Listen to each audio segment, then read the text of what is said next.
Sup, my fellas, don't forget to leave feedback, and enjoy the story.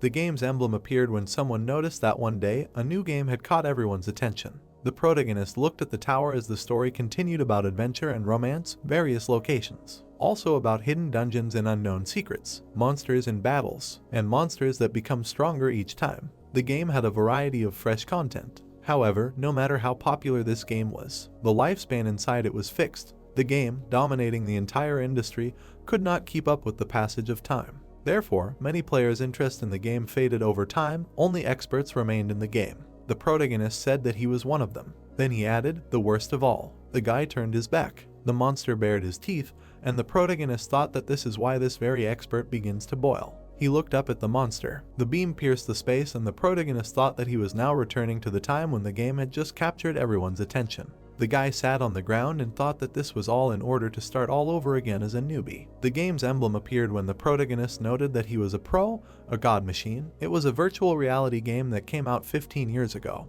He continued to say that he instantly fell in love with it and became obsessed with it. Over time, he completely surrendered to this game. The protagonist stood in front of the gate 15 years later. Suddenly, Lee Eugene clenched his fists when someone called him and asked if he went to get the enhancement stone. He doesn't have any thoughts, right? Then he thought, lousy lone shark, he will follow him even in the game. After which the brunette opened his mouth wide, put out his fists and asked when he was going to make a fortune and return all the money. They only live once, right? As the protagonist headed for the door, someone told him to stand still, not to make hasty decisions, and to calm down. A split in space occurred when the voice added, please, just once. After which a sword appeared when the stranger said to show him hope. The protagonist noted that users who have been playing the same game for a long time without changes are called experts. He was a pro who had been playing this game for 15 years, then he opened his eyes wide and thought that all he needed was to become stronger. The guy narrated that initially, he liked everything and he did not even suspect that he had spent 15 years in the game. He fought with rivals and continued the story that he was the captain of the assault squad, the master of the guild and the lord of the castle. What he earned was enough to live.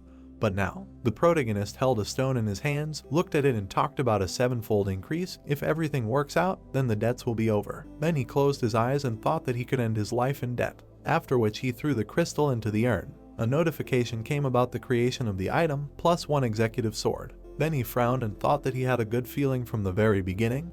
If he were a coward, he would not even be able to touch the enhancement stones. Notifications came one after another. Holding the stone in his hands, the guy opened his mouth and shouted, great, go, go. There were already plus 4 executive swords, but the enhancement was finished. After which the protagonist got angry and said that it was too early, a little more was needed. Another sword was created. The brunette smiled broadly and said good, today he is lucky. Suddenly a voice was heard asking Lee, is he on top today? To which he replied that he managed to enhance the stone 5-fold in one go. Excitement flared up in him. After which he thought that from this moment everything is for real and began to pray to all the gods, asking them to give him strength. He threw the crystal into the urn again and shouted, let's go. The sword lit up. The enhancement continued as the protagonist cheered and shouted, yes. He then opened his mouth wide, holding the stone in his hand, and said that he would succeed today. All that was left was to achieve a 7-fold enhancement. After which he threw the crystal again with a long cry, forward. The sword glowed even brighter. The 7th enhancement occurred as the guy loudly shouted hooray. Opening his eyes wide, he announced that he had managed to achieve a 7-fold enhancement in one go. The protagonist looked away questioningly, after which he smiled with fear in his eyes and thought that now he was not afraid of any borrowers. Considering how much he earned, he no longer needed to worry about debts, no. A tear rolled down his cheek as he said that this was a new beginning.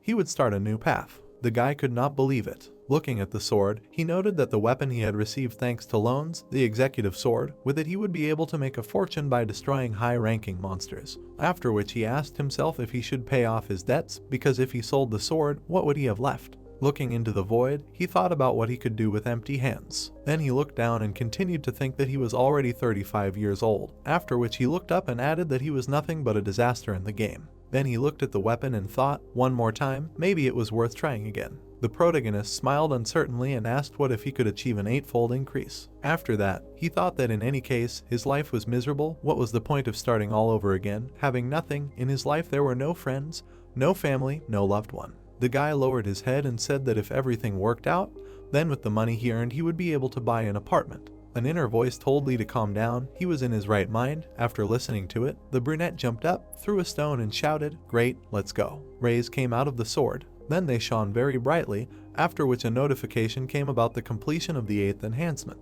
The guy's eyes were bulging out of their sockets. The protagonist began to cry, spread his arms and thought, thank the gods, they really exist. The virtual voice was delighted and asked if today was really his lucky day, to which the guy, with tears in his eyes, replied that he, too, about what kind of day it was. Then he opened his eyes and looked at the notification and the burning sword. Then he narrowed his eyes. The protagonist exhaled in relief. Then he bared his teeth, grabbed a stone and shouted, go, to which the voice asked if he was crazy, and he replied that he told you, a man only lives once. The voice ordered him to stop and asked what he would do if everything went wrong. After which the protagonist thought that the enhancement +9 is an extreme probability. The probability is 12/100ths of a millionth. If everything works out, then he can get money that is not comparable to an 8-fold enhancement. He would be able to afford a luxury apartment in Gangnam, and he would be able to restore his old relationships as well as make new ones. The guy continued to think about absolute luxury, a life without worries, the legendary 9-fold enhancement. The brunette gritted his teeth, frowned and thought that he would create this with his own hands today. He would become the most special. Then he felt the power and realized that no matter what he did today, this was his day. But suddenly, darkness appeared around the guy and an error occurred. The sword disappeared and a notification about the enhancement failure came. The protagonist's eyes diverged in different directions. Sweat ran down his hand when he asked why the 9th enhancement did not occur. The guy was confused and thought that apparently today is not the day when everything is possible. A voice in his head called him and said that it was time for him to go. The protagonist fell into a stupor and asked himself where to go, into a barrel filled with cement or into a chicken feed grinder. He continued the thought that a new life would await him if he could stop at 7-fold amplification, and if he stopped at 8-fold, he could buy an apartment in an elite area, and then asked what happened to him. His thought continued with the fact that if he could stop, he would start living like a human. But suddenly he interrupted his thoughts and thought that everything was wrong. He should not have done amplification from the very beginning. He punished himself by having to use private loans. He should not have started this game at all. After which he cried bitterly and said that if he could go back 15 years, he would never have come to such a life, but it was too late. Everything was pointless. Although he was an expert, he screwed up at everything. Then he caught himself thinking that his head was spinning. He began to fall and asked, stress hypertension. The protagonist jumped out of bed in fear. There was confusion in his eyes. He saw an IV and a badge on the bed. Then he looked ahead and asked where is he? A voice was heard saying that he had woken up. The doctor looked at Mr. Eugene and said that he was worried. The red-eyed man asked what, to which the doctor answered him, he does not remember, he was in an experimental capsule of virtual reality. The man looked at the guy and continued to say that he later came to them at the hospital because he had a seizure while going through the beta version. The brunette opened his eyes wide and thought, experimental beta version, what is he talking about? The stranger in the suit and glasses laughed and said that their company would provide him with a new capsule and a small amount of money as an apology. The capsule he used was rejected. But in any case, the incident must remain a secret. The protagonist mentally asked if this was deja vu, then looked at his watch and thought that the realization of reality was slowly coming to him. Then he smiled and asked, so only 15 minutes had passed since his arrival in the capsule. The guy narrated that when he was conscious, he was a being rejected by society, without family and friends. After which he opened his eyes wide and thought, really, he got into the past. Then the main character realized that it turned out that all these 15 years were just a dream. The city stood against the backdrop of the sunset. There was no light in the windows. The guy looked up. He was lying on the floor. There was a mirror next to him. He looked at himself and thought, smooth skin without a single wrinkle. Looking at himself, he thought that this did not at all resemble the face of a 35-year-old man who was addicted to alcohol and cigarettes. After which he frowned, and his face aged when he thought that all this was just a fantasy, and that was just a nightmare. The game emblem appeared again when the guy noted that his whole life was turned upside down because of this damn game. His younger sister said that she would do BJ and borrowed an item from him, but everything did not go according to plan. The girl was threatened with a knife when the guy kept thinking that she went into the hunting area alone and caught the eye of an enemy guild. After which she was attacked by a PK and dropped the item when the player who kills other players picked it up and disappeared. The guy said that after, in order to somehow recoup the loss of the item, they tried hard to catch a high-level monster and sell its item. Then he remembered how they even took out a personal loan later. The protagonist said that all he knows how to do is play games. He was going to break this wall between the game and reality. He said that more than 15 years have passed since the game was released, so each time it's online was lower and lower. The ratio of 10-to-1 turned into 100-to-1. It was becoming increasingly difficult to pay off the interest, not to mention the debts. But in the end, he still bought an executive sword. He thought that he would increase its power and resell it. Then he remembered all the events and added that in the end, The protagonist stood at the mirror. He frowned and thought it really was just a dream. Then he closed his eyes, after which he opened them, clenched his teeth and shouted that this could not be. The evil guy thought that the most promising game had become useless to anyone in 15 years. All that time spent together had become his whole life. Then he looked away and said, "Whatever." The protagonist looked at the capsule and said that he needed to play once, after which the game emblem appeared. The protagonist was falling into the portal. Suddenly a notification came from the machine god that she welcomed him. Dragons were flying in the multicolored sky. A bright beam appeared on it. The guy landed on a rock, looked at the tower and said that all this was not a dream, after which he thought that everything remained the same as it was 15 years ago. However, he walked up the stairs, looked at the columns and said that he didn't know how far he could see into the future. What if it was a completely different game? The protagonist frowned, thought about the inventory. When it appeared in front of his eyes, the guy said, "A sword," but he had no other choice. A sword appeared in the protagonist's hand and he said that he had nothing to choose from. The guy had to fight a level D killer bug. The brunette frowned and said that, as he thought, he would be the first opponent. Suddenly, an opponent appeared in front of him, who tried to attack the protagonist, but he killed him. After which the young man looked up and said that it was easy to destroy these creatures. Then he turned around, saw a large insect and asked in surprise, "What?" The bug tried to strike with its paw, but the guy dodged them. The protagonist jumped up and raised his sword up. Looking at the opponent, he thought that his weak spot was obvious, after which he stuck the sword into the enemy and said, "The back of the neck." The insect's wing moved, so the brunette pulled it out. Then he looked at his hand and said that his body was so light, after which he thought that it was definitely not the body of a 35-year-old man, and asked if he was young. Then the game character was too. The protagonist approached the dead creature and said, "Look what this insect will give him," then frowned and shouted, "Ow." He had a killer beetle sting in his hands, to which he said, "Not bad." The guy stood up and said, "Good." Then he smiled and said that he would do everything from memory, after which he noted that he really went back 15 years. The brunette realized that he was given one last chance. At first he was going to have fun, but in the end everything went in the opposite direction. However, this time everything will be different. The main character smiled, extended his hand and said that he would take all the delights of the game, hidden places and objects, all this for himself, and only after that he would truly enjoy the game. The training tower includes 10 floors, with each rise to a new floor. The difficulty level and the number of monsters increases. Having passed all 10 levels, you can go out to the main world as a player of level 10. The monsters in this game were created strong enough and are given 5 minutes to survive this fight. Usually he is controlled much faster because he already has enough information about this game. You need to attack the monster at vital points to minimize the time spent on its destruction. Lee Eejin saw the sign of the 3rd floor and thought that there were 3 monsters. He saw the sign of the 6th floor and thought that there were 6 monsters. He smiled and thought that there was nothing special even if there were several monsters. Killer bugs were approaching him from both sides. Damaged killer bugs were lying on the floor. The protagonist looked up, trying to catch his breath. He turned around when he heard an announcement that a new record had been set in the training tower on the 9th floor, and asked if he wanted to add his name to the record table. The brunette combed his hair back. He lowered his hand and called himself an expert.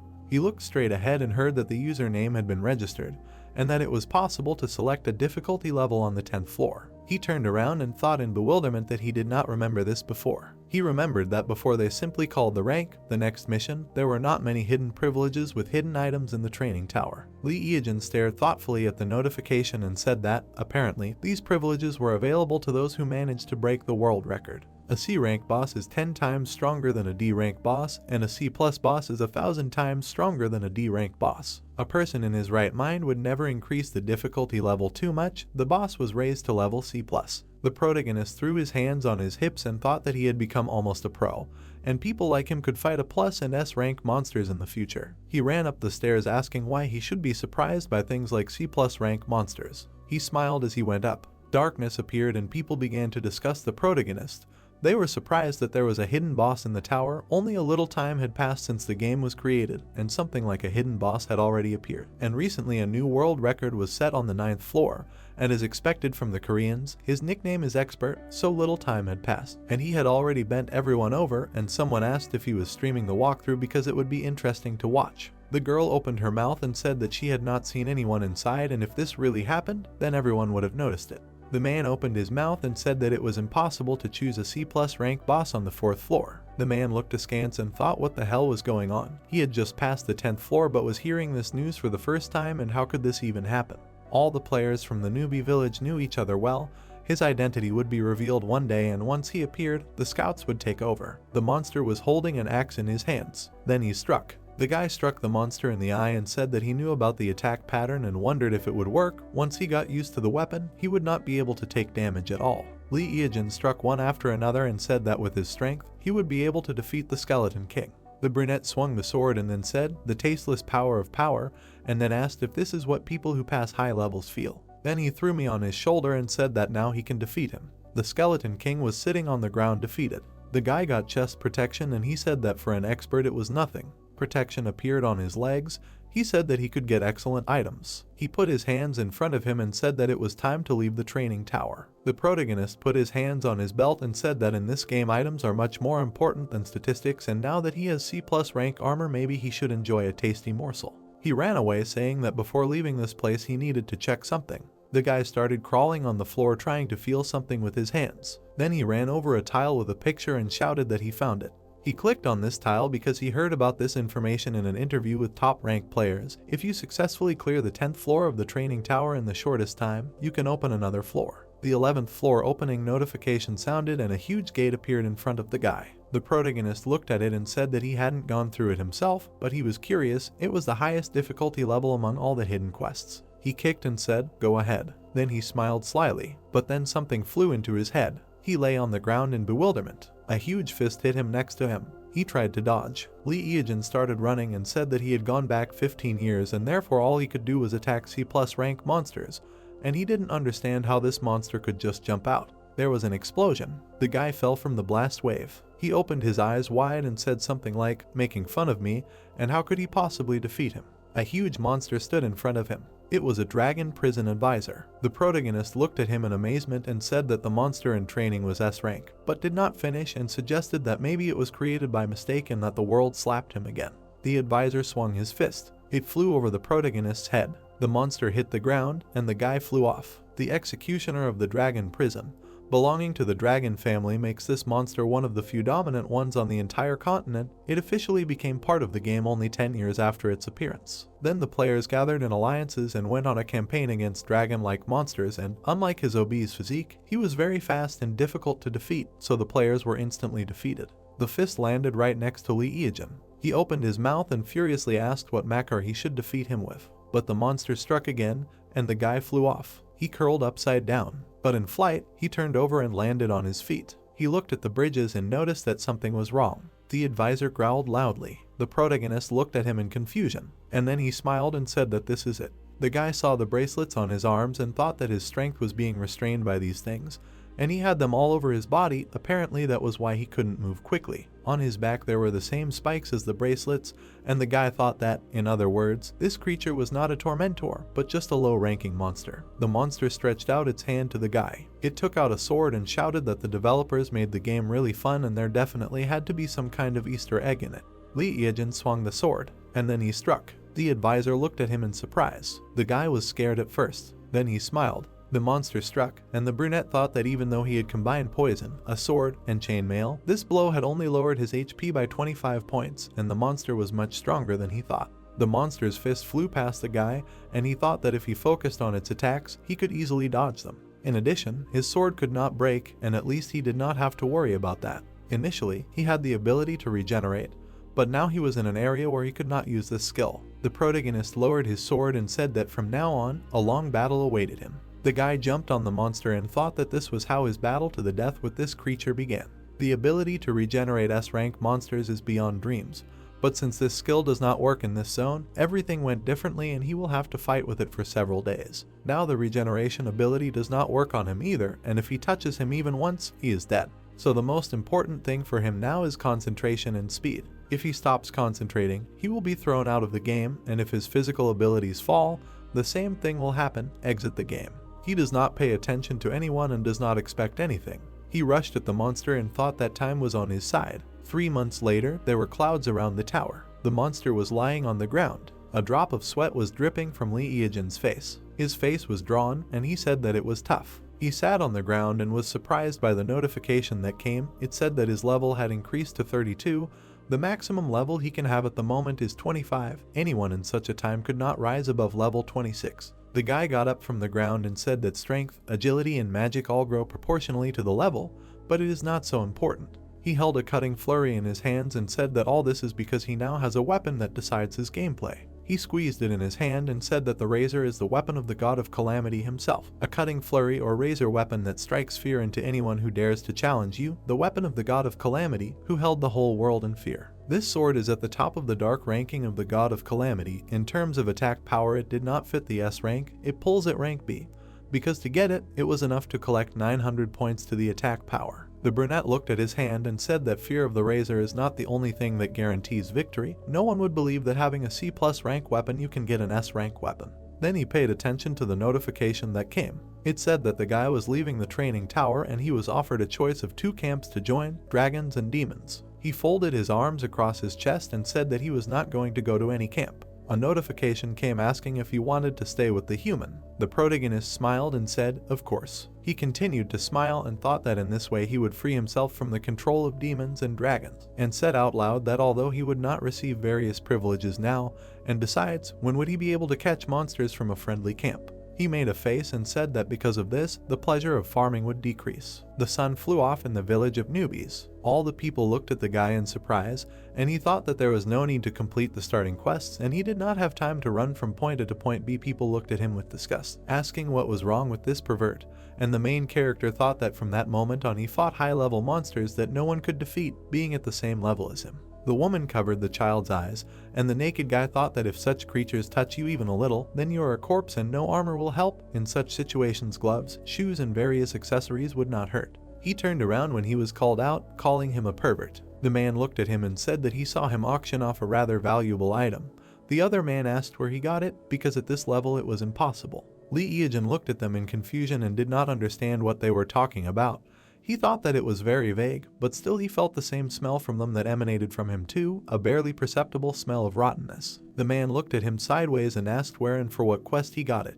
The men crowded around him saying that if he could do it, then they could too, and he should quickly tell them about the quest, and the guy thought it was dead water. The protagonist looked at the men and thought that the place was made specifically for beginners, and when you exceed level 15, you can't come back here. He thought that he had already reached level 32 in the training head, and that's the only reason he was standing here. The man told him that if he didn't tell them, they would follow him and prevent him from rising to the next levels. The man pointed a candy at him and asked that since he had just left the training tower, he was only level 10, and the guy thought that these overgrown guys died on purpose during leveling, revived here and gained experience on beginners. The protagonist stared at him. Then he smiled, and he came closer and said that good things should be shared. He would tell them where to go to reserve a rebel. The men started discussing what to do with him, and at first they thought he was some kind of pervert, since he was standing naked, but it seemed like he was normal, and then they asked him to quickly tell them the place and they would go. The protagonist smiled and said that he would tell them everything step by step, but first they needed to go to a quiet and secluded place. The sun was shining outside.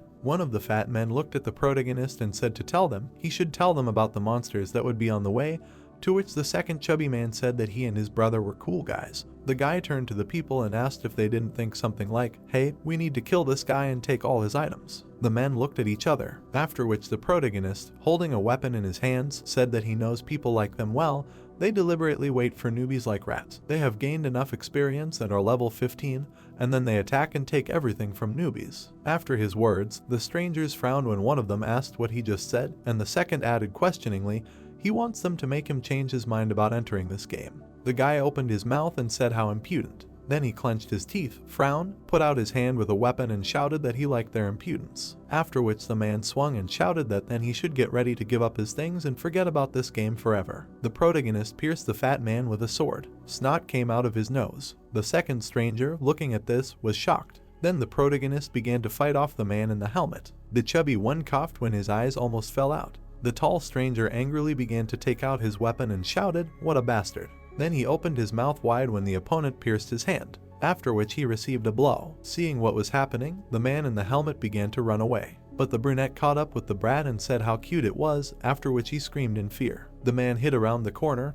holding his hand and writhing in pain. Then he looked at the protagonist and said, "He's a newbie, who the hell is he?" To which he turned around and replied that newbies are usually taught to treat everyone with love. Suddenly he poked the guy with a spear and added that however, not in this case. Screams were heard between the houses. The protagonist was surprised that they did not have any useful items, then shouted, "Oh," and a slime unit appeared in his hand. The protagonist said that slimes are monsters from which you can't get anything valuable. It seems that these guys raised their level only by killing slimes. He was able to get slime quintessence, so he does not have to farm 1,000 slimes. The young man held out his hand with the slime and said that he thought he wasted his time, but everything went well.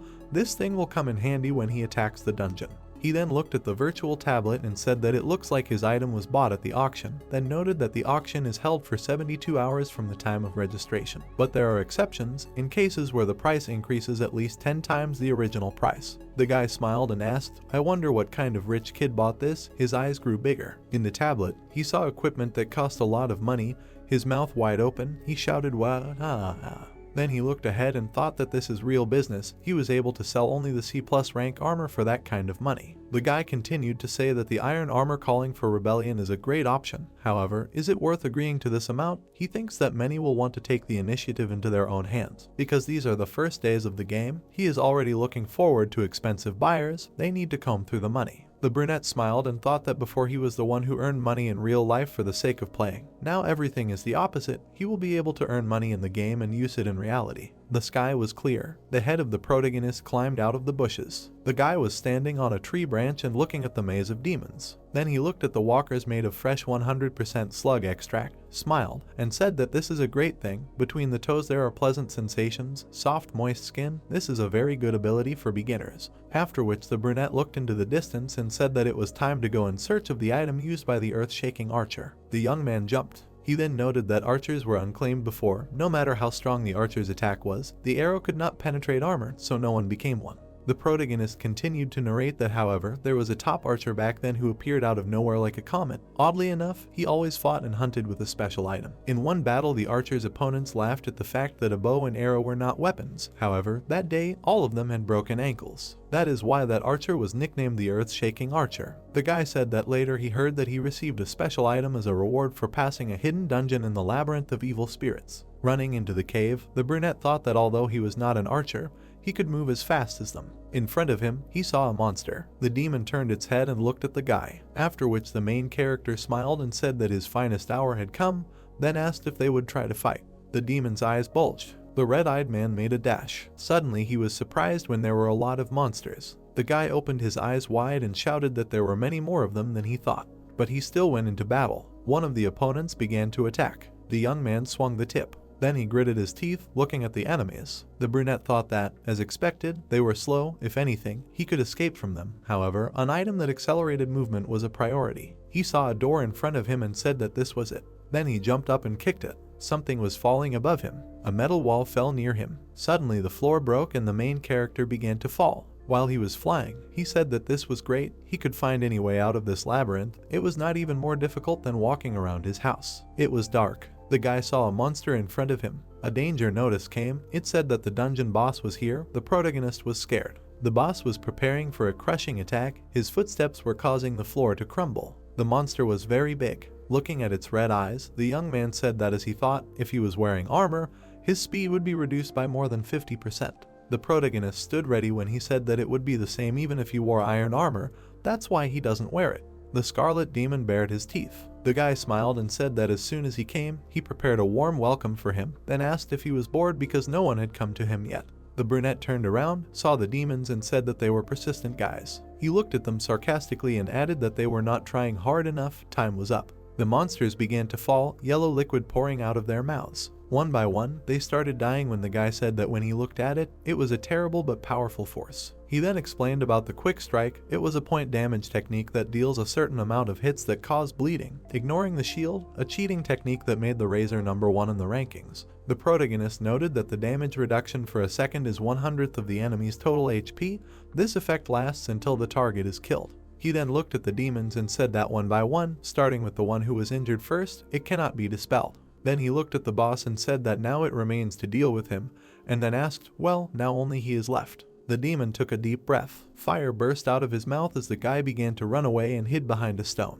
A notification came that the scarlet demon was caught. The floor crumbled under the monster's feet. The naked protagonist jumped. He jumped off the rocks and landed on his feet. The boy looked at his walking sticks in surprise. Then he raised his head, frowned and asked his opponent how long he thought he could last. The enemy stepped next to the young man as he swung the blade. 3 hours later, the brunette cleared the labyrinth for the first time. He spread his arms and asked if he could continue. In the beginner area there were 2 more C+ rank monsters besides the epiphany, right? Then he looked away and thought. Lee looked into the distance at the nature and said, okay, he chooses it. The sky was brown. Insects were flying in the nightmare forest outside the beginner village. The protagonist quickly ran away from the C+ rank water spider. In motion, he turned to him and asked, since he had caught part of the prey in the net, why was he chasing him? Was even some insect an important prey for him? The rival was above the guy's head. Then the brunette turned around and saw an explosion. He jumped when a trap appeared under him. Then he smiled and said that this is exactly what he wanted. The spider was terrifying. The ground was shaking. Sounds were heard. The protagonist jumped off the cliff. Then he looked down in fear. An insect appeared behind him. It made strange sounds. The guy looked at it from under his brows. They stood opposite each other. The enemy made a dash, after which there was an explosion. Then the brunette laughed and asked. The intruder entered his territory, and he personally came to settle accounts with him. A scaly king cobra appeared, sitting on a rock. The young man said that this was a great chance to deal with 2 bosses at the same time and also increase his agility. Looking at the spider, he continued to say that the water spider, which never lets go of the prey, even if others are already looking at it, then turned his gaze to the cobra and added that the king cobra with scales, which will never let go of intruders in its territory. Continuing to look at them, he said that many players would have their legs buckled from seeing this. This is a funny sight for a person like him. Then the protagonist opened his mouth and said that seeing how they both die, a notification came about receiving the exoskeleton of the soothsayer and the scaly dream without blood and tears. Everyone was surprised that these are C+ rank items. People looked at this in surprise, wondering how he was able to get this and what monsters he killed, and also that this is impossible and this is just a bug. The man clenched his fists and shouted, 3,000, 5,000, are you kidding me, 6,000, 6,500, 7. Lee Eejin leaned back in his chair and said that he had only just started and the stakes were already rising. How much more could he raise? He pressed his lips together and asked if he was really like that. The guy looked to the side and wondered if the poor guys who were shaking over the crumbs that others were throwing down, was that really what they looked like when top players like him were looking at them? Then he looked closely. The phone rang. It was his uncle. The protagonist took the phone in his hand, scratched his head and said that he didn't want to pick it up, but if he didn't answer, the guy would start to annoy him even more. He brought the phone to his ear and said, hello. His head was blown off from the scream that when he was demobilized from the army, he should have stopped by to see him. The guy awkwardly looked away and said that he was just busy here and there. The uncle started yelling at him, asking what he was busy with. The uncle, sitting on the floor, started yelling that after demobilization, he probably did nothing but play with toys. The guy closed his eyes and thought that the uncle was right, and he said that there was a memorial service soon and he should come the day before it. The man continued yelling into the phone that Lee Eejin was already a man and it was time for him to grow up. The guy took the phone away from his ear, and the uncle continued yelling that it was time for him to start earning a living and he should look at his cousins. They all went to prestigious universities. The brunette said that it was as if he himself earned his living and did not raise him on his parents' inheritance, which he eventually took for himself. He sighed with relief. The protagonist laughed and said that he was a top player and raised the bar. The light on the stream was blinking and he said that he had a long way to go. The protagonist leaned back in his chair. Then he looked seriously and said that there was nothing more to do in the beginner's area and it was time for a real game. He looked at the capsule and his uncle was indignant that he was not listening to him at all. Merciless desert, Zone B, abandoned ruins of an ancient civilization. Lee Eejin looked through binoculars and said that if all his calculations were correct, then it should be somewhere around here. Since the player cannot enter this dungeon alone in the usual way, he will use a trick that only he knows. He looked at the camel and apologized to it, after which he killed it. The camel's bloody body lay on the sand. The protagonist smiled and said that he was there. Explosions began to occur in the sand. The guy looked at all this, saying that he was glad to see him after a long time. A huge sandworm towered over him. The worm opened its mouth. It looked up and said that he had successfully caught it and then ran. And he began to run away from the monster. While running, he turned back and said that he would not be able to catch it if it came back. It had thick skin and no matter how much he hit, he would not be able to cause damage. The worm screamed and crawled after him. The guy grinned, saying that he could not defeat it unless he lured it out of its habitat. He saw the pyramid and said that therefore there was no need to think about anything and just run to the goal. The protagonist was rapidly approaching the pyramid. He ran up the pyramid. There was a roar, and the brunette disappeared from sight. He looked inside the passage. Then he smiled. He stepped inside the tunnel and said that this was great and he was able to overcome the path. He went in there and was surprised. These were abandoned ruins of an ancient civilization, the 7th floor underground. The protagonist looked into the tunnel and decided that this was the place where the sandworm came from. He ran there and said that thanks to the sandworm he was able to get there easily. If he could meet the boss there, it would be great. He looked at the door. He was surprised and thought that the door to the boss room was open and there was already someone there. A conversation was heard from there. The brunette's eyes widened in surprise. The girl looked at the protagonist and said that there really was a person who could get to this place. The guy also looked at him and asked if all his comrades were buried. They both stared at him silently. Lee Eejin looked at them in surprise, and then he frowned and thought that it was Yu Da-hyu. Nuna looked at him and said that it was a coincidence and asked if he wanted to join the raid. They had been waiting here for several days for the last remaining boss. The protagonist wondered what this woman was doing here. He remembered how she asked to take her to the boss, how she was going to stream the walkthrough and asked to borrow a knife, and how she apologized for faking like a fool, and how she offered to borrow money. The guy moved closer and asked if he was interested. Lee Eejin rolled his eyes and thought that he had gone back 15 years and these people still didn't know him. Yu Da-hyu winked and said that he and his sister had died here twice already trying to kill the boss. It was problematic for two people. The protagonist frowned and thought that he needed a human shield for convenience. Then he smiled and agreed to go through the raid together. He grinned slyly and said that he would help them. After the red-haired man's words, the protagonist realized that they were brother and sister, after which the girl looked at him and asked if they would go on a raid together. The main character's head was spinning with thoughts that it was very hard in his past life because of them. He needed to throw away all these feelings and focus on something more important, namely, how to remove them both at once. After which he smiled sarcastically and said, "Okay, they will go together." People looked ahead. In front of them in the darkness stood a throne and a voice was heard that it smelled disrespectful guests. A monster sat on a chair and said that it smelled prey. Then he clenched his teeth and took hold of a spear. The blue-eyed man closed his eye, opened his mouth and shouted that he was coming. The end of the queue sparked. The earth shook. The girl opened her mouth wide and shouted that they were all good at close attack, so they would come close to him. Let's go. The brother and sister turned around. There was no one behind them. The boy frowned and asked where the bastard ran off to which his sister looked around and replied that he was just here. The thought occurred to her that if there had been at least one more of them, they would have caught him. The girl got angry, frowned, and thought that she should use this idiot as a shield. The red-haired ones looked forward in surprise, screaming. Looking at the door handle, one of them asked what it was. Nuna opened her mouth wide, stretched out her hand and shouted that the handle was broken. This bastard, he was up to something. Then she clenched her teeth. The brother looked at her when she clenched her fists and said that nothing could be done. There was only one thing left. The boy narrowed his eyes and replied that he understood her. If they caught this monster, they would officially become pioneers. The unnamed B-rank queen rose up with a spear in her hands. The brother stepped forward and shouted that he was attacking. The monster swung as the boy raised his shield in front of him. The opponent struck. His weapon glowed. Then he used magic. Yu Chang defended himself with all his might. Suddenly, the monster's weapon and the boy's shield collided. The young man, gritting his teeth, shouted to his sister, "Forward." The blue-eyed girl dashed forward with knives in her hands. Then she jumped up and swung at the enemy. A scream was heard, first with the spear, after which the brother opened his mouth wide and screamed. He made a strike with his weapon. The red-haired girl turned around, opened her mouth and said that he had low HP, so a few hits would be enough. In response, the guy said that he understood. They would go like this and headed towards the opponent with a shield. Someone's voice was heard that the connection was really a worthwhile thing.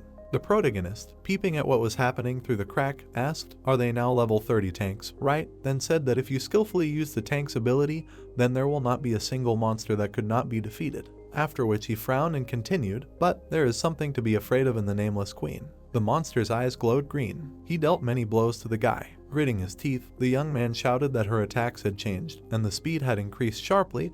They would not be able to avoid all the attacks. The queen dealt a blow, after which there was an explosion. The fragments flew apart when the guy, closing his eyes, screamed. His sister tried to attack her rival. Then she opened her eyes wide and said, "Damn, they have already gotten used to her previous attack style. Now it will not be easy to dodge her blows and her speed." Suddenly the enemy appeared in front of the girl when she closed her eyes and said that it was too late. There was an explosion when the lady opened her eyes. The monster was lying on the ground, blood was flying around him. The protagonist was striking and saying, "Checkmate." The blue-eyed girl opened her eyes wide, stared at the protagonist and asked him. Then her gaze became angry and she continued, "He appeared at the very last moment." Her brother, gritting his teeth, shouted in rage that this coward was sitting in ambush the whole time. They could not get out of here because he broke the door handle. Throwing his sword over his shoulder, the guy replied that thanks to him they defeated the boss, and after all, it was he who saved their lives. Suddenly, a notification came that the nameless queen was successfully defeated, and there was another female player in their group. They were able to discover a hidden quest of forgotten ancient ruins. The heroes asked in surprise, "Female player, hidden quest, what kind of nonsense?" The red-haired ones turned around when the guy said that this bastard ran away again. The guy frowned and asked, "Doesn't she think it's weird? Why didn't their level go up? And why didn't anything drop? They weren't done yet." A voice was heard calling the girl. She grabbed her head when the voice said, "Her body." The monster, lying on the ground, whispered that she must give it to him. The heroine, holding her head, screamed loudly. Suddenly, her face turned black. Smoke swirled around her. Then her eyes turned yellow and she laughed. Standing with the monster's spear in her hands, she shouted, "Scum! They must kneel before her." Her brother was shocked. The protagonist turned his head and said that in order to enter this dungeon, more than 2 people were needed, and at least one of them had to be a girl. That was the reason. A question appeared inside Yu Da-hyu. What was going on? She was controlling her body. The brother looked at his sister questioningly. He received a notification that his partner's soul had been taken over by a monster, the new name of the queen Yu Da-hyu. The girl was told to forget her previous connections. Now she was the mistress of this dungeon. The blue-eyed girl's eyes widened and she thought that she couldn't believe her eyes. Why did they make such conditions for entering here? The red-haired man looked at her, cowering, and thought, "All monsters are so crazy." The protagonist turned his head and said that in order to enter this dungeon, more than 2 people were needed, and at least one of them had to be a girl. That was the reason. Then he looked away and thought that in order to attack alone, he thought of cheating with these 2, but everything did not go according to plan.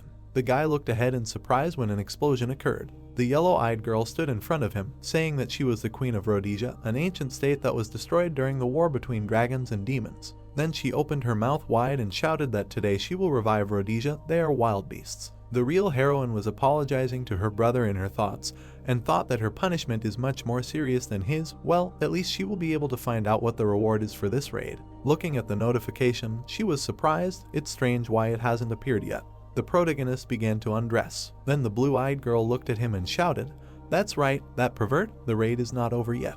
The naked protagonist raised his weapon and asked, "Well then, they will begin."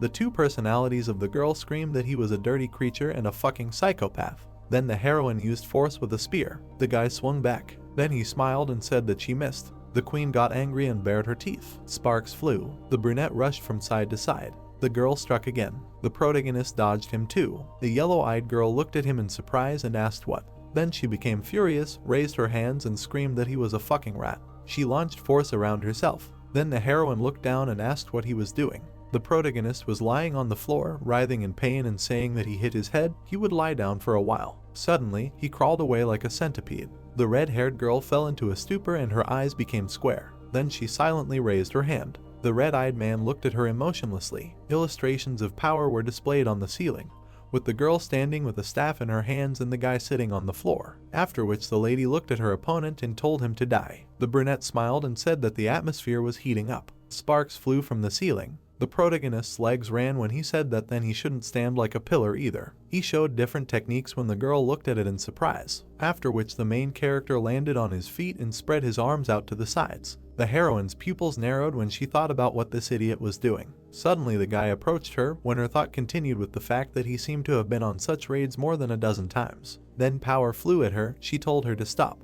The brunette delivered multiple blows when the girl rioted and screamed, "Stop, enough." The protagonist smiled wickedly and thought that since the previous battle her HP was almost at 0, then they would end it, the end. Then he raised the tip up when the lady extended her hand, defending herself. Suddenly she quietly said that she had freed herself. Tears appeared in her blue eyes when she asked him not to kill her. Swinging, the guy replied that he didn't care that she had freed herself, he was going to kill her anyway. Her eyes shrank when she thought that. Suddenly blood splashed and a notification came that the raid on the queen was completed. He had cleared the forgotten ancient ruins. He was awarded a reward. A shiny ancient bronze sword appeared in the protagonist's hands when he said, "Cool." Then he looked away and said that he had collected everything now. Then the guy turned his head, looked at the floor and said that it was the idiots who left so much behind. He started picking up the stones, saying it was a shame, but he would do it anyway when a voice called him a fucking moron. The brunette looked back. Dead Yu Da-hyu, who could leave a will to her teammates within 10 seconds of her death, shouted at him not to pick it up.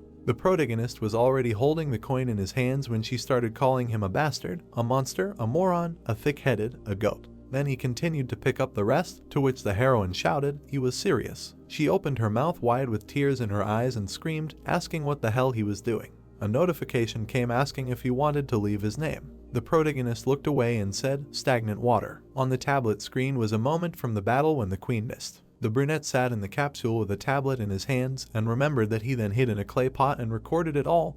The recording continued all this time. Looking at the screen, he continued to say that the girl had such a face, he could not help but film it, did not think that he filmed the entire raid. Then he looked up and said that this is a video from his first raid. After which the guy sat down at the computer and said that it was somehow boring, maybe he could edit it and post it to the group. The protagonist was fast asleep when his phone was blowing up with notifications. The building stood in the evening city, one of its windows was open. The trash can flew off when an enraged Yu Chang walked around the office and shouted that the more he thought about this pervert, the more he pissed him off, to which his sister answered him that his rage would not change anything. Gritting his teeth and frowning, the brother looked at his sister and asked if she was laughing. He made them look like idiots. The girl silently filed her nails. The brother looked at the redhead when she told him to stutter, then turned to him and angrily asked who he thought was the face all over the internet. The guy stood there and listened as she continued to say that this pervert had uploaded a video in which he had censored only his own face. The brother only nodded. The blue-eyed girl bared her teeth and said that she would find this bastard. Then she hesitated and thought that her plans to become a beautiful brave mystic were ruined at the very beginning.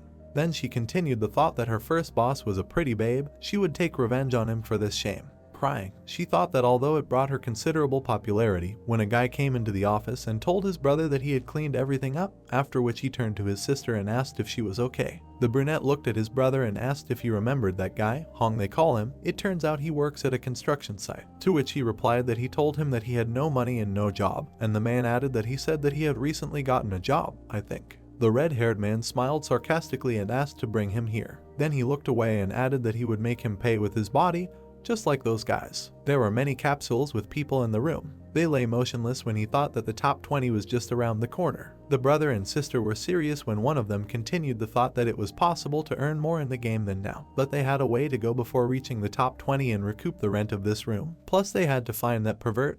He would destroy him. A voice came from the research room of the Seoul K1 Pro Players team. Look at this. The guy was sitting at the computer and asking, a B+ raid video. When the second asked again, early B+, he didn't know who it was, but he was a monster. The brunette opened his mouth in surprise and said that it was a little strange. Looking at the footage from the video, he asked who this crazy pervert was. The young man looked at the screen and asked if he wanted to say that he won like this in the B+ rating, to which the first closed his eyes and replied that it was as if he saw the dance of death. One of the guys grabbed his head and shouted how they should play now if he exists, to which he received the answer that he should invite him to his father's noodle shop. The blue-eyed guy silently looked away. Director Ying stuck out his finger, opened his mouth wide and shouted, "Send a message to this guy from Deadwater right now, he wants this guy to join their team." The man, looking at the main one, asked what salary to offer him, to which he replied that it was not negotiable, give him whatever he demands, to which the first one asked, one message would be enough. The director got furious and shouted that he was stupid. He was sure that at the moment he had been sent 1,000 messages if they sent him just a message. They were already out of luck if the Chinese took him away because of their slowness. The brunette was making a call at that time. Then the employee said that he received a response from Deadwater. It said that the hero agreed. The blonde silently looked at the phone. The brunette stood with his arms folded across his chest, wondering what those monstrous movements were, when a voice came from behind him. "Oh, director, we need to call a medic." Scrolling through the moments from the video in his head, the blue-eyed man thought, unbelievable, it looks like he's raided the boss 100 times, he's sure. Then he looked ahead and continued thinking that this guy was a step. No, he was several steps ahead of him. His hands tensed. It was on a floating island of unknown rank. An incomprehensible creature appeared. The protagonist was fighting a C-rank sewage snake. He cut it in half. Suddenly a notification came that he had found a secret dungeon, a rotting underground canal. When the guy plugged his nose and said, "What a terrible smell," the name of the pioneer was added to the Akasha records. The protagonist narrated, recalling his reaction, that to be honest, he was shocked. He got more views than he planned. But if you think about it, you could have ended up on the main page of the site, but he, fortunately, ended up in the top best gamers. Then he opened his mouth and asked, with this, after which he scratched his temple and said, amazing. Remembering the fight, he said that if you look at it from another point of view, only because of 15 years of training, it looks easier than drinking water. He thought too highly of high-level players, the one who breaks mountains with one blow and makes cuts with surgical precision. He continued to say that he only thought about high ranks for so long that he unconsciously underestimated himself, but this could not last forever. The protagonist stood on his walkers and said that pro player, this is not so bad. Then he frowned and said that it was not in vain that he spent so much time, no one will defeat him again, right? Director Young was crying on the couch some time later. A voice was heard greeting a wanderer in a decayed underground canal. In front of the protagonist stood a hidden NPC crying statue of Pygmalion. The voice asked the guy to fulfill one of its requests. Then the statue began to cry as the voice continued to say that if he fulfilled its request, it could take all the gold that was hidden behind it. The guy pressed the button to refuse. Then he heard a request not to do this. It asked to destroy it.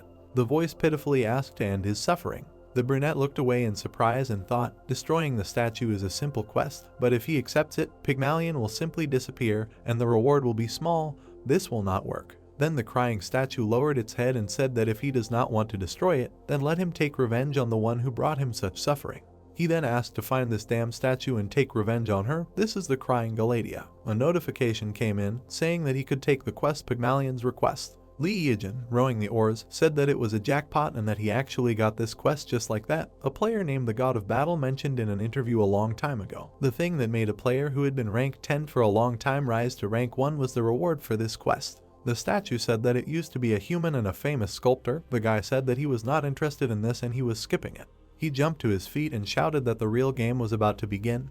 He would defeat this guy with whom he had so many problems. Forward to the jungle of chaos. But then something appeared from above. Nuna hit the boat with her axe. The guy, stepping on the ground, asked if she was really attacking him. The girl turned around and said that she had finally found this bastard and was going to take revenge on him for everything he had done to her. The protagonist turned around at the sound of shouts that they were all here too. A crowd of men were standing and shouting that he was a corpse and they were all out for revenge and that he shouldn't get into trouble. The protagonist looked around and thought that he couldn't remember them all, but he was causing damage wherever he went. Then he asked how they knew he would be here. Nuna approached him and asked if he thought she had been sitting idle all this time. Did he think he could stand up to such a crowd? Lee Yijin looked around and thought that he had completely memorized her attack patterns when she was a boss, but killing players might be a bit difficult. The people around him started preparing to attack, and the guy thought that he was sure of one thing: they weren't just here for revenge. He licked his hands and thought that maybe he could use them. There was a pop. Only clothes were left on the ground and everyone wondered where he went. The girl looked back when she heard the question about where they were aiming. Lee Yijin stood naked on the pole and looked at everyone arrogantly. Then he smirked and spread his arms and asked if they would accompany him on a secret raid. The man asked in surprise what the hell he was talking about, and the other said that he was trying to trick them again. He raised one hand and said that he knew what they really wanted, and that was information. He threw his head back and said, bosses, hidden dungeons, information about quests, and the first run, because that was why they were chasing him. Everyone looked at him in confusion. Then the protagonist scratched the back of his head and said that he thought his outfit was also quite unique. He spread his arms and said that in any case, as they expected, he could provide them with all this special class information. The girl pressed her lips and thought, the first run. Lee Yijin extended his hand and asked what they were going to do now if they wanted to go with them. And thus, their team was formed. Yu Da-hyu, Nuna, the Lone Shark Twins, Li Dongbai, Li Yunbai, Li Jianbai, the three beautiful musketeers, the mobs, the rest he sent in case of trouble, and the professional player of the Soul branch of K1, Ma T-Gang. The protagonist looked at T-Gang and abruptly turned away, thinking that this was amazing. It really was T-Gang. The number 1 god of battle in the national rankings, the ace of the national team, the best in the hero category, he was standing right in front of his eyes. The protagonist smiled. Then he looked into the void and thought that he didn't seem to have done anything to him that could anger him. Someone cut up an insect. The girl grimaced and said that it was disgusting and there were too many parasites here. They were in the jungle of chaos. Nuna said that only lowly D-rank monsters appeared here and asked if there really was a hidden dungeon in such a place. The protagonist turned to her and said that they were almost there. The man opened his mouth and said that it was so hot and humid here, his panties were already wet, and where was there water or at least fruit? Nuna turned to the protagonist and asked who he really was and how he knew that there was a hidden dungeon here. The guy looked up and said that he just found it while walking. The girl, walking past the bushes, told him not to lie, because the dungeons in the beam are created by monsters or NPCs, so even the game masters do not know the exact location. They walked deeper into the bushes, and the girl asked if he was sure about the correct direction. They plunged into the darkness. They came out to the circus tent. It was a secret dungeon, a secret meeting of dolls. Lee Yijin ran forward saying that he would go first. Da-hyu looked at it and concluded that he wanted to appropriate everything for himself. He ordered him to stop. They entered the hidden dungeon of the secret meeting of the dolls. The controllers behind the scenes were on alert. The entities on the stage awakened. The jesters began their performance. The blow fell between two guys. They were the serial killer Pirate and the gargoyle. The protagonist rose into the air with the help of red leather steps and said that for guys like them who live for performances, There is nothing more terrible than the disappearance of the stage. Then he stamped his foot, and the ground began to crack. The monsters began to shake, and the protagonist said that for clowns and clown-like monsters, the damage from the earthquake is double. They also have the attribute of a minion, so the blood is doubled. The gargoyle tried to strike, but the guy dodged, and Pirate put out his hands. Lee Eugene continued to dodge the blows and said that in other words, they receive 4 times the damage from one blow. The protagonist plunged the blade into the clown's head. He smiled and asked what he should do because he wanted to be hit, but his body reacted on its own, so he missed again. The protagonist looked at the battlefield and thought that he had killed a whole bunch of C+ rank monsters in an instant. Jianbai looked at the protagonist and thought that, frankly speaking, he had no flaws. When she came to the dungeon and saw the bronze giant, it had already been defeated. The protagonist stood on the monster, and the girl thought that even she as a player was repulsed by its abilities. She personally wanted to see it in action, so she joined the raid, but she did not expect this. She turned around when someone asked for some items. The men angrily shouted that it didn't look like a group raid. He just killed all the monsters by himself. They wanted the rewards too. Everything should be equal in a team. Ieogen turned around when he heard this. The girl looked at them and thought that this sucked. Da-hyu grimaced and wondered why they were whining. Tegang rolled over and thought that after all, he had no reason to be on his side and why they were probably even right. Tiek pointed his finger at the main character and said that he hoped that he didn't want to grab all these things for himself. The guy replied that he would give them to him. The man's eyes widened when he heard this. Ieogen smiled and said that they could split everything equally between them. He was a team after all. The man grimaced. Then he rubbed his nose and said that he was better than they thought, and the guy replied that since they were a team, they should be honest with each other. Da-hyu looked at them and thought they were idiots. She bit Booga and thought that it was impossible and he couldn't be that kind. He definitely had skeletons in his closet and he was definitely trying to use them. The man came up behind the main character and told him to open the door to the next floor. The girl thought that he was now acting like a simpleton. The door opened. There were many columns in the room. In the center there was a statue of a girl who covered her face with her hands. They found themselves in a secret meeting of dolls too. Everyone began to walk around the statue, saying that they didn't think it would be so spacious, and from a distance the statue looked like a piece of cloth. Everyone scattered around the hall and began to study it, saying that it looked like a room with a boss. They wondered what kind of chairs these were. The hall began to fill with smoke. The controllers behind the curtains began to express their anger. The man looked back and asked where the boss was. A headless man appeared behind him. He fell to the floor. Everyone looked at it in surprise and did not understand what happened. And now the second person died and fell. No one understood what happened. The girl opened her mouth and said with surprise that it was her doing. She aged to a statue and said that this was not an ordinary statue. Blood was wrapped around her hands, and someone shouted that it was a monster and they did not understand how it moved and was already standing in another place. Everyone stared at the statue. The protagonist smiled and thought that, as he expected, Tegan quickly understood everything. This boss cannot be defeated for 5 years, since he was found. It was a statue of a crying Galantia. It was invented based on the Weeping Angels from the Doctor Who series. The girl swung her sword and said that the statue was a monster. They were parodied many times, especially in Dem, and after it was upgraded, it began to look damn scary. The girl struck, after which she looked in surprise. Dongbai was about to hit with her staff and asked to move away. Then she hit it and the statue burst into flames. The girl pressed her lips together in disappointment and said that it was unsolvable. Yunbai frowned and asked how they could defeat it. Tegang frowned and wondered when the boss would attack. Da-hyu turned around and said that it seemed like their attacks wouldn't work until the boss moved and asked if anyone had seen her move. Everyone stood tense and the girl said that she didn't know when she would move, but they definitely wouldn't be able to block the attack and they needed to calculate the time to attack. The man raised one eyebrow and asked how they could make her move. Everyone stared ahead silently. Then they turned their heads towards the sound. Ieogen was standing there wearing a cloak and smiling. Chang opened his mouth and shouted what he was going to do, and anyway, he was the one who dragged them here. The door was locked. They couldn't get out. Then they asked if he had a plan. The protagonist cleared his throat. He raised his finger and said that there were only 2 ways to leave this dungeon. The first was death. The guy raised his second finger and said that the second was to defeat the crying Galathea. The girl opened her mouth and shouted that if they could, they would have won already. How are they going to defeat her if they couldn't see her attacks? The protagonist chuckled and asked when he said that they would defeat her. The girl asked again in surprise, to which the protagonist showed his middle finger. He continued to stand there and he said that he would destroy her himself. Da-hyu looked furious. The man clenched his hand into a fist and asked why he brought them here at all. Da-hyu was surprised when she heard that they were useful. The protagonist smiled sweetly. Then Luke closed his mouth and said that they should give him all the money. Everyone looked at him in surprise and Da-hyu asked what the hell he was talking about. The protagonist folded his arms and said if they hadn't sat on the belt, so she should pay, he would defeat the crying Galatea, so they should provide the payment for survival. Chang clenched his fist and said that it was his fault that they were stuck here, to which the guy in response asked who made them come here. They only came here because of their impudence, they should hurry up and pay. He was sure that they did not want to play a staring contest with a monster that was too tough for them.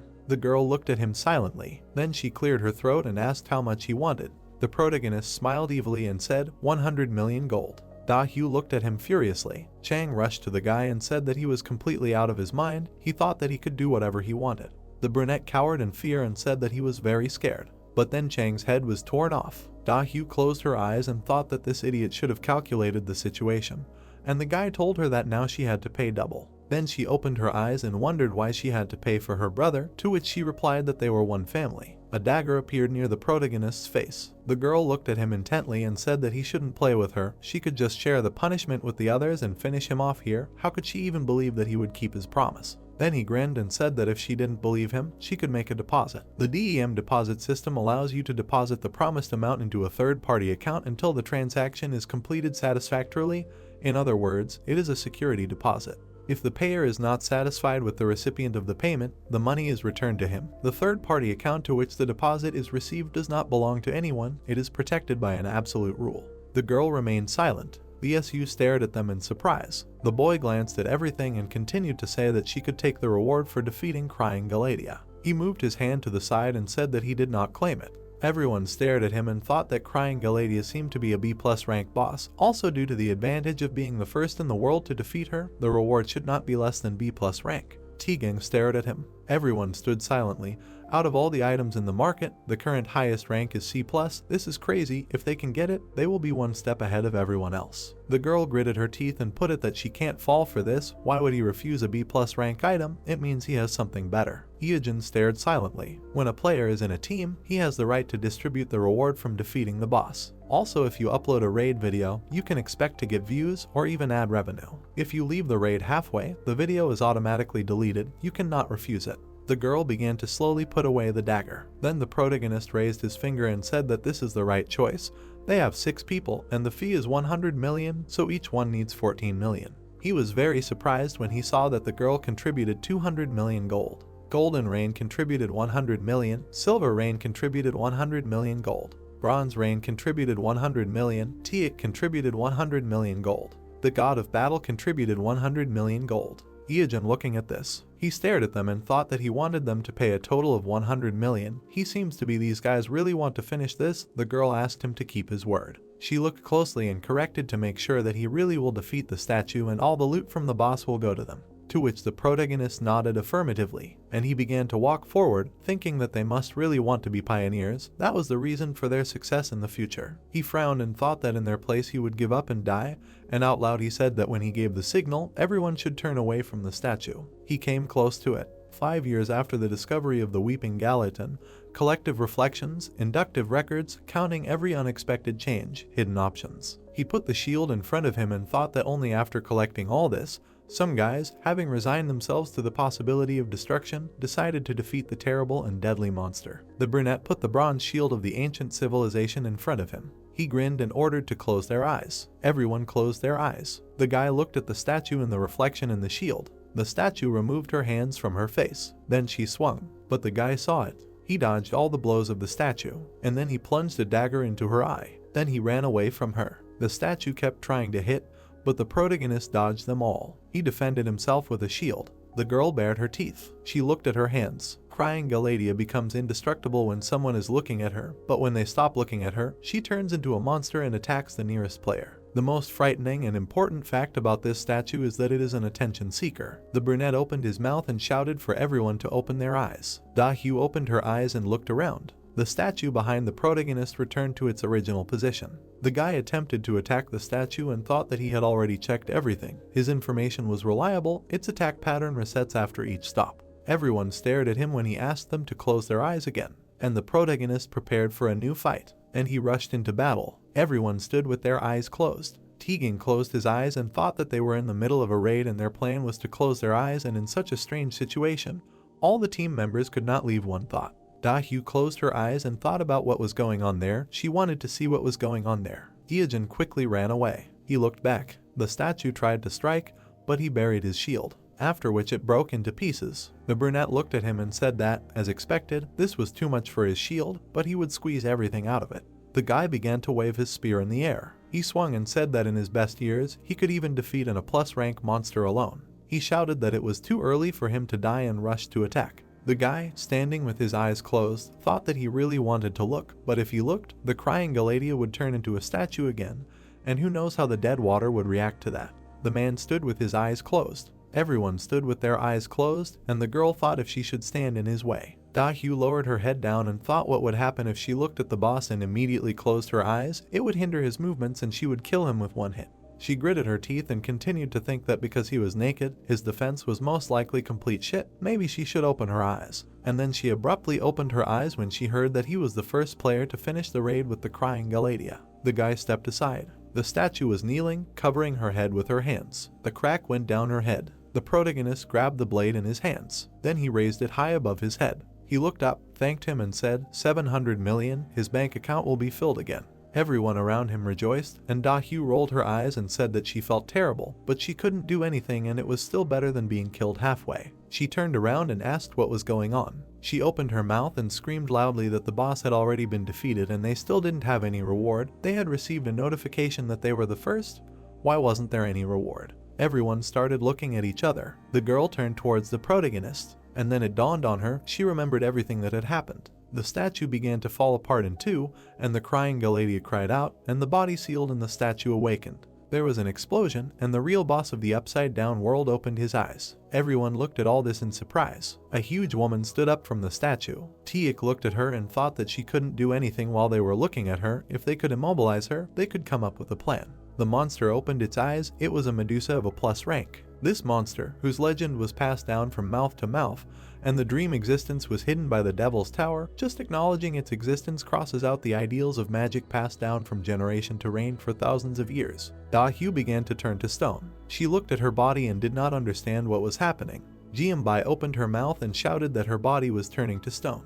Yunbai looked at her hands that had already turned to stone and asked, didn't he tell her to look at her? She was indignant. Why did the scheme turn around so suddenly? Da-hyu turned around and looked at the protagonist with confusion. He stood there and smiled, after which he closed his eyes. The girl's eyes widened and she started screaming that the bastard knew what was going to happen and asked why he didn't tell them. The girl sighed and said that she was shocked and she shouldn't have interfered in other people's affairs out of curiosity. She frowned and said that she remembered his face. The protagonist looked at them in surprise and didn't understand what they were talking about, and then asked if they wanted to kill him. Absolutely all of the bodies completely turned to stone, and the guy said that in this day and age, information and experience are as important as money. The information and experience gained during these days are well worth the money, so for them it was a good deal. They even learned the location of a hidden dungeon. The guy narrowed his eyes and said that knowing the location wouldn't help them get through it. A jellyfish appeared behind him, and the guy wondered if he should play with it. Ijin smirked and thought that after awakening, Medusa does not move for about 30 seconds. Since her specialty is burning mana,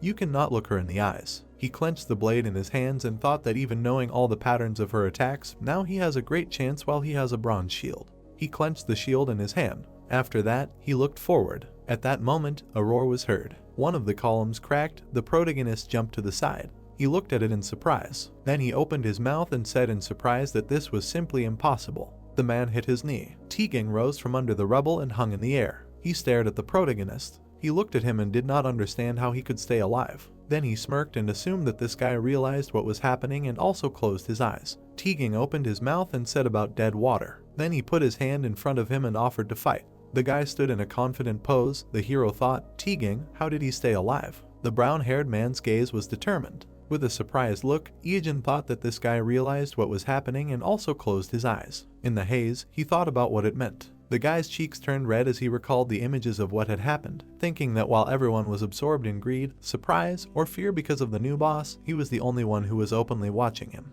The brown-haired man pursed his lips. A swift movement. A fist flew past the brunette's face. A mark from the blow remained on his cheek. Ijin managed to dodge a new attack. His gaze was surprised. Tegan hit with his knee. Ijin held the shield. The opponents stopped opposite each other. The hero grinned, thinking that he needed to calm down. He just needed to use the increase in movement speed. The brown-haired man stood with his arms bent, and then he quickly rushed into the attack. He repeatedly hit the shield. cracks appeared on it. Looking at the shield in surprise, the brunette thought that it was about to collapse. He had to dodge the kick. The guy in the cloak jumped back. He thought with a frown that he relied on one of the red leather feet options. How could he become so cool after playing for such a short time? Standing nearby, Iajin thought that he could easily go solo raid a C+ mob now, and he really was a monster. Clenching his fist, Teaging said that as he thought, he was not that strong in a one-on-one fight. He could not withstand his attacks with such bad equipment.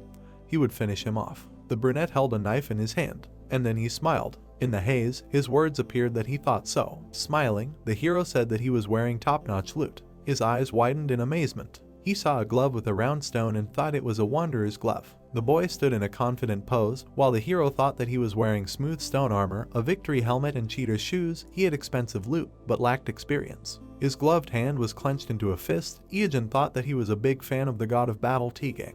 The brown-haired man raised his hand. The hero thought that when he defeated countless strong opponents, rose to number 1 in Korea, he was even more excited than others. Iajin remembered how he cried in front of the monitor, and thought about how much he cheered for him and called him his mentor. Although he was even older, the attack style of the god of battle was firmly stuck in his head. He chuckled, thinking that a series of strikes that he repeated over and over again. With a wide smile, the boy asked, how can he forget this? The hero dodged the bright attacks of the enemy. Teaging frowned, thinking that it was impossible. He was avoiding his attack as if they had fought 100 times before. It felt like he was fighting a huge fly. The guy with red eyes was getting closer. Iajin smiled slyly, and the opponent thought, what kind of unnerving smile? Was he enjoying the fight?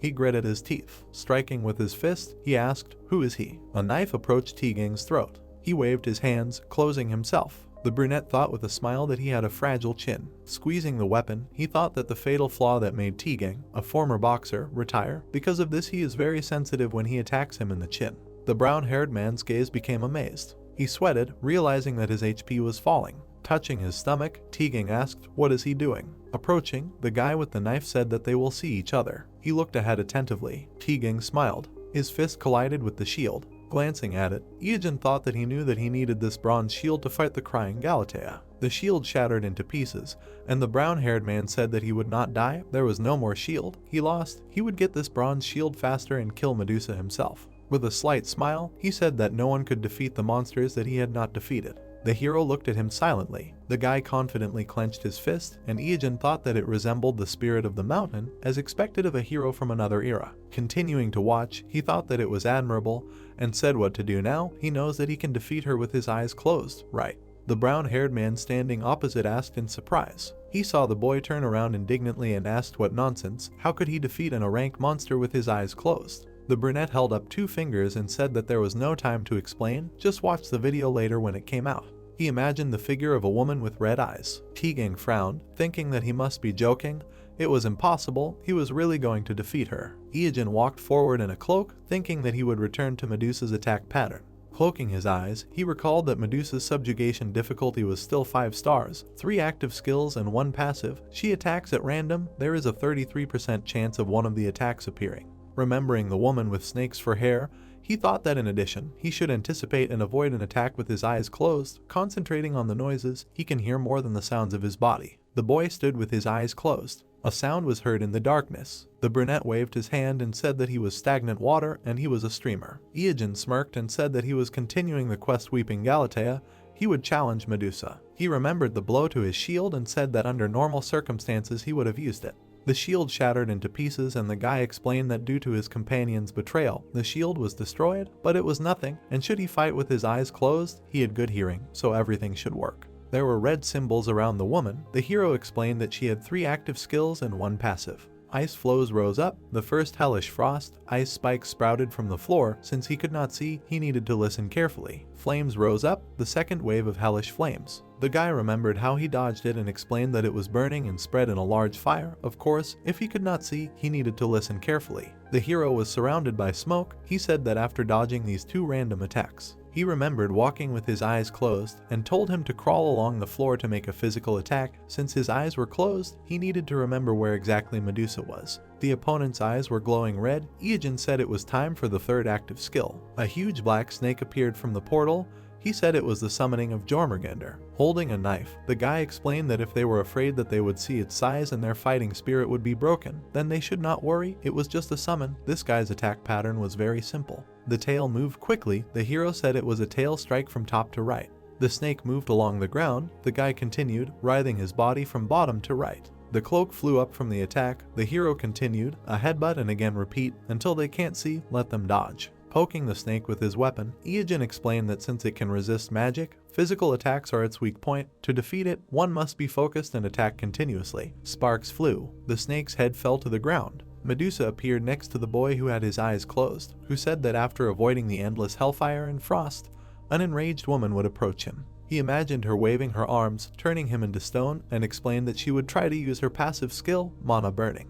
Raising his thumb, Iojin said that this meant that her HP was almost depleted. Now should he fight her? He remembered holding the shield, and said that he was originally going to use the bronze shield to finish her off, but it was not the one. Also okay, as always, there is an alternative. The hero clutched a shiny weapon, a bronze sword of an ancient civilization, made by an ancient method. It is too old, the attack power is almost gone, very shiny and perfectly reflects the owner's face. Introducing a figure with a staff, the hero said that they must be thinking, why this? Let me explain something. The bronze blade obtained after defeating the nameless queen harbored the queen's great dislike for the demons and dragons that destroyed her country. Therefore, the item he obtained from her has a distinctive ability against dragons. The damage inflicted will be increased by 100 times. Raising a finger, Iojin said, they can ask what the connection is between Medusa and the feature sharpened for the dragon race. It is easy. Pointing his finger upward, the brunette explained that the monster is classified as a dragon-like. Snakes and dragons, although they seem different, but the methods of dealing with them are similar. To be honest, he thinks that there is some kind of error in the settings of Medusa. He presented the sword, saying that the bronze sword's basic attack power is 80, adding the one-time boost that applies to the dragon flame. He presented the shining sword, saying that it would increase to 8,000 in one hit. The sword was surrounded by a shining haze. Iojin said that on top of that, Medusa also has snake characteristics. She is a monster that is weak to bronze, so the damage is 8,000 and will be increased 4 times. The attack power of the bronze sword from 80 will increase to 32,000. The hero swung the sword, saying that the final attack is finally here. Medusa's eyes glowed red. Iojin grinned with determination. He clutched the sword in his hand. His body turned to stone, and he screamed. A quick movement. With a sharp movement, he cut off the monster's head. The system reported that he was the first player to hunt Medusa. This was the world's first solo Medusa hunt. He was the first to completely clear the secret doll collection. Iojin happily raised his hand with the sword and said that with persistence, fortitude, and a little cunning, they completed the raid. Smiling widely, he said that it was all thanks to the companions who accompanied him. Let them remember that the body is perishable, but the soul is eternal. Stagnant water was with them. Let them subscribe, like, and press the bell. A spark of a fading screen appeared. Iojin happily raised his hand, and then indifferently lowered it. A ring with a red stone appeared in front of him. It is a spirit sealed in a Ranka ring, calling the name. The gray fragment is a piece of the sculpture of crying Galatea. The ivory fragment gives off some ominous feeling. Iojin crossed his arms and said that there is no need to show them the rewards. There are already quite a few ways to deal with the dungeon. He is not sure what to publish, so later. The guy looked in another direction, saying that now. He sat down on the ground. Opposite him was Medusa's head. The guy looked at it carefully. 3 hours later, he was still sitting opposite the head. He grinned and asked if he thought this was the end. He was waiting. Let her show him what she has. Medusa's eyes were closed. They glowed slightly red. The head said that he was still here. Why didn't he leave? Showing his fingers, Iojin said that didn't she have something to tell him? He waited 3 hours to hear it. The gray head was silent. Sitting opposite, the guy heard that she couldn't die like this after being deceived. Since he was the one who killed her, she was sure that he would listen to her request. She imagined the silhouette of a woman entwined with a snake and said that she was originally a human. She fell in love with a black dragon and gave birth to his child. Imagining a baby in a swaddling cloth, she said that now, on her deathbed, she can't stop thinking about this child and can't protect and leave him alone. Medusa with red eyes said that she asks to kill them and send them to the underworld to her. Wincing, Iojin asked again. She asks him to kill the child. Let him not talk nonsense. The woman's lips slightly curved into a smile. A notification about the hidden quest Medusa's mother's love appeared. The system said that the task is to kill the child, the reward is unknown, and offered to accept or decline. Smiling, the brunette said that in any case, he finally got it, another secret quest with a sequel. He imagined a blue monster and thought it was a bronze golem. He remembered a skeleton with a staff and said that the permanent queen. The statue covered her face with her hands. He said, crying Galatea. Introducing a woman with snakes on her head, he continued, and Medusa. In the system window there was an inscription accept. Iogen looked ahead in surprise. A beam appeared above his palm. He asked, another drop. Looking at the key in his palm, he said that it seemed that after accepting the quest they give an additional item. Looking at the small key, he asked what it was. The system said that it was a dark key. Nothing good would happen if he touched this thing. There were many houses in the city. The guy was sleeping, his hand hanging down. And suddenly he opened his eyes. In front of him was an insect. The cockroach greeted him with a smile and said good morning. Iogen sat up on the bed and said that maybe he should move. Under the blue sky, he heard the words that yes, this is Apricot. He wants to know the details of his account. He sees the summary on the bottom right of the page. There were many houses in the city. The voice said that deposits were made at the end of each month. The withdrawal can be done on Monday of the next week. The commission depends on whether he is an exclusive player or not, but now she is a little busy. The woman walked in front, saying that this house is much cheaper than the average price on the market. He will not be able to find similar offers. It is fully furnished, so he does not have to spend extra money. There is also a gym and a swimming pool on the 4th floor. They are free. You can just come and work out. Later, she will personally send him the details. Let him say his nickname. Standing in the room, Iogen said that the floor is excellent. He does not think there are insects here. The woman said that this is great. When does he plan to move in? The words were heard that the streamer stagnant water. A little later she will transmit the data through, and then the question is who. The man sweating held the phone, saying that his name was Hyung Jun. He was the head of Apricot's support service. It was a great honor for him to talk to him in person. He enjoyed watching his broadcasts. Rumors of the emergence of a super newcomer spread like wildfire. The number of views is constantly growing. They set a new record for the number of donations. It's amazing. If he can spare some time, let him somehow drop by the office, or better yet, let him just say where he is, come to him no matter what. Holding the phone to his ear, Iogen asked to send him all the information by mail and to comply with the payment deadlines on time. A voice came from the phone in his hand, agreeing, saying that he should not worry if he still finds time later. The hero looked at the screen with displeasure and said that he had only uploaded a couple of streams and even published them under a non-exclusive tag. They were already acting like this. He was sure they wanted to appropriate the rights to his streams or offer him a partnership or something like that. They thought he didn't understand that they would leave him with nothing.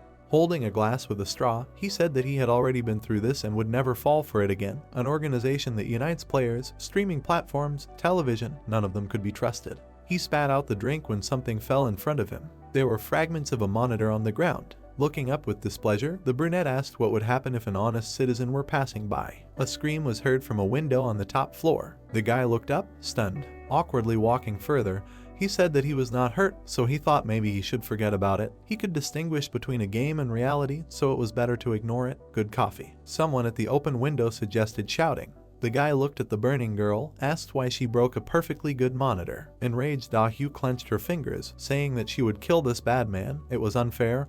He had deceived them, but the views on this guy's video continued to grow. There was a tab with videos open on the screen. She asked if he was winding them up. How did a paid video end up on top in the trending tab? She was curious, so she paid too. Chang closed his eyes, hearing that he had gained popularity thanks to Medusa, which they were all hunting for. Covering her eyes with her palm, the girl said that she was so angry that she felt like her head was burning. The brother replied that she was distracting, so let her just calm down and drink something. He looked at the man, who said that he had returned from a gathering event and noticed that his sister was also there. She was lying on the table, confused, and heard that he saw her in the dungeon on the video of the Medusa hunt. Showing the phone, he said that after that he watched all the videos in which his sister was killed, and now he was her fan, and he also joined both the guild and the fan club. The guy calmed his sister down, saying that she knew that he meant well. Da-Hyu froze with a bottle in her hand. Frowning, the red-haired girl heard her ask how many members there were in the guild. Chang answered that there were about 300. Her laughter was heard among the glow. Smiling slyly, the red-haired girl said that there was still a way out. Stagnant water would not get away with it.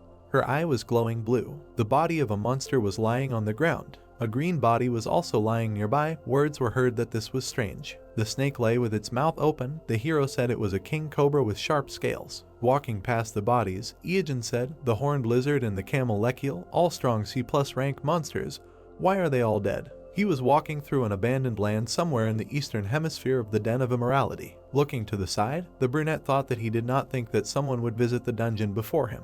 Jumping down, he thought, who came here first? Iogen landed near the blue monster. The blue Oni turned to him. Grinning, Iogen said, what a surprise, he is so huge, I bet no one will get close to him. The hero was surprised when the monster attacked. Dust rose around. Looking at the monster, the hero said that he was lucky, he has business with him. The blue giant swung his leg. With a smile, Iojin said about the earthquake. Raising his foot in a red boot, he said that he would see how it goes. A bright flash rose. Clouds of smoke flew away. The guy in the cloak attacked. About 3 hours later, the monster's head fell to the ground. Looking ahead, Iojin thought a squad was here. No, it looks like one person worked. Besides, arrows were stuck in the monster's body. In the legs as well, the hero realized that he was an archer. In the rapid movement, the guy thought that some archer was trying to make a solo raid. It can't be. The guy in the cloak stood among the rubble. A blinding flash appeared ahead. The hero covered himself with his hand, and then looked away in shock. Hiding, he drank a potion, saying that all he had was this pair of stone slabs and potions. He was naked and completely unprotected. He almost died in the stupidest way. The monster lowered his huge hand. He had white teeth. Sticking out his tongue, the guy thought that it must be. He had never fought him before, but this is Gorgon. Ahead was a horned one-eyed monster. The hero thought that this monster had everything balanced. Strength, speed, endurance. He also had special abilities. He can even use mana burning. Looking from behind cover, he said that in general, he is not an ordinary guy. This is a top-level opponent at the moment. A long-haired guy appeared ahead. The hero thought, who is this? There was a blue scarf around the guy's neck. He held a crossbow in his hand. The brunette's eyes became surprised. Sparks appeared near the stones. A trace remained from a quick jump. Iojin looked ahead in surprise. Having jumped, the player shot at the monster. It raised its head up. The long-haired guy confidently held the crossbow, and then, looking to the side, he exhaled. Iojin smiled, thinking that this was Drake, a professional player who is at the top of not only the official rating. The guy shot at the one-eyed monster. Having mastered the non-standard type of character archer, he became the undisputed #1 in the rating, and many players recognized him as #1 in the world. A paw flew near the fair-haired man, so he received the nickname 1 in 7 billion. A blade appeared in his hand. He became so popular in Korea that he even received a cute nickname Drakey. The paw reached for the guy. One day he suddenly disappeared from the game, but no one knew why he left. Drake looked with yellow eyes. He is a real mystery. This made him famous as a legend. Iojin looked away and thought that he was cornered. The guy stopped, stretching out his hand. The enemy, opening his mouth, ran towards him. Drake grinned and quickly attacked him. The monster looked surprised. It fell sharply to the ground. The brunette stared forward, thinking that it was the same. There was transparent mucus on the paw. He thought it was the gel of snail skeletons. There were many sharp weapons on the ground. The guy thought that there were sharp spikes on the floor. Looking forward, Iojin thought that it was impossible. Such a short period of time, he was able to set such a trap. He remembered how the guy slipped under the paw of the monster. Drake stood with the crossbow in his hand, while the hero thought that this was incredible. The blonde-haired man smiled, thinking that Gorgon's HP had decreased to 5%. Great. He took out a short blade, a weakling sword, which has a feature that helps defeat an enemy with less than 5% of his health left. The blade glowed blue. Looking ahead, Drake thought that this was his 20th attempt. It was time to use the 5% chance. Iojin looked ahead tensely. The long-haired man rushed to attack, thinking that now. The monster's eye glowed red. Drake grinned, asking from the mana burn. The stone on his sword was shining. He said what it was. The impact left a mark. He said that it was bad.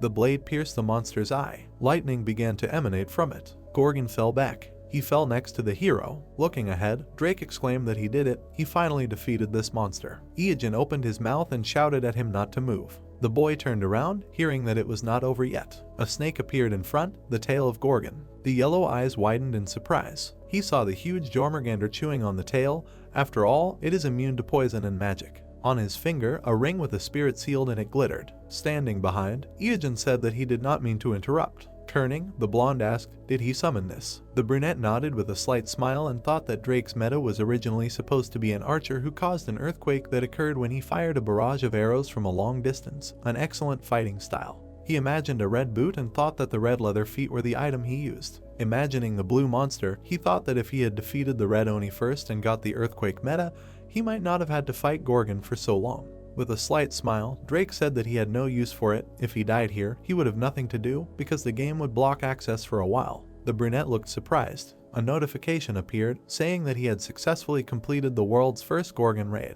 The solo raid rankings were compiled. Drake in first place, 7 deaths, 182 surrenders, 62 hours 3 minutes 21 seconds. The long-haired man reached for the dropped item, a fragment of Gorgon's horn, and said that they have a saying in their family, pay back a debt twice as much and revenge tenfold. Smiling, he said that he saved his life, so he would definitely save him twice, no less. Iojin looked at him with a slight smile and thought that this was not bad. As a character, he mentally raised his hand and thought that the #1 player in the world promised to save his life twice. In comparison, the reward for killing Gorgon was nothing. On the outside, he smiled calmly and agreed, saying that he would probably use it once, probably right now. Standing next to him, the guy in the cloak said that he planned to reach the very depths of the den of immorality. Drake turned to him and asked again, "Isn't this the lower floor?" Iogen passed by. He approached the stone building. Looking at it carefully, he thought that if the information he had was reliable, the way there lies behind this altar. A flash appeared in the darkness. It was a small keyhole. Smiling, Iogen said that he found it.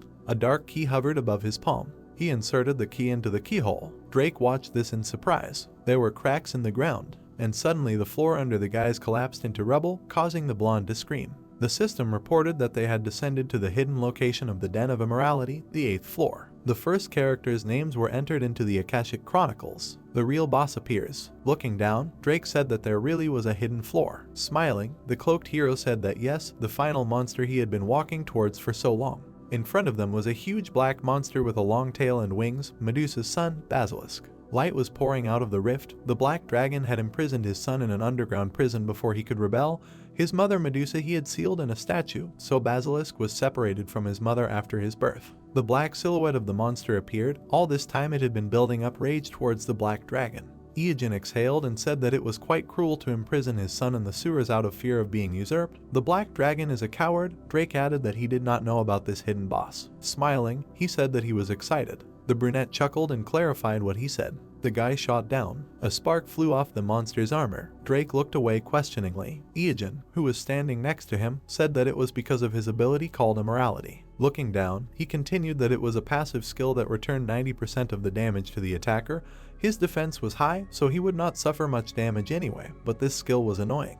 A fire ignited in the monster's mouth. Iogen clenched his teeth, saying that he was about to exhale. Flames burst out of the monster's mouth under a cry to dodge. The hero ran away in fear. Sparks flew around the boss's head. Looking there, Drake said that it was a strong poison. He could take damage from a simple impact. He turned around, hearing that the hero would go first. Iogen resolutely jumped into the pit. The confused brown-haired man said that the entire 8th floor was flooded with this poison. There was no room to stand. Looking ahead in surprise, he asked what he was planning. The guy in the cloak stood on the snake's body. The black snake had a red eye. Words were heard that the immunity to Jormungandr poisons was beyond his wildest dreams. Smiling, Iogen said that there would be no problem with the poison as long as he was here. Flames burst from the monster's mouth. The hero's cloak fluttered. He grinned as he clutched the weapon. Suddenly, the ground rose up under him.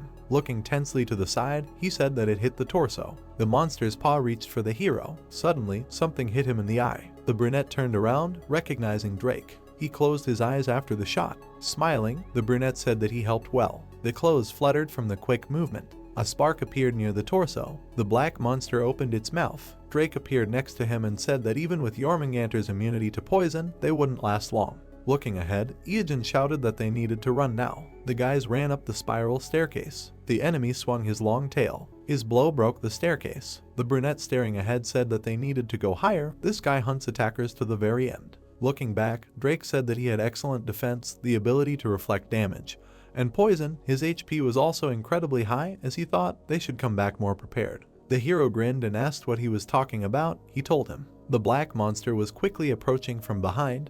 A question was heard, was he really going to hunt him? Glancing back, the long-haired one asked if he was sure he could survive his poison. Iogen clenched his fist, saying that he was actually thinking about it. He imagined the boss, thinking that exiting the dungeon through the basement would take about 2.5 hours, plus the time it would take to finally reduce his HP with point damage. Together, about 3 hours. This would significantly undermine him. Is it possible to avoid Basilisk's poison for so long? Iogen grinned, saying that there is a way out. He will see for himself if he goes with him. Drake grinned and said that he will trust him. The 6th floor. Glancing back, the hero said that this sound is him spraying poison. Let him hurry up and jump to the 5th floor. Green smoke burst out of the monster's mouth. Drake turned around and asked how he could tell the difference between spraying poison and inhaling it. His comrade replied that it could be understood by the sounds, obviously. The hero clarified what he meant and received the answer that when he uses the exhalation of a club of poison, the FPC is 50, and when he sprays poison in the air, 370. Didn't he know that there is a difference of 20 FPC? Not to mention that his tongue moves up and down before exhaling and slightly right and left before spraying. 5th floor. The heroes spread out from the rapid movement. The brunette said that this is the sound of the 3rd octave. These are grenades made of scales. All the scales fly at an angle of 45 degrees, so it is enough to just lie down. 4th floor. Flames flew above the guys. Drake said that every monster on this level could destroy enemies just with a breath of poison. The item said that they were all so strong that he could not kill a single one. 3rd floor. Basilisk's face appeared in the darkness. Looking down, the brunette thought that he still had 80% HP left, and in the meantime, there was less than half to go. The comrade standing behind exclaimed that he would be caught if he just stood there. Iojin turned around and said that he would take a look. He thought it was about time. There were 2 cracked columns ahead. Running up to them, the guy called there. Looking at him in surprise, Drake thought, isn't the exit on the other side? Why here? Suddenly, Basilisk appeared in front of the hero. Sparks fell. Lightning appeared in the haze. Iojin smiled, saying that it was great, just in time. A bright beam shot among the lightning. It crashed into the ground between the opponents. The monster clenched its fangs. He smiled and said that thanks to it, he could buy some time. Standing behind the blue monster, the guy exclaimed like a Pokemon that he chose it. Drake was shocked, turned around to the guy who shouted forward Blue Oni. The blue monster rushed at Basilisk. A reddish haze in the darkness. Blue flashes appeared. Red and blue zigzags merged. The system reported that the fusion of items was complete. Blue Oni stood in front of the monster. Smoke surrounded its muzzle. Drake looked at the brunette in surprise and asked if he had really thought this through, to which he received the answer that of course, fortunately, they arrived just in time for the Blue Oni to regenerate. Looking ahead, Iojin declared that he would simply attack everyone in his territory, even if that creature was Basilisk, which was 10,000 times stronger. The black paw squeezed the blue one. The hero thought that besides, its strength was enough to mistakenly classify it as a rank higher than C+. Basilisk squeezed the Oni's hands. Iojin thought that he hoped. Black fingers squeezed the wrist. The blue monster screamed. The boss opened its mouth. A stream of flame burst out of it. It surrounded the head of the screaming monster, and then everything disappeared into the haze. Basilisk was standing next to the remains of the skeleton. Iojin quickly ran forward, saying that great, he bought them 10 seconds. The heroes ran up the stairs. The guy thought that Basilisk's HP was now 50%. They had fallen significantly. Turning back, he thought it was worth a try. The monster was smashing the steps. The 1st floor. The guys stopped in front of the huge boss. Drake said that Basilisk was still alive and kicking. It was a shame that they did everything they could. His comrade giggled and asked what he was talking about. They had exhausted themselves so much to get here, could they give up now? He imagined the image of the red monster and thought about his secret item he had patiently prepared all this time. A blue monster appeared in his memory. Imagining the fusion of blue and red, the hero thought that his finest hour had come. In front of him was a boot. The system reported that it was the skin of the legs of Jormungandr, rank B+, attack plus 500, movement speed plus 50, and the ability to use the earthquake skill. These shoes were created by fusing the skin of the legs of red and blue Oni. The boot was put on the hero's foot. With a determined look, looking forward, Iojin said that his preparation for a full-scale dungeon raid was finally finished. Everything was going according to plan. He raised his foot, shouting for him to taste the most devastating area of effect attack that monster's capabilities could offer. The eye on the boot glowed. A scream was heard. It was showtime. Rock debris flew up. There was blue smoke in front of Basilisk. Then he fell into the abyss. The monster fell along with the debris. Looking down, Drake made a surprised sound. Standing next to the rift, he said that this was a terrifying force. The monster's body disappeared into a bright haze. The hero explained that the Den of Immorality is essentially a deep hole between each floor. A lot of space. Basilisk fell from the 1st floor to the 2nd. Wouldn't that cause a huge decrease in HP? The impact caused many cracks. The guy continued that during the fall, his immorality feature would reflect damage to everything around him. Looking down, the brunette continued that the floors were already weakened due to Basilisk's rampage, and his poison was everywhere. Now all this still affects the attack, so while the floor under him will collapse, this is behind the floor. The puzzle monster fell among the rubble. The guy continued, falling lower and lower. He continued to fall into the darkness. Looking down, Iojin said that with each floor he would lose a lot of HP. A crack appeared from the impact. Stones flew up. The monster lay among the rubble. The rubble quickly fell down. The hero continued that the floor would collapse up to the 8th floor. Flying among bright flashes, the monster fell to the ground. The hero explained that in the end there, where it all began. And up was raised a black hand. Looking at the cliff, the brunette said that it will take this guy a long time to get back up again and thought that by then the point damage from the chisel should finish him off. Hearing he continued that from now on it is a battle with time. The guys looked down carefully. Pointing a finger forward, the hero suggested throwing down rocks just in case while they wait. Stroking the snake on the muzzle, Iojin said that he was quite a useful ally. Drake looked ahead. He was absolutely useless and thought that it was necessary to grab popcorn. A notification appeared that they were the first players to complete the Basilisk raid, they were the first to clear the Den of Immorality, completed the hidden quest Mother's Love Medusa and killed the child. Here is the reward. An image of a black armor appeared, which was called the Heart of Immorality. It is in a plus rated armor with plus 500 defense and the ability to use the unique skill Immorality. It is made from a perfectly tailored and perfectly dried basilisk heart skin. Iyajin chuckled, thinking that this is a great drop. He never thought he would get something so unexpected. Now he has to go down to the 8th floor again. Drake looked at him with a smile, saying that he did nothing, so he feels awkward about his name being written in the raid clear. He got the title thanks to hunting basilisk, but not a single item due to his low contribution to the hunt. The brunette retorted that no, it was great for an impromptu team, but that's later. Since he doesn't know the layout of this dungeon, will he help collect the dropped items? Looking at him with a smile, the guy said that there was no need to ask. If anything, there was something else he wanted to do. He should not be shy and say it. The hero looked at him with a slight smile, thinking that he was quite polite. A question was heard, that earlier, when he entered his name in the rating, he said stagnant water. Without turning around, the brunette answered that yes, what? The fair-haired touched his chin. Shifting his gaze, he said that recently many large guilds ordered his murder. Iyajin raised his eyebrows in bewilderment and thought, an order to kill. Staring at the guy in shock, he asked what he meant. He did nothing like that. Waving his hand, his comrade replied that he also received everything simply with a reward. A notification appeared that they were looking for any player with the name Stagnant Water who behaved unusually and rudely. The list of crimes: trolling, stealing monsters, stealing items, killing players, showing off their naked body, stalking, and so on. They are waiting for players who can deal with this problem in cold blood, and then there is the amount of the reward. The hero stares at the system window in bewilderment, saying that this is ridiculous, and there is not a single accusation that he agrees with, except, perhaps, showing off his naked body. Looking to the side, Drake said that it seemed like a lot of people would come for him. How about hiding for a while? He stared forward with a completely gloomy expression, and then he chuckled. A shadow fell on his face and laughter could be heard. Iyajin smiled slyly, saying that they wanted to catch him.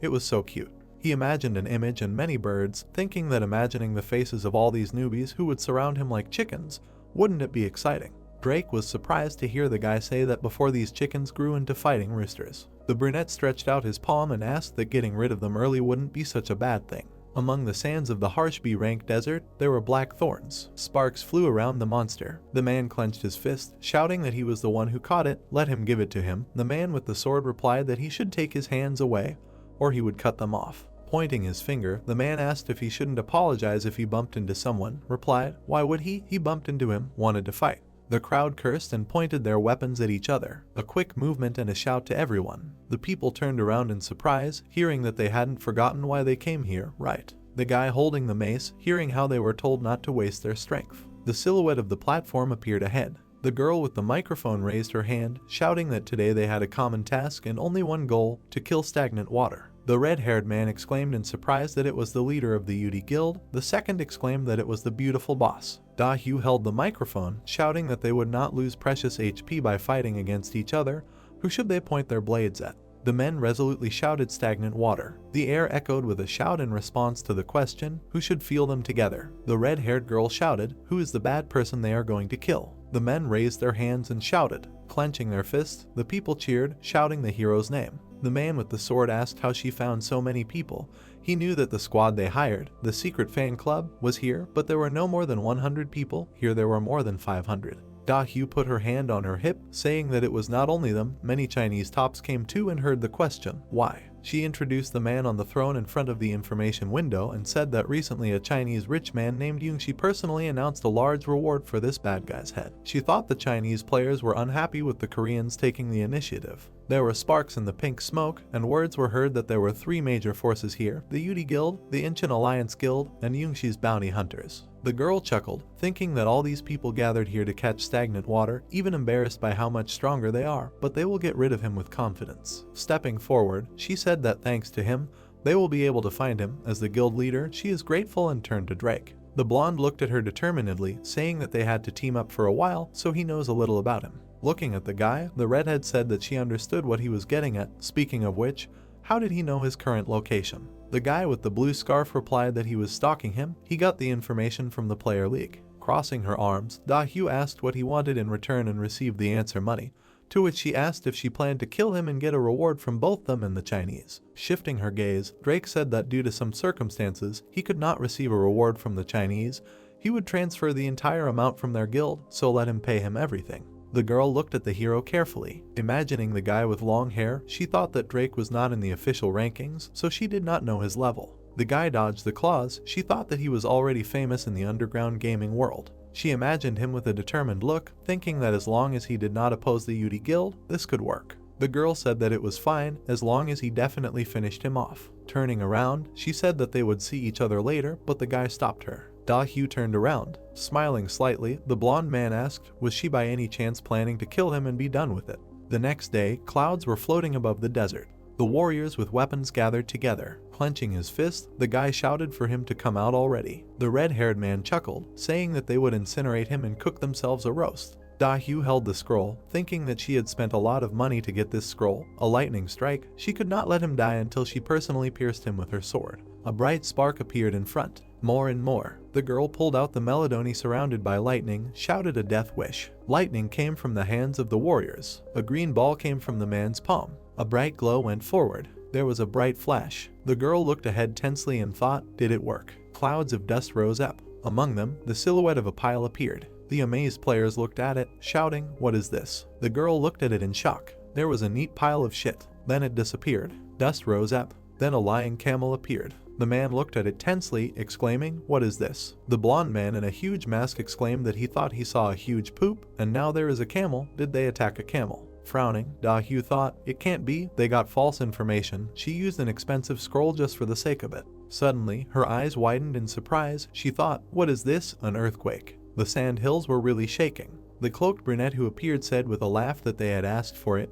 This was a gift from him. Let them enjoy the horror of their first encounter with a monster. A huge monster burst out of the sand. The guy stared ahead in shock, thinking, wasn't it daytime now? It had suddenly gotten dark. He and his comrade looked up in surprise. A huge worm appeared in front of the players. It opened its round, toothy mouth. The girl looked up tensely. With an expression of horror, she screamed, what is this? Sparks of energy flew forward. The worm attacked, scattering parts of the players' bodies. In the desert, there were stone cliffs the day before the raid on stagnant water. Dust rose near the cliffs. Ijin turned around and asked, did he get all the rewards? Drake, who was standing behind him, said that yes, the United Guilds actually wanted to stab each other in the back. They all put a price on the heads of the group leaders. The brunette chuckled and said that of course he expected that from them. In front of him was a whole list of kills with a reward for killing each of the guild leaders. The guy in the cloak looked at his comrade and asked if he had spread the information that he would be there at 2 o'clock, to which he heard the answer that yes, they believed it even easier than they thought.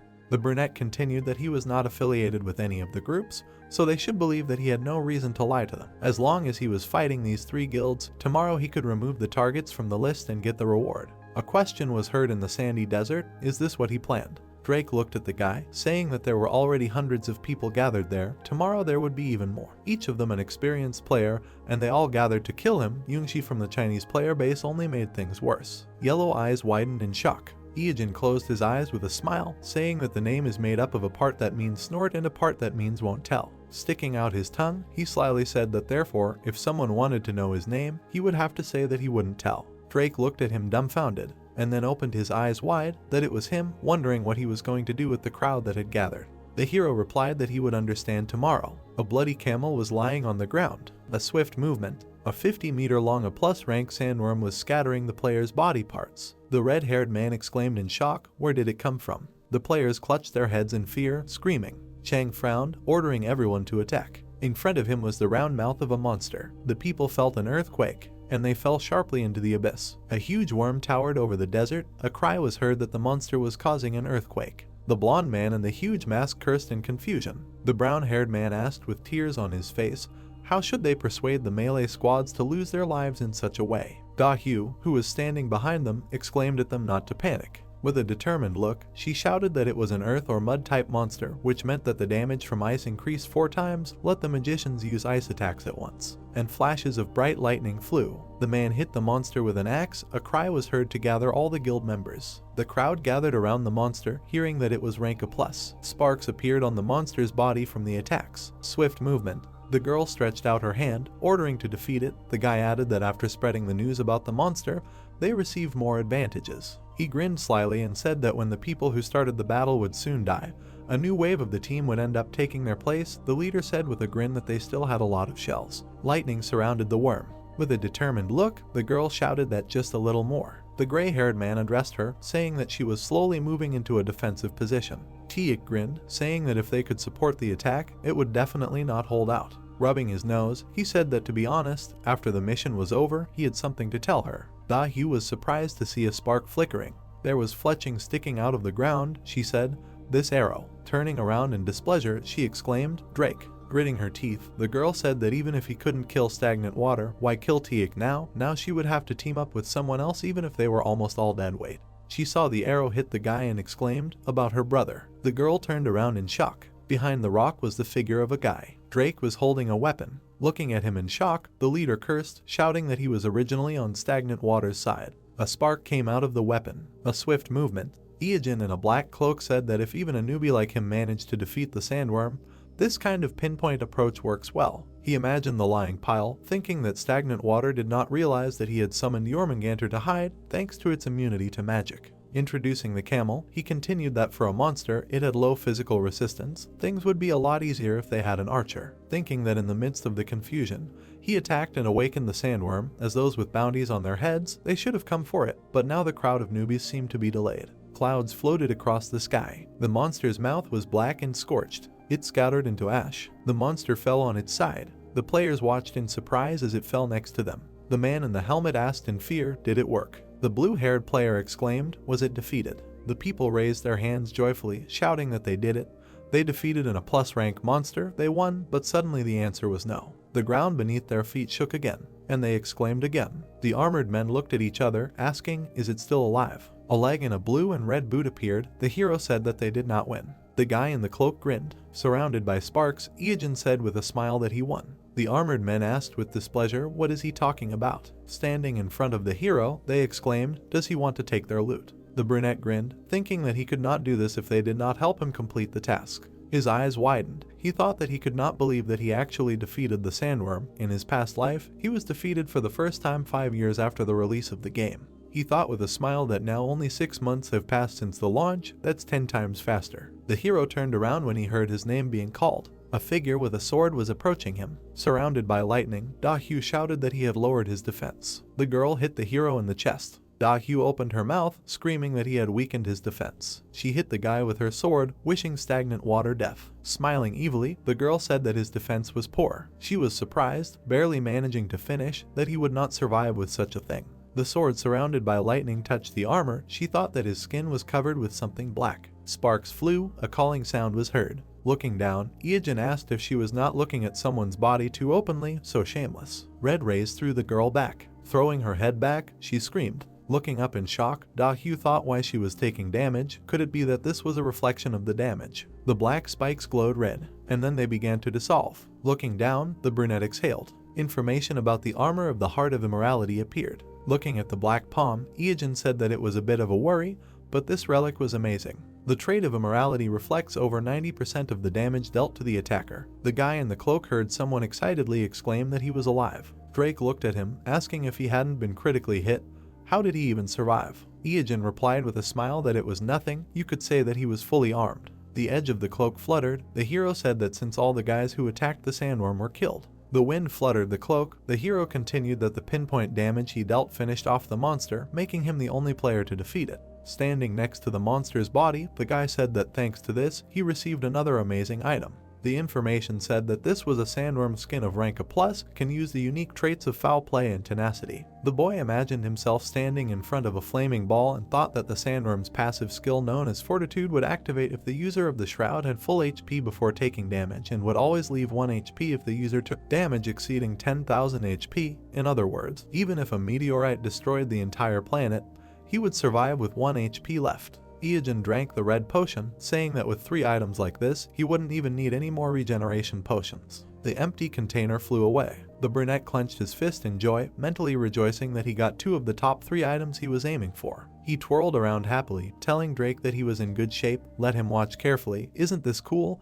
He replied that all he saw was a pervert in a black leather suit and cloak. The guy crossed his arms and said that he would definitely not be boring, so he would continue to follow him. Iijin smiled. The guy introduced Ah Hugh and asked if he had noticed that she was very skilled. She was able to dodge all of his arrows, escaped, and even tried to deliver the finishing blow. Ijin turned around when he heard a demand from behind him to stay put. The figures standing behind the monster's body were indignant that this was their sandworm, first dressed as a pervert, and now wanted to carry off their prey. He could not steal their reward right in front of them. Ijin looked back with displeasure, saying that they were hiding from this monster, but showed up to complain. Throwing a cloak over his comrade, the brunette said that they were leaving. The player stepped on the monster's body. His face became surprised. He asked where they went. There was only desert sand ahead. The guy said that they dissolved. The wind drove the dust. There was a brown cloth on the sand. The boys hid under the sandworm skin, which reduces the chance of being noticed by the player or monster by 50%. Ijin said that he was sure that they were newbies with 6 months of experience, so this disguise was enough. Now they could go to a safe place to log out. The heroes looked ahead carefully. Lying under the skin, they both thought it was awkward. Under the sky, the hero thought that because he was technically naked, his stomach was growling too loudly. White clouds were floating in the sky. There was a sign on the brick building. From the video on the screen, words were heard that this was the end of their review of the Red Oni, one of the 3 main bosses in the Newbie area. Next time he will talk about the long sword of the Needle King Cobra. Let them not forget to like, share the video and subscribe. It was stagnant water, disconnecting. The guy with the phone exclaimed how cool he was. The other said it was amazing how he could explain things so well while fighting an Oni. The student sat with his head on his hand. Teagang turned around when he was called. 2 guys approached him. With an indifferent look, the professional player of the K1 Soul branch asked what they wanted. The blonde looked at him awkwardly. Standing next to him, he hesitantly said that it was nothing, just what they talked about last time. He wanted to know if he got them. His hand squeezed the handle of his backpack. As he walked away, Teagang said that if he meant the hunter's bandana and the bold armor, he already had them. He interrupted the thanks, saying that there was nothing to thank him for, just to get the money ready. The blonde standing behind him asked displeasedly why he was leaving. The class hour had not even started yet. Looking after him, he sadly thought that he had hoped they could play together. White clouds floated across the sky. Teagang looked ahead with dissatisfaction, saying that he couldn't continue to earn so little. Professional gamer groups forbid their members from participating in other commercial projects. He walked with his hand in his pocket, thinking that the regulations monopolized the players. Because he dropped out of school,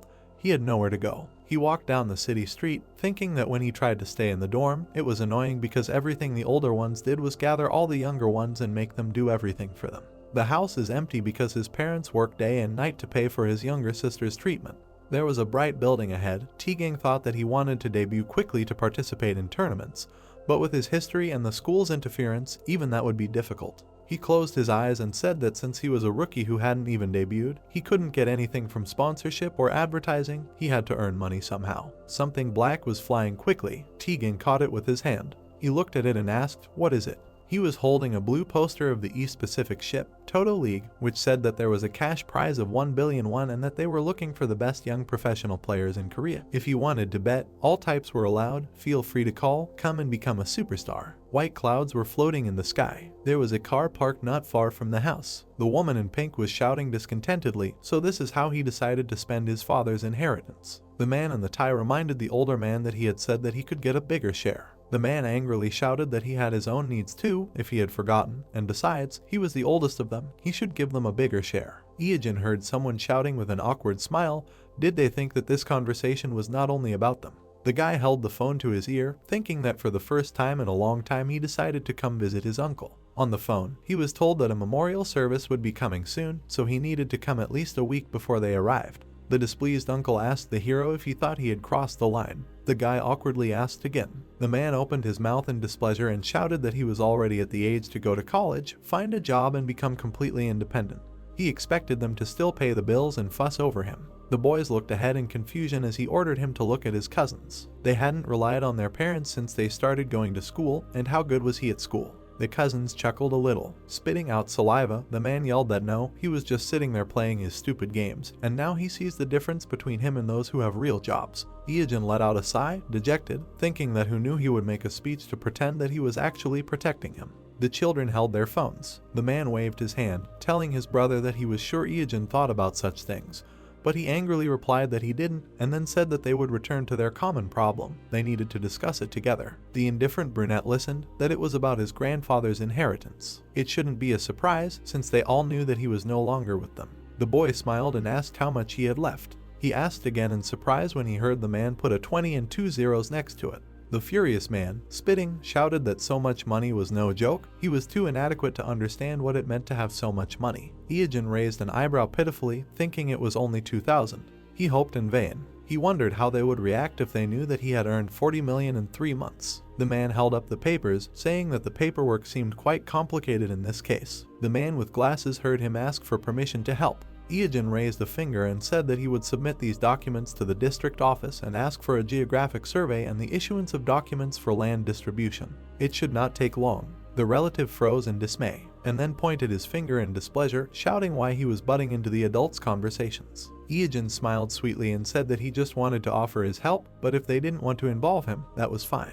Sitting with his legs tucked under him, he continued that it seemed like the inheritance request hadn't come through from the local courts yet, so the whole process would take at least a week. If they went to the registry office later and got the registration number, the inheritance would get a new number. The cousins were displeased to hear that only after that would the inheritance registration process be transferred to them, but they would need to prepare the land transfer application and official seal in advance. They would also need to choose the right seal and a suitable representative to oversee the process. The bespectacled man smiled, saying that if they thought about it, they could really use his help. The brunette said with a smile that they would leave the inheritance worries to him. Iijin smiled. His uncle grinned darkly. The guy thought that he had learned all this in his past life after he had set him up. In the bluish space, words were heard that by the way about this. The guys surrounded the hero and asked what he was doing these days, since he should not go to college. The cousin with glasses smiled, saying that he was 21, so it was a little late, but perhaps if he started studying now, he could still take a place at a lower level. The second brunette said that he was older than him, he could tutor him if he did not know how to study. Iijin looked at them with displeasure, hearing that he should go to college at any cost.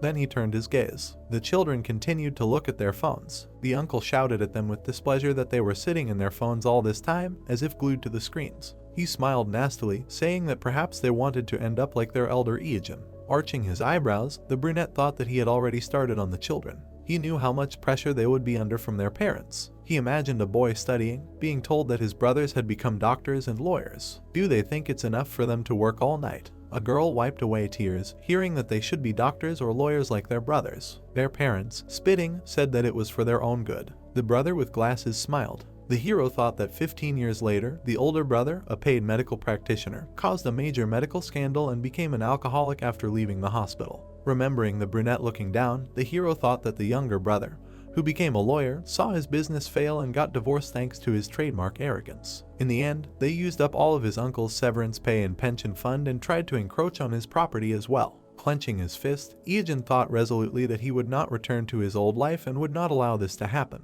The uncle turned around with displeasure, asking who was there. Hadn't everyone arrived? Throwing open the door, he yelled, "Who is this guy who parks so loudly in front of someone else's house? If they want to park, can they do it somewhere else?" Opening his mouth, he saw the truck, asking which house did they even come to. Iijin, who appeared behind him, smiled and apologized for that. With a sweet smile, he said that in fact, it was to him. A shout was heard to the dear customer that his order had arrived. The headlights of a car appeared. In the cabin of the truck was a luxury car. The cousins' mouths opened in shock, exclaiming that it was a Morse Crocodile L3021.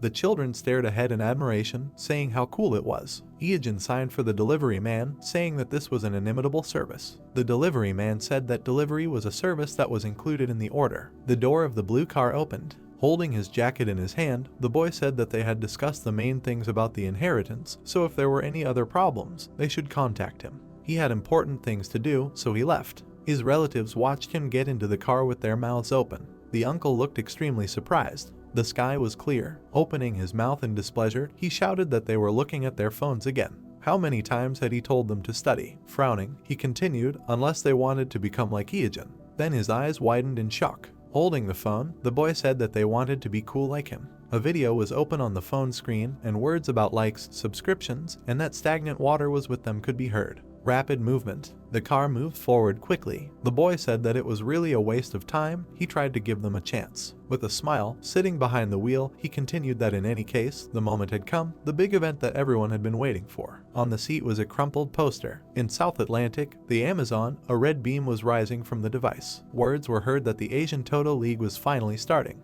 The man spread his arms, saying that he thanked everyone for joining them today, whose decisive victory would bring the player a huge prize of 1 billion won. The girls had masks with ears on their faces. Words were heard that today's match had already begun.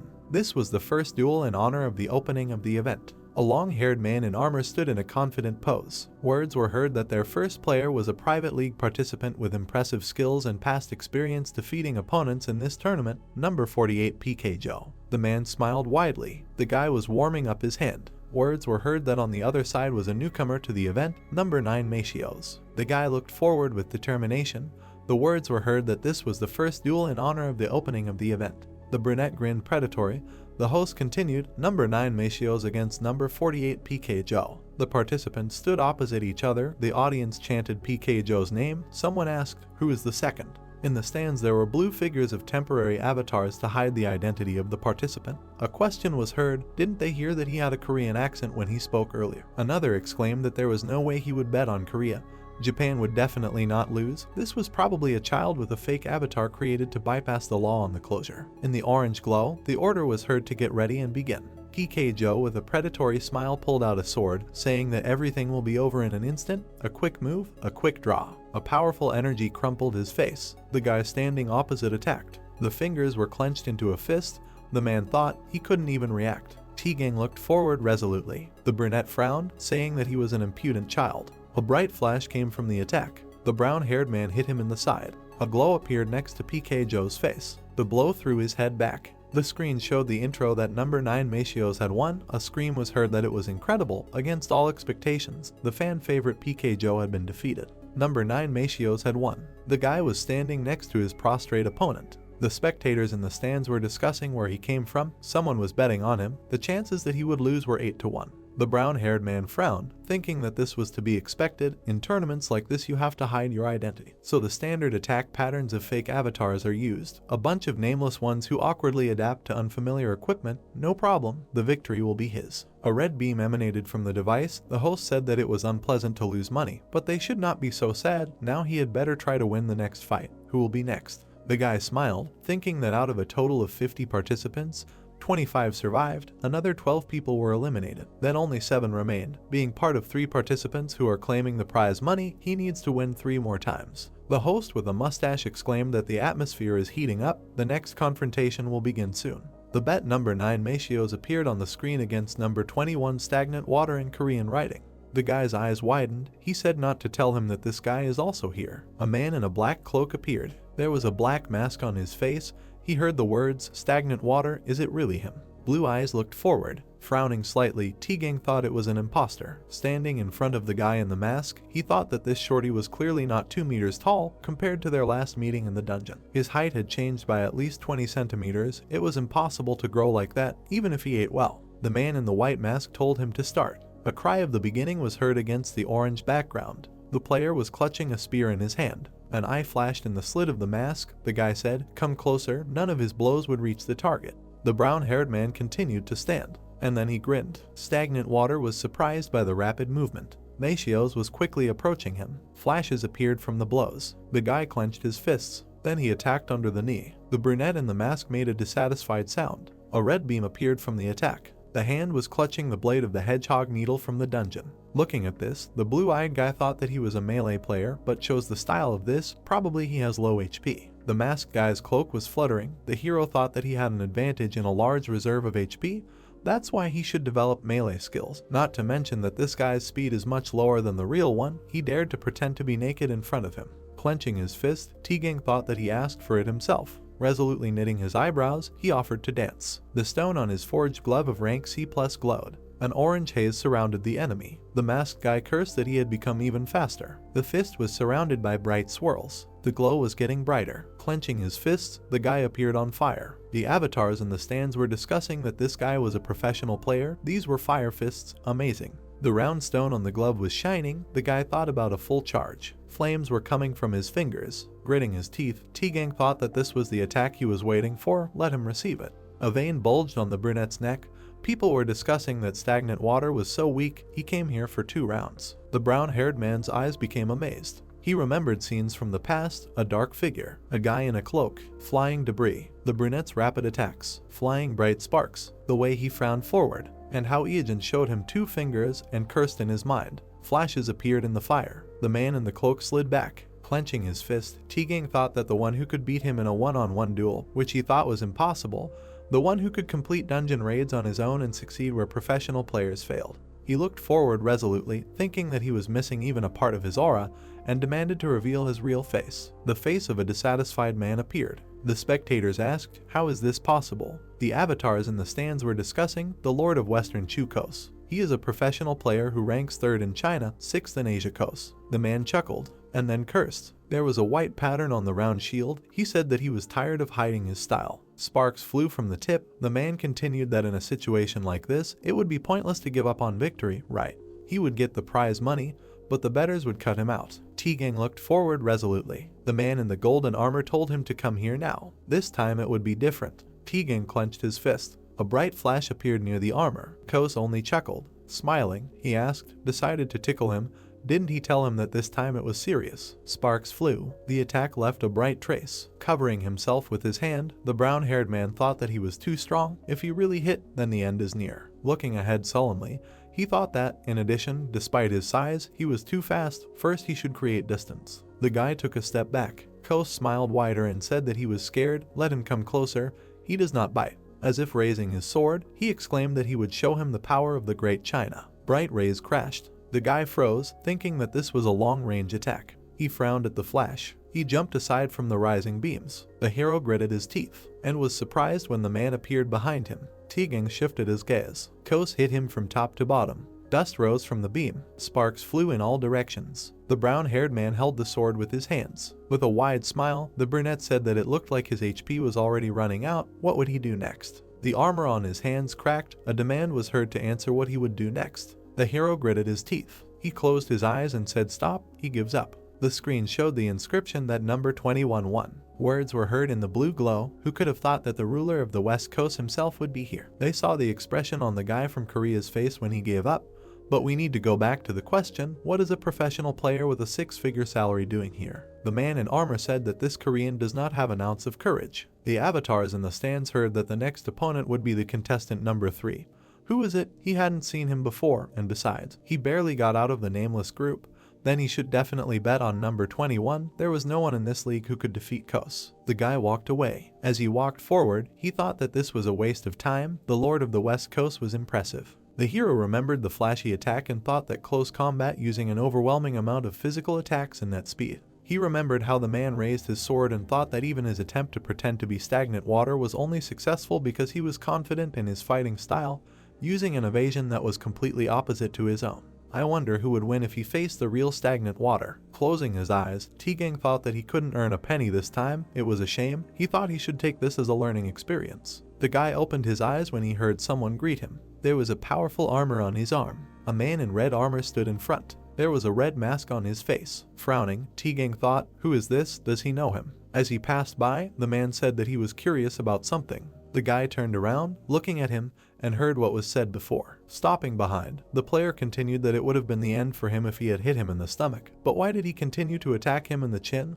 Why did he make such a mistake at such an important time? The brown-haired man's eyes widened in surprise. He thought about this guy. How is he? Thoughts flashed through his mind that perhaps stagnant water is not that strong. The guy clenched his teeth in displeasure. Then he turned around and said that he didn't know what he was talking about and why did he care about his fight. He opened his eyes when he was asked to let him say one thing. The armored hand rose and the man said that in the next round of betting.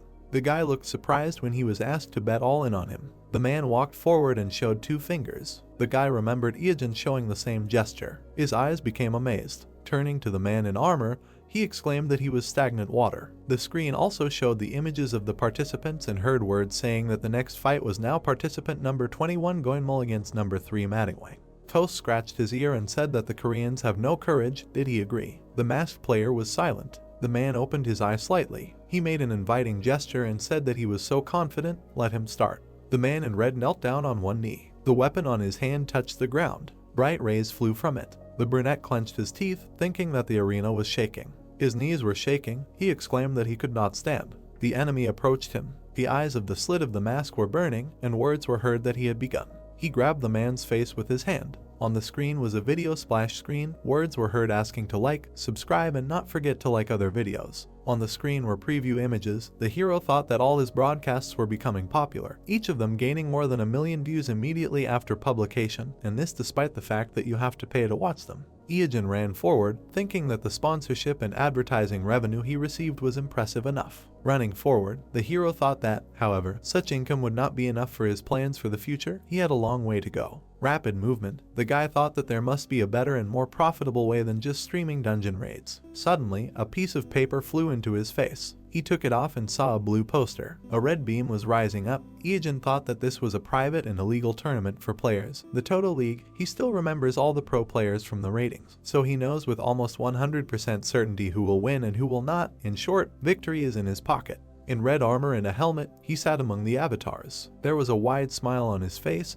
The guy thought that he joined the league to bet on the winners and losers of each fight. The brown-haired man stood in the ring. The hero thought, isn't this T-Gang? Sitting in the stands, Iojin thought that he registered in an illegal league of players. He did not think that this could happen, although he is not very familiar with his personal life. The brunette had a mask on his face. He thought that judging by the incredible height and nationality of his opponent, it was probably the overlord of Western Chu. No wonder such rumors spread. After all, he really participated in an illegal league. Crossing his arms, the hero thought that he was undoubtedly still #1 in Asia, but at this moment, the overlord was the one who, he may be a fan of T-Gang, but the money he bet was on the line. The hero's eyes widened. He raised his hand, encouraging Meishios, although he himself bet everything on Kos. 10 minutes later, flashes erupted from the blows. Iojin swung his fist, shouting, why is he going on the defensive? What is his problem? He can't stay so quickly. The guy's fist was engulfed in flames. He hit his opponent in the chin. The armored guy froze, thinking why he suddenly changed the trajectory of this blow. No matter what, he would be able to keep his 3 million thanks to T-Gang's mistake. Moreover, his investment would double. As a result, his next opponent, a certain one, would make a noise. A swift movement. The hero hit the opponent's face. Blood splashed out of Kos's nose. The sword was surrounded by fire. The brunette clenched his teeth. Bright flashes remained from the movement. T-Gang looked ahead in surprise, thinking that he understood. The arm in the armor was glowing. On it was the golem's infinity gauntlet. Looking ahead carefully, the brown-haired man thought that they had great attack power, but after a successful attack, the recoil causes the player to be paralyzed for half a second. That's why he wanted to cope with powerful attacks from a distance. It turns out that the best tactic against the guy is. The guy attacked the enemy in the cheek. Clenching his fist, the red player voiced his thought, close combat. In close combat, half a second is an eternity. A bright blow crushed the cheek of Kos, who said about long-range attacks, he needs to close the distance. A flash appeared between them. Iojin in a red mask said that it was a pity, but he would not let this happen. On his hand was a weapon in the form of antlion claws. He said that he would not escape from him. Many lightnings flew around. Kos gritted his teeth, saying, another earthquake, how can he still do this? He fell to the floor. His hand touched the ground. His fingers touched white crumbs. He thought that the earth was turning into sand. Bright flashes of special claw skill. Whirlwind flew around the hero. Imagining the silhouette of a warrior, he thought of Dongwang. When he thought of who to pretend to be in this league, a specific person appeared in his mind. Indeed, he was the symbol of the macho of the game. While imagining the men standing back to back, he thought that along with T-Gang, he was one of the top players in the Korean rankings, but unlike Tuzan, he could not earn recognition. Iojin imagined the armor, thinking that just a year after his debut, he was quickly forgotten in the gaming industry when it turned out that he was involved in a match-fixing scandal. While imagining the armor details, he thought that because of him, the professional league almost went through a terrible crisis. It took a year and a half before he was allowed to participate again. He already knew what skills Dongwang used for his debut. He thought that his actions hurt both the leagues and the fans. Iojin smiled, saying that he was using them now. He was surrounded by bright lightning. Kos gritted his teeth, saying that this was not just an earthquake. His body was being pulled into the center. The tip of the sword was lowered. He thought that if he screwed up when attacking, he would not miss this chance. The guy in the mask stood. The eye in the slit glowed white. The man looked extremely scared. A bright ball appeared near the sword. The brunette swung it, leaving a bright trace. Kos opened his mouth in shock when Iojin approached, reminding him that he said he would not escape from him. A fist crashed into his face, along with bright beams. Many beams crashed into the body of the man who said that it was impossible. Clenching his fist, the player asked what was wrong. He said something. Maybe it was because of his large build, but he was holding up well. Iojin clenched his fist surrounded by beams. Kos lay in the rubble of broken armor. The player in red armor stood confidently. Words were heard. What just happened? He did not even think that it was possible to fight in such a way. Impressive. The avatars in the stands rejoiced. Words were heard that this force is stunning. Dongwing broke into the ratings. The guy looked ahead, saying that so much time had passed. No, something else was more important. The hero in red armor stood sideways. His fingers were clenched into a fist. The brown-haired man smiled, saying that it was amazing. The hero clenched the blade and looked ahead in shock. The guy gritted his teeth and thought that this was crazy. Two red eyes flashed in front of him, and he tried to understand what it was. The brunette frowned and sweated, turning his head. Ijin swung his weapon and shouted. The pink-haired girl looked up in confusion, not understanding how everything came to this. Blood splattered on the wall. A week earlier, a cafe in the Gangnam district. The girl closed her eyes and took a breath. The youngest producer of the LGB program From Beginnings to the Crown, Hong Yong HWA, sat and worried that she had come too early. She opened the front camera and checked if her makeup and hair were in order. The girl blushed and muttered with a smile that she never thought stagnant water would respond to her, and the meeting itself was not long ago when a response to an email sent without much hope came. Yong HWA sat at her laptop and looked at the person she had stumbled upon while searching for a guest for her show. The screen flashed clips of Stagnant Water's streams, a man who had topped the charts of all streaming platforms, and whose incredible control over his own skills had earned him international fame. She opened the page with the videos and noted that famous brands were already trying to launch ads on his channel, and before anyone knew it, he had already become a celebrity. The pink-haired girl sat back and wondered if such a person would respond to her email. She typed out a message, deciding that she should give it a try. She quickly received a response agreeing to participate. Yong HWA enthusiastically picked up the laptop and blushed. The girl smiled awkwardly and muttered that she was sure he would ignore her, because it was hard to believe that a star of such stature would agree to take part in a new show on a small TV and radio station, especially considering that From Beginnings to the Crown didn't have such high ratings, so everyone there was excited. A little earlier, her colleagues had been fussing and trying to tidy up the girl, choosing her clothes and doing her hair. Yong HWA put the straw in her mouth and noted that she was so nervous that she didn't know if she would be able to speak at all, and it would be better not to blurt out too much or with a strange pronunciation. She flinched when she heard the sound. The man adjusted his cap. A guy in a mask and dark glasses walked inside. The girl turned around and thought that it must be Stagnant Water. She jumped up and waved at him, and he was surprised to think why she was talking with a straw in her mouth. He put his glasses on the table, and at that moment the girl said that she was glad to meet him.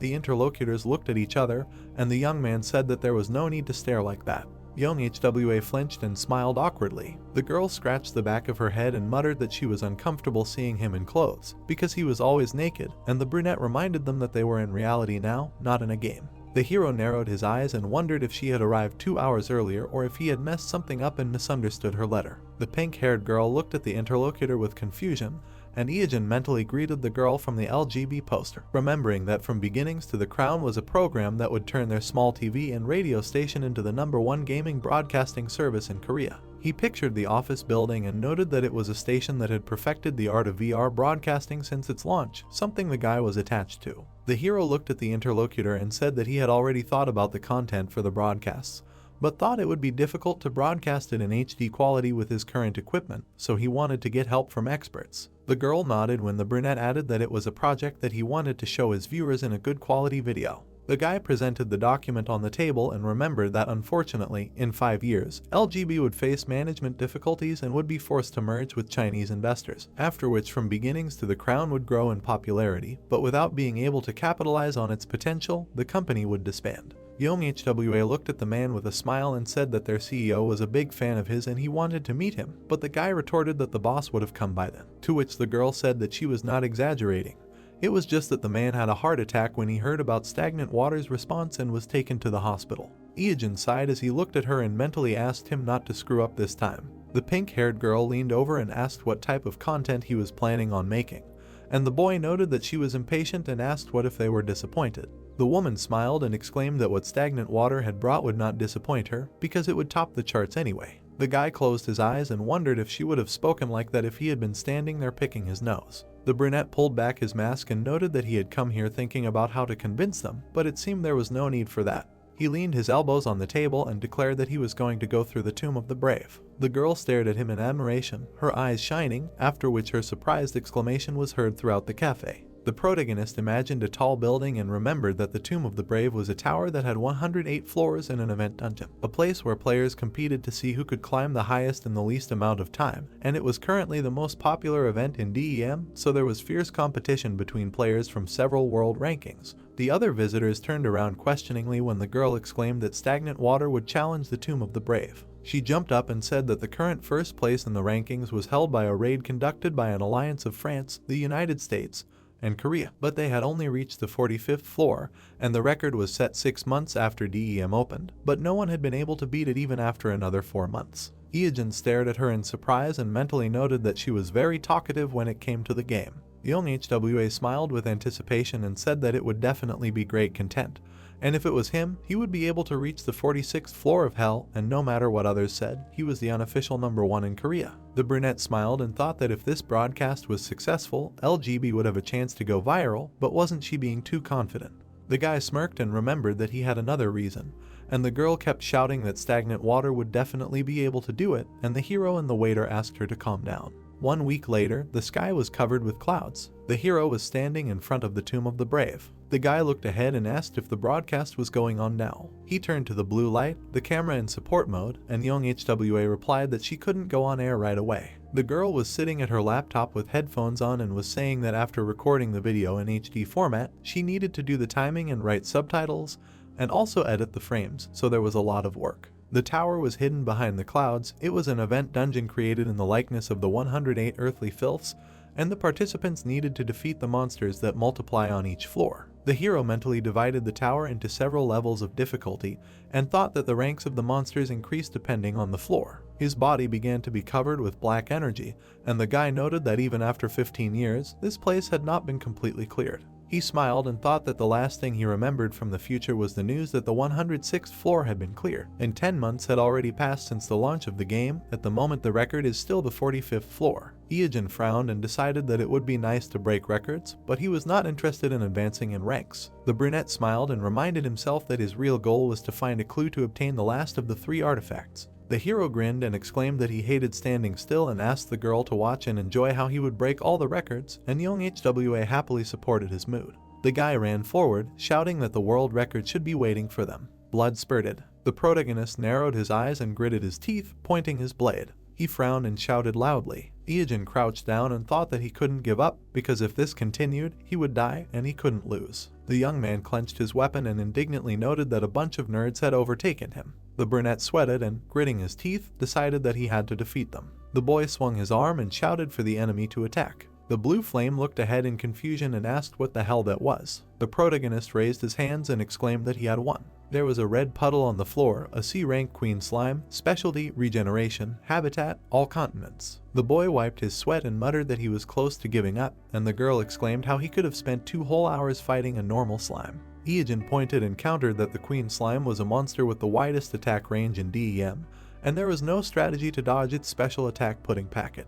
Young HWA smiled tightly when the protagonist said that he would have definitely been flattened if he had gotten caught in her attack range, after which the girl muttered that he tried well, but the protagonist thought that he had wasted too much time on the first floor. The brunette moved forward, saying that it should be easier from now on since they defeated a relatively cunning monster. Then the monsters followed one after another, but the hero won until he received a notification that he had ascended to the 46th floor of the Tomb of the Brave. The guy stood in front of a huge creature. Young HWA looked at her companion in shock and exclaimed that he had passed from the 2nd to the 46th floor without damage. The black monster opened its mouth. It was a B+ rank Kaitamaru, with the features of giant, demon, stealthy, earthquake, hybrid. Its habitat is the burning rotting lands in the kingdom of giants, and its size is 45 meters. The hero grinned and muttered that he hadn't seen him for a long time. The guy looked at the enemy and noted that he did not expect this guy to appear here, which was an unexpected bonus, and offered him a dance. The monster broke 2 columns in front of him. The brunette bit his finger until it bled and frowned. The young man waved his hand, brushing away the blood, because one of the basilisk's features is poison, and it poisons the blood of the one you aim at. The monster stepped right on the drops of blood on the floor. Kaitamaru roared and flinched, feeling pain. Iogen grinned and exclaimed that this is the basilisk's poison, which is 2 ranks higher than his. The enemy stepped hard on the ground. The monster spread its paws and released powerful energy. The protagonist crouched to the ground, and his cloak fluttered. The brunette grinned and noted that his physical strength was incredible, but his attacks were too easy to predict, so the outcome of this battle was determined. The guy looked warily to the side and remembered that one of Kaitamaru's features was stealth. The monster was sitting on the ceiling, and the boy thought that their habit of hanging upside down like bats did not seem like a natural distinguishing feature given their size, which is why other players were getting too close and letting him strike first. The brunette frowned and tensed up. He bared his teeth and thought that they could not hide their distinctive smell. The monster suddenly jumped out and struck. The monster opened its mouth, sparks appeared around it. The creature screamed and attacked with a fireball. The hero raised his hand with the spirit sealed in a ring, which has plus 300 magic power and can summon Jormungandr, and shouted, "Not so fast." He frowned, and the attack passed him by. The boy took out his blade and swung. Iojin began to run around the enemy, delivering slashes. With a sharp movement, the boy cut off several limbs of the monster. He jumped up and plunged the blade into the monster's head. The brunette bared his teeth and declared that his surprise attack had failed before it even started, so he had no chance. All that was left was to die in the shadows. Sparks flew to the side and the ringing of the blade was heard. System windows appeared in front of the young man, stating that for the first time among all servers, the boss of the 46th floor of the Tomb of the Brave, the lone Kaitamaru, had been defeated. The protagonist stood in front of the defeated enemy, and the system asked if he wanted to receive a reward. The young man furrowed his brows and exhaled. He wiped the sweat from his forehead and muttered that it took a little longer than he thought. The brunette turned to young HWA, who was frozen with a shocked expression on her face. She opened her mouth and shouted that this was simply amazing. The pink-haired girl clenched her fists and exclaimed that for the first time in history, the 46th floor had been passed. The girl burst into tears and said with a smile that the guy even passed the previous, 45th floor, which is called the Hell Floor, and the test that even the top players of France, the USA, and Korea could not pass was passed by stagnant water, and she could not believe that history was being made before her eyes. The guy turned around with a grin and noted that this was only the 46th floor out of 108, but the girl objected that this was a new record. The hero looked down, noticing the item. He frowned and his eyes widened. A blade of Kaitamaru essence, rank B+, material, fusion, was floating in the air. The young man smiled, and the girl noted that this item did not look like a good drop, but the interlocutor replied that it was not so bad. He showed a boot and said that the essence item could replace any fusion material. Young HWA looked in surprise as the guy poured liquid onto the boot.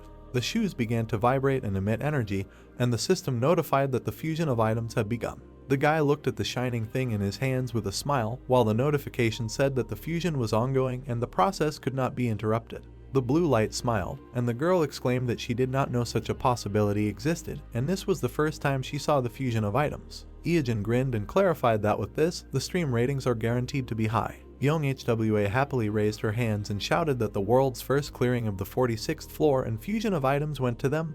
Their viewers will applaud standing. The brunette smiled and thought that it was time for him to show himself, because he should be enough. That is the key to the last of the 3 artifacts, and it was worth going this far. Notification: you have ascended to the 47th floor of the Tomb of the Brave. A dark figure sat ahead, and the hero thought of the slutty succubus. A blue light shone on one of the floors of the tower. Iojin walked along a dark corridor decorated with statues. The guy shuddered and looked ahead. He jerked back, dodging the attack in time. The young man looked at the mark on the floor, and young HWA exclaimed that she could not believe that he dodged. The brunette looked up and mentally noted that he must have been waiting for her to come. He sweated and smiled. A black wing appeared. A girl with a scythe, a slutty succubus, was hovering in front of him. The brunette stuck out her tongue and narrowed her eyes. The blue light glanced at her, and her partner noted that this boss was just a beauty, but looked weaker than the previous ones. The hero frowned and replied that he would go. The enemy swung her scythe and smiled. The guy dodged the attacks cutting through the air and thought that she had a special feature, duality. The brunette sweated and widened his eyes, remembering that such monsters are divided into 2 types, those who attack with physical force, and those who use magic, and once you choose one, it cannot be changed back, and the guy chose a demon with a physical attack. The player clenched his teeth and dodged, cursing, because he thought that if it were magic, then most attacks could be neutralized by Jormungandr. The guy sweated, noticing that the blow landed right next to him. Explosions were heard throughout the corridor, and the young man noted that this was not bad. The columns and ceiling were covered in cuts. Iojin frowned and noted that the speed was high, and it was difficult to avoid due to shock waves, but the longer you delay, the worse. The brunette grinned, and the guy thought that there was one dangerous way, but either all or nothing. He turned around and clenched his fists, realizing that even if everything went smoothly, he didn't know if he would win. The succubus furrowed her brows and looked at her opponent questioningly. The guy used the skin of a sandworm, and a bright light began to emanate from him. The brunette frowned and clenched his teeth from the tension. A black paw, depravity, appeared from the hero's body. The succubus quickly appeared next to the young man, and he flinched. She struck with a quick movement. The hero jumped back and exhaled. Ijin crouched to the ground, and young HWA said that she didn't know what he did, but it seemed that the attack did not work.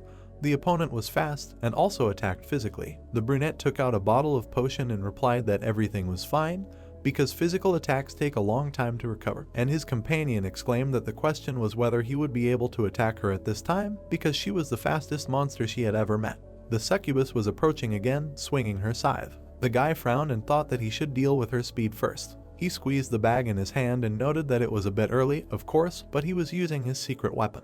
The hero clenched his teeth and poured the contents into the air. The succubus frowned, looking at him. The contents flew to the enemy. The brunette looked in surprise at the pink liquid on her body, and it was slime essence of level D, which allowed her to block the enemy's main forces. The blue light widened his eyes, and the producer asked if the guy really wanted a warning from the Korean Communications Commission. She flew up to the hero and exclaimed how he could do something like that, to which the guy replied with displeasure that the enemy was too fast. The succubus frowned darkly, while the interlocutors discussed the fact that young HWA was a pervert, since she saw something more in this than a sticky substance. The opponent frowned and widened her eyes. The hero turned around, noticing the approaching attack. He gritted his teeth and dodged. An explosion sounded near them at the sight of the blow. The guy jumped back, and young HWA noted that her attack power only increased, and the hero assumed that it was due to one of her features, increased sexual desire, which increases strength when getting into an abnormal situation, and the interlocutor noted that the enemy was simply angry because some suspicious liquid was poured on him.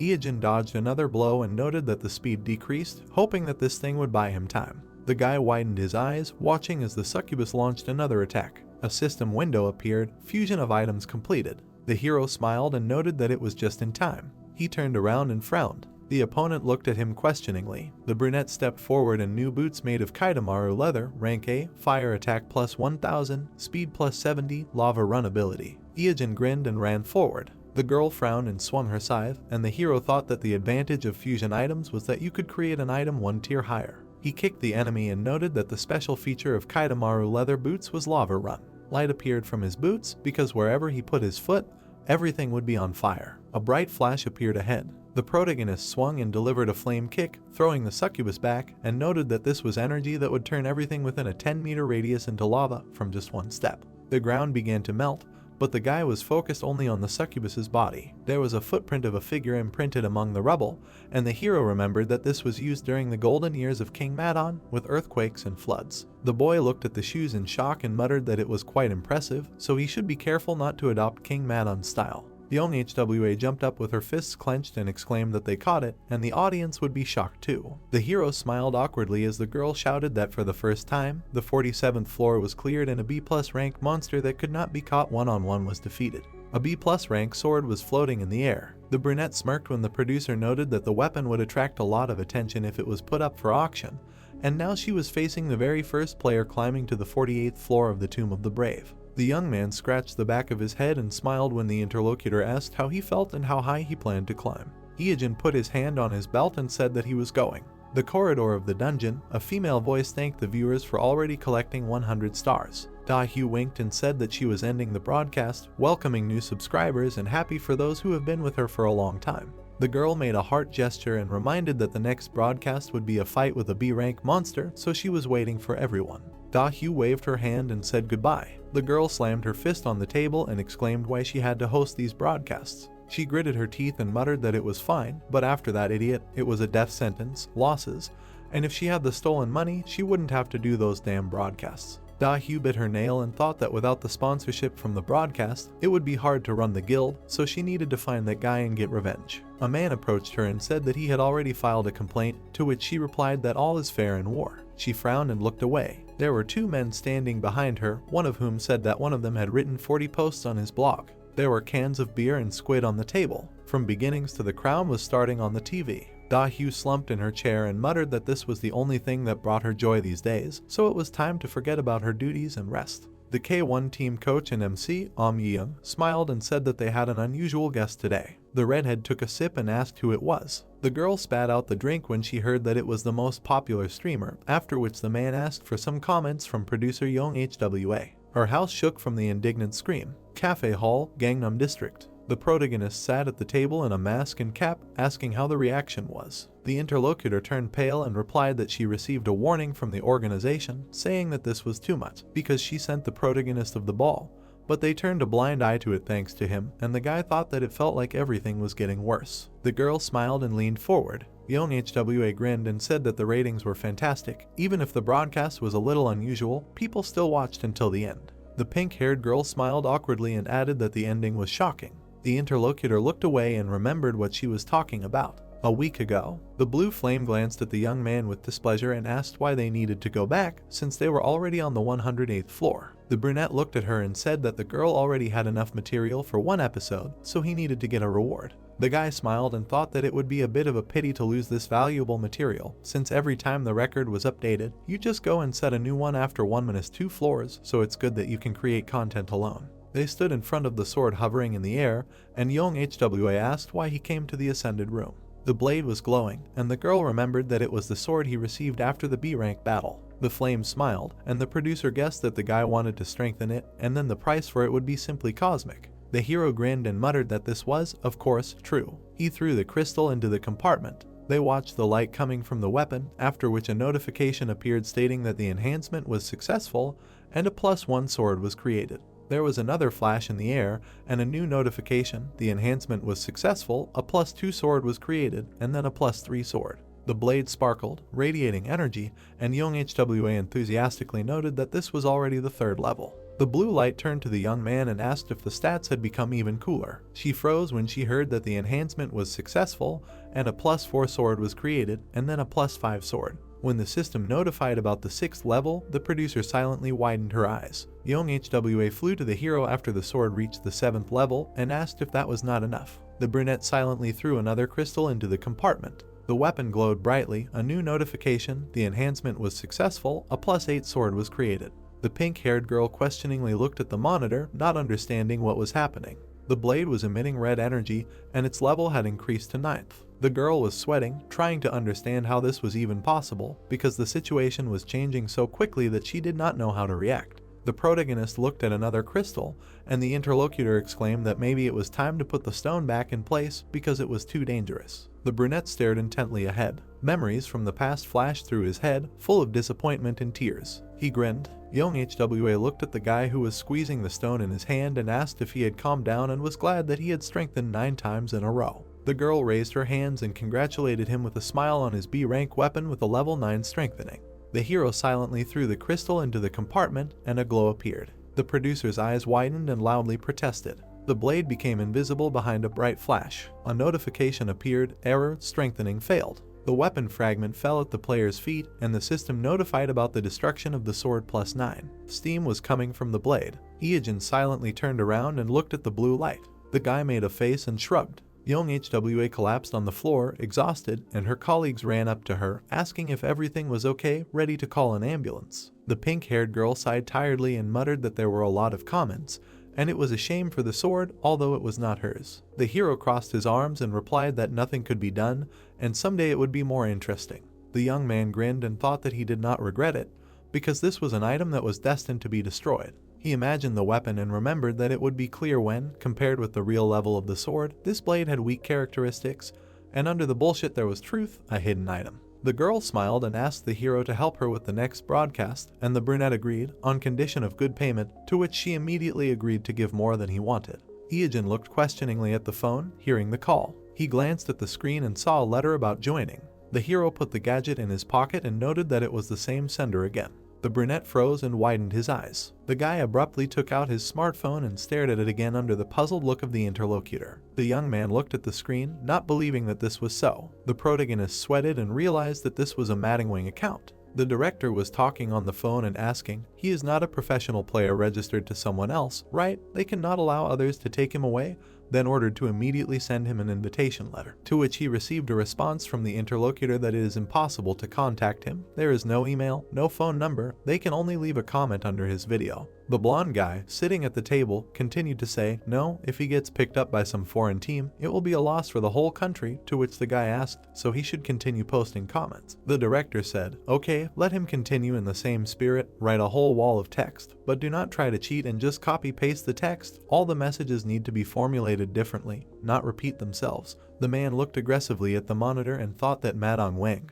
This guy meets all the requirements of a professional player. The macho and berserker styles are different in that they crush the enemy with the onslaught of pure force. Then he continued the thought that for someone seasoned in the Shadow League, he has crazy skills and control, not to mention his unique sense of combat. Fans will have no choice but to bite. This is the perfect formula for box office success. The brunette stood behind the main guy and asked that this Madong Wang, judging by the rumors, is very good. Yes. Gray-eyed turned around and asked back if he hadn't watched the video he sent him. Lim Joseph smiled and replied that he didn't watch the videos from the illegal Toto League. He then spread his arms when the director looked at him in surprise and continued to say that he heard that he had defeated the Western Chu Lord. But anyway, this loser's skills had only gotten worse after participating in illegal leagues for so long, even he could have won hundreds of times. He then looked at the man who was staring at the computer and asked if anyone who had a taste of the underground's prize money would also want to come out and play by their rules. Even the salary they offer to professional teams is just a pittance compared to what he can get competing illegally. To which he replied that all the illegal leagues are now being shut down, the country is putting pressure on them as they speak, so all the players have no choice but to say goodbye to these shady deals. Ian turned his head and continued to say that this is the best time to get Madong Wang. The brunette silently closed his eyes and then said, "Director." Suddenly, he opened his mouth in anger and screamed, why did he never pay so much attention to him? To which he replied, go to hell, what complaints could he even have? The guy replied that he had a lot of complaints about his salary. The blonde responded by looking at the monitor when a notification came. Then he asked in surprise, what is this, spam again? To which the guy frowned and said that this needs to stop, really. Suddenly, he fell silent and looked questioningly at the computer. The gray-eyed man approached the director and called out to him. He was unconscious when the guy shouted that he fainted. Trying to bring the man to his senses, he asked what happened and told the director to come to his senses. On the screen hung a message from Madong Wang. In it he was asking about his salary. The protagonist narrated that after participating in the illegal league, he created a backup account named Madong Wang to upload video material from his PC. He did not think that anyone would want to hire a Toto League participant. He continued to say that it was hard to believe that his fake avatar Madong Wang received an invitation to the national player team before the dead water. This is the best deal of all time. There were sounds coming from the bathroom. Someone turned off the water. The protagonist noted while wiping his mouth that although he received a lot of these letters after the raid on the Nameless Queen, he then held his head and said that at that time, he refused them because the rules were too strict and the salary was close to zero, but now is a good time to force the government to sponsor esports more actively. The brunette frowned, smiled sarcastically and said that debuting as a C was a turn of events he never expected, then asked how he should start. The sun was shining brightly on the Seoul National branch of K1. The director raised his hand and shouted loudly to welcome their guests. The man in black stood behind him, saying that he was glad to see them all. He had a mask on his face when he introduced himself as Madong Wang. The three guys looked at him and thought in turn that with this mask, he was using a voice meter. Why the hell did he choose such a style? The brunette looked at him seriously and said that they were glad to meet him, and then asked, but why in this mask? The protagonist answered indifferently, because of the burned scars. Then Joseph came closer to the guy and asked, and why the hell he was late for more than 2 hours, wasn't the meeting at 5:30? When the director intervened in their conversation, put out his hand and said that it was just because of the rain and traffic, this gentleman is not to blame. The brunette got angry and yelled at the blonde why he was using formal language if he was going to be part of their team, to which he replied that he hadn't signed the contract yet. Then asked what that idiot was whining about, to which he replied that it was because thanks to that idiot, he missed training. Looking at the men's quarrel, the protagonist thought, how nostalgic. He remembers that these two would bicker even in public. Under his mask, he hid a smile as he continued the thought that there was such chemistry between them. It was nice to see it up close. He was getting sentimental. Then he clenched his fist and thought that now he needed to maintain his arrogant image. He didn't want to fail, he needed to put pressure on them. The director and the brunette looked back in surprise when the guy asked who told him that he was needed here. The observers were shocked. Then the gray-eyed man grinned and asked what he said. The protagonist repeated his question and added that if he wanted to see him right away, he should have come to him himself, then asked why he was angry if he was the idiot who decided to wait. A voice could be heard that he sounded very confident, too much pride for someone who didn't even have an official rank. Yunho and Song Byung-gun stood and looked forward when the latter asked if he would mind if they helped him tone down his ardor a little. The red-haired man smiled and asked if he really thought the skills he learned in the illegal league tournament would help in the real professional leagues. Suddenly the director turned around and asked what was wrong with them, then turned to the new guy and said that he was really sorry, they were usually friendly. Maybe it was because they missed training today. Then one of the guys asked, he had to take the entrance test anyway, right? He would see for himself if his skills were good enough to make a fuss about him. The gray-eyed guy frowned and thought, this is just a guy who broke into an illegal league with no previous records. Who knows? Maybe the match was rigged in his favor. They invited someone who is an expert in PK at best to their national team. He needs to be put in his place. The brunette then looked away and asked who wants to start, to which he heard the first one answer that he will go first. Doesn't he know that PvP is his specialty? The second one said no, he will go, and the third one said that he is in the lowest place in the official rankings, so he should start with him.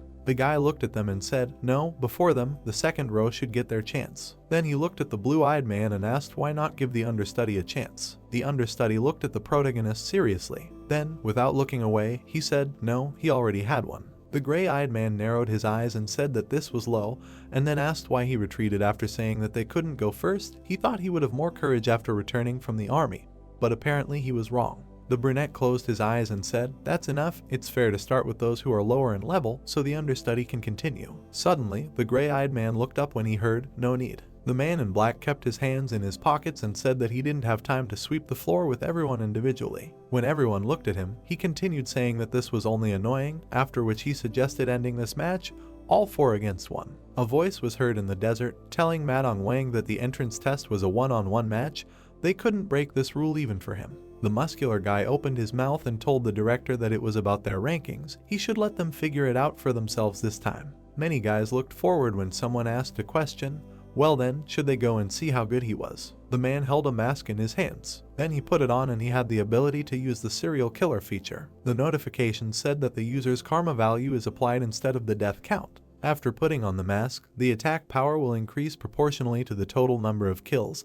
The attack power increases by 1 for each kill. The kill counter will only be applied to the player's active avatar. With the mask, the hero turned into a strong player. Song Byung-gun looked forward with a smirk and asked the guys, fighting 4-on-1, isn't it too much? Yunho smiled and replied that the director's position should also be considered. If he was punished too much, it would be awkward to face him later. The protagonist turned his attention to Yun-seok and said that he could be a healer, but he has more than enough agility and attack power to defend himself, plus he is probably armed with a powerful sword that is currently hidden. He then talked about Joseph, who can both attack and defend with 2 shields at the same time, thanks to his absurdly high HP, the title of Poker Face, and the famous bullish charge. He received the additional nickname of Overlord. The protagonist in the player's body looked forward and said that this lineup is definitely dazzling. What can a noob who does not even have a rank do against number 1, 5, 7, and 9 at once, not to mention he is alone? The guy then smiled and asked if this is what they think, right? People were watching the game from the observation room.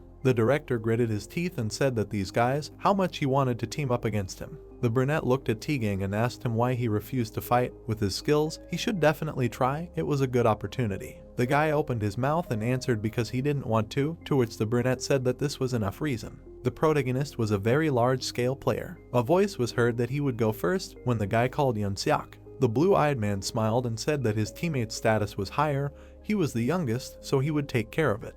Byung-gun got angry and said, this guy, is he serious? To which Yunho replied, let him. The pink-haired man rushed forward, holding a weapon in his hands. He then used his power and said that he was deeply mistaken if he thought he was an ordinary healer, after which he smiled sarcastically and continued to say that he also likes to fight, but it quickly becomes annoying. Suddenly, he put his hand forward and shouted that it was time to end it and launched a shockwave. The protagonist's fist clenched and glowed. An explosion occurred. The blue-eyed man looked forward questioningly. Then he jumped. Then he smiled and asked if creating earthquakes was his main fighting style. Looking forward, he continued to say that it was stupid, anyone could dodge it by simply hanging in the air. The protagonist found himself on par with the enemy and extended his hand. The ground began to split. The shaking intensified. Suddenly, the hero made a blow that sent the opponent flying down. He screamed loudly as he fell. Their powers clashed. The guys watched the explosions. Then one of them frowned and asked what, and the other added what happened. The director and the understudy looked at the screen. A head was visible from under the rubble. The first person was added to the protagonist's kill list. The basic attack was increased by 1. Then the giant took a step forward. The red-eyed man smiled wickedly and asked, "So, it's already been reduced to 3-1? Huh." The blue-eyed man opened his mouth and said that he channeled the power of fire into the ground right under his feet, thus lifting himself into the air. The protagonist extended his hand. Then he made a magic strike. The second opponent dodged and defended. Suddenly, the hero stopped and thought, "A rapier? This is Byung-gun." The opponent frowned and thought, "How can he dodge every strike? He won't be able to see it thanks to the camouflage effect." There was a flash. Sparks flew around. The opponents confronted each other. The brunette gritted his teeth and shouted, "Madness." Their battle continued. Suddenly, the protagonist smashed the ground. Then he carefully extended his hand. He stopped and thought that he seemed to be paralyzed. This shield is at least rank B. There must be a special skill that includes paralysis as an abnormal effect. The guy looked forward angrily. Suddenly, he transformed and used lightning strike. Gray Eyes smirked and said that he was good. He admitted it. It was embarrassing to admit, but they would have to attack him at the same time. Red Eyes smiled and said that their healer was not here, then asked if they really planned to attack in a crowd. Looking at the opponent's concentrated power, he thought that the paralysis was due to the shield, a combination of high-class magic attacks from the 4 best ranks of each class. Then he continued his thought, looking at the brunette, that the invisible assassin was at the forefront of a surprise attack. The hero stood still, then asked if he screwed up. Suddenly, he dashed and flew up. There was another explosion. Gray Eyes frowned, gritted his teeth and asked if he was using the same trick as before. Did he really think it would work a second time if he activated the earthquake nullification skill? A drop of sweat ran down his face. Then he looked down and asked what, and shouted that the ground was melting. With the help of the skin feature from Kanchimaru's legs, the protagonist walked on the hot ground. The brunette opened his mouth wide and shouted that everything was turning into lava. The protagonist, smiling, said that his skill melted all the ground around him within a radius of 10 meters, and then asked how long the guys could dance on the lava ground. Suddenly, he began to climb with his hands. Rocks were flying around the guy. Then he concentrated his power and said, "Damn, he didn't cast the defense spell completely." Suddenly, the opponent fired magic towards him. A fist appeared in front of the brunette's face. There was a commotion. A metal claw grabbed his face and he started screaming. The protagonist defeated him. The two guys looked at what was happening, when one of them shouted that he easily dealt with Yan Ho, and the second said to stay close to him. The two of them are not as strong in defense as he is, so they need to double their attack. They just need to get out of here. The hero took a step forward. The 50-50 skill reduces the damage of the environment by 50%. Suddenly, the protagonist smiled and asked, "So this is how they are trying to hide?" Then he, in the body of the Iron Hero, said that it was not his shift and launched the alien skill Whirlwind. A hurricane spread across the entire area. The brunette gritted his teeth and ordered Byung-gun to quickly cancel the stealth mode. He opened his mouth and shouted that it was too late. The hero stood there and said that now he felt that victory would be too easy. Just think, this is all they can do, they will die like flies. Suddenly, a transformed man headed towards him. He realized that it was Joseph. Their forces collided. Sparks flew. The brunette held swords in his hands. Looking at him seriously, the protagonist said that in the end, he deigned to show both his shields. The number 1 in Korea is going fully armed against him. Incredible. The red-eyed man smiled sarcastically and asked, "Isn't it exciting?" After these words, the opponent began to attack. Suddenly, he ran towards the opponent. Then he swung his sword. The giant dodged his blow, and then he left. The brunette continued to strike. The hero stopped and looked forward. The opponent pulled his hand back. Then he used a force that made the earth collapse. The opponents continued to fight when one of them said that the rankings, the total league, none of that mattered. Then he smiled widely and said that in a match where 4 go against 1 and end up on the losing side, it is a complete collapse. From now on it is a matter of his stubbornness. The guy ran at the opponent shouting that he will not fall without defeating him. The protagonist with the hero's body smiled and replied that it was good, the true determination of number 1.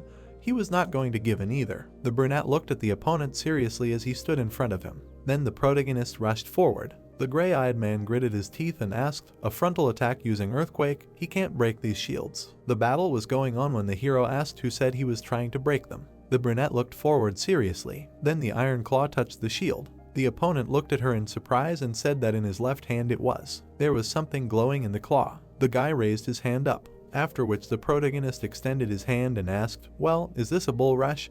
His special move. Then he swung his fist and shouted, "Checkmate." There was a flash between the players. Ijin frowned and said that no matter how high his defense was or how much health he had, it did not matter now. Suddenly, he clenched his teeth. Then he launched his power and shouted that he would grind him into dust before the earth recovered. The director was shocked. The brunette looked forward, raising his head. Sweat was pouring down the blue-eyed man's face. Someone noted that the top players of Korea, a dream team of 4 leading players who even participated in professional leagues, a team of such a level was defeated by one person. The protagonist looked at the destroyed earth and said that there was not a trace left of them. Ma Dong-wan, no, dead water. The narration began that, compared to how he was when they clashed in the illegal Toto League, he seemed to have become ruthless, destructive, and much stronger than before. He plays completely differently than his seniors, the players in the rankings, and the rest of the older generation.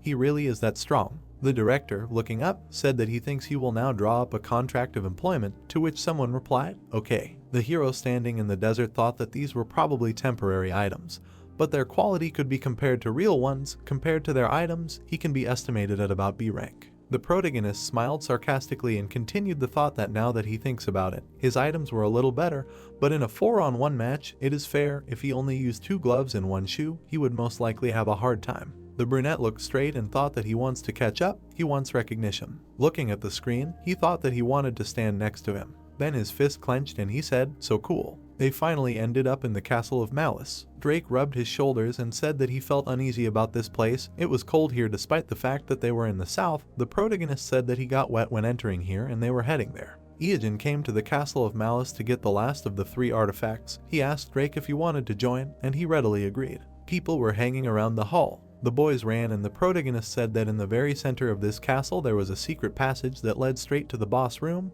He thought they could call it a back door. He looked ahead and said that it was because there were too many annoying zombies in the way. The zombie opened its mouth. The boys approached a dark doorway and the protagonist said that as long as there was daylight they were weak, but it would take too long to deal with everyone, so it would come down to them just avoiding them. At that moment, a loud scream was heard and the boys turned towards it. The brunette grabbed the blonde by the shoulder as he moved forward, shouting that it sounded like a woman's voice. She was in danger and they had to save her.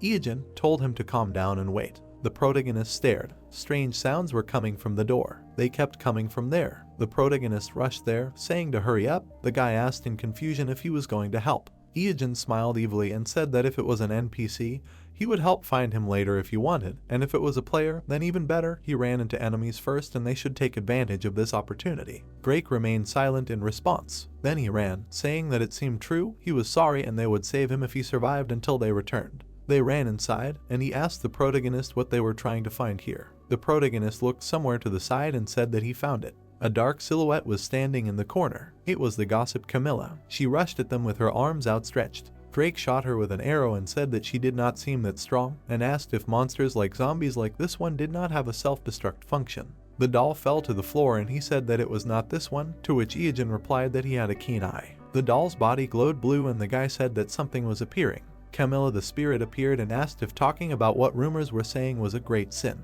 The guys looked at her and a notification came that they had opened the hidden quest of the gossip master. The girl cried and said that the priest punished her for gossiping. He made her climb the spire of the cathedral and cut a pillow with a knife, letting the feathers fly away, and then she had to collect them, and after failing the task, she was left to die. The girl held onto the fabric saying that this was her last regret. The guys received a quest to help Camilla collect all the feathers. They have to collect 19,910,321 feathers. Drake looked at the floor and said that now that he thinks about it, the floor is strewn with white feathers. The 2 boys looked at the floor and the blonde asked how long they had been there. He picked up 1 feather, looked at it and said that there were too many of them and asked if they needed an item like a vacuum cleaner. The protagonist picked up a few feathers, saying that this was not the way to do this quest. He clenched his fist and a notification came that they had already collected 12 feathers. He then stomped, activating the flame step. The feathers rose into the air and turned black. They began to slowly dissolve into space. Then they all turned into ash. The space around them was very mossy and a notification came that they had collected 12 out of 12 feathers.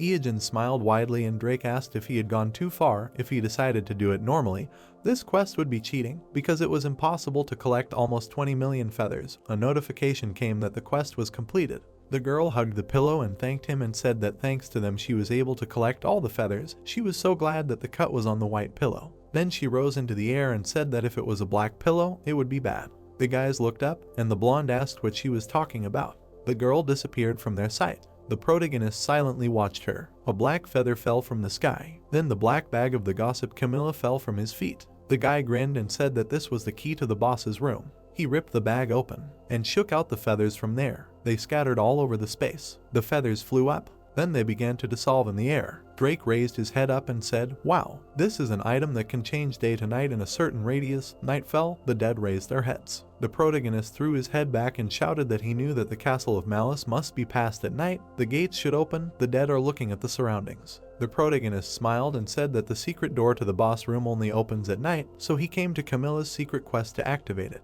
Drake turned to the protagonist and asked why they couldn't just come at night, to which the brunette replied that the zombies they met on the way here are much more active at night, he just wanted to make things as convenient as possible. A hole appeared in the wall. Drake clenched his fist and said that he didn't remember her being here before. Isn't she hard to notice unless you're deliberately looking for her? The ladies turned around when they heard someone calling out. The girl tried to answer, then she straightened up. The protagonist looked at her with displeasure and thought, what the hell? So it was Dahyu's scream. The girl gave up her fist and said that she was glad to run into him and ordered him to wait for her in place and not move. The guy looked at her and didn't understand what she was talking about. The boys started crawling through the tunnel and the main character suggested leaving before they got caught up in something. Dahyu ran after them shouting that they told them to wait for her. Then a lot of zombies appeared. The girl opened her mouth in fear and shouted to wait a second. She also ran into the tunnel. The zombies pressed their faces against the iron bars. The hole in the wall disappeared. Half an hour before arriving at the Castle of Evil, the girl looked at the camera saying that everyone thought she would go to the boss. It must be because last time she said it would be nice to speed up, but even a scary military march starts with a normal step. Then she stuck out her tongue and asked how they were going to get to the boss. Then she smiled at the camera and said that as she promised in her last stream, today she will record a guide on surviving against B-rank monsters. She will call it Survive the Castle of Evil. The girl smiled at the camera and said that their mission today is a full review of this dungeon filled with zombies. Most of them are from C+ to B rank, so you need to be careful otherwise they can fatally injure. Dahyu showed a heart at the camera, winked and asked to pray for her. Strange sounds were heard. A zombie appeared behind the girl, and she screamed that she was scared. She ran away from the zombie and screamed. The zombie looked at her in confusion. The zombie extended his hand to the girl. The girl looked at the camera with fear. Then the camera fell, and the girl screamed loudly. The camera turned off. Dahyu leaned her hands on the door. She sighed heavily and said that screaming over and over again was really exhausting. She slid down the wall and asked if it was so necessary. The overall message of the survival broadcast was to save a beautiful girl with her hair swinging. She looked sadly to the side and said that she needed the money and she had no choice. Then she straightened up and opened the door. Zombies were moving towards her. The girl cut down several zombies with one blow and said that it was time to teach these bastards a lesson. She stepped forward. The doors slammed shut. The girl stood there with the weapon in her hands. Then she wiped her cheek and said, "Great." Dahyu pressed the record button on the camera. The girl bent over and tried to catch her breath, saying that she thought she was going to die. She was so scared that she didn't even realize that the recording had stopped. She wasn't even sure that she was saving herself. Then she turned towards the door and said that she ran deeper into the castle and stayed here. The girl clenched her fist and asked what now. Then she asked to drop donations if they didn't want her to die here. She looked around the room. Then she grinned and thought that of course she wasn't going to die anytime soon. The zombies at the entrance were about C+ and B ranks, but their level drops to C and C+ during the day. Their movements also slow down, so she can run as much as she wants. Dahyu grinned and thought that not many people know this secret. She won't get any extra experience or drops from them, so it's a little frustrating. The space began to fill with smoke. Night fell. The girl looked and didn't understand anything. The dead raised their heads. The girl didn't believe what she heard. The moon illuminated the space. The girl opened her mouth and asked what was going on. It was not time for night yet. Zombies crawled out of all the cracks. They began to move towards the girl. The dead began to look around. The girl screamed loudly as the zombie reached out to her. She slashed at him with her axe. The zombie was fallen. The girl looked at him in confusion. The dead man reached out his hands to her face. The girl ran away screaming. While running, she turned around and didn't understand what was happening here. She was really surrounded by C+ and B rank monsters. The girl heard a familiar voice. She gritted her teeth and said, "Just don't tell her that it was dead water." The zombie raised his hands. The girl kicked him in the face. Then she continued to run away from them. She ran deeper into the room. The guys turned towards the sound. The girl fished from behind at the bottom of the hole in the wall and thought about what it was and what they were doing opposite her. She looked at the wall and thought that they had found a corridor leading into the depths of the castle. The zombies ran after her. The girl gritted her teeth and said that now was not the time to think. She rushed after the guys. She slid into the hole. She fell, hit herself and asked what this place was and realized that she was sitting in blood. Then she looked at the protagonist and asked what he had done and that the night had come too early, to which the guy asked Miss Boss Beauty to calm down, and the girl asked again what he called her. The protagonist looked forward and asked that she would not have the nerve to be angry with him here. The girl looked at him in surprise. Sounds were heard from the depths of the tunnel, and the protagonist said that in the end, this was not the safest place and she had better take care of herself. The room began to fill with smoke. The guy threw his head back. He combed his hair back, and in the depths of the corridor, a monster with a pumpkin on its head appeared, and someone said that he had found it. The blonde reflected the attack. Ijin looked away carefully. The snake grabbed the enemy. Gritting her teeth, Da-hyu struck. Splashes of blood flew past her face. The hero stepped back in surprise when she struck again. Holding the body in his mouth, the snake heard Ijin indignantly asking Da-hyu if she wanted to get rid of him, but the girl replied that he should have died when they first met. Frowning, they looked at each other. The girl also said that it was his fault that she ended up here, and even her brother was not around. The hero was surprised, but replied that if she was not happy with something, she should have left. The moon was shining brightly in the sky. Da-hyu noted that it was night now and all thanks to him. Looking at the monsters walking, the hero asked if she was the one filming the survival stream and suggested trying to film something like an escape for the sake of views, to which she noted that he was really hopeless. Frowning and clenching her fist, the girl thought about killing him right now, but the situation was not the best. Even if she took care of him, the whole area outside was teeming with zombies. A thought appeared in the haze. If it was only him, everything could have turned out fine, but Drake. Imagining the blonde behind Ijin, she decided that she would have to deal with 2 players from the unofficial ratings at once. She closed her eyes and took a deep breath. Then, putting her hands on her hips, she said that she could do little alone and would go with them, because in the end they could become a team, and she was useful for the tank. A message appeared stating that the guild had sent a request to create a team.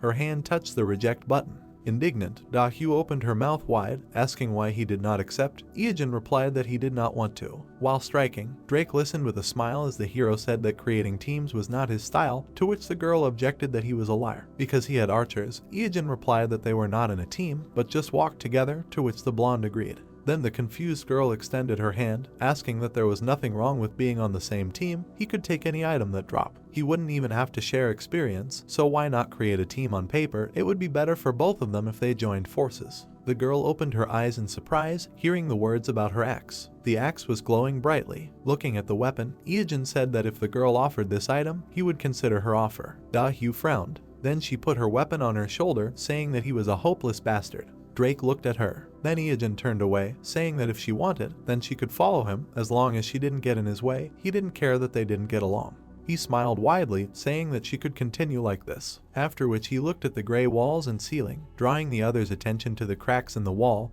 and told them not to go too far, otherwise the stones would collapse. Looking at the other wall, he noted that they would not be able to run across in time, so they would have to just crawl. Seeing the dark corridor ahead, he said that arrows would fly at them here, so it was better to lower their heads and not step here, otherwise they would fall into a pit swarming with zombies. And then he looked at the floor, said that there would be a thread that would tie their ankles, and then the guillotine blades would fall on them right from the ceiling, so they had to be careful. Smiling, passing all the traps, he told them to go exactly 5 meters forward, and then to the left, there was a dead end ahead, so they had to be careful. Da-hyu, who was walking behind him, asked him in surprise how he knew all this, and was he a master of the game? To which Ijin replied that he simply knew everything in advance, because if he were a master, he would be swimming in a pool of money and shares without having to play. Looking at the hero in the cloak, the girl could not understand how obsessed he was with the game, because many of these traps were not even discovered. Ijin silently frowned, thinking about the fact that he had never actually died on this map, and all thanks to the collective information. Seeing the red floor in front of him, he thought about the location of the traps and monsters was the experience of countless players who died over time. Studying and analyzing was his rebirth. He touched the wall with his hand, thinking that it could be said that he was now rotten water, the water that had stagnated in one place for 15 years, now this was his essence. The hero was surrounded by a red aura, thinking that it made him most suitable for these sewers. Drake looked ahead in surprise, saying that he saw something there. A bright light appeared at the end of the tunnel. Da-hyu looked tiredly at Ijin, who said that they were safe and sound. The mini-boss should be right in front of them. A system message appeared, saying that they had entered a hidden dungeon. Ijin looked down with a smile, saying that a high-level monster, Jack-o'-lantern Ripper, was here, and the signal at the prison was calling for a meeting. The iron bars were cut off. He carefully looked at their sharp ends. Ijin and his companion stopped when he said that something was wrong here. A dark aura appeared against the windows. Someone's eyes glowed brightly. The monster was holding a scythe in its hands. It was Jack-o'-lantern Ripper. Drake and Ijin looked at it carefully. The guy asked if it was an awakened monster, to which the hero replied that they had not entered this area yet, and that someone must have done it before them. Our hero frowned, wondering who it was. Could it be that the player who had previously planned to attack this monster existed so early? A certain sound was heard.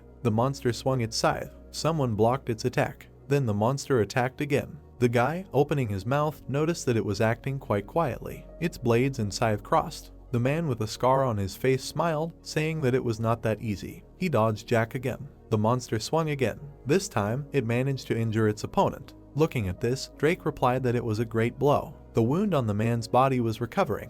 Drake and the others watched the scene. The boy said that he was impressed that there was a player here who got here before them, not to mention that he was a good fighter. Ieogen took out his blade, calling it theft. Hugh pointed at him, surprised that he was actually going to take credit for the one who defeated the monsters for him, since it was so shameless, to which Ieogen replied that it was especially sad to hear it coming from her. Frowning, he also said that he believed the girl had misunderstood, he was not here for Jack. Confused, she continued to point her finger at him. The blonde asked him what he meant. Drake looked at the scarred boy's face, outraged that he had already gotten here. Staring at him piercingly, the hero decided that he had to kill him immediately before this situation got out of hand. He saw a man in front of him, saying that this is the most scandalous, the most famous player, and an unusual serial killer named Zodiac. He imagined a newspaper, thinking that he could remember the headline in it from his past life, although he does not even remember when it happened, because the number of his victims was in the hundreds, and most of the murders occurred due to conflicts on the network. Zodiac stood handcuffed. He is not an ordinary player, but a real monster. Seeing how the man fights Jack, the hero thought that this same monster continues to hunt.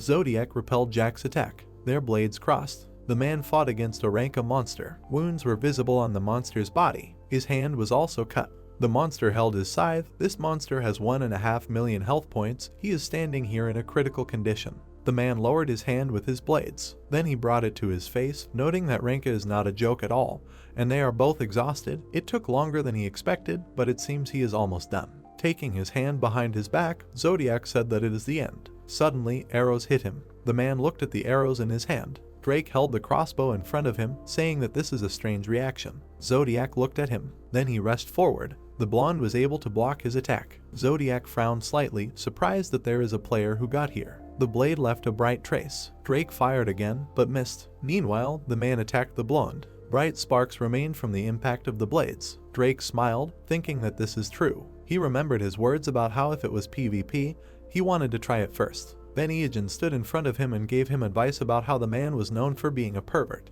With a smile on his face, he warned him to avoid close combat. Normal people often get scared when something goes wrong, and even in a game with automatic pain suppression, it is impossible to ignore the body's unconscious reflexes, but this does not work with Zodiac. Then he imagined the man in full height, saying that when an arrow is fired, he looks at it without blinking, and only before it hits the body. He dodges. Leschnayan syndrome is a rare disease that causes the inability to feel pain, and therefore Zodiac does not know what it means to flinch. Then the blonde licked his lips, remembering the words about how the enemy never felt pain, using the split second that usually goes to blink or flinch to accurately calculate his movements, and repeated the idea of avoiding close combat. Drake held his blade out in front of him, saying that hearing this made him want to test himself even more. Zodiac looked at him in surprise. He then had to dodge the attacks. The swings of the blades left bright marks. Drake tried to attack Zodiac again, but the man blocked it. Sparks flew from the swing of the blade. Looking at his opponent, Zodiac said that the blonde was strong, and it seemed that this was not the first time for him.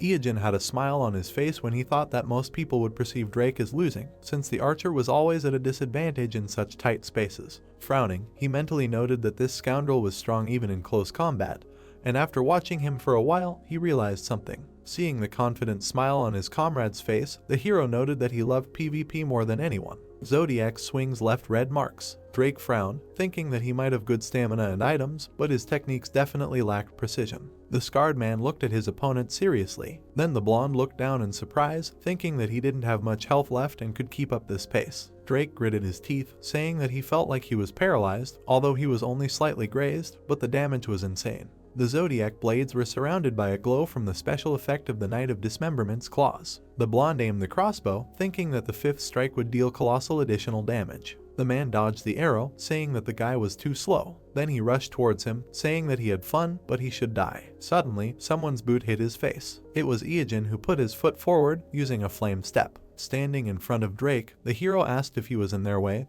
to which the boy replied that he was angry, but it was better than dying. Seeing Zodiac pinned to the wall, he asked if he was really dead. The man raised his head from the hole in the wall. Looking up and breathing heavily, he asked them who they were and where they came from, calling them abominations. Iijin had already rushed towards him, thinking that this idiot was still alive because he hit with a boot and not a weapon. Seeing Zodiac put his hand behind his back, he thought that it was still hard to stand after a direct hit with an rank item. Dodging the attack, the hero did not understand how much health the enemy had. Closing his eyes, Zodiac dodged the attack, saying that he had dealt with many abominations that were in his way. Afterwards, he looked at the hero again, saying that he felt some kind of intent from the two of them. The man rushed towards the hero, saying that he didn't quite understand, but Iijin kicked him in the arm. Then Zodiac looked down. Iijin gritted his teeth, telling his opponent not to be surprised because he would kill him. He managed to tear off Zodiac's arm. A blade appeared from the man's boot. He directed this leg forward. He managed to strike the hero. Zodiac frowned and looked down. The blade on his leg was broken.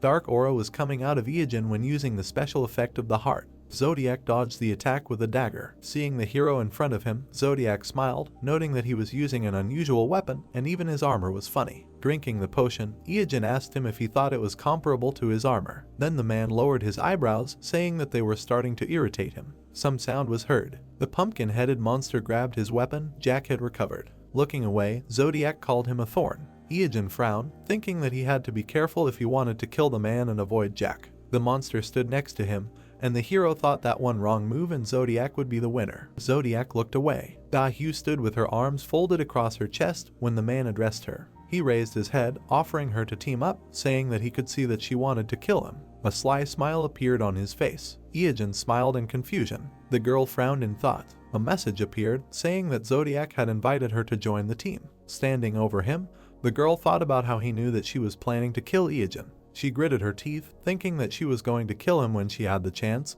but she hadn't had the chance yet, so she was still waiting. Da-Hyu closed her eyes, thinking that if he was at full health, they could do something. At that moment, a voice said not to listen to the man with the scar. The girl thought that Zodiac could be used as cannon fodder, but he still advised her to listen to him, because if she stayed with the protagonist, her path would be over. Without opening her eyes, the girl realized that now that she thought about it, the situation didn't seem so dire. Iijin said that she would get into trouble. Irritated, Da-Hyu looked down, telling the protagonist to shut up, to which he replied that he knew what she was thinking, but she should forget about it. Iijin smiled, saying that he was just warning her from the bottom of his heart. Then the girl furrowed her brows angrily, saying his name in her mind. In the fog, thoughts of how many times she died because of this pervert and how many times he stole from her appeared. The girl gritted her teeth, recalling the past, thinking that the potential damage he did was impossible to predict everywhere. She did not think that she could seriously trust Zodiac, but she could use it. The axe touched the ground. She thought that in any case, she had something to rely on. She smiled, saying that her revenge would be cruel. Then she pressed the accept button. Iijin put his hand on his head, saying that he warned her. Drake asked if the hero was okay, and said that he thought that her level was quite high and it might be difficult if she went against them.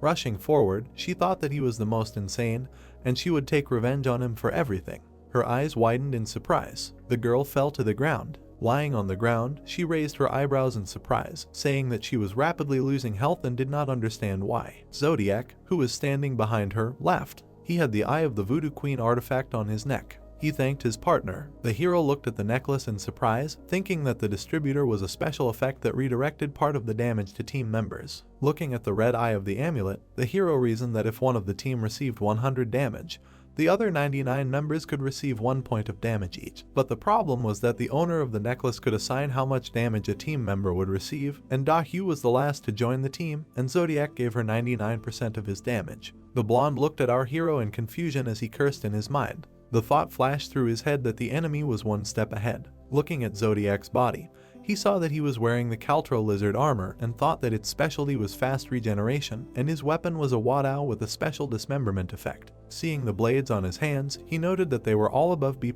rank. Frowning and gritting his teeth, Iijin thought that he should have realized this when he first saw them. These items only dropped in one location. The thought that it was in the Wajidu hive appeared in his mind again. He was planning to go there. Seeing Zodiac surrounded by a blue aura, he thought that he wanted to attack the hive after obtaining 3 artifacts, but it seemed that he had already obtained them, and now the question was how many. The thought that the boss in the hive was an rank monster appeared in his head again, and did the man kill her? Gritting his teeth, Iijin guessed that the first person to clear the Castle of Malice was Zodiac, noting that he assumed the man was fast, but even this was too much. Iogen's dagger began to glow brightly at the thought that if he did nothing for another day, Zodiac would probably take one of the 3 artifacts. Looking at his comrade, Drake asked what now. Since Zodiac had recovered a significant part of his health, he said that he was not an easy opponent, so they needed to prepare. Iogen smiled, telling him not to worry. Dahu wasn't the type of person to be bullied easily. Suddenly, Zodiac's hand began to shake. He didn't understand what was happening.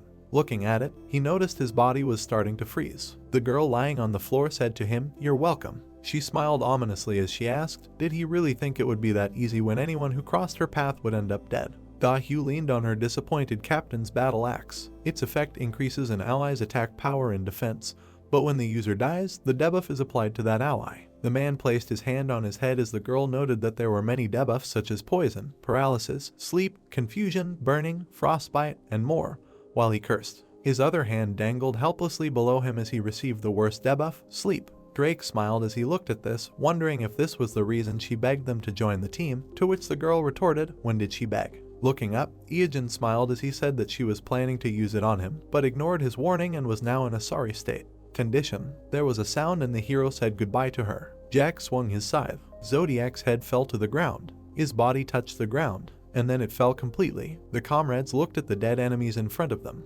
Iogen clenched his fist in victory, saying that he killed 2 with 1 blow, finishing off Zodiac and even eliminating the annoying Dahu. Although he did not expect it to turn out like this, Drake thought about it being a villain versus villain fight. Looking at the monster in front of him, Drake said that it reminded him that Jack was still here and asked what should they do, should they attack now? The hero looked at him, suggesting that they try to fire only 3 arrows at the head. The arrows hit the target, but they bounced off the pumpkin. The comrades looked at him in confusion. Jack looked at his hands, not understanding what he was doing here and asking who these 2 were in front of him. A message appeared that the petty thief Jack-o'-lantern wanted to talk to them. The next window asked if they wanted to continue the fight. Smiling, Iogen asked him if he had regained consciousness and offered to talk. The window asking if they wanted to continue the fight appeared again and they clicked no. Jack looked at the people in front of him and said that he had stolen something and was in prison. He then opened his mouth wide and said that there would be no mercy. His body was surrounded by dark flames and he told the people to get ready. His silhouette became darker and he said that he would now leave this place to take revenge on the one who had imprisoned him, asking if his comrades wanted to join him.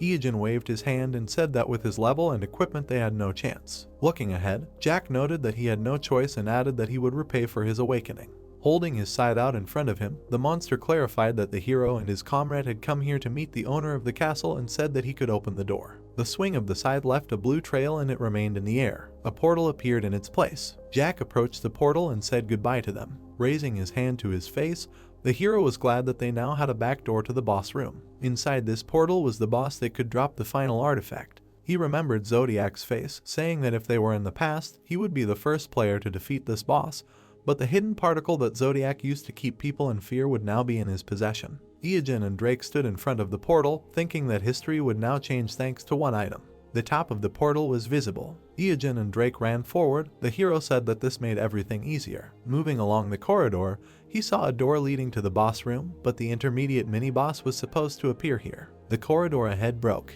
A monster with red skin appeared in front of them. Iogen's eyes widened in surprise. The monster was large, red, and a message indicated that it was a Gorgon. Then the hero frowned, thinking that it was strange, because if he remembered correctly, the intermediate boss that protected this place should be at the level of the succubus. Could it be that the differences appeared because they were pioneers? The monster did not look at them. In the background of the fog, he suggested that his comrade go first. Drake took out a crossbow, saying to leave it to him because he had a personal score to settle with this thing.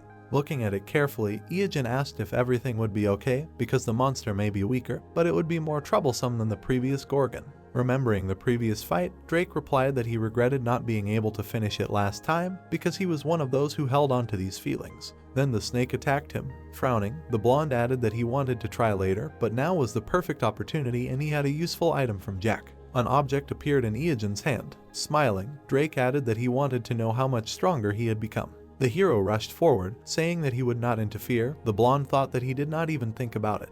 The monster turned his attention to the hero. His paw was approaching him. At that moment, several arrows pierced it. Then the monster looked at the blonde, who told him that he was his opponent. Drake smiled, saying that if he looked the other way, he would turn him into a porcupine. The monster stretched out his hand to him. Only darkness was visible. The haze gathered under the ceiling. Someone wondered who he was. The one sitting on the throne did not understand where he was, saying that he did not remember. New reports appeared that he had entered the lower floor of the Castle of Evil, the Hall of the King, and the name of the first visitor was recorded in the records of Akashic. A certain sound was heard. Iyajin was heading towards the figure on the throne. He clenched his teeth tightly. The silhouette sat motionless. Still, he was able to block the attack. The hero frowned more deeply. Sparks flew from the contact of the blades. Dark silhouettes began to gather around. These silhouettes surrounded the figure on the throne, and it turned out to be a bat from the King of Darkness. Iyajin smiled, saying that it seemed that he would not be able to finish him off with one blow, and it would not be so easy. The man began to get up from the throne, saying that he did not remember. Huge horns grew from his head. This was the King of Darkness. Before the dawn of time, during the battle between heaven and hell, there was a being who stood at the forefront and stole many angels' hearts. He was the king of vampires and the closest servant of Lucifer, one of the 7 demons. With his mouth slightly open, this man only wondered who he was. When the number of angels he had killed reached 1,000,000, every species called him the King of Darkness. This king raised his hand. Then he stretched it out. With that, he grabbed one of the mice that flew by. A whip of darkness appeared in his hand. Iyajin smiled, noting that his attack pattern remained the same, and this was the first one, called the Blood Whip. The hero deftly dodged the king's attacks. This whip shattered the floor into stones. His swings left dark marks. The attack hit Iyajin's hand. Gritting his teeth, he looked at it. Frowning, the hero said that he was slightly hit, but immediately took away half of his health, so if a small attack does so much damage, then how deadly will a full one be? With a smile, an object appeared in his hand. A question appeared in the fog. What is this? He remembered Jack, who said that it was free and would help defeat the King of Darkness. Then the hero looked at this object. Drake also looked at him questioningly, asking if he could just put it in his mouth and use it. Noting that it was very convenient, the interlocutor added that it was especially convenient for an archer, whose hands are constantly busy. The item looked like a pumpkin-shaped candy called Halloween candy. Iyajin pressed it and one of the candies fell into his mouth, for which he mentally thanked Jack. As he chewed it, he thought that this would actually be a permanent item if Jack were dead, but he was much more useful alive. Iyajin held his weapon tightly. The man with horns raised his hand above his head. Smiling, the hero realized that this was the second attack. Dark auras were sent out from his fingers. The hero managed to dodge this attack. He had to retreat to avoid being hit. Putting the weapon aside, Iyajin said that it was dangerous as always. Normally, it would take him another 10 years to arrive here. Thinking back to his past, he thought that when he was in the top 100 in Korea, back then, fighting the King of Darkness took 24 hours straight using all types of spells and potions, like viewers of his stream prompted. Seeing the King of Darkness in front of him, he noted that he had nothing now,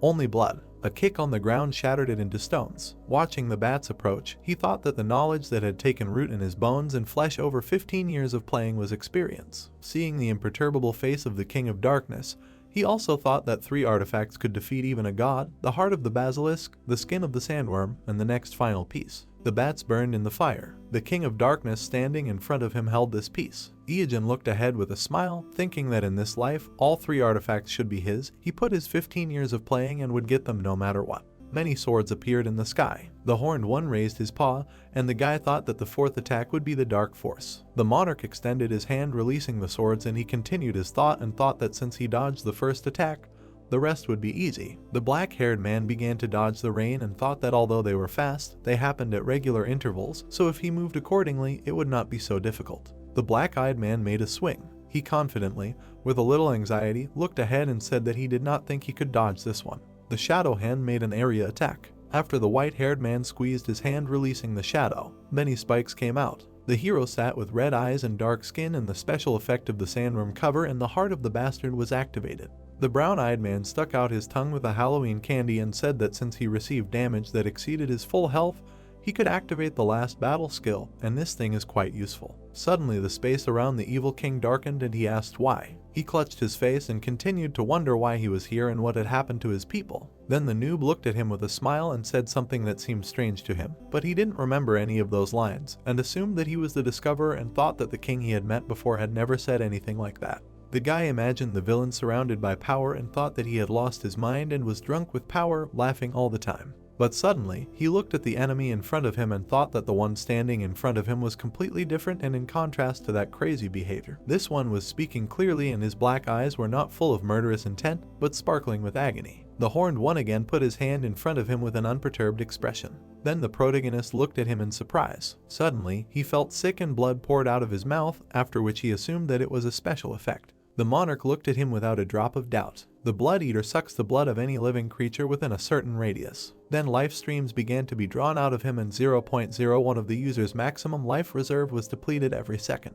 Black veins began to stretch across the hero's face, and this terrifying effect, which destroyed many raids and is the reason why the difficulty of the evil king with a low life reserve of 5 million is higher than that of a sandworm or a basilisk. He immediately went on the attack and thought that now he was receiving damage every second, and since he only had 370 HP, he should receive 0.037 damage. But due to the fact that the damage is below the decimal point, it is counted as 1 and a constant loss of 1 is obtained, and in other words, 370 seconds remained. Shaggy raised his blade to attack. He smiled wildly while bleeding and said that when he activated the skill, he would not be able to use other attacks, and thanks to the candy, he only needed to hit him during his treatment. Looking at the disgruntled horned one, the noob thought that due to the special effect of the glitch, the evil king also receives 0.01% of the maximum damage and his maximum amount is 5.5 million. Then the monster extended his hand and he continued his thought, thinking that in other words, the damage that is inflicted every second is 545 units and they have the same amount, but he inflicts 370 units of damage more than him. Then the black hand stopped attacking. The blonde removed it, creating a splash of blood, to which he, wiping his face, asked if he now understood that he was in a much more disadvantageous position, and the damage per second together with the damage from him should be quite critical. The brown-eyed man confidently looked at him and said that this is not all. Shadow whirlwinds appeared around the king. He extended his kagun in front of him. During this lightning attack, the protagonist began the countdown and said that he wanted to win using only physical attacks. The countdown reached 2 and he smiled, saying that it was too late. Then the number 1 was heard. Something struck Black Eyes. He felt multiple damage on himself and screamed. His body began to collapse after the passive skill of Dead Water. Looking at the suffering, the protagonist thought that it was 4 times stronger and longer than normal poison damage, and it also deals 4 times more damage when it gets into the blood and penetrates deeper into the body. The monarch abruptly closed his mouth and black veins spread across his face. Iogen, standing in a low stance, began to approach and asked if he was surprised and said that it was basilisk poison.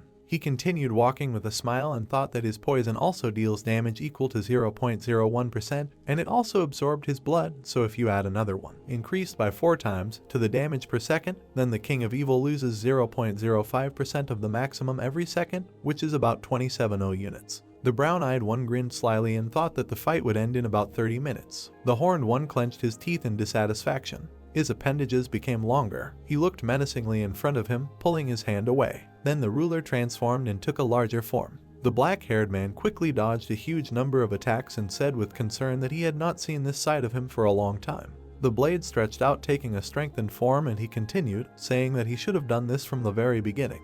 Iogen swung, conducting an attack with a wave. The king squeezed his hand without changing his aggressive look. After he spread his fingers, he assumed that it would be a blood eater again. The guy smiled, saying that he was using him because of the distance and said that it seemed that little could be done with artificial intelligence. Then the monarch lowered the corners of his mouth, but immediately after, he smiled. The hero was very surprised to see this and wondered how this was possible and thought that he should be in danger without a doubt and wondered what else he was hiding. Shadow Mana began to rise up. The guy noticed something was wrong and looked away. Then something stunned him. There was a huge sphere of energy above him and he immediately screamed that it was impossible. The black-haired man clenched his teeth in alarm and wondered how he could use 2 special attacks at once and said that he was sure that he couldn't do anything while using the Blood Eater. The black-eyed man was absolutely confident in himself. The brown-eyed man looked at it in horror and thought that the Dark Hand was an absolute attack that dealt 500% of his monstrous physical damage, and everything was different because this was the first battle. The cloak lifted and he thought that the sandworm cover could protect him thanks to the Fortitude skill. Then he turned around abruptly, clenching his teeth. Taking the candy pack in his hands, he squeezed it tightly and thought that it only activated with a full supply of health. He immediately became very worried and knitted his eyebrows. The guy poured all the candies he had into his mouth and decided to try it and asked the Moon Jack to give him strength. A monstrous attack occurred. The King of Evil was putting out his gauntlet with energy. Blood splashes were observed from the hero's body. His shoulder was torn apart.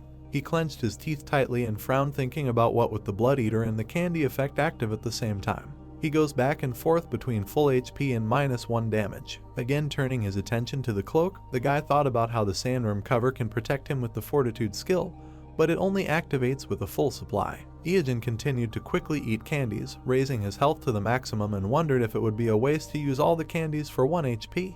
The guy tensed up, moving his hand away and throwing back the cloak, and thought about how his life depended on this unit now. The monarch clenched his teeth and frowned, continuing to deal damage. Then the brown-eyed man gritted his teeth and used the sandworm cover. After the blood splashed, the bastard's heart was used. The muscle stopped for a moment and turned blue. After the organ began to contract, he thought that it reflected 90% of the damage received from enemies below his level, and 99% from those who are higher, and if he hits him with his 500% of his strength. The hero immediately tensed his entire body and screamed that he would return 495% of the damage and ordered him to receive it. A special skill was used that surrounded him with black blades. The king was alarmed by this development. He was immediately pierced by many blades. He received too much damage and screamed non-stop. The brown-eyed man coughed up some blood and was terrified. He began to lose consciousness and closed his eyes and thought that maybe this is so, and the horned one remained in a small share of sanity as long as no one hunted him. Afterwards, the guy imagined his opponent and thought that after losing to the players, he completely lost his mind and became a bloodthirsty monster, and maybe there was a similar hidden story here. Afterwards, a noise was heard against the darkness. Someone was loudly calling the hero and asking him to bring dead water. Drake was above him in alarm and asking him to wake up and asking if he was okay. The noob opened his eyes and was perplexed. He suddenly stood up and asked how long he had been out, and he said that he had no idea and he was already knocked out when he came, and then the hero asked what was wrong with the king. The yellow-eyed man pointed his finger to the side with a small smile after asking if he was still alive. The black-eyed man was lying on the ground covered in darkness. He was kneeling without one horn and asking what would happen to him now. The handsome man rose from his knees and spoke about his body and his people in the darkness. Then the brown-eyed man was wildly surprised. He smiled and stretched out his hand and said that he had done it and raised his level. Then the white-haired man screamed in horror as the darkness engulfed him and screamed about the castle. He began to be sucked into the void. Only a hole remained and a scream was heard, to which the hero thought that he had also become 10 years younger like him, and thought that he was muttering words that he did not remember until the very end. Suddenly, a blue glowing beam appeared in front of him. On the floor was a blood-eater ring with enormous resistance to darkness. Iyajin clenched his fist and smiled and screamed that this was the last artifact and the most dangerous and terrifying of the three.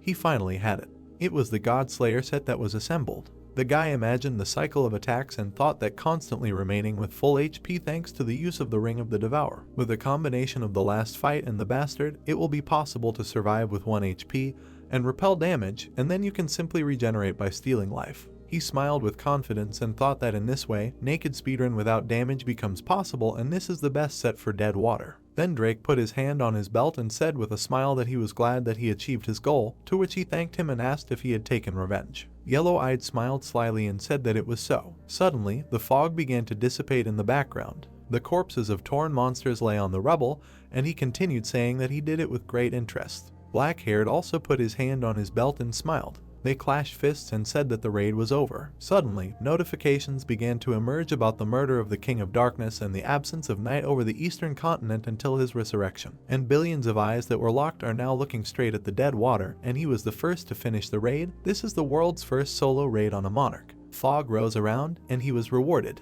The guy looked up with concern and was offered to leave his name and began to count the data on the solo raid. Then the brown-eyed man scratched his cheek and anxiously asked if he heard correctly and asked if he had already received the reward. Then a glowing beam descended on the throne. There was a small chest. The hero looked at his ring and thought that it was a rare drop, but he was able to get it because it was guaranteed at the first cleanup. The black-haired man continued to look with a little concern and asked what the other reward was. He slowly reached out to the box and wondered if it was a mimic. Afterwards, the guy imagined a crab crawling out of there, but there was some kind of artifact there. There was a scroll and a necklace of Solomon, which gave special resistance to darkness. Then he imagined a monarch on the throne and thought that he was smart enough to be known as the King of Wisdom, and they say that he sealed 72 monsters that destroy the earth in a brass can, and then used his power to change the earth forever and rule the world. The protagonist looked at this with a smile and thought that this was in history and that this was a secret piece of the whole picture that only a few saw. Then he smiled even wider and thought that Solomon was a hidden NPC, and it turns out that he was the King of Darkness, and thought about something he would never have guessed. Suddenly, the smile on his face became more confident. A new hidden quest of the King's Will was activated. In his hands was a scroll. It was written there that he was known as a smart ruler, until one day one of the 7 demons who controlled this world put him to endless trials. Then the demonic creature introduced itself, and the story continued with him believing in his virtue and wisdom. But now the one on his knees wondered what would happen to the people who trusted him and helped bring change to these lands, and then the appeal to the reader began.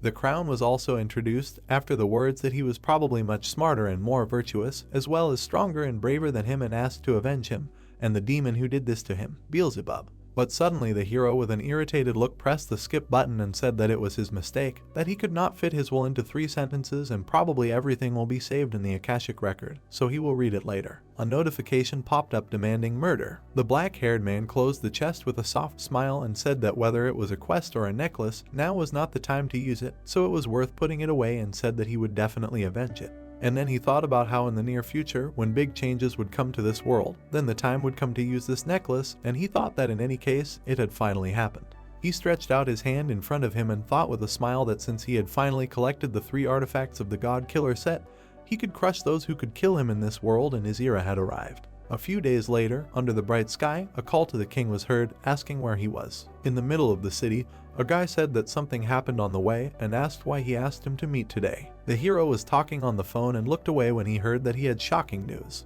He was sitting in his underwear in the police station where he was dragged for instigation, and someone shouted into the phone about his planned professional debut. The sky was clear. One of the apartments was completely empty and there was silence. There was absolutely no one in it. Suddenly the phone rang with an unknown number. The hand pressed the answer. The brown-eyed man got out of the shower and wiping his head asked who it was. When they addressed him by name and said that it was the junior PD, he put the towel away with a smile and said that they hadn't seen each other for a long time. And when the guy just stood there looking tired, she immediately screamed and asked if he had written down her number and said that she was upset and thought that they had become closer during the last episode, but it seemed that he was taking it easier, and asked how he could not save someone's phone number and asked if he knew how she had signed it and said that it was their lifelong guest and said that she had added 2 hearts at the end and said that it was a betrayal and said that he had gone too far and that she was in pain now. Afterwards, he started putting on his shirt and told her to calm down and that he would save the number now, and she asked if that was true, to which she replied in the affirmative. The black-haired man finally exhaled, and the woman asked how he had recorded her, to which he replied that it was JGBPD from Prince in her name.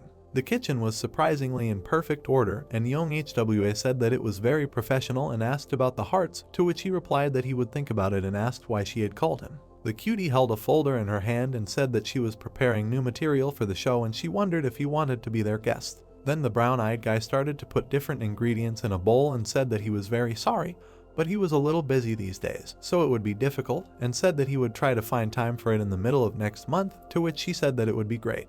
The guy started to put food in the blender and she continued asking to find time for it and said that she knew one cafe that served great cakes and asked if he liked them. And while the black-haired guy was making a terrible mess, she continued to talk about how she knew a great restaurant that served gopchang and thought that they would need to create another program and she had something like a backup plan in mind. Finally, the process of preparing the hellish mixture began. Then Iogen removed his hand and she got scared and asked what he was saying, to which he said that he said nothing and said that he always watches that show and asked what the next episode would be about. Then the pink-haired girl anxiously scratched her butt and said that she usually doesn't say things like that, but she can say that the topic she'll be covering on the show is currently very popular and said that she heard that the person she'll be covering went pro right after debuting. Then the shaggy guy paused for a second and meaningfully kept silent and thought about it. Then he looked ahead anxiously and asked if he'd give an interview, to which she said that the community had turned him down. He grimaced after they told him that they'd be working in front of his house secretly, to which the hero asked if that community was popular. A disgusting smell came from the blender and a notification about the dead man's health juice appeared, after which she continued and said that they were #1 in Seoul and asked if he'd heard of K1, to which she heard that it was possible. The cutie in the earpiece with the cup said that almost no one knows him, and said that she heard that he was from some mysterious or underground league, to which the guy asked if she wanted to bet whether he really knew that person. The pink-haired girl looked away with a smile and said that it sounded cool, and after the question about the punishment, said that if she wins, he will come to the program 10 times. The black-haired guy picked up his horrible goo and asked what would happen if he won, to which she said that she would go for a walk and eat with him when he asked, but only 10 times, to which he refused, and offered to come to his streams 10 times, and she asked with displeasure what about walks and food, and the protagonist said that he eats alone, so. Then the girl started drinking and said that she would probably win in any case, and asked how he would guess the person hidden from the ranking. Then she was dumbfounded after the words about the king. The guy anxiously watched the phone from where the sounds of coughing and screaming were coming. She jumped up from her seat and asked how he found out, to which Iijin said that if they are talking about a hot newcomer in the underground, then only that one comes to mind. Then, in the middle of an empty kitchen, on the other end of the line, words were heard that he was right, and even Joseph, known for his arrogance, was inferior to him, and heard that he had already become the unofficial #1 on their team, to which the hero said that. In addition, he looked good and was very thoughtful, and the beauty asked again in surprise, saying that she had never heard of him, and then mentioned that he really had a lot of connections, and if Mr. recommended him, then he must be a really amazing person. Then the brown-eyed man put his hand to his chin and said that this was a really amazing person and perhaps he would lead the next generation of players, and she immediately asked about the possibility of using this phrase. With a wide smile, she offered to meet later and said that if he needed a guest on the stream, he could call her anytime on weekends and during the holidays. The guy put the empty container on the table and said with a smile that he couldn't believe that he was able to invite her to his streams 10 times and in the future it would be difficult to do even with money, and it sounded like one chance for a lifetime. Suddenly, he was alarmed by a notification. There was a message for the Demon King asking him to come to the studio, and they wrote that there was a conversation, so they needed to meet. The brown-eyed man immediately threw off his clothes and thought that Atoge's company was going to hold a major professional league soon. He spread his arms out to the sides and thought that his debut was predetermined, so, judging by the circumstances, it would take place there. The sly one smiled, looking away, and said that the music didn't play for long. He grabbed the handbrake and thought that everything was going according to plan, and that it was strange not a word about his wife, and also thought that this was a great professional debut. The sports car took off and he continued to think that everything was going according to his plan. Iijin drove with a smile and said that because everyone was covering for him. The roof began to come off and he said that he had a chance to have fun. He sat naked behind the wheel and shouted that no one could stop him. It was clear outside. Afterwards, the guy sat at the police station and wrote an explanatory note, thinking that even though he was naked, the fact that he was in the car saved him from arrest. But he had to write an explanatory note, and the cop allowed him to borrow his underwear, and apparently he was lucky. It was clear outside once again. There was a large building. The guy in the mask sadly crossed his eyes and thought that since he constantly runs naked in the game, it was strange to wear clothes, and then he was called out. He changed his voice and looked up and said that he was listening, to which he was told that their conversation was over and there was something that was bothering him. Ying raised his finger and said that since he had not revealed his name and insurance number, he was the guarantor of his identity, and asked if that was true, and then said that it was obvious that the sponsors were a little reluctant to do this. But after being asked again, he lowered his hand with anxiety and said that he was just talking.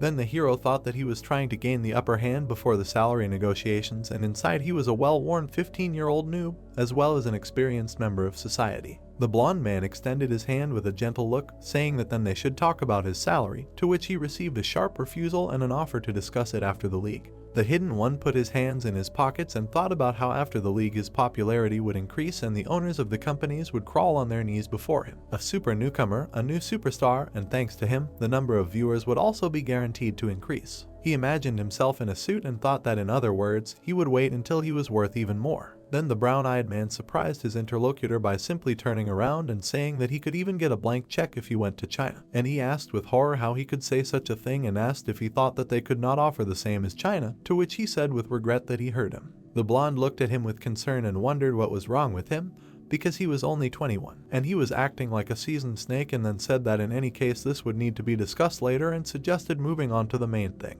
A map was placed on the table and he continued, saying that this was the upcoming league competition. He began to draw with a felt-tip pen on the paper and said that there would be 10 city leagues, including Seoul and Incheon, and they would start as the league that chose to represent the capital, and the elite team was theirs, and K1 was the main enemy. The hard worker leaned over the table and said that they were also their first opponents and would now tell about the elite. Their coat of arms had 2 shields with blades, and they were an enemy professional team created at the same time as the national team, and they were sponsored by many large corporations.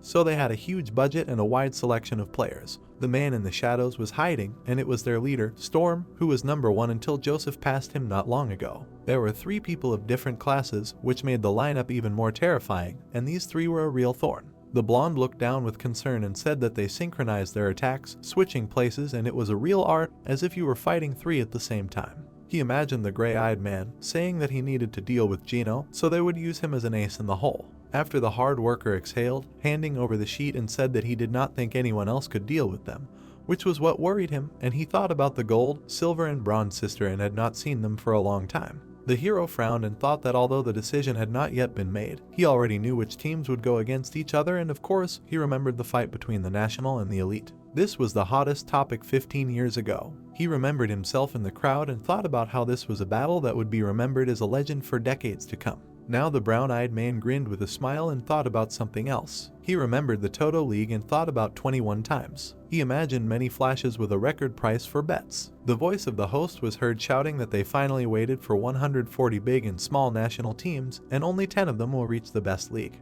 The lights were shining in the background of the stage, and he continued, saying that now the confrontation that will determine the future of these players will begin here in the stadium for esports. The stands were noisy and shouted that the Otogi League is starting. During the flashes, words were heard that the event that will fill the front page of their giant league is today's conference match. Silhouettes appeared and he continued, saying that the players were on the storm side and were not going to stop, and then asked to greet the elite. Gino appeared first and everyone was shouting his team's name. Then Hyung came out with a smile and was shouted to go forward. Behind them appeared 3 green-eyed beauties who delighted the crowd. The team proudly raised their fists up, but suddenly the blonde stopped. He embarrassed the others by raising his hand up and demanding not to gossip. The crowd also chanted after him. The special effects began again, under which they said that a team was coming out that would confront them, namely a group with the #1 player in Korea. A man in a robe appeared, supported by the host. Several cunning faces of the guys appeared. Joseph looked at the crowd with a smile while his fans praised him. The dark-haired ones behind were completely confident in themselves and heard kind words addressed to them. Teagang walked onto the stage with a disgruntled face and they tried to praise him and wondered where he was from. Suddenly the last one showed up. The hero walked with his head bowed and everyone wondered who the hell was wearing the mask and who it was. The blonde guy from the enemy team looked at the screen and thought about how they didn't take a healer and wondered the same thing as everyone else. Then he thought about how he heard rumors that one lucky scoundrel from an underground league. He frowned looking in front of him and thought that this street thug who suddenly became a star in the sports arena was a common occurrence. But they were just puppets of the event creators who wanted a dynamic picture, and the professional ring was no place for a street dog. Then he looked at the enemy team again and thought that instead of an additional character, it was better to target a real threat. The host announced the start of the first battle. 2 emblems of the opposing teams appeared. Portraits of 2 players appeared and he continued, saying that the leader of the elite is Storm, and in K1, he is a super newbie. The capsules began to close and they began to wonder why they sent Gino right away. The man began to connect to the system. He began to be transferred to the system. A bright light came on. He immediately found himself in the desert. His opponent was a few meters away on the desert battle map. The events were broadcast on the screens. Ian folded his arms across his chest and watched with concern. Then he frowned and lowered his head. He recalled his dialogue with the protagonist when he asked about why they sent Teagang right away, to which he said that Yeonseok would not play and advised using another. But he asked about the choice and said that the recording was his job and asked not to get too carried away with it. Then the hero with a menacing look said that he shouldn't be like that and promised that he would have a powerful influence and asked if he knew about his skills, to which he was immediately told that he had no experience in competitions and there were many older participants. Suddenly, the red-haired man came up from behind, surprising the blonde, and said that he also recommended him. He smiled and said that, to be honest, in terms of energy, he was better than him and thought that it was high time for him to really take off. At that moment, the fighter was on the battlefield. Looking at him, his opponent thought that no one from K1 could compare with him now, and if he had to choose, he would say that he was a little worried about Joseph and Yeonseok, but everything became easier since they were not here. Continuing to look at the confident black-haired man, he thought that based on the research, this was his debut fight and he had been boxing before and such players would use weak jabs or kicks during skirmishes at the beginning, and he needed to strengthen his defense and save as much HP as possible. Suddenly, a leg rose from the floor. The fighter had already flown into the overconfident braggart with a fist. The spearman could hardly hold back the onslaught and, gritting his teeth, wondered how he had used a punch of such force from the very beginning.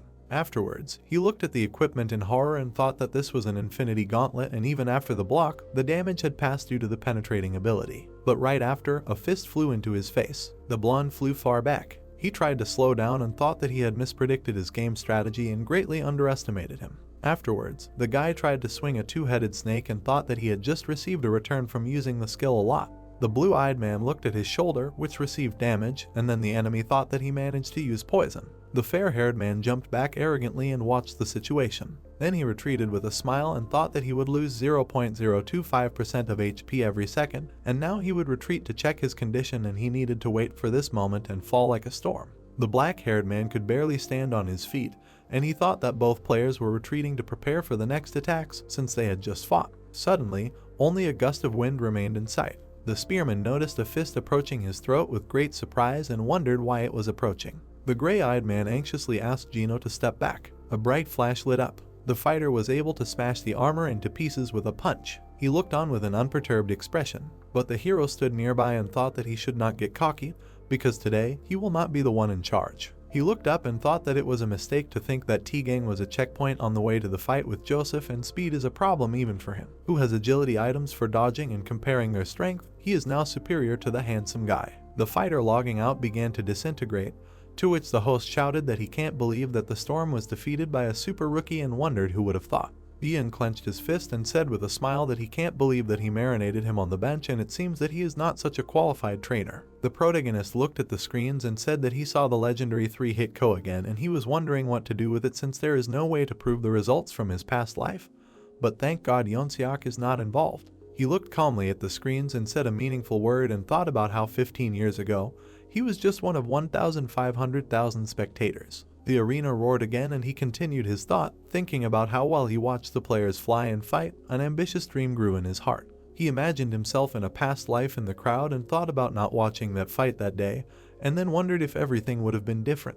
Then the guy shook his head and thought about how useless this question was, and the question if it meant nothing in his life. The brown-eyed man looked menacingly in front of him and thought about how only the present makes sense, after which the host shouted about how the league has surprised them since the very first match and can't wait for the next fight, trying to hold out the pause with the announcement of the next fight. People were shouting joyfully, waiting for the performance. The young man thought that in life, nothing matters what will happen under certain conditions, because only the present matters. Joyful cries of the spectators were heard throughout the arena. The hero wondered what kind of person he was now, because he was now standing at the top of the stage where investors and their allies were fighting. Standing in a mask and hood, he bowed his head and decided that this was enough to make his heart pound, but there was something more important.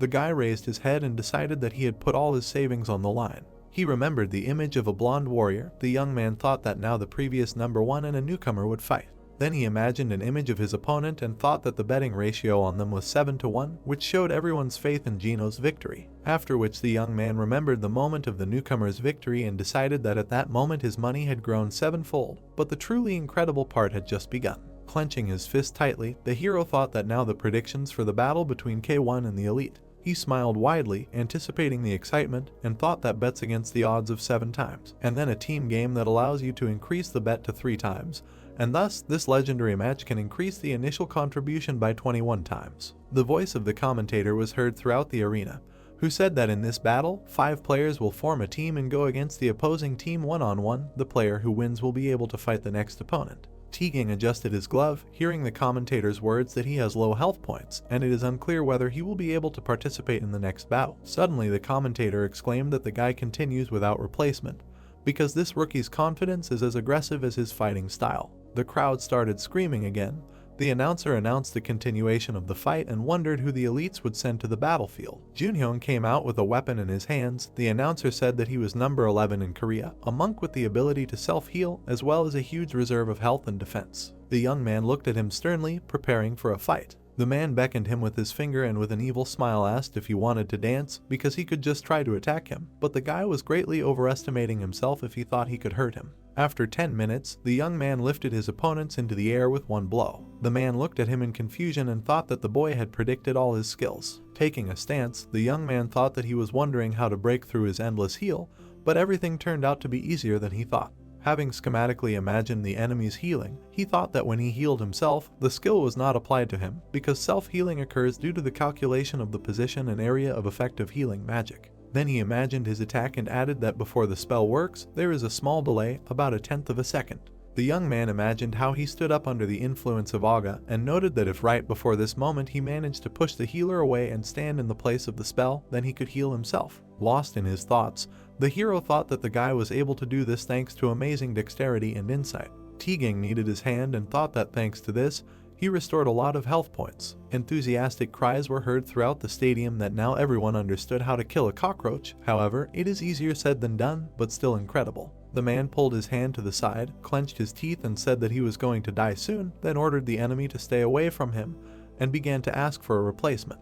The window that opened began to make the replacement process. The young man thought that this was a team match, so you can swap with a team member during a one-on-one fight, and there is no limit on the number of replacements. A girl appeared from the portal and said that instead of lowering the enemy's health, he literally healed him, so he is a pretty useless teammate.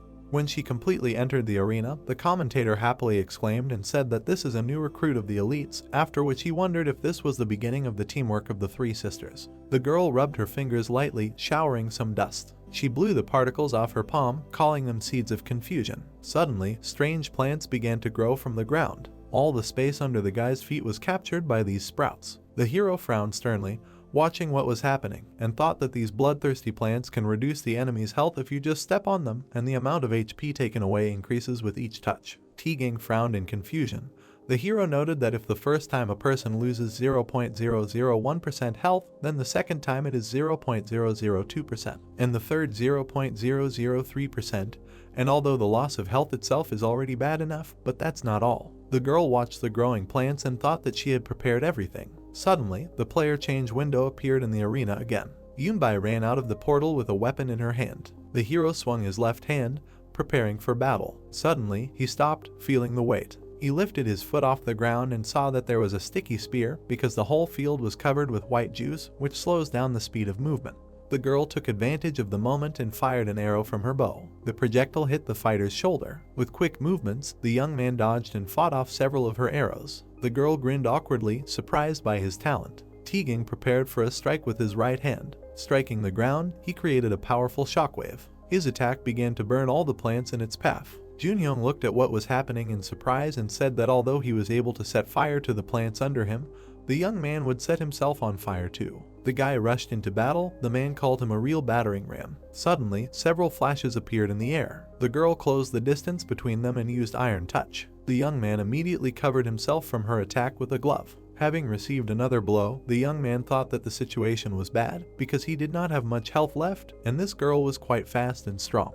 Newbie grinned contentedly. The blonde frowned worriedly and ordered the guy to retreat and switch. The hero calmly watched what was happening and thought that it would be better to leave him. The man asked him why he thought so, because the guy could die. Eugene frowned deeply and said that nothing would kill him, but if the guy was destined to die, he could die fighting, and it would be better for them if he inflicted damage on the enemy. Teagang frowned sternly, getting into a stance. The girl again struck his body a couple of times. The guy gritted his teeth, taking the damage. The commentator said in surprise that this was the same lightning-fast double blade strike, the girl's final move, and now the guy's health was 0. Smiling widely, the girl said that this was the end. The hero watched what was happening and said that the result was excellent because she passed. Small black particles scattered through the air. Suddenly, there was a boot print on the girl's stomach. The image of the fighter appeared on the screens. The commentator enthusiastically said that he could not believe it because the young man, being on the edge, repelled her attack. Using all his incredible senses and sharp mind, he was able to defeat his final opponent.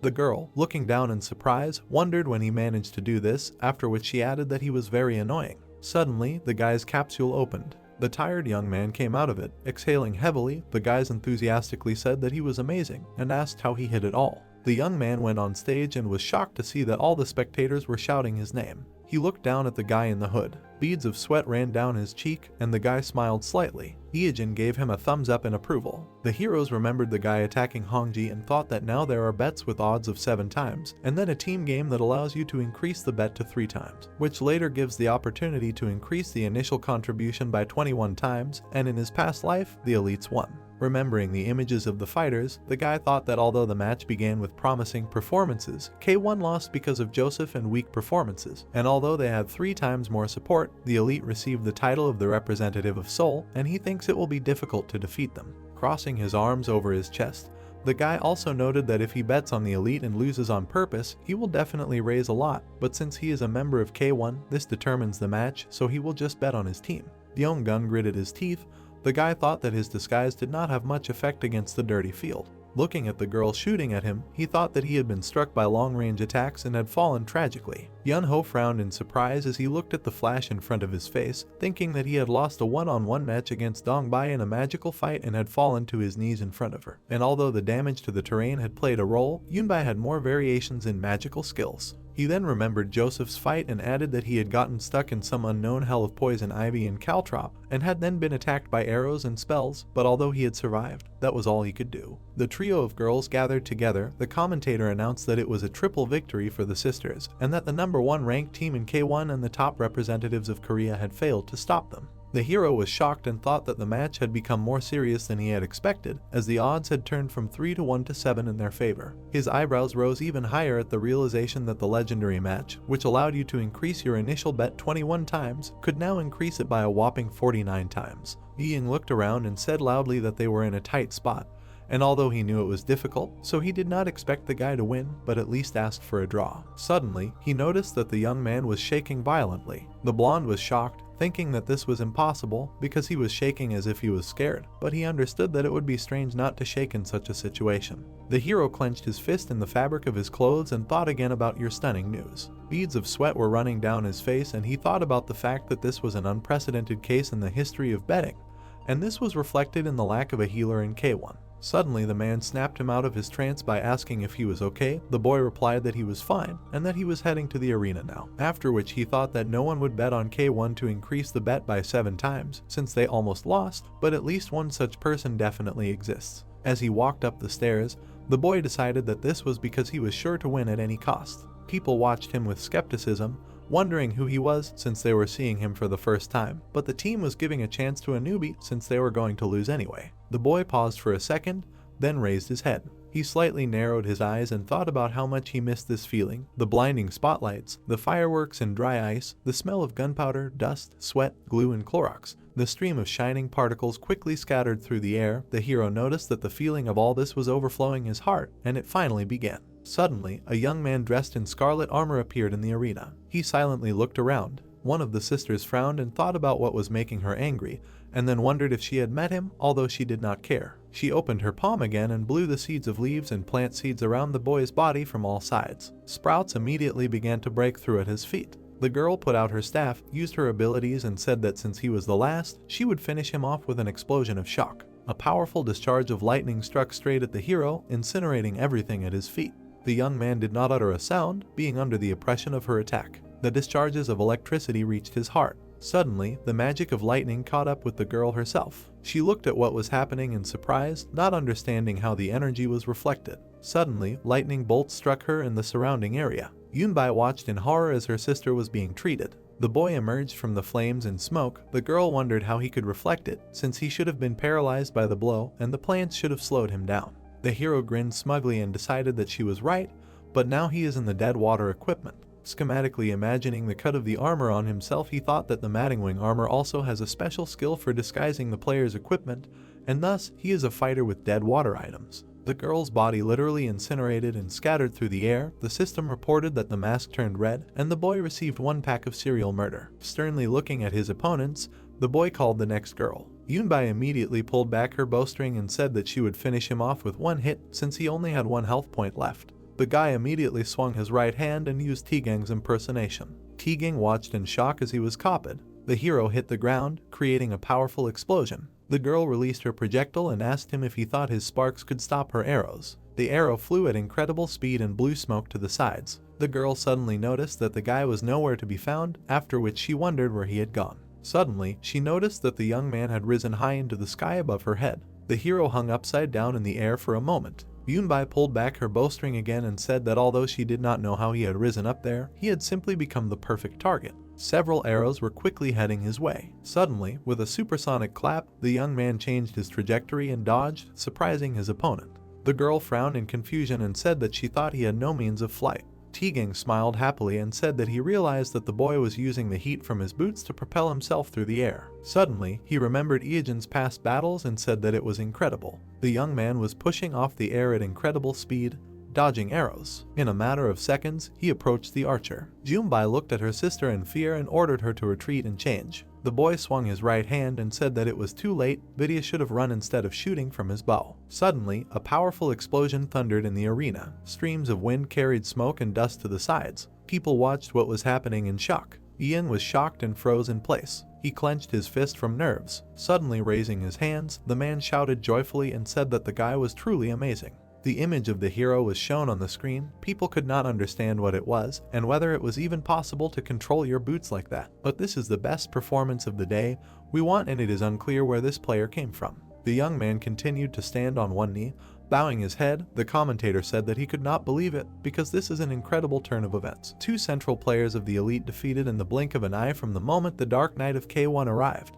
Streams of hot air blew on the guy's armor. The commentator noted that once again it was impossible to predict the outcome of this match. On a sunny day a week before the competition, the words of a man were heard from their mansion that the sisters were a real problem. The blonde raised his hand and added that they synchronized their attacks, constantly changing, and their fighting style was a work of art. So Joseph would have to deal with Jino, so he was an ace in the hole, but he still didn't know who to put against the sisters, and this worried him. The hero took the paper in his hand and thought about the fact that he hadn't seen the sisters for a long time. Looking closely at their photos, he noticed that after resigning, they immediately took the university entrance exams right after they announced that they were returning to high school. Suddenly, his voice rang out throughout the room. The guy turned to the principal. Looking at him sternly, he said that if he defeated them, he wanted $10,000 for each, and then asked if the man could arrange it. The blonde was speechless from what he heard and tried to ask him about how he would do it. After a second of silence, he thought about his offer. The guy looked at him carefully and thought that the amount equivalent to a salary of millions was about the best offer a professional player could get, and of course, it depended on how many games he played and how many of them he won. The blonde suddenly giggled and said that the guy was talking about it so confidently as if he could actually do it.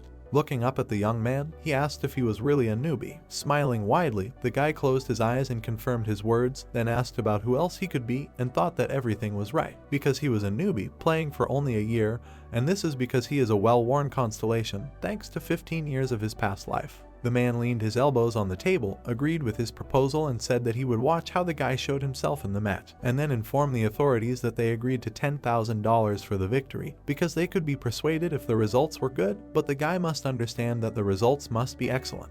The man returned from his memories and looked at the powerful explosion that thundered in the arena. People watched what was happening in silent shock. The blonde clenched his fists joyfully, looking at the screens. The guy straightened his back, being in the epicenter of the explosion. He took a proud stance and looked ahead, calling the next opponent. The arena was filled with excited screams. People were saying that it was unbelievable and wondering where this player came from. The screen showed an image of the guy. The audience said that it was amazing because he took them out in just a few seconds. Junyoung stepped forward and said with a smile that the opponent was not that bad for someone from the lower league. The man stood on a small platform and said that he thought the guy was so arrogant because of his damage, but he would show him what a real wall looks like. The people were surprised that the cockroach came back and was not dead yet. The man smiled widely and thought that this guy had 1 health point left anyway, so he could just wait for an opportunity to finish him off while dodging his attacks and healing himself. With a sly smile, the man jumped down. The guy watched him silently. Suddenly, he swung his leg, throwing a piece of sand at the opponent. Small particles hit the man in the eye, disorienting him. The man fell to the floor with a loud thud. Suddenly, the sand underneath became white hot and the man screamed, not understanding how his opponent had turned the ground into magma. The young man closed the distance between them in an instant and swung his right hand. The man thought in fear that he needed to hurry up and heal. Suddenly, loud blows were heard throughout the arena. One of the allies nervously trembled, watching what was happening, and said that he had to experience it to understand.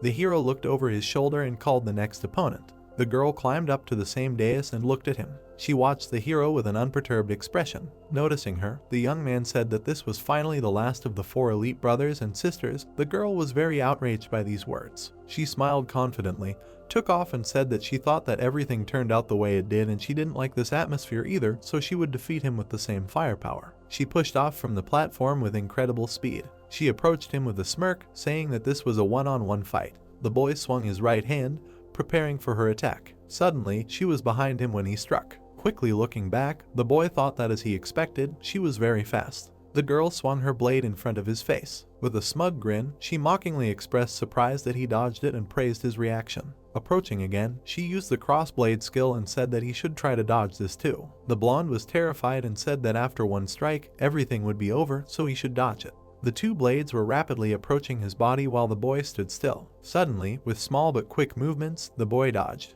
The girl frowned tensely, surprised by this. The boys watched what was happening. The director said that he thought the boy's body trembled a little, but it turned out that he dodged it. The boy frowned with a smile and said that he had seen enough of her attacks in his past life, especially her main attack, the cross blade, a skill that cuts off the heads of players just like the better. He imagined Newbie on two different sides and thought that although this skill is called a cross blade, upon closer inspection it is clear that these are two swings in different directions, because it is impossible for two blades to cut the air along the same axis at the same time, and although it may seem that both of her hands are moving together, her right hand starts moving a little earlier. He then sketched out the dodge method and decided that it was quite easy to dodge, as he had to follow the rhythm and tilt his body left and then right, but from her angle it would seem like he was pierced through by the attack. The boy returned from her attack, leaving behind only an image. Newbie quickly turned to face him, thinking about him dodging her attacks like a jellyfish. She frowned in annoyance and decided that although she didn't know how he was dodging it, her attacks were useless, and she thought she would have to use her next move. And although she didn't want to use it because of the recoil damage, this guy had dodged most of her attacks. Ijin once again dodged her blade's direct attack. He leaned to the side and turned to face his opponent. Suddenly, the hero noticed a surprise attack coming. One of his allies frowned in surprise, noticing the attack right in front of him. The girl aimed her blade straight at the guy's neck, noting that the lunge was immediately followed by another attack. She smirked contentedly, anticipating victory. Suddenly, a metallic screech was heard throughout the arena. The young man put his hand forward and stopped her sword with his blade. He slightly lowered his head and said that he had been waiting for this moment, because dodging, defending, and finishing, this is a complete counter to her cross blade. Suddenly, he waved his hand, splitting her blade into pieces, and thought that the scenario in which the three sisters would achieve triumph was impossible while he was in this place. The hero frowned tensely and thought that in any case, their lives would only improve after retirement, so she should hurry up and prepare for the exams. He looked at her sternly and decided that this stage was now his. With a powerful kick, he threw the girl aside. The girl's body flew several meters, forming a trench. A huge amount of smoke and dust rose into the air. The young man remained standing proudly in the middle of the arena, calling the next one again. Suddenly he raised his head, realizing that there was no one left. The system reported that the mask turned red, and he received one serial kill. After a short time, the hero's capsule opened. His mask appeared from under the lid. The young man looked out with a surprised face. Joyful exclamations and shouts were heard throughout the arena, greeting him. The screens began to show moments of his battle. The commentator said that this was a monster kill and a perfect battle. Again showing the moment of the lightning strike, the commentator said that although at the very beginning Tegan killed his opponent, such a game is still a counteraction to all murders. Again showing the guy's battle, the commentator noted that after the performance in this match, worthy of his name, the stadium was filled with approving exclamations of the crowd. The boys and the director rejoiced at their team's victory, while people shouted that it was amazing. The hero looked around at the crowd of spectators, who shouted that one of them wanted to have children with him, and that from now on they would always trust him. He calmly closed his eyes and straightened his shoulders. The boys continued to admire the fact that he destroyed the opponents without a trace and that it was an intense battle. The young man clenched his fist tightly as he shouted his own nickname. A cloudy evening descended over the city. The TV showed the young man's battles. Chang said that he was already tired. He and his partner entered the room and told his sister that he had collected the money. Suddenly, he noticed that she was silently staring at the screen and asked her what she was doing, just sitting there. The girl spilled soda on herself, watching the hero's battle with delight, and noted that he was simply crazy. He imagined the image of his ally and thought it was the famous Tegang. And then the image of Joseph with a shield appeared in his mind. The young man thought that this guy was even more focused after losing the first battle, and that no team in Seoul could stand against these two. He imagined the team's logo and thought that K1 triumphantly declared their victory, and after receiving huge sponsors, they became the representative team of Seoul. The young man smiled and showed the peace sign and thought that he was able to increase his initial bet by 49 times only from the first league, and although he could not bet on himself like Mattingwang, he was able to bet under his real name. Remembering his past battle, he thought that since his pseudonym was not a real person, created with the guarantee of Ying's identity, he had no problem confirming his own identity and collecting the profit, so a few days after the league, he succeeded in something. A blue sports car cut through the streets of the city at high speed. The lights were on in the windows of the night city. Once outside, the guy thought that he had gone into the city. Standing in the middle of the crowd, he frowned and added that he usually went on raids, but that tonight he had a goal, because he was looking for land to open a capsule hotel. With a confident grin, he noted that it was time to make real money, because everything he had done before was to save up enough money for this, so this could be called a real start.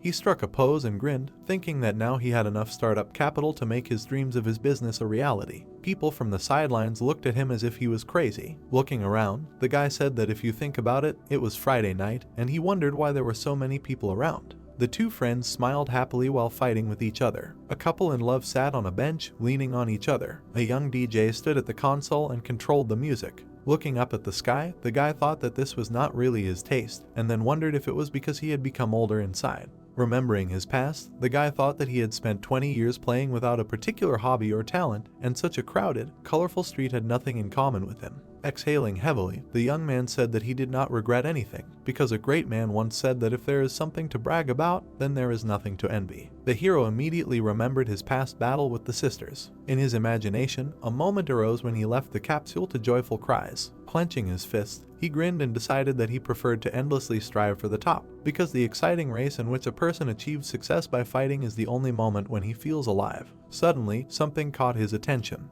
He fixed his gaze on a girl in bright pink clothes. Da-Hyu, like him, was walking down the street. He quickly hid behind a pole and thought that it was really a Friday night, because meeting her in such a place was quite surprising, after which he wondered who she was trying to kill with such an ominous look. Watching her carefully, the guy remembered how she wrote to the account and nickname a couple of days ago, although he did not read the letter because he was scared. The hero immediately took out his phone and entered the dialogue. A message from the girl appeared on the phone screen, who said that his name was on everyone's lips. He had a lot of messages in the chat with her where the girl was saying that she liked all of his videos, and in fact, she wrote to him because she had a small request, which was that she wanted to know if he could take out a player for her guild, because there was someone she really wanted to kill, and she knew that he was the only one who could do it. The boy said that she reeked of business. Raising one eyebrow, he looked at his screen. Suddenly, an idea popped into his head. The girl was walking down the street, annoyed, talking about how damn hard it was to drink on a dare because she wanted to show how much she could drink. She was wondering why the bar she usually went to was so crowded, but she forgot that it was Friday night. Frowning sadly, she thought about what she was doing outside at night. Suddenly remembering her battles, the girl thought that half a year ago, when she felt uncomfortable with something like this in a nightclub, she realized that such things really weren't for her because she preferred games filled with monsters and bloody raids. She stopped, exhaled heavily, and thought about the fact that she could be in a dungeon, but now she'd better go to the supermarket instead of a bar when her phone suddenly vibrated. The girl stopped her thoughts, paying attention to it. She took out her smartphone and said that she was sure that she had turned off social media notifications because there were too many of them, although she had turned them on for some accounts. Da-Hyu raised her eyebrows in surprise when she saw something on the screen. In the dialogue with Wing, she saw a message agreeing to her request. The streets became a little quieter. A bright red car stopped at one of the buildings. The girl threw off her coat and wondered why the young man answered her only now. Holding her phone in her hand, she said that she sent him a message just in case, but she really didn't expect a professional gambler to accept a hit job. She smiled awkwardly and wondered if she should take this chance. After a while, she texted him that she was really glad he decided to answer her request and where they should meet, then thought that since this was all online, they could arrange it over Messenger, but it would be rash to arrange it online, so it would be better to meet in person. She received a text from a guy saying that they would meet on the street. The girl was surprised and wondered where exactly. She gritted her teeth angrily and wondered if he lived everywhere, and noticed that it was starting to piss her off. After asking him when he would be free, she received a reply that they would see each other now and thought that he had gone crazy and that he was very impatient. After a while, she wrote to him and asked where she could wait for him, because now was quite convenient because she was already outside anyway. But suddenly she received a message that he was behind her and interrupted her words about how guys who play games well are, in most cases, not very well-mannered. This message angered her even more. Looking up in the mirror, she said that he probably wants to try it on, because he can't be some kind of superhero to be behind her. Suddenly, she choked, seeing him in the rearview mirror. The guy silently watched her. The girl wondered who this psycho was. After a while, he sat down next to her in the passenger seat and silence hung between them. Suddenly, this very silence was broken by her voice. She smiled awkwardly, turned to him and asked if he had gone out into the street like that, because she didn't think he was going to the club, because if he had wanted to go there, all the girls would have run out in horror. The young man looked up and agreed with her. Looking ahead, he thought that now that he thought about it, he realized that they hadn't spent time together for a long time, because in his past life he had followed her everywhere, but they had never traveled together like that. The girl shrugged her shoulders and asked how he had gotten there. Had he taken a taxi or had he parked nearby, and he replied that he didn't have a car and that he walked. The girl noticed that he was brimming with pride, to which he asked if he should be embarrassed. The girl replied that he shouldn't be, because most guys would be embarrassed if a girl had a car. The hero slightly moved away from the back of the seat and said that she was his client, not the girl. The interlocutor noticed that he reasoned like a professional. Smiling a little, she asked if it was okay for a professional to commit a contract killing because of her. Without looking up, the guy answered that it was not only because of her request, because he knew who needed to be killed, because it was stagnant water. Ijin crossed his arms over his chest and added that he was an incredibly strong person. The girl clenched her teeth, clicked her tongue and scared the guy, saying that it was true that he had skills, although he was also a psycho, an exhibitionist, and a suicide. The boy twitched slightly. The girl turned to him with a smile, hearing the words that he would like to fight him, even without her request. She asked if he wanted to do it in order to see who is stronger, and if it is a matter of his honor for the first place in the ranking. The boy replied that it can be called that. The girl grinned slyly and said that then it is even better because she thinks she will be able to arrange a great fight for them. And it will be better for them because it will be a big event and he will also get a lot of money from views and donations. The guy turned his gaze to her and thought that she probably plans to make content from the Battle of Madingwang and stagnant water. In the family I am there is a death match between two celebrities. It is quite exciting, so she definitely has a unique brain. Da-hyu smiled widely, put her hand in front of her and said that she would also set up comments from her guild for advertising and make it an even bigger event, but it would all be for free. The boy asked her about why she was doing all this. This question surprised her. Ijin thought that if you take into account the price for killing stagnant water and hiring people for comments, donations, advertising and so on, he was getting quite a large chunk of profit, and he wondered if she really planned to do all this without unnecessary noise. The girl closed her eyes, leaned back and said that she knew what he was thinking.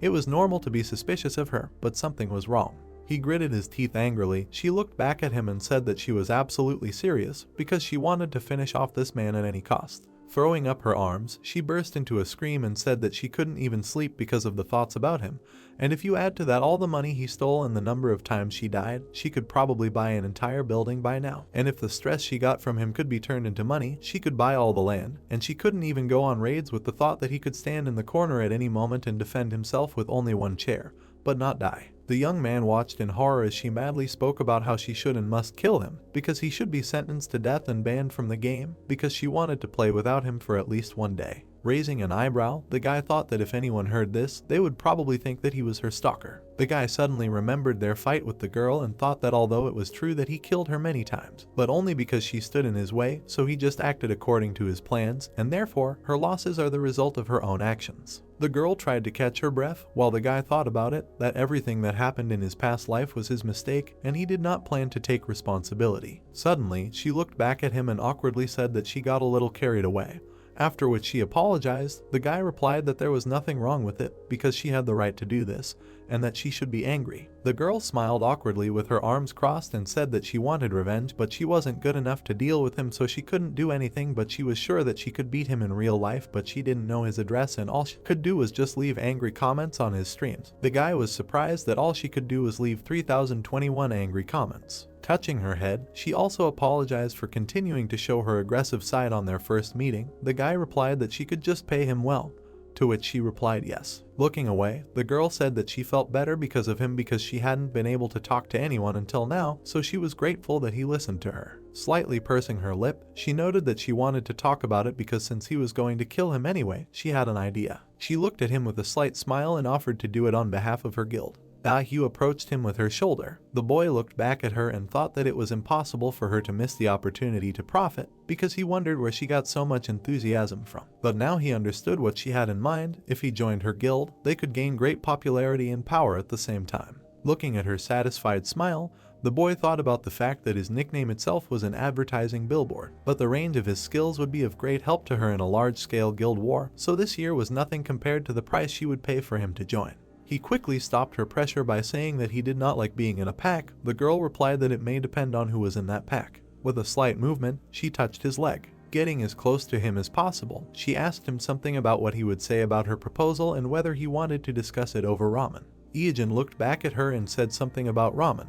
Da-hyu stopped in surprise, looking at him. The guy looked her in the eyes and gave her a lecture about how ramen accumulates saturated fat in the blood and also has too many chemical seasonings, and not enough proteins, minerals, and vitamins, and also has a lot of phosphorus, so it depletes calcium reserves, and the amount of sodium is especially beyond her imagination, but a player's diet is very important for him to last a long time in the ranks. Lowering his head, he left her in confusion and thought that a 20-year-old girl did not attract him, because she was 15 years younger than him, after which he said that on this note, he would end their conversation and leave. He quickly took out a napkin and thought that compared to the 35-year-old Da-hyu he was crazy about, she was still too young and naive. He opened the ashtray and saw some trash, thinking that her greed and temperament now resembled the behavior of a cute little sister. The girl suddenly came out of her trance and noticed something. The guy collected the trash in a bag. The girl jumped up and asked him to leave it because she could throw it away herself. He stopped and looked down at the object in his hand, thinking that 10 years ago,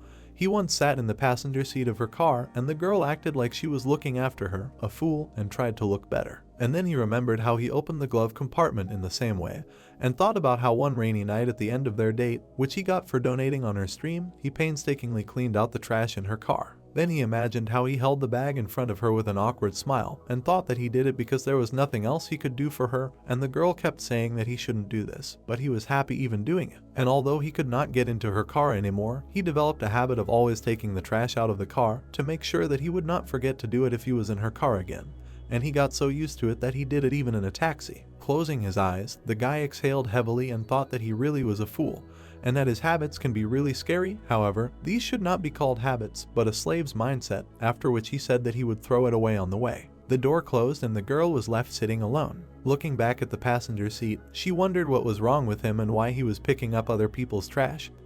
But it was so natural, like he was practicing or something. Something caught her attention. She noticed that the ashtray was sparkling clean. Hyejin walked down the street silently and thought about what he later learned from her, that she was touched for the first time because he was the first one to pick up her ashes, which were too dirty for her cool car. Suddenly, it started to rain, but the guy continued to think about what she said, that it was like demonstrating her inner self too. Da-hyu touched her chest, not understanding what was happening. The guy thought that now he would never know if it was true. She lowered her hand, looked back at the passenger seat and thought that she didn't even drink, but something strange was happening to her heart. A question was heard, "Who is he?" to which someone answered that his name is Madong Wang, after which the first one said, "Oh, a newbie in the professional league.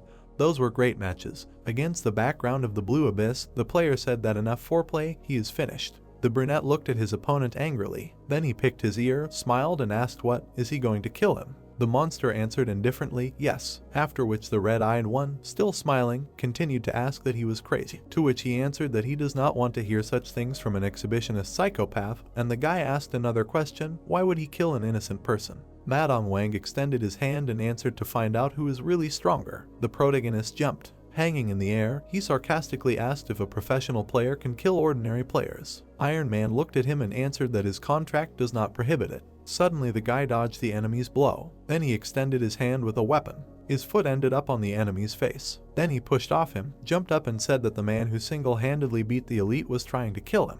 The main character frowned and shouted that it was an honor for him, of course, but that did not mean that he would let him finish him off. He hovered above the opponent's head. Someone was looking at a tablet and saying, "Holy shit, Madong Wang is fighting that nudist, live on air." The guys were having a conversation when one of them asked what map, to which the second replied that he said he didn't want to be distracted, so he didn't know. His map, mini-map and even landmarks are all hidden. The brunette grabbed the tablet, opened his mouth wide and said, "Bro, this is really dead water. The voice is identical. This will be legendary," then said to wait. Looking at the fight, the young man said that they were both incredible. The players continued the battle. The monster flew up while the guy was below. Suddenly the red-eyed guy looked up and screamed. People were looking at the monitor when one of them asked, "Madong Wang won, dead water just got carried away," and the stream stopped. What happened? Someone looked at the dead water page and said that he posted a video.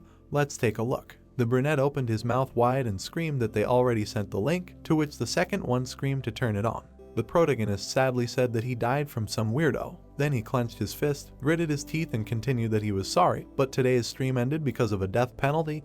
He will be back tomorrow at the same time. His hand was tense. The girl happily jumped up and screamed, "This idiot finally lost. She loves Madong Wang." Tears of happiness appeared in her eyes as she continued to say that she could now sleep peacefully and not tear her hair out. When the brunette's voice was heard, that everyone knew that he could not tolerate losing. He was taking a rematch. Then he raised his index finger, smiled maliciously and added that he would behead him tomorrow at the same time and invited everyone. A notification came in on how to expose Madong Wang. Many comments began to come in. Information about the dead appeared. The red-haired girl angrily tapped the keyboard and screamed, "What kind of nonsense is this? How can a professional like Madong Wang lose to a naked pervert? He just uses it as a bite for donations." The blue-eyed girl opened her mouth wide and said that she should be the one making a ton of money just so he doesn't lose. She will give him the best stuff. When her brother appeared behind her and said that that's enough, she donated a lot to him a couple of minutes ago. After which she turned around and asked if it was weird to support her favorite streamer, to which he angrily screamed that she was spending too much. They weren't Madong Wang's fan club here,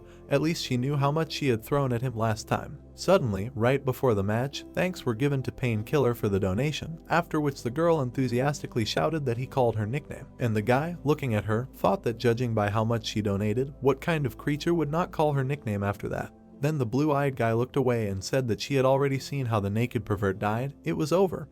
Who cares if Madong Wang dies or not? The sister looked at the guy with her big eyes and asked, really? Suddenly she went into her thoughts and thought that this was an incomprehensible feeling to her. In the building sat a brunette who thought that Madong Wang and Deadwater must be the same person. After that league, he had only met him a couple of times. Then he looked at the screen and continued the thought that, then, who is Madong Wang? He remembered what happened 6 months ago. There was a battle. The protagonist was fending off the blows. After which he narrowed his eyes, looked ahead and told the worthless mammoths, who had no drop, to step aside. Then he turned his head and said that he had some business with the guy behind the blue people. The monsters looked at him strangely. A double hero of unknown rank appeared. The protagonist made a dash and said that there were 3 of them. It was said that if he saw 3 at once, then he would be finished. Then he went to one of the rivals and said that he would check if the rumors were true. Suddenly, the enemy swung. The protagonist wounded one of them with his weapon, after which a second one appeared behind him. The guy turned around abruptly. Then he looked seriously at the enemy and asked if he really thought he could attack him. Since he copied him 33.3%, it seemed he was trying to think, but he failed. The brunette began to attack and asked, "They don't have such a thing as a brain." The doubles looked at him. Suddenly, there was an explosion. The protagonist stopped and asked, did he kill them all in one go? If they copied him, then he is really weak. The blue people were approaching. When the guy looked ahead and thought, is approaching, he was waiting for it. A blue monster rose in front of him.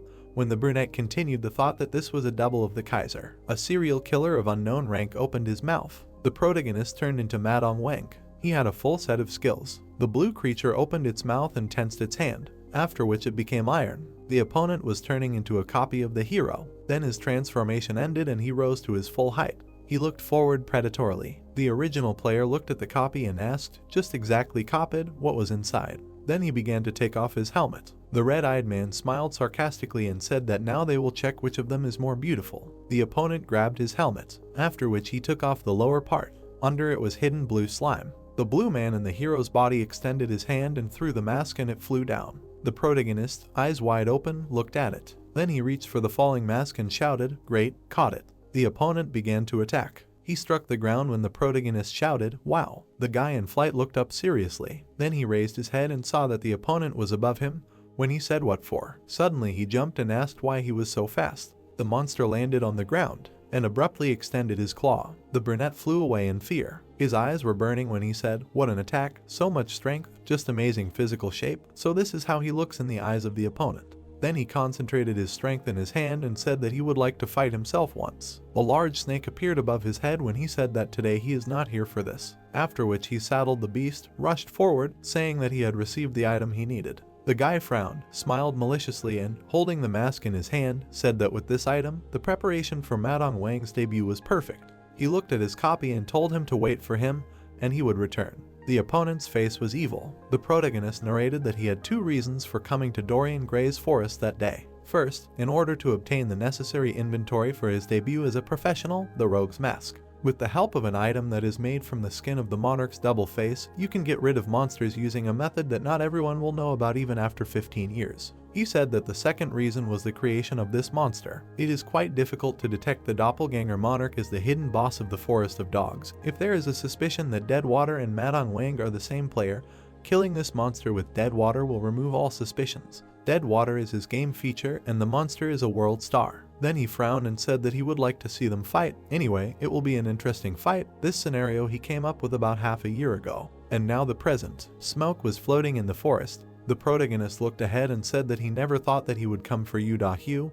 He did not expect it at all. He looked to the side and asked how the Iron Man was doing. The monster stood with his head down. The guy looked at the virtual settings and said that he only turns on voice change when he plays with Madong Wang. Great. Then the protagonist proudly raised his head and said that now it's his turn. He came to kill him. The opponent opened his mouth and said that they met again. Since he lost yesterday, he plans to win today. The brunette frowned and replied that he was very strong, so he, of course, was not 100% sure of victory, but he wanted to try, to which he heard from the opponent in response that he was also strong. He admitted it. The protagonist thanked him and said that he respected him, to which he responded, mutually, and the guy continued to thank him for appreciating him. Although everyone called him a pervert, he replied that geniuses think alike. People looked at the monitor in surprise. The brunette brought the screen closer to his face. The girl also watched the computer screen. The guys were perplexed. The man sneezed and said that he would die here.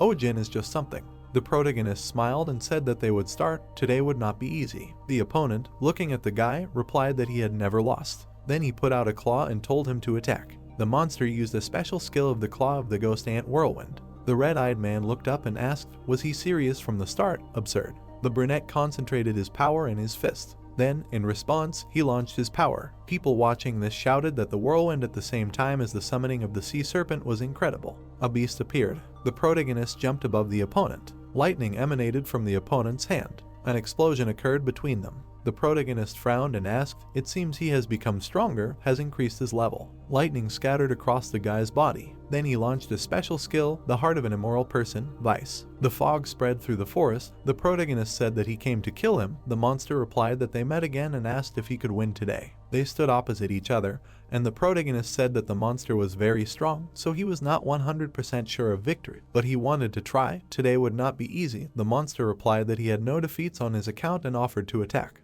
Iijin jumped on him from above. The entire space was engulfed in fire. It was blazing brightly. The opponents flew in different directions. The monster began to attack. He struck one after another, but the protagonist dodged them all. Then he grinned and asked if his claws were heavy and if his hands hurt from frequent use. The monster began to form a whirlwind in his hand and replied that when calling a whirlwind, his hands go numb for 0.02 of a second, and now he was going to strike with his right hand. The brunette looked at him and decided that now was the time to use the earthquake skill. The ground under his feet began to break into pieces. The opponent's hands rose into the air, stones flew in different directions. People looked at this in surprise, arguing that 40 minutes had already passed, and they were still continuing. Besides, no one had struck a strong blow. The guys, looking at the monitor, said that the battlefield had turned to ashes. It was not even clear what happened before the regeneration. Iijin put his hand in front of him, heading towards the monster. Then he clenched his fingers. The monster didn't understand what happened, but blood splashes appeared. The special skill of the King of Darkness is blood predators. The whole battlefield was covered in blood, and the brunette asked how it felt. Did it feel like his blood was being sucked out? He grinned and said that even if his blood was poison, he still had this skill. He took out his weapon and suggested that they wrap it up. The monster perked up. Then he hit the ground with his hand. Sparks rained down from there, and the opponents found themselves on small islands flying in the air. The protagonist asked if he was running away. He raised his leg up to strike. The monster looked at him in surprise. The protagonist grinned and said that he had just made a massive attack and he did not have the strength to jump. He would just fall into his own magma and melt. The monster looked at him silently. Then he bent down, preparing to jump. He glared at the protagonist and said that he would definitely come back. Iijin stared at him in amazement. The guys silently looked at the monitor. Everyone else also stared at their screens. When the shock wore off, they were surprised by the monster's real voice. Because it was so low, he always turned on the voice changer, hiding such a powerful voice. There was still fire around the main character, and he did not understand what he was doing, what kind of line it was, and what he could say. Then he straightened up and said that he dies so beautifully. He wondered when he plays this character. He is so cool. In any case, he will need to go back and get rid of him again. And so the broadcast ended. As expected, the aftermath was incredible. The second battle between Deadwater and Madonwan, the victory of Deadwater. Ashes of the body through the air. The brunette grinned and said, in the end with this fight, 1 victory and 1 defeat against Madonwan. Da-Hyu spread her hands and tears rolled from her eyes. She screamed that this is not right. She stared at the monitor and said that Deadwater was a pervert and a piece of trash. She would never forgive him for killing Madonwan. There was a monster on the screen and her brother asked her to calm down, to which she hysterically replied that she couldn't calm down. She blew her nose loudly into the napkin that Chang gave her. Then she wiped her entire face. She raised her head and said that this was not right. Chang asked her again in surprise. The girl clenched her fist and shouted that from now on, her guild would become Madonwan's fan club. The guy opened his mouth in surprise and thought for a second that most of her guild was girls, and the guys would just listen to Da-Hyu. He was horrified to think that there would be no complications, but he still wondered why the fuck it was needed. but he could simply be kicked out for resisting, so he would have no choice but to quietly argue. He asked his sister what she planned to do next. The girl clenched her fist and said it was obvious. She gritted her teeth and said she would kill Deadwater and avenge this defeat. She frowned and said that for Madonwin's sake she would kill Deadwater and he could be considered a corpse. Iijin smiled widely and said that he had hit the jackpot. Money from sponsors was coming in from both sides in the midst of a stock rally. He scrolled through the comments enthusiastically. Then he looked at the TV and said that a video of the raid on the King of Darkness had been uploaded. They needed to add fuel to the fire. Then he grinned evilly and said that views were increasing at a tremendous rate, subscriptions were also growing incredibly, and soon Deadwater's channel would have over 1 million subscribers. Many were impressed by the monster's last words, especially the female fans were jubilant. They fell in love with him because of his voice, and many began to hate Deadwater and brand him a scoundrel. The girls already thought he was a pervert, and now they disliked him even more, although the guys send him thoughts of support. He stared at the monitor. Then he shook his head and said that in any case, he plays for two. Then he turned around and looked at his phone, which he turned off because it overheated due to a large number of friend requests. The protagonist poked his finger at the screen, and the phone began to explode from a large number of notifications. The guy jumped aside, asking how many had already arrived.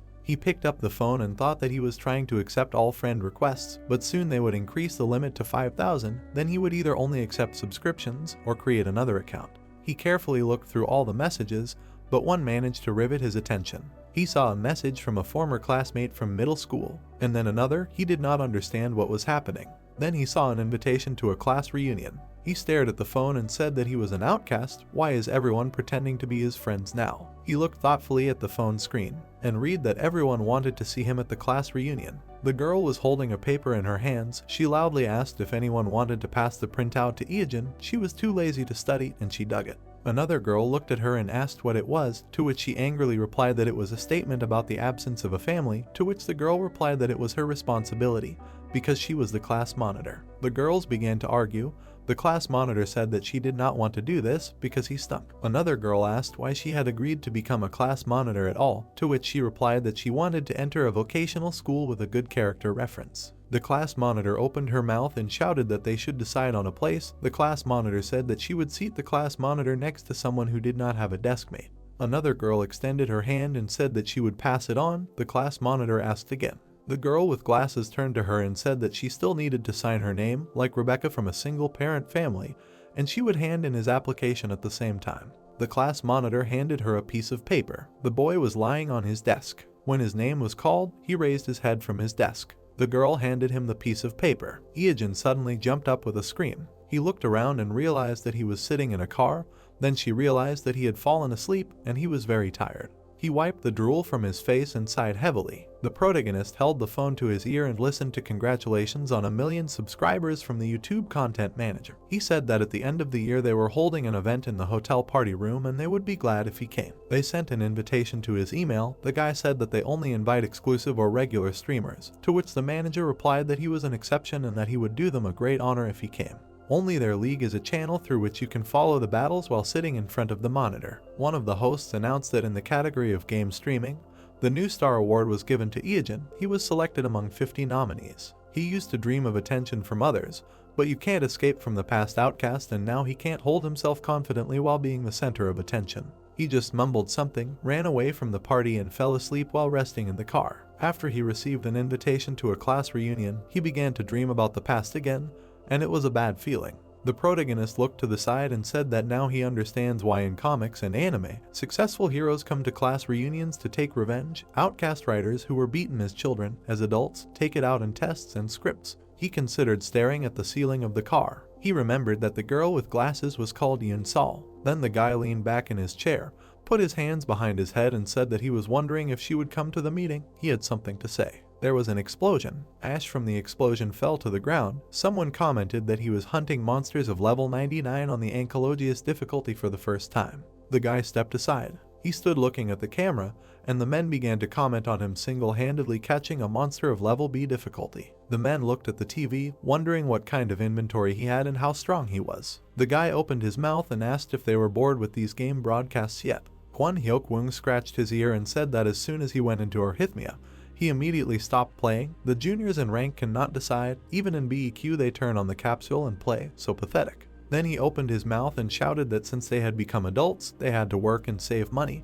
How long would they stick to these toys? When they got a job they would understand him. The hero's characteristics were growing, and their personal ones were falling. It would be better if they pumped up their money in the account like their little people. The sound of a doorbell was heard. The protagonist came in the door and asked if the class reunion of Jiangxinryang Middle School was taking place there. Everyone stared at him in surprise. Two of them started shouting in unison that he had become so popular and they didn't think he would come. Hyuk-woon looked at him askance and thought that it was the outcast Eejin, and he didn't understand what had happened to everyone because he wasn't playing or watching TV. Someone started shouting that they were glad to see him and called him closer. Everyone was sitting in a cafe, and someone said that he watches all the streams and is a real fan. The protagonist looked at everyone, and they continued to flatter him, saying that they donated to him and that their relatives would like his autograph, but at school they were awkward with each other, so they are uncomfortable. The brunette smiled and said that he was glad to see everyone. Middle school for the guys ended recently, and for him almost 20 years have passed. The former classmate said that at school he had an adult aura, and the guy remembered how she did not want to sit with him and it would be better not to go on an excursion at all. At this moment, Hyuk-woon called out to him and said that they had not seen each other for a long time, and from the reaction of the guys, it was clear that he is pretty awesome, and asked if he joined the community. The protagonist glanced at him and thought that at school this guy was a popular bully, constantly beating him up for any reason. In the third year of middle school in the summer, Hyuk-woon punched the protagonist in the face. The girl watched this from the corner. The guy screamed that because he couldn't decide on a seat, the class president would have to sit with him. Why should others suffer because of him? And if he realized everything, he should personally write down the name of his deskmate. The guy spat blood on the ground, and Hyuk-woon continued screaming that if he didn't have friends, he should at least learn to behave accordingly. He should pass him the game to that level. He would check after school. Then he looked at him and said that he was a freak. He didn't study, he didn't play sports, why go to school at all? He was sick of such people. The protagonist looked at him with an exhausted look. Hyuk-woon grinned and asked what he was doing, studying or working. When he heard the word games in response, he asked again, and the brunette answered that he played games, wrote reviews on social networks, something like that. Hyuk-woon waved his hand and said that he hadn't changed at all during this time. Then he asked if he thought that it was time to live a normal life, to continue playing games as an adult. This is a problem. It would be better for him to get a part-time job and get paid by the hour. The protagonist just silently listened to him say that he was not rich and had not saved up money for old age. Hyuk-woon bowed his head and said that he didn't say that very well. He already had $20,000 in his account, and he, of course, was not bragging, but simply giving an example. He just didn't work normally yet. He would feel the taste of money earned with sweat and blood, and the desire to play would disappear as if by magic. Some shooters were nothing compared to the numbers in his account. Someone shouted that the protagonist was currently on TV and asked if he could turn it on. Hyuk-woon looked at him displeasedly and didn't understand anything. The host stretched out his hand and said that YouTube Korea, the Supernova 2020 New Year's Party and Awards category game streaming. The Supernova New Star Award goes to Eejin. He was selected among 50 newcomers nominees. Everyone listened in surprise to the host, who said that in his category he took first place in 2 nominations for the number of views, for record growth, and in the overall standings, he entered the top 10 in views every month. This has never happened before. Hyuk-woon spat out water in surprise. The main character smiled and thanked. Hyuk-woon looked at the TV with incomprehension, not believing his ears. The brunette smiled and said that it was really nice to watch how money accumulated in the account.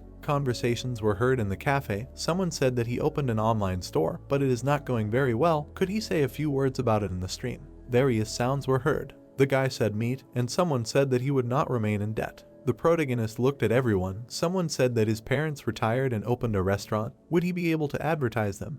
And how much does advertising cost him? Someone asked if it was possible to take a joint photo. The protagonist looked into his glass and thought that this was too tiring. At 36 years old, coming to a meeting of classmates who are barely in their 20s, they do not even have common topics of conversation. He completely forgot the brands of 15 years ago. He only has to nod. But much more significant is that they do not have common memories with the guys. He raised his glass and thought that he came here in vain, and said out loud that he had things to do and so he would go. He looked away in surprise. There was a girl standing there. He stared at her and realized that it was Yoon Sol and that she had also come. The girl had already approached the door and was about to open it. The protagonist remembered his thoughts in the car about her. The protagonist held up the card and apologized loudly and said that he would pay the bill. The girl went outside. She raised her head and looked up, and then straight ahead, and then she heard her name being called. She turned around and saw the guy. He was breathing heavily, trying to catch his breath after running, and said that it was thank goodness they at least met. The girl looked at him in surprise and asked if it was Eejin. They stood opposite each other, and the guy said, "Well, anyway." He broke off and fell silent.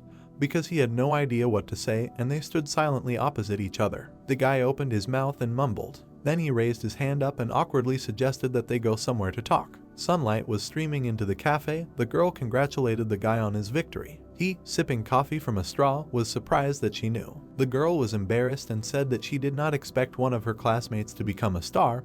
It was very cool. The protagonist embarrassedly asked which one of him was a star. It was Sunny, and the protagonist asked how she was doing, to which the girl replied that she was studying business at the university and was currently taking an academic leave.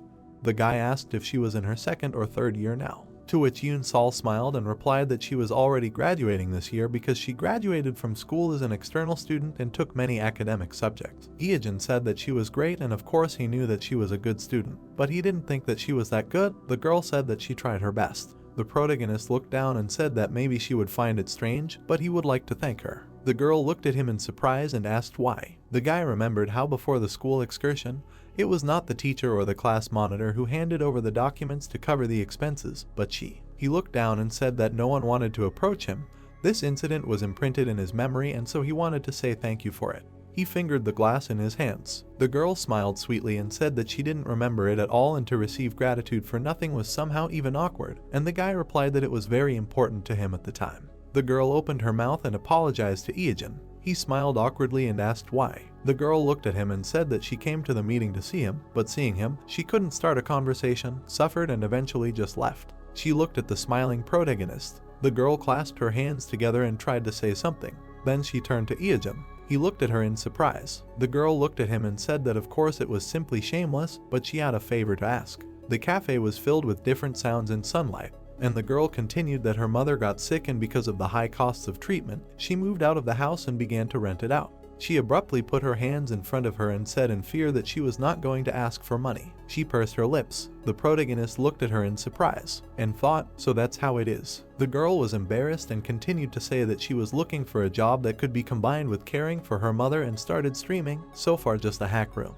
The brunette smiled and began to ask about the streams, on what platform, on what topic. The girl answered that in the beauty industry. Then she adjusted her glasses and said that she works in a cosmetic store and therefore knows a lot of things. She began to ask if he could. But at that moment, tears began to flow. The protagonist looked at her in horror. The girl began to cry with her sleeve, saying that she should not have started all this at all, a disgrace. They sat in silence for some time. But suddenly the girl jumped up from her seat and started running away, apologizing for wasting so much of his time and asking him to forget about what she said. The guy didn't understand what a waste, and the girl said that she would pay for the coffee and said goodbye. Eejin jumped up once and grabbed her hand, stopping her. He smiled and asked if she wanted to invite him as a guest and said that he would do it without any problems, and at the same time thank her for her kindness. The girl looked at him in surprise, and the guy continued to say that it was probably hard for her to do everything alone, and if he could help, then she should let him do it. It was obvious. She probably never admitted to anyone in her entire life that she was dead tired and needed help, and now she was forced to spit on her pride, forget about her reputation, and turn to him with a request. How could he even ignore her? The next day, the city was illuminated by the bright sun. Eejin drove up in a car. The girl ran out to him and was surprised that he brought something with him, to which the guy replied that these were the remains of the equipment for the stream, and since everything was so urgent, they could use it. The girl was surprised, saying that it was expensive and asked if he was lending it to her, to which the guy replied that he was giving it to her. The girl ran after him up the stairs saying that he didn't have to give it back, to which the main character replied that since he was helping, he should do everything at the highest level, and then, when she starts earning a lot, they would settle accounts. Yoon Sol's mother greeted them warmly, surprised that her daughter had brought home one of her friends and asked if he was her boyfriend. The girl irritably answered no, and Eejin said hello and said that they were friends. Mom wished them a good time. She felt awkward meeting guests when everything was so messy, to which she was told that everything was fine and she could go and relax. The main character was setting up the lights and asked why the beauty industry, why not something related to school, although it was not necessary to start streaming for this. For example, she could tutor, she was a good student, to which the girl replied that she did not know how to teach. The girl smiled and said that understanding the leak and explaining to others were different things, and she would not be able to devote much time to her mother for such a job. Well, yes, even if a lecturer from a Seoul university were to give a lecture, he would not understand anything due to his stupidity, the guy thought, and finished setting up the equipment. He turned to Yoon Sol and said that this was something that could be tried. The girl replied that it was cool. She looked around and said that it looked like a streaming studio, to which the guy said that she only used a fluorescent lamp and a phone. Newbies don't think about it at all, and in fact, hack rooms are not gaining popularity precisely because of the lack of equipment. The girl, looking at the equipment, asked if this was true, to which the brunette replied that even one lamp can change the atmosphere of the broadcast and the appearance of the streamer. The protagonist looked at the girl and asked how she streamed alone. The girl replied that she just took a tester, applied it to her hand and talked about the properties. The guy asked what the reaction was from the viewers. Yoon Sol was embarrassed and replied that no one even came to her. Now about 15 people are watching. The protagonist glanced around the room and thought that there was a lot of work to do. But still, how amazing that those 15 years he spent playing the game can help others. He looked up and thought that for the first time he became a support for someone. They turned on the lights and the guy shouted that everything was ready and the guest announcement was made in advance. He showed a heart to the camera and said, "Streamer Deputy Headman feet dead water, the broadcast goes out." At the same time, clouds were swirling over the brave man's tower. Explosions were happening. Drake was shooting back at the monsters. The monster fell. A notification came about the victory over the guardian monster Gateomer on the 46th floor of Torment. The guy stood on top of him and said that as he thought, after the 30th floor it becomes more and more difficult. He wiped his sweat and sighed heavily. He grinned and said that Eugene seemed to have reached the 47th floor. This time he would definitely set a new record. Then he was surprised that he had received a notification. He read it with a thoughtful look, "Eliminate dead water." He silently stared at the screen, and then he opened his mouth and asked again. He was wondering what he was doing there. The lamps were brightly lit. Yoon Sol said that sunscreen was next. Many people don't know that sunscreen doesn't work for the first 30 minutes after applying it, so you shouldn't go outside right away. Eugene sat with his eyes closed. He raised his head up, and the girl said that you need to avoid the skin around your eyes and carefully apply the cream to your cheekbones and protruding areas of your nose. And this isn't an advertisement, and all the products are specially selected for the male audience. These are the most popular products in the last few years, and at a very reasonable price. The protagonist opened his eyes, looked at the camera and thought how he got to this point. This is not at all what he imagined. She was brushing his collarbones. The guy looked at her embarrassedly and asked, "Isn't it too much to compete with your collarbones? It looks quite sensational." The girl calmly replied that this is part of the stage makeup. You need to use dark shadows for contouring first.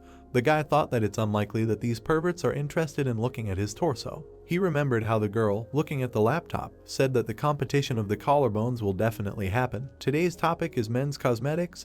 The competition of the collarbones in the press is also an important makeup technique. Yoon Sol extended her hands to the guy, saying that he should show his collarbones and asked him to take off his top. People in the chat began to write that they were wrong, and that the makeup did not help him at all and that they would pay just to stop this. The main character thought that they were idiots. Someone else wrote that if you look closely, everything is not so bad. The guy said to himself, enough. He thought that it would be easier to use the back of the hand for full makeup, and if you think about it, this is the first time he has been so close to another woman.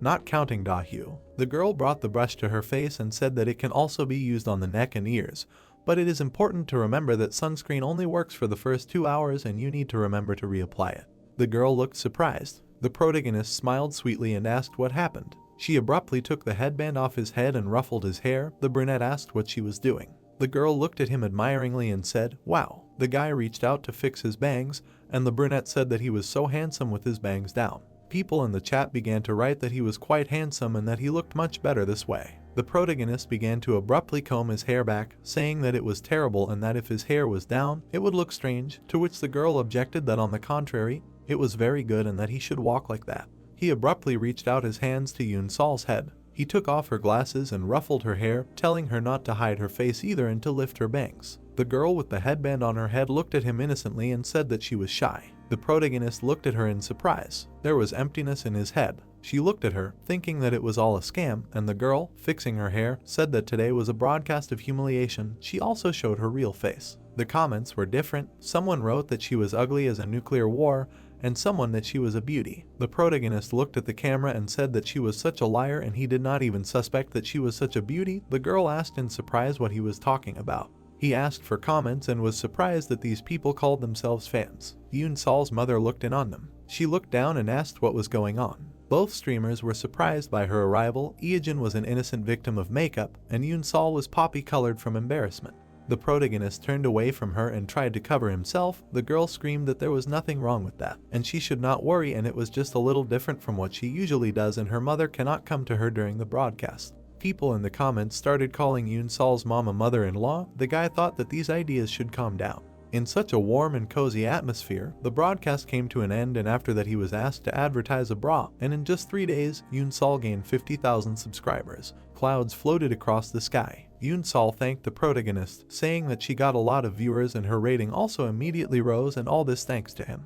He smiled and said that nothing special and he just helped her realize her potential. The girl thanked him for everything and for lending money to her mother for treatment, and as soon as she receives sponsorship money and royalties for advertising, she will be able to return the entire amount. Yoon Sol smiled and said that her mother is already better. Thanks to him, she was able to be hospitalized on time. The operation also went well, so now her mother can move calmly. Lena is very grateful for everything. The girl opened her mouth and suggested to come sometime when her mother was going to cook dinner. The brunette said that he would wait for an invitation. She tries to focus on YouTube. He is sure that she will not have problems with this because she is really very capable. She has only a bright future ahead. The protagonist looked around and said that it was time for him to take care of his own life. Shortly after the merger, Drake received a message that said that the expert had reappeared. He frowned and thought that he had collected information to find the guys who had been killing him for the last few days. He heard a question from behind asking if he was an expert. He turned around. A girl was standing behind him. She looked at Eejin in surprise when he asked that he was now known by ordinary users. He adjusted his hair, asking what he could be, but did not finish because the girl asked that he would hardly refuse to be an exhibitionist. The protagonist looked at her in surprise, and she swung some strange object. A set of random colored perfumes flew right into the protagonist's face. He grabbed his nose in pain. The action of the set of random colored perfumes is activated. The character's appearance will change for the next 24 hours. Neutralization is impossible. The pink spirit turned his attention to him. The protagonist looked at his hands and screamed. The bald spirit showed interest in him. The girl, running away, screamed that it was great that this was happening and wished him death. The guy looked after her, thinking that he wanted to catch up with her right now and kill her. She did not read him any real damage, so he cannot risk energy. He looked around and realized that everything was lost. He was just going to pass through the central continental beginner village in the north, but now he would attract too much attention when they broke through the siege. He turned around when he heard his name being called. He turned around, saved his eyes, and turned to Drake. Seeing each other, the pair and they began to laugh at the fact that the two of them were pink and bald. Pan remembered that recently a girl with pink hair threw a random set of colored perfumes at him and asked where this crazy woman came from. Was she an NPC by any chance? Drake opened his mouth and asked what the hell was going on and what kind of sneak attacks were these. Who was behind this? The protagonist shook his head and said that it was a long story. He looked sideways and thought that exterminating experts was different from using ordinary users as bait to catch sandworms. This was definitely not part of his plans. Eejin stared at the monitor and began to reason that their current level could reach 20 at most, and the average equipment rating would be around C+B. In this situation, there would be only one way to close the gap, and with it, he focused on the newly created giant groups instead of the main thing, so to speak, destroying the backbone. Looking at the monitor, he thought that this was a sudden incident, a fairly high level, and some shady group. Soon he managed to find a suspicious guild. Its name was Magio. He opened his eyes in surprise and asked if this was some kind of martial arts role-playing game. He searched the internet thoroughly and found something. He looked at the splash screen from the site. The guys looked at each other silently. The protagonist lowered his head on his hand and said that what he loves is what he will destroy. This is such a fatal contradiction. He was just fighting with himself. Drake suggested not to bother because this thing only works 24 hours and suggested logging out of the system for today. The protagonist smiled and said that it was not necessary and that he had just come up with a good idea. Drake asked if he had a plan.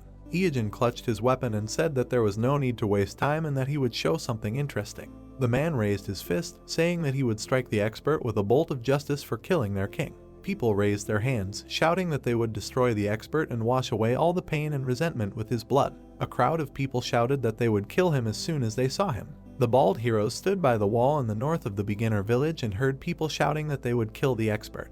The guy asked, so his assassination was planned for today. Eejin looked down, saying that it would not be easy to disguise himself with a pink bald head. He thought about transforming into Mattingwing and calmly passing through the wall, but it seemed that it would not work. To get to the northern continent, you need to go through the purification zone of the central continent. The guild whose leader is Da Hugh now controls the northern wall in the Newbie village. The guy grinned and said, okay, then they are going according to plan. A huge snake appeared nearby. The hero said that it was time for Jormungandr. A flash appeared on the tower. The man looked at the shadow in surprise. Horror was reflected on his face. He exclaimed what it was. A black shadow soared between the people, striking them. Blood splashed. The guy fell to the ground. A scream was heard that it was an expert. The guy in the cloak was holding a knife. People were shouting that the expert had returned. It can't be two at once. The hero's eyes were glowing red. The players stood in front of him, shouting how he thought they would kill him. They ran, swinging their weapons, and shouted death wishes. A bright beam of attack pierced the air. It crossed the face in half. Ieogen moved, leaving bright rays of attacks. The man looked forward in fear, saying that he had passed through the village system security. He was crazy. The girl looked forward in surprise, saying that she would not buy this potion. They did not think of putting the goods up for auction. They could not even repair it. The man asked, "What do you mean? It does not matter if every player treats them like a monster." Ieogen held a knife with a smile. The girl looked back tensely. She raised her hand up, shouting that she would give her life for the guild. A bright flash appeared above the houses. The girl with blue hair stood in front of him, saying that his death was only a matter of time. Soon, if they united with the reserve, more than 2,000 players would gather here. She smirked, saying that he would end. The girl looked to the side in surprise. There were red flashes above the buildings. Words were heard that this was the Southwest. The 11th security zone was asking for reinforcements. The blue-haired girl opened her mouth in surprise, listening to the words that they need people. They can't cope here either. The guy with red eyes approached her. Blood splashed. Words about the first security zone were heard. Target detected. Backup requested. Second security zone. Expert here. The guy stood in a purple glow. Words were heard that the enemy appears in the third and fourth guard zones. He can't figure out which one is real. The hero attacked the man in the cloak. Words were heard. Fifth security zone. Ieogen stabbed the man. The wounded man held an axe. Curses were heard with a swift movement. Da-Hyu turned back, asking what's going on. She swung her weapon. A trembling hand reached out, and then dripped down. Looking at this, the girl said, "What the hell? Is this expert a monster? It can't be." Requests were heard to save reinforcements and destroy. Da-Hyu looked forward, hearing that it seemed that sections 1 and 13 had fallen to the expert's attack. Chang held the weapon, saying that the enemy was from the first zone in the west and from 13 in the north. The reserve arrived too late. Most of them were killed. They suffered enormous losses. What should they do? The girl gritted her teeth and told them to gather. Could they have infiltrated somewhere else? She waved her hand and ordered the troops to be spread out in two, 500 to the west, 500 to the north. She would lead the second group. Baring her teeth, she said that he had been moving north all this time. He would continue to do so. They had seen the attack on the northern wall. She would never give up and make him pay for killing the king of Manhwa. There were cracks on the ground. Drake ran forward, saying what kind of monster was there. He used all of this to fight Manhwa. Thanks to this, the power of these fans was halved. It was a great relief. There were many trees in the forest. Before facing the ambush, he went to the Dorian Gray forest and caught 12 doubles. The dark creatures glowed even before they had time to see another person and change. The snake bit the double's head. The hero thought that Jormungandr had swallowed them. After the creature fell out of his mouth, one of the snake's abilities is a bite. The monster can lock the enemy in its own stomach, preventing the use of HP. The eyes of the identical guys in the cloak were glowing. The guy continued that he could release the person back when needed, and so 12 of his clones appeared, a total of 13 experts. He rushed to attack and eventually succeeded in escaping. Running next to his comrade, the guy said that Da-Hyu had most likely already come to her senses and rushed in pursuit.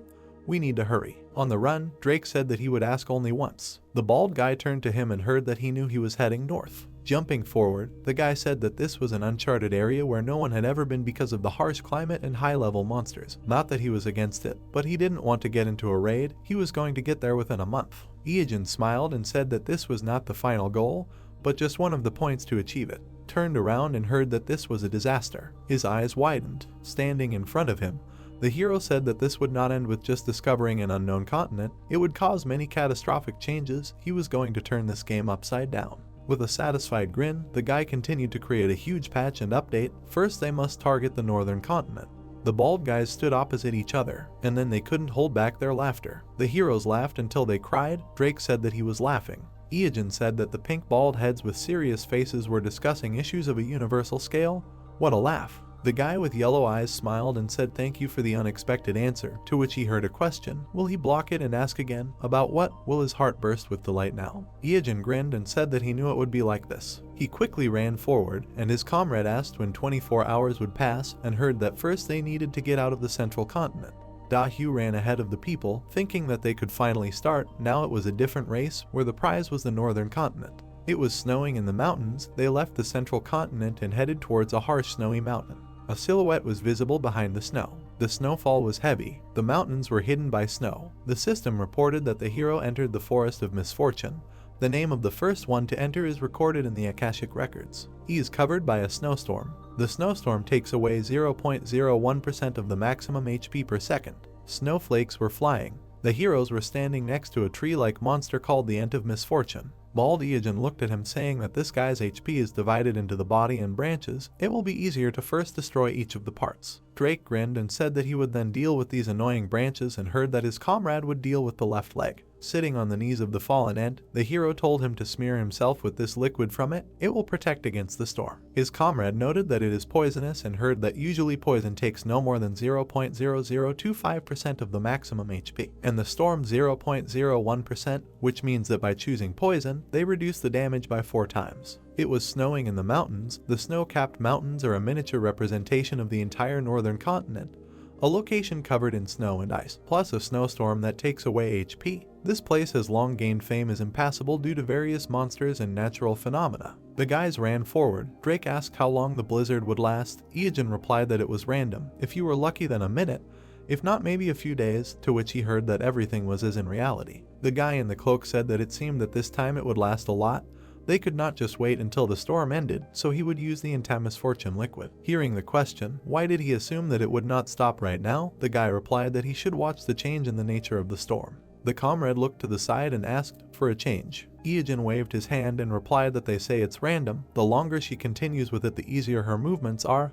This is necessary to save system resources. Each time snowflakes fall, you need to count how many of them fall at the same angle and at the same speed. You can estimate that it will be about 32 pieces, which means this storm will last a long time. The guy replied that he understood. You need to watch carefully to understand.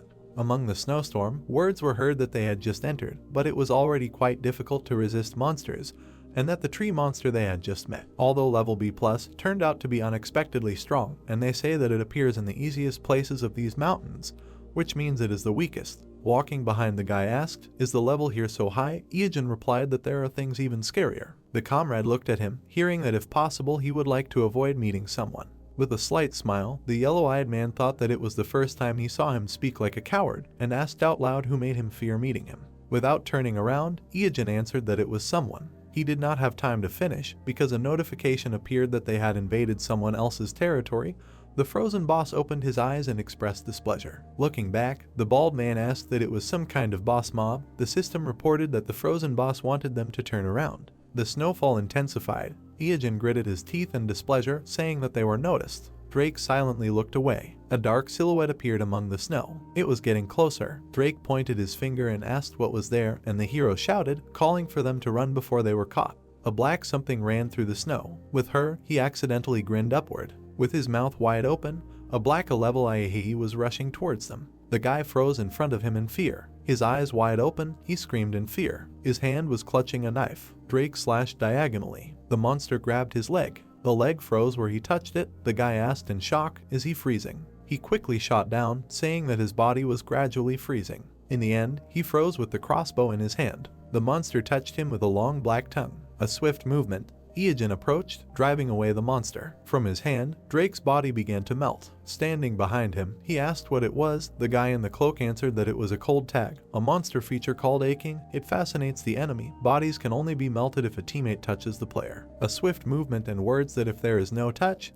then eventually he will die due to damage from the snowstorm. Iajin screamed when a monster touched him behind the shoulder. Drake shot him with a crossbow. The frozen guy looked at the flying arrows, and then he warmed up again. With a smile, turning to his comrade, he said that this is great. Shots and magic are also considered touches. In extreme cases you can spit or throw a stone. He did not even receive damage from freezing. Cool, isn't it? He understood it the first time. Snow was falling in the mountains. Words were heard that therefore he cannot come here alone. He heard the sound of this laughter again. The guys went forward. Drake said that this monster is quite persistent. It may be better to kill it here. It can be defeated even alone. If you are careful enough with the feature, the hero replied that since they were noticed, they will pursue to the end. Iajin looked ahead, saying that even if they defeat him. Instead of continuing, he touched his chin and thought, is there any other way to solve everything by simply defeating? Smiling, putting his hand on his hip, the bald man asked where the guys from Maggio had gone. His comrade thought that he was up to something again. The player screamed from the attack of the Frosty Wolf. Da-hyu chopped another one with an axe. Chang turned to her, saying that this is an ordinary mob. Where does such power come from? The girl said discontentedly how they annoy her, attack, get, run away, and as soon as they forget about them, attack again.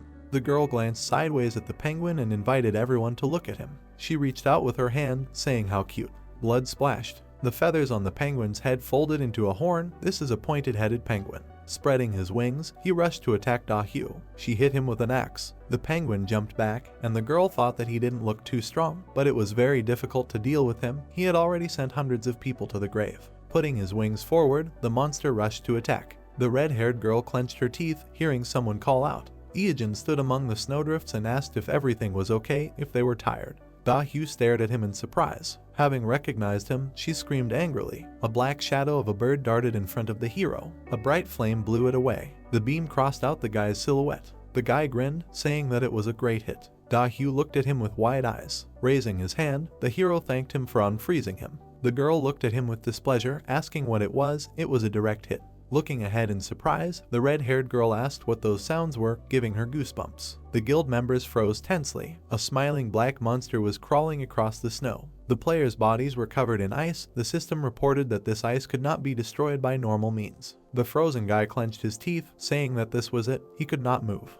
Ice floes flew in the air, and words were heard about how cold and scary it was. Someone shouted that if you touch the ice, it will break. Let them touch each other. Da-hyu looked ahead, shouting that judging by its appearance, its characteristics include darkness, ice, and undead, which means that with the onset of daylight it will become 4 times weaker. If you use flame or steel, you can inflict 8 times more damage. Ahead was a black monster. The girl said with a smile that dawn was coming. You just need to hold out until sunrise. It was snowing heavily. There were frozen people lying on the snow. The guild leader thought that the pursuit squad of 500 people had lost 100 in just a few moments. She gritted her teeth and said, stagnant water, that they would still have a look. Running forward, Da-hyu resolutely shouted that she would definitely find and kill him. They would reach the end. Laughter was heard in the snowy mountains. Ijin ran forward, saying how nice it was to pass on the work of Aihei to someone else.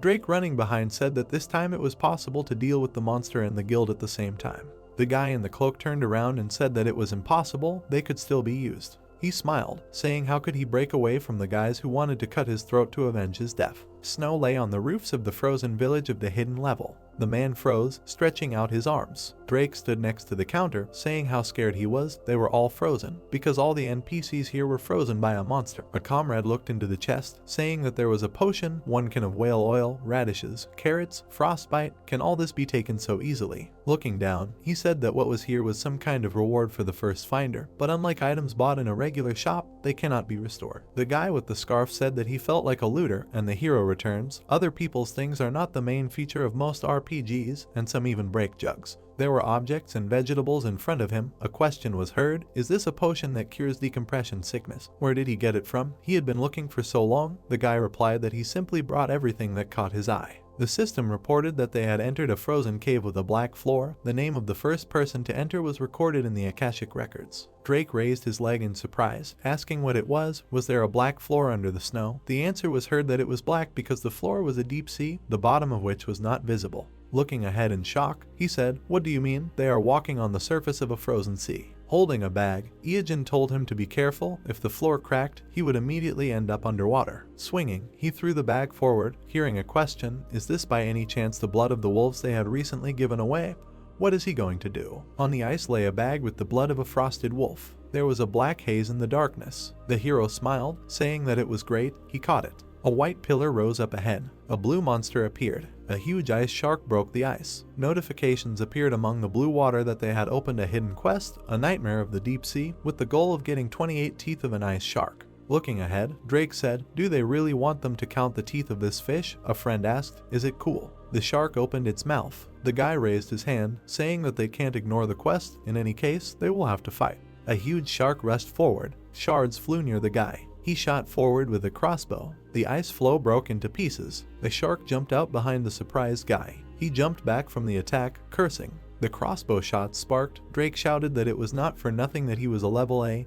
He was quite agile. Gritting his teeth, the bald man said that he always cowardly hid under the ice and suddenly attacked, so it was difficult to guess the time for a critical attack. He moved in such a way that all his attacks did not have much effect. The ice was broken. Words were heard that if this continues, the floor will gradually disappear. Iijin smiled, saying that this is a high-level monster, so it will take too much time to completely destroy it. You just need to focus on the quest, although it looks difficult, but it definitely has some kind of specific pattern.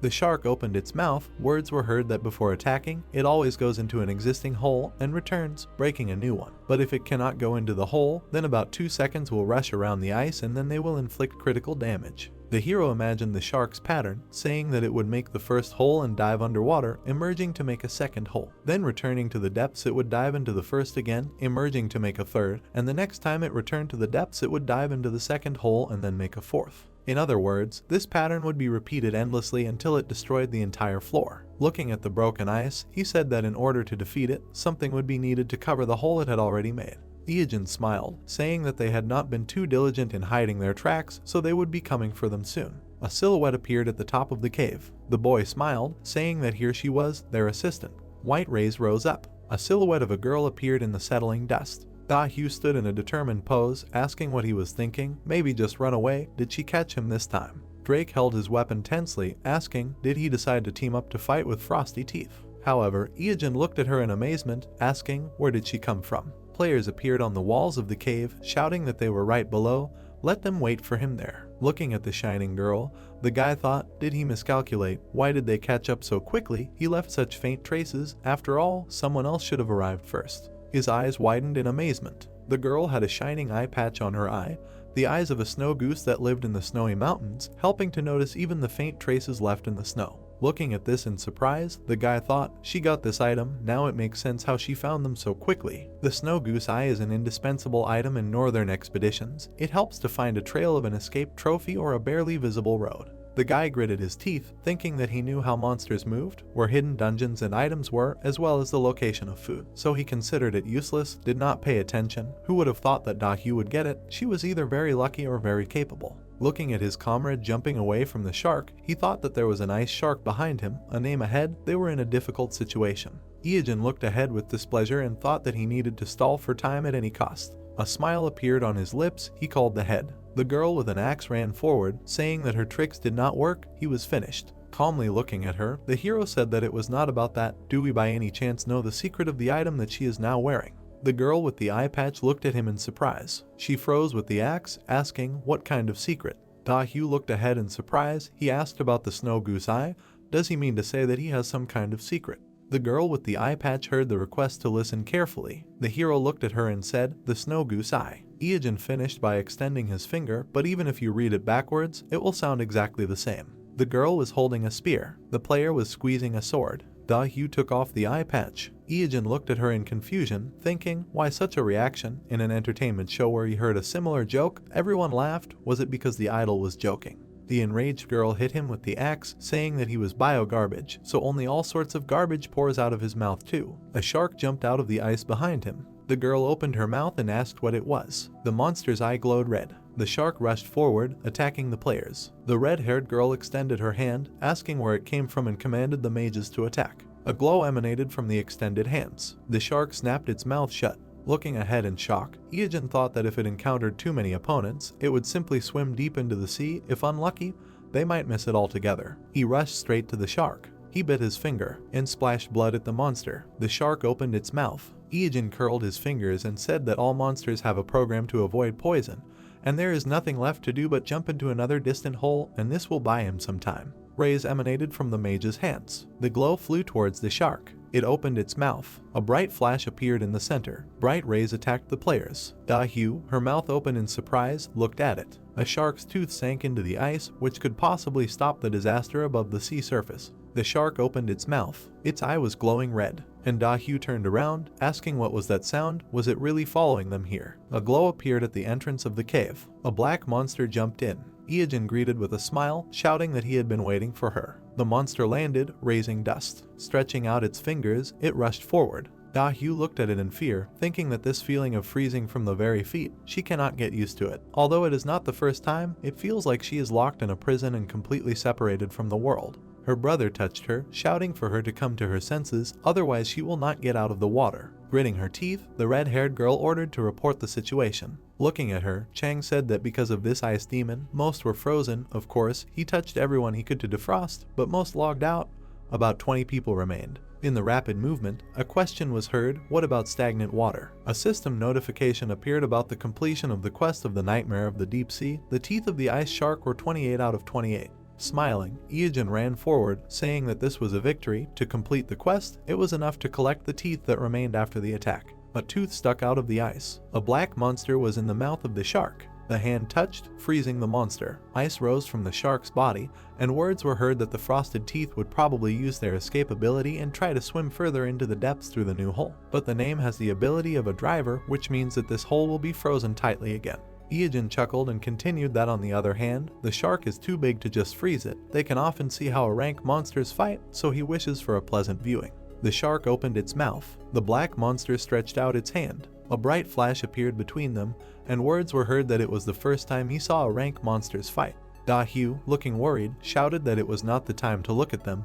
It was time to run away while these two were fighting. She and her brother ran away. It was snowing in the mountains. The footprints in the snow were glowing. The girl looked at them through the blindfold. Like she ordered to come here. From the 500 people pursuing squad, only 20 remained, even though they had lost their majestic appearance. Baring her teeth, she said that she would do anything to cut off his head. Looking ahead, Cheng asked where they were going.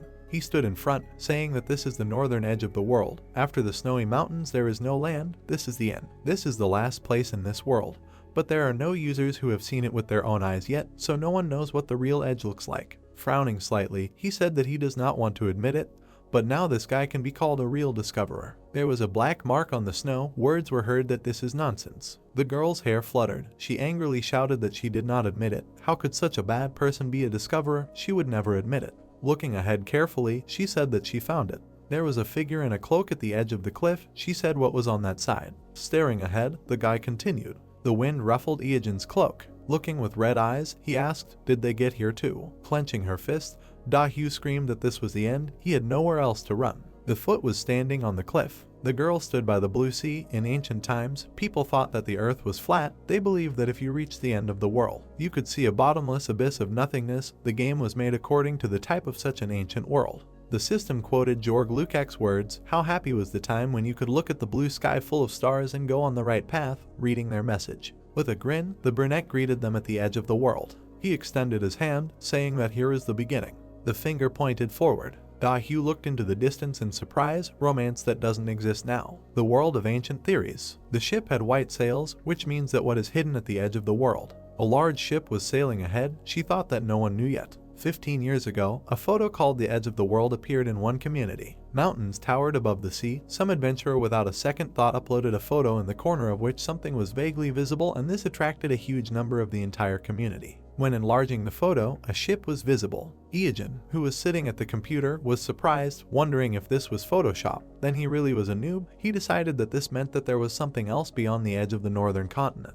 And who would have guessed that at the edge of the map, where it seemed like there was nothing, white sails were visible? Could something like this really be hidden in the northernmost part? The hero smiled, looking up, saying that, as he thought, he was here. The comrades stood, looking at the ship in front of them. Cannons were sticking out of the hull. No one was visible on the deck. A skeleton was leaning against the wall. It was the captain of the devil ship. He asked what brought them, and was he really a passenger? With a smile, the hero said that he was, and clarified, can he get on the ship? Then the skeleton said that he needed to pay, asking if he had money. She showed 3 fingers to the question of how much. Putting his hand on his belt, Drake said 3 million in gold, which was a bit expensive, but the captain told him that he was wrong. Showing 3 fingers again, he clarified that his price was 30 million, which was equal to 3 million won. The blonde opened his mouth in surprise, asking why so expensive, because it was a high price. The archer and the others, meanwhile, approached the ship, saying that they needed to be caught and killed. Drake handed the bag of money to the hero, saying that there was nothing to be done, although 30 million was a lot.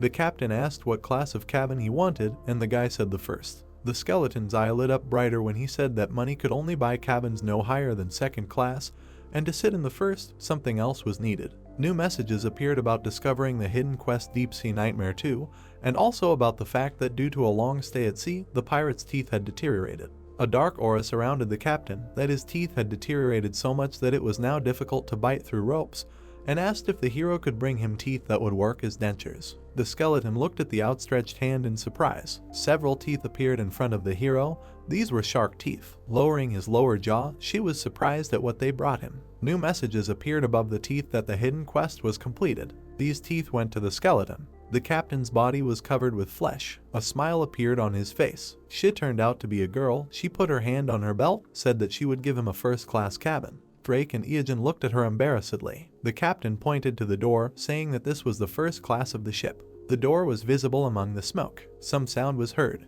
There were many different objects inside. The other part was completely empty. The guy noticed an unpleasant smell. Sitting on the floor, Drake did not understand what kind of first class this was, because it looked more like the hold of a ship. If this is what the first class looks like, then what are the second and third similar to? And probably, those who chose a lower class are simply dragged behind the ship on a rope. Iogen smiled. He was told that the second class is a deck where it is spacious and you can breathe in the sea air. Drake looked at him in confusion, asking if it was really better than here and why was first class the worst. The question about 30 million gold appeared in the background. Da-Hyu glared at the captain when she heard that it was from each person and asked why the tickets were so expensive. She showed her sharp teeth, saying that if you don't like it, you don't have to go. The other two people were surprised to hear that it was 3 million and asked if these two really paid that much. She said that since they got here, there was no turning back and opened the guild safe. Chang was surprised to hear that he immediately gathered those who agreed. The girl clenched her fist, saying that since they were going on reconnaissance in unknown lands, even a short video would be enough to cover all the costs.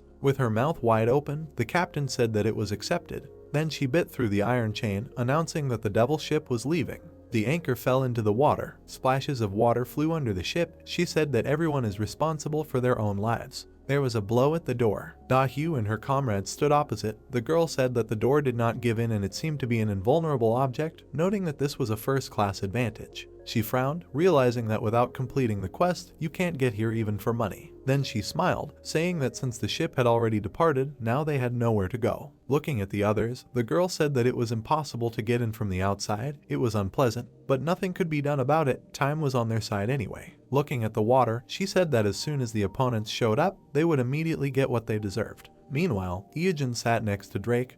They say that the people outside stopped attacking and just decided to wait and noted that it would start soon. To which the blonde asked again, and the hero remembered his question about why this miserable hold is considered first class. Looking up, he noted that now it would become clear what would happen to the second and third classes. Meanwhile, Chang looked up in surprise. Da-Hyu also raised her eyes. She held the steering wheel.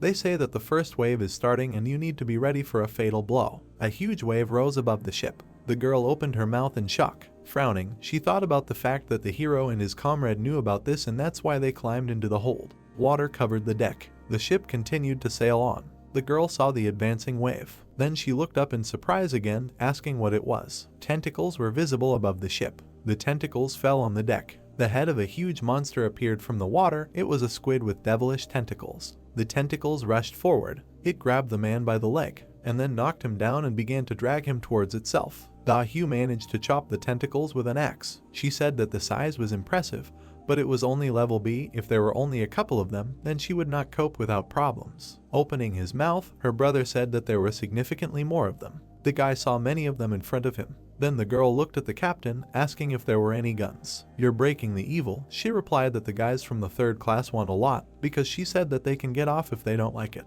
Then she struck the monster behind her back. The monster flew back, and she again wanted to remind him of her words. Da-Hyu opened her eyes wide in surprise, hearing that here everyone is for himself. Looking at the head of the giant squid, she cursed. From the blow, blood flew in different directions. The girl said that it is not necessary to defeat them. It is enough to make sure that they do not climb onto the ship. You just need to cut off the tentacles that penetrate the deck. If you do not try to destroy them, they do not pose a big threat. The man struck with an axe. Bright flashes appeared near one of the squids. The swing of the weapon left a bright mark on the face of one of them. The flash was visible against the background of the blue sea. Later, tentacles were scattered across the deck. Tired, Da-Hyu sat down on the floor. First, she closed her eyes, and then she narrowed her fist, calling it nasty. Frowning, the girl said that they had 2 dead, and they had to pay a lot of money for each. Putting the axe on her shoulder, she said that they needed to decide. Of course, it was a pity for those who died, but they did not know what else could appear there. Holding the steering wheel, she announced in the second wave. The girl opened her mouth in surprise. A wave rose again. A huge monster appeared from the water, which is called a dunklet. The monster began to climb onto the ship. Da-hyu put her hand forward. They say that it has steel scales, which means that physical damage is not terrible for it, and demanded that the magicians attack it with weakening or shock it. Electric discharges appeared right in front of the monster, but the monster struck. Then the girl tried to attack it with an axe. There was a glint in the monster's eyes. Dodging its attack, Da-hyu said that she would distract it. Frowning, she told the others to deal maximum damage to it from afar at this time. They needed to hold out until the monster ran out of steam and left the ship. The magicians began to attack. Sparks were visible, after which there were fewer of them. Tired Chang and Da-hyu tried to come to their senses. The guy looked at the girl, saying that 2 more had died. She clenched her teeth in anger. The girl looked at the captain. Looking at her, she asked where those 2 were and she answered that the guys from the first class were sitting in the hold. Then Da-hyu asked why the monsters did not attack them, and heard the answer because they were in the first class. Then the girl opened her mouth in surprise, asking what the captain would do if the ship fell apart at this rate. To which she, smiling ominously, replied that brave pirates are not afraid of such nonsense. Da-hyu bit her lip, thinking that it was impossible to come to an agreement with her. Turning away, the girl did not understand what she was hoping for. Was it really a highly moral dialogue with artificial intelligence? She again turned around in confusion, hearing about the beginning of the 3rd wave, and asked to be slower, to which she was told that this was the last one. She needed to gather strength. A column of water rose next to the ship. Something landed next to her. Someone's dark silhouette was visible. The shell reflected the light. A monster with many tentacles appeared in front of them. It was a deep-sea demon. Da-hyu looked ahead in confusion, noting that this was a monster of level A+. The monster looked at her with its green eyes. She thought that even the previous level had beaten them up badly. The monster had tentacles hanging from its face and asked to be given something. The girl opened her eyes, surprised to see that the monster had spoken. The monster's eyes began to glow brightly and it demanded that they give it a sacrifice. The other 2 plants looked at it, not understanding what a sacrifice meant. Chang frowned and asked what that meant. 3 people stood in front of him as he was about to say something. He looked at everyone and said that every hour one of them would give their body to him to eat. Then he put out his eyes. They glowed brightly and he warned them that otherwise he would drag this ship to the bottom. She opened her mouth wide, saying that this could not be done because there were expensive passengers in first class. The monster looked at her in confusion when she called him a pest and replied that he was impolite. His eyes lit up brightly again when he asked if he could drag away those who were currently on the deck. The captain, with her mouth wide open, said that she didn't care about these because they were simpletons from the 3rd class. Frowning, Da-hyu was indignant that the NPC and the monster had united and didn't give a damn about them. White clouds floated across the sky. A question was asked how long the voyage would last and the answer was about 4 hours. Da-hyu looked at the captain, asking if this ship could be turned around. She answered that it was so, but only with the consent of the dear passengers in the first class. She silently looked at the door. White sails were visible. Looking at them, Chang said that after the monster appeared, the waves stopped, but the wind was no longer blowing. It turned out that they were stuck in the middle of the sea. A certain sound was heard. With her mouth wide open, the girl screamed. Then she rushed at the monster. Sparks flew from the blow to its shell. The axe sank into the deck. Looking at the monster, she was surprised by what bounced off it. New messages appeared that the hidden quest of the deep-sea nightmare was open. The deep-sea demon has enough power to capsize any ship. You need to try to escape. Looking ahead, the monster again demanded a victim because he was hungry. Da-hyu tried to hit him, seeing that no attack worked on him, and thought about what to do. The magicians and the archer joined the fight. She still did not harm the monster. Some kind of glow was visible on his shell. The girl looked at it, noting that it was all about this slime. Bright flashes were visible near the monster's face. He said that he was very hungry. Against the background of the fog, he repeated about hunger again. The girl and her brother tried to regain their strength. She thought that this was a disaster. Looking at the monster, the girl was indignant. She understood that almost an hour had passed, and he could not be stopped. She frowned and cursed. Someone raised their hand. The girl in yellow said that she would become its victim. With a smile on her face, she said that she had no items or mana right now, so it would be better to die here, becoming a victim, trying to help somehow. Da-hyu looked at her with annoyance. The monster surrounded by a blue aura asked if they had chosen a victim. The girl in the yellow cloak raised her hand, saying that they must definitely avenge Madingwang. A red spot appeared in the place of the monster. It said again that it was hungry. Tentacles reached out to the girl. In an instant, she disappeared from her place. It was visible how it swallowed her. Da-hyu watched this with wide open eyes. Chang was also shocked. The monster jumped overboard. Splashes of water were visible below. Holding onto the steering wheel, she said that they could continue sailing since this parasite had fallen behind for a while. The girl lowered the axe to the deck, not understanding what kind of situation this was. The ship was rushing forward. Now only 5 survived. In the oppressive atmosphere, they discussed what to do and decided that the girl who volunteered to become a victim should be given the reward for the quest, the income from the video, etc. Da Hyu and Chang looked up. However, in addition to the question of how to thank the victim, there was a problem that needed to be taken care of first. Against the background of the fog, there were thoughts that they had not decided anything. In the end, they returned to the same thing again. That monster appeared in front of them again. The guy in the green suit clenched his fist, saying that this time he would go and wish them to avenge Mattingwing, because what he could not complete, his fans will bring to life and leave a memory. Da Hyu looked at him in confusion.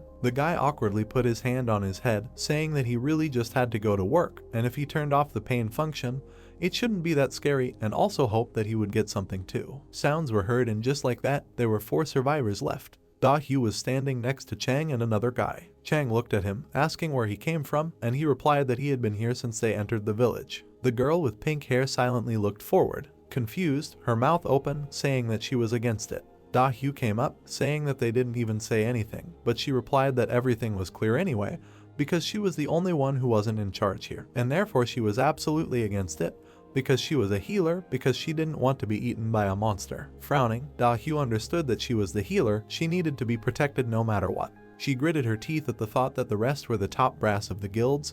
Their face, none of them could die, and there was nowhere else to retreat. Then Da Hyu looked at the captain, asking if there was a way to do this.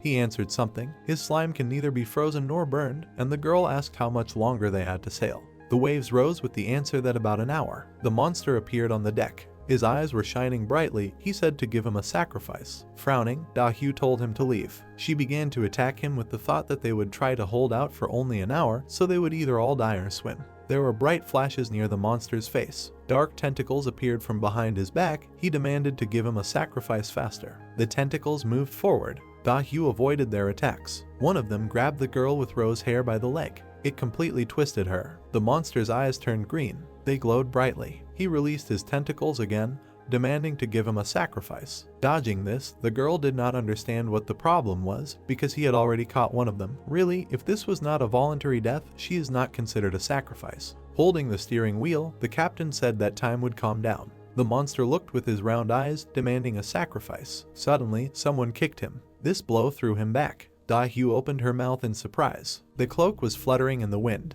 Coming out on deck, Ijin asked if they had fun. He lowered his weapon down. Da Hyu frowned and saw him. The hero was standing above her, and she wondered why he suddenly came out. And at that moment, the tentacles rushed forward. She dodged the attack. The glow of the eyes was visible through the smoke. The monster released even more tentacles. The hero rushed towards him, noting that he was angry. He threw his weapon in his hand. The monster sent its tentacles forward. The hero dodged the attacks. Then he hit the monster on the head. Da Hyu, looking at this with surprise, noted that Ijin was able to damage him. Blood splashed from the blow. Continuing to hit, the hero noted that he was so viscous and it was fun to hit him. Chang opened his mouth in surprise. I don't understand why all their attacks literally flew past. Da Hyu also stood with his mouth open, thinking about how just recently the slime reduced friction to 0. Someone's voice demanded to move away. The girl looked behind her in confusion. Drake fired a crossbow. The arrow hit the monster's head. Ijin that it was an excellent shot. A dark trace was visible in the air. The girl raised her hand, not understanding what it was on the arrow. Seeing the dark dot, she realized that it was evil. With realization, she opened her eyes wide, realizing that this was a way to increase friction. Imagining the slime on the shell, she noted that the deep sea demon also has the ability to reduce friction, and because of this, attacks simply slip. Remembering her attack on the monster, she noted that any attack becomes useless, and this looks like absolute defense with a 99% evasion probability. She also remembered how the hero attacked him, noting that the monster, although it avoids blows, its defense itself is quite weak. Watch as Ijin hits the enemy now. She noted that if the damage can reach the target, then most or even all of the runes should work. Ash flew from the hero's hand. He thought about the fact that now a substance was sprayed on his body that completely deprives the effect of the ability to friction. Ash, powder that remains after burning. Remembering the remains of dried firewood, he reasoned that among the found items were they, and whale oil was also found there, which could be melted and smeared over the body. In the hold, Ijin and Drake are preparing for battle by burning firewood and sprinkling ash so that everything sticks well, and of course it was necessary to cover this weapon and armor. The blows created bright flashes. The heroes continued to hit the monster. He smiled ominously, saying that the friction feature was neutralized, which means that the monster's death sentence has already been signed. The monster began to retreat, so he jumped overboard. Standing behind the hero, Drake asked if the enemy was running away, to which he replied that the monster had simply gone to wash himself, but their weapons were covered in ash, so there would be no problems with that. Iijin looked away. Now the real boss fight was beginning. The water rose up, a tornado formed, and there was another one next to it. The ship was surrounded by several tornadoes. A monster rose from the water. Surrounded by water, he said that they did not even give him a victim, but dared to beat him, and for this he would eat everyone. Looking at this, Da-hyu asked what they should do with this now if he decided to end everyone. The hero stood in front, looking at the sea, and replied that monsters were needed to be defeated because this was a game. Turning around with a smile, he asked, "Is that not so?" Da-hyu silently frowned. She gripped the handle of her weapon, but heard that they would get underfoot. Iijin pointed to the door, telling them to go to the hold. They rushed to the door. Ash was visible in the air. Through the hold window, Chang and Da-hyu were visible standing inside. Drake asked why they were saving them again. Putting the weapon on his shoulder, the hero replied that they could still be used, to which his comrade said that it looked like Iijin was eating a watermelon with the rind. Then our hero smiled, answering that the rind always contains the most vitamins. Meanwhile, Da-hyu gritted her teeth, thinking about the chance to hit the hero from behind. But she remembered how she stood behind him, and thought about how she missed the chance because of the murder, although even Iijin cannot defeat a monster of the A+ level. Then she remembered his smile. She frowned, asking herself was that what she thought. Bright flashes appeared around her and a thought appeared in her head. What if she thought then that he could do it, and was under the power of some expectations? Gritting her teeth, she did not believe that she could think about such a thing, and it irritated her. Then she opened her mouth wide, shouting for Iijin to hang out there for a while and die. Iijin raised his head, asking if his comrade had figured out the plan that was told to him, to which he replied that there was no certainty. It was worth just trying first, to which the hero said that he was starting again, and in the end, do everything right. In response, he smiled and agreed, asking if they would try to defeat a monster of such a high level. The monster in front of them towered on one of the tornadoes. Iijin turned around and, opening his mouth wide, addressed the captain. She put her hand forward, saying that she knew what to do without him. The wind filled the sails. The ship moved forward. Looking down, the captain said that if they lowered the sails now, they would end up in the vortex area. The heroes should not even think about running away. Iijin looked at her with a smile. Drake was adjusting the parameters on the system panel when he was asked if he was ready, and he replied that the sound equalizer was set. Streams of water rushed forward. Iijin heard some sound. Drake also understood the eyes. The blonde remembered their conversation in the hold. Then the hero said that he would not be able to dodge this crazy vortex just by watching it, and the flow of water inside is extremely dense and fast. But if you listen carefully, you can find a way, and also on the left side there will be a crazy current, and on the right it will spin to the point of nausea. The vortex appeared in front of the hero. He managed to dodge it. Drake carefully looked at the approaching water, thinking that he needed to be careful and spin in the same direction as the current. Iijin deftly avoided the water. Together they avoided the whirlwinds. He thought that no matter what happened, they couldn't make a mistake and collide, because if it happened, it would simply crush them. Da-hyu looked at what was happening in shock, seeing how he moved, and not understanding how this was even possible. The monster was surrounded by an aura. He raised his hand above his head. A ball of water appeared above him. Iijin looked up. The ball of water was getting bigger. In a moment, there were many such water spheres. Frowning, the hero said that this was the second phase. The water sphere began to glow brightly. Bright projectiles burst out of it. Drake, opening his mouth in surprise, said that it was somewhere. Iijin smiled, answering that this was the second phase, and it was devoid of any patterns. He just shoots in all directions. The two comrades looked at the approaching danger. The projectiles were getting closer. Looking ahead, Drake noted that there were a lot of them and asked what they would do, to which Iijin replied that they needed to follow the basic plan, because in shooting games you just need to watch and avoid the bullets. Seeing the bright charges, he also said that at first glance it seemed like they had no chance, but if you look closely at the bullets, they were actually quite slow. He imagined a silhouette of a person, saying that they, like targets for a monster, were quite small relative to the firing area, and you don't need to worry about the number of bullets, but just avoid those flying straight at them. Dodging the attack, he also said that even if he was hit, the damage was not that great. After which he dodged the bright projectiles again. One of the bullets ended up in Drake's face, but he managed to dodge it. Both avoided hits. Looking to the side, Drake said that it was impossible to hit the hero at all, and he was cool. Looking at the blonde, Iijin thought that he had practiced many times, seeing his comrade avoiding, and so he also thought that he could handle this madness just by hearing the instruction once, noting his good intuition, and as expected, this guy was a real monster. Seeing the smile on his face, he understood why he was the strongest player. Chang opened his mouth in amazement, saying that this couldn't be happening, wondering if it was a bug that they were dodging. His foot hit the deck. Iogen and Drake stood next to each other. The monster was surrounded by a stream of water. The water rose higher, so a huge wave appeared in front of the ship. The hero looked up in surprise, saying that this was a good time to call on the boss's ultimate ability. The comrades looked at the huge wave approaching. Drake asked if they could avoid it, to which the hero answered no, saying that it was a tsunami 15 meters high, 445 kilometers wide. When Iogen looked ahead, the blonde asked what to do, saying that this ship would not be destroyed anyway, so they could hide in the corner, but the hero said that staying on the deck was useless. He grabbed his comrade by the clothes. Then he jumped overboard with him, saying that the calculation must be correct. The monster, not understanding, moved his eyes forward. To Da Hyu's surprise, she opened her mouth, asking if they really decided to jump into the sea, and so decided to escape the tsunami. The wave rose higher, and then even higher. It almost caught up with the ship. Holding a bottle in her hand, she said that it would really end with them being swallowed by the waves.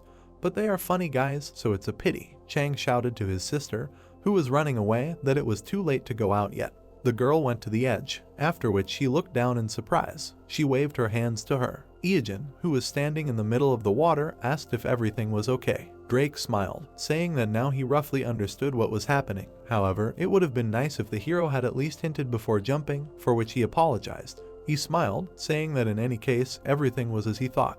Yes, now he was not drowning in the water. Something dark was visible below. In the middle of the vast ocean, he was right at the surface. There was a reef under his feet. Imagining a place near the monster, he reasoned that when using the boss's ultimate ability, the reef is always at a certain point in the sea, and it exists with a probability of 99% at 15 meters at 7 o'clock from him.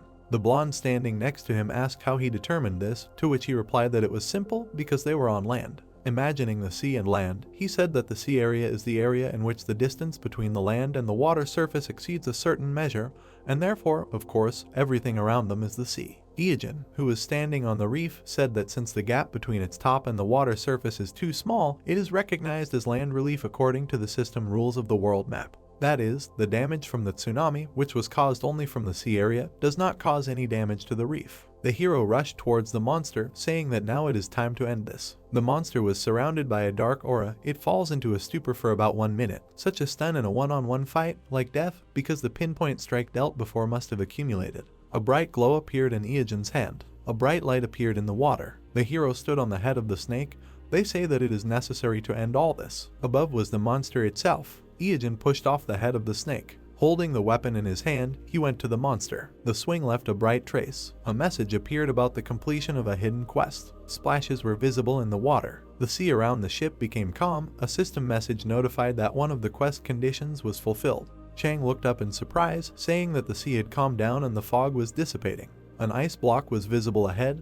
This is a drifting iceberg matryoshka. Looking at it in surprise, Da Hyu didn't understand what this huge piece of ice was. Her brother said it looked like a real island. But she looked down, hearing the hero tell his partner to move out. Drake was sitting behind Iogen. Messages appeared saying that they had entered the cursed zone. Da Hyu looked at Shit, asking if the ship could go faster, to which the woman replied that she would not lose to a snake. The ship quickly moved forward. It hit the ice with force. Messages appeared saying that the hidden quest Deep Sea Nightmare was open. Its owners of ice, they do not like them. The girl's foot touched the ice. A message notified that they need to survive on the cursed iceberg for 12 hours. Seeing the hero and his partner moving forward, she told them to stop. The hero looked away, surprised that they had already caught up. Drake supported him, saying that it was surprisingly fast. Frowning, Iogen looked into the distance, said that the level was slightly higher than 20th Class B equipment. The girl angrily walked forward. The hero thought that she was much stronger than the one he knew 15 years ago, and she had grown quite a lot while catching up with him, because at the beginning she was just over 20, and they had level C+ equipment. Raising his hand to his face, he said that it seemed that he had raised her as a strong girl. Chang took a deep breath. Then he threw the sword forward, saying that the hero should die. Iogen frowned, saying that they were already tired of playing hide and seek with him. He turned to the weapon flying at him. Chang watched this, his mouth open. Da Hyu frowned. Smiling, the hero suggested that they look at the new equipment. A bright flash appeared with the words of the friction coefficient activation. The flying sword bounced to the side. The girl, not understanding, looked at him. The hero stood with his legs wide apart and his arms down. A shine was visible on his skin. Da Hyu opened her mouth in surprise, asking what it was, how he was able to reflect the attack, and also said that she was going to vomit. Surrounded by an aura, Iogen reminded him of the main characteristic of the Sea Devil, said that he got this effect by catching him. Yellow dots appeared on his feet. These are the toes of the sea devil. They contain the greatest despair and the last breath of a person on the verge of drowning. Turning around, he began to run away, saying that this was all, and said goodbye. Spreading her arms to the sides, Da-hyu said that she almost caught him, but her foot slipped on something. She and her brother fell to the ground. Turning around, Drake asked what that slippery substance was, to which the hero replied that it was the slime from his body and that they needed to hurry up and widen the road. The girl raised her head and tried to stop them. In the distance, the top of the mountain was visible, and she heard the girl curse. She was standing next to her brother, not understanding where those two had gone again. Chang lowered his head, looking at the system message, telling her to calm down because Iijin was still an idiot, but now the main thing is to complete the quest. They need to survive for 12 hours, and the time is almost up, but no one knows what might pop up before it's over. Da-hyu looked at Tx standing next to him, who asked what if someone like a demon appeared again, to which she replied that she didn't think that monster was alive because she had the eye of a snow goose. Frowning, she said that she had looked at the map, there was no sign of monsters, and even if one appeared, they would be able to escape from it somehow. Chang at this point looked away, asking if she thought something was going on. When she asked what exactly, he suggested that she look at the fact that they were definitely in the middle of an ice island. There were corpses of various monsters in the ice. He wondered why there were so many dead sea creatures here. Under the ice, he saw the head of a squid. They said that there were devil tentacles that they had seen, and there were even people, starfish, urchins, and shrimp that did not come out onto land. The guy frowned, seeing something else. There was a wrecked ship ahead, and he did not understand how it could be sharpened in the middle of an iceberg. It was very strange. Raising her head, Da-hyu thought that perhaps it had flown up during a storm, although it was probably washed up by the current. Gritting her teeth, she suddenly realized that maybe there was something, and then wondered where the hero went. Unexpectedly, Tiek began to fall. Chang lowered his eyes. The girl looked down. Opening her mouth wide, she said that they were falling through. The water began to rise. Then a large wave appeared. Da-hyu and Chang watched it approach. A message appeared describing the task and the end time in 1 minute. Lowering her hands, the girl picked up where they were. Remembering the monsters in the ice, Da-hyu thought about the reason why the ships froze outside the water. Imagining the ship, she realized that the moment the ice fell, they were forced to rise. Opening her mouth in surprise, the girl decided that every time it melts and freezes over and over again, the island turns 180 degrees upside down. The island really began to tilt. Tiek slid past, asking how they can last a whole minute. Da-hyu looked behind her. Her eyes grew bigger from what she saw. Iijin, running forward, said that they were not expected, but they came, and it was time to meet the owner of the island. Seeing the two enter the cave, she was surprised that it used to be at the bottom of the ocean. Da-hyu clenched her teeth. The girl went forward, telling her brother to follow him. Drake jumped after Iijin to get in. The girl approached the entrance of the cave, after which the island began to tilt, so it turned completely over. Fish swam in the water. Waves crashed against the rocks. The ship rocked from side to side. Waves crashed against its sides. They entered the neutral zone of the piercing wind. The name of the discoverer will be recorded in the Akashic Chronicles, Dead Water. Iijin and Drake ran. The main character said that he was going to penetrate into the very heart of this ice island. The second guy thought he was a fool. Da-hyu bent over and started coughing. She fell on her knees, trying to catch her breath, saying that if they were even a second late, they would be swept away by the other side and would fall under the iceberg. She looked around and asked where they were. They were definitely inside the ice island. She looked up and asked if there was another way out. There could be a monster or a trap. Then she clenched her teeth and screamed that she had to go forward and she would not stop until she destroyed this idiot. The protagonist stared ahead. He used the Dark King's Choice skill. It helps choose the best path out of all possible ones. Drake opened his mouth and said that it was a cool thing and asked what it was, to which the protagonist replied that it was a passive skill that he got by catching the Dark King. Now it already seems like cheating. Then he took out a flask with pink liquid and said that before they did, he did not finish the phrase, and immediately threw the flask. The guys watched as it rolled down, and Drake said that if he was going to deceive their pursuers, then he should have thrown it a little in the other direction. If he wanted to break away from them, then he should direct them along the wrong path. The protagonist smiled evilly, scratched his chin and said that she was so smart and had long understood how he usually acts. Da-hyu smiled and said that now it was clear to her where their bastard went. She looked at the ravine in the mountain and said that they should go that way. Chang frowned and asked if she had seen the traces of poison left on the left road. The man asked if it was obvious that they had chosen that path. The girl turned to look at them and told them to look more closely at the traces. It was one continuous line. She looked at the flask lying on the ground and began to reason that they had not accidentally spilled it. It was intentional. They had simply rolled the bottle of potion across the floor, which meant that they had taken a different path. Chang frowned and asked why they would waste the potion. The girl replied that he must have wanted to send them on a false trail, and asked her brother what he thought the traces of poison had not appeared earlier. The girl frowned and told them to look at them. After all, they were trying so hard to lure them into a trap, but they had no chance. The man looked around the cave and said that now that they knew where to go, but the girl interrupted him, running ahead, shouting that it was time to go. After a while, the girl looked into the distance. They came to a mountain. Da-hyu looked up and said that she did not think the island was so big and asked what kind of place it was. They entered the right zone of the piercing wind. The name of the discoverer will be recorded in the Akashic Chronicles, Yaudi. The girl was surprised at what she saw. She opened her eyes wide and wondered why it said that she was the discoverer. She turned around abruptly, and she saw the very entrance. She punched it and said that he had fooled her. The guy looked around and called his sister to look too, because something seemed wrong. Under their feet lay piles of bones. Everyone was puzzled by this. Looking at them, they came to the conclusion that they looked very strange.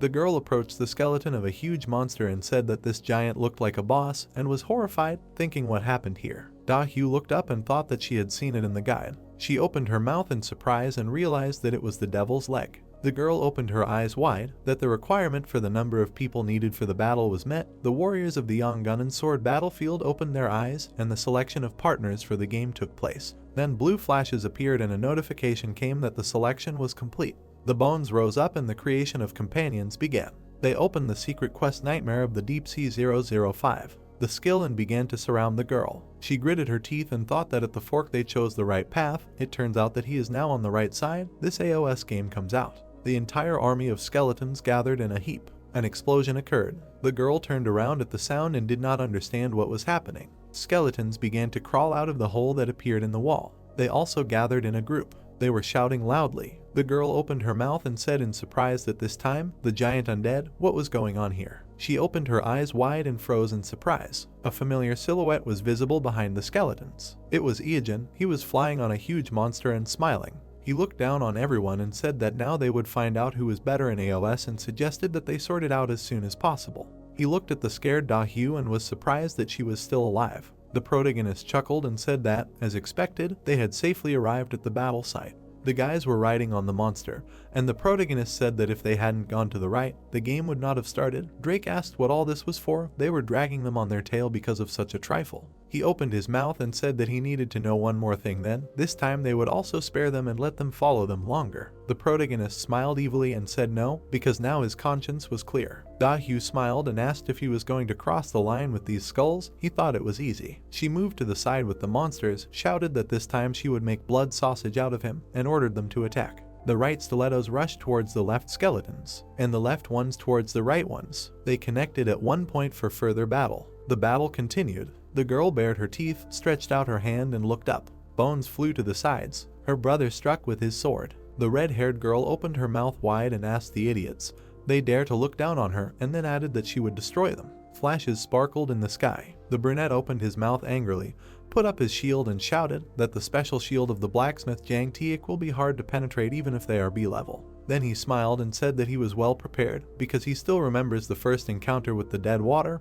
All the special measures to prevent any attacks are ready. The man frowned and said that he survived all the previous attacks thanks to this shield. He does not want to lose, so he will focus on defense. When the red-haired asked if this is something to brag about, to which he replied, "Come here." The blonde held the weapon in his hands and seriously looked forward, said that this is awkward. It will be hard to make a deal because of this strong idiot shield lover. Then he looked at the brother and sister and continued that besides, they have a lot of defense and HP if you consider the two tankers over there, one support and one dealer near her. The guy turned his gaze to the protagonist and said that even if it was a B-class monster, undead-type monsters were no more difficult to attack than other monsters of this level. From the laughter of the attacks were monotonous, the movements were slow, so defeating them was quite easy. When he said that the only advantage was quantity. The bony creatures were aggressive. Their parts flew apart. The yellow-eyed man opened his mouth in surprise, looked away and asked if they were really going to be thrown back now, after which he said that it seemed like they would soon hit the camp. The brunette covered his face with his hand and replied that nothing could be done.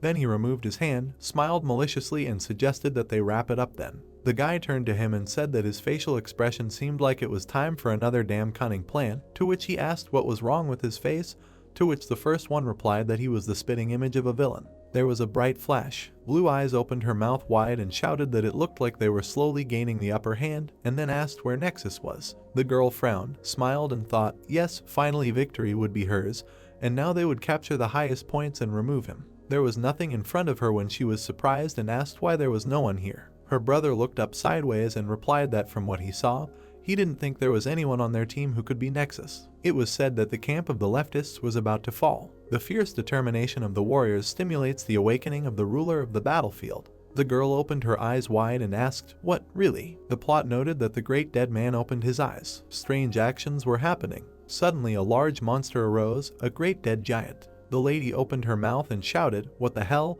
A stone statue? This big guy is also moving." The guy with the shield was scared, his jaw almost hit the floor, then he screamed. There was an explosion. The creature started moving forward. The fragments flew in all directions. The girl got furious and screamed, "They are kidding me, where did this SSP come from?" The boys looked away when one of them said in surprise, "It was a super minion, unbelievable." To which the protagonist replied that this is a game where you can't recklessly push your opponent, especially at the beginning.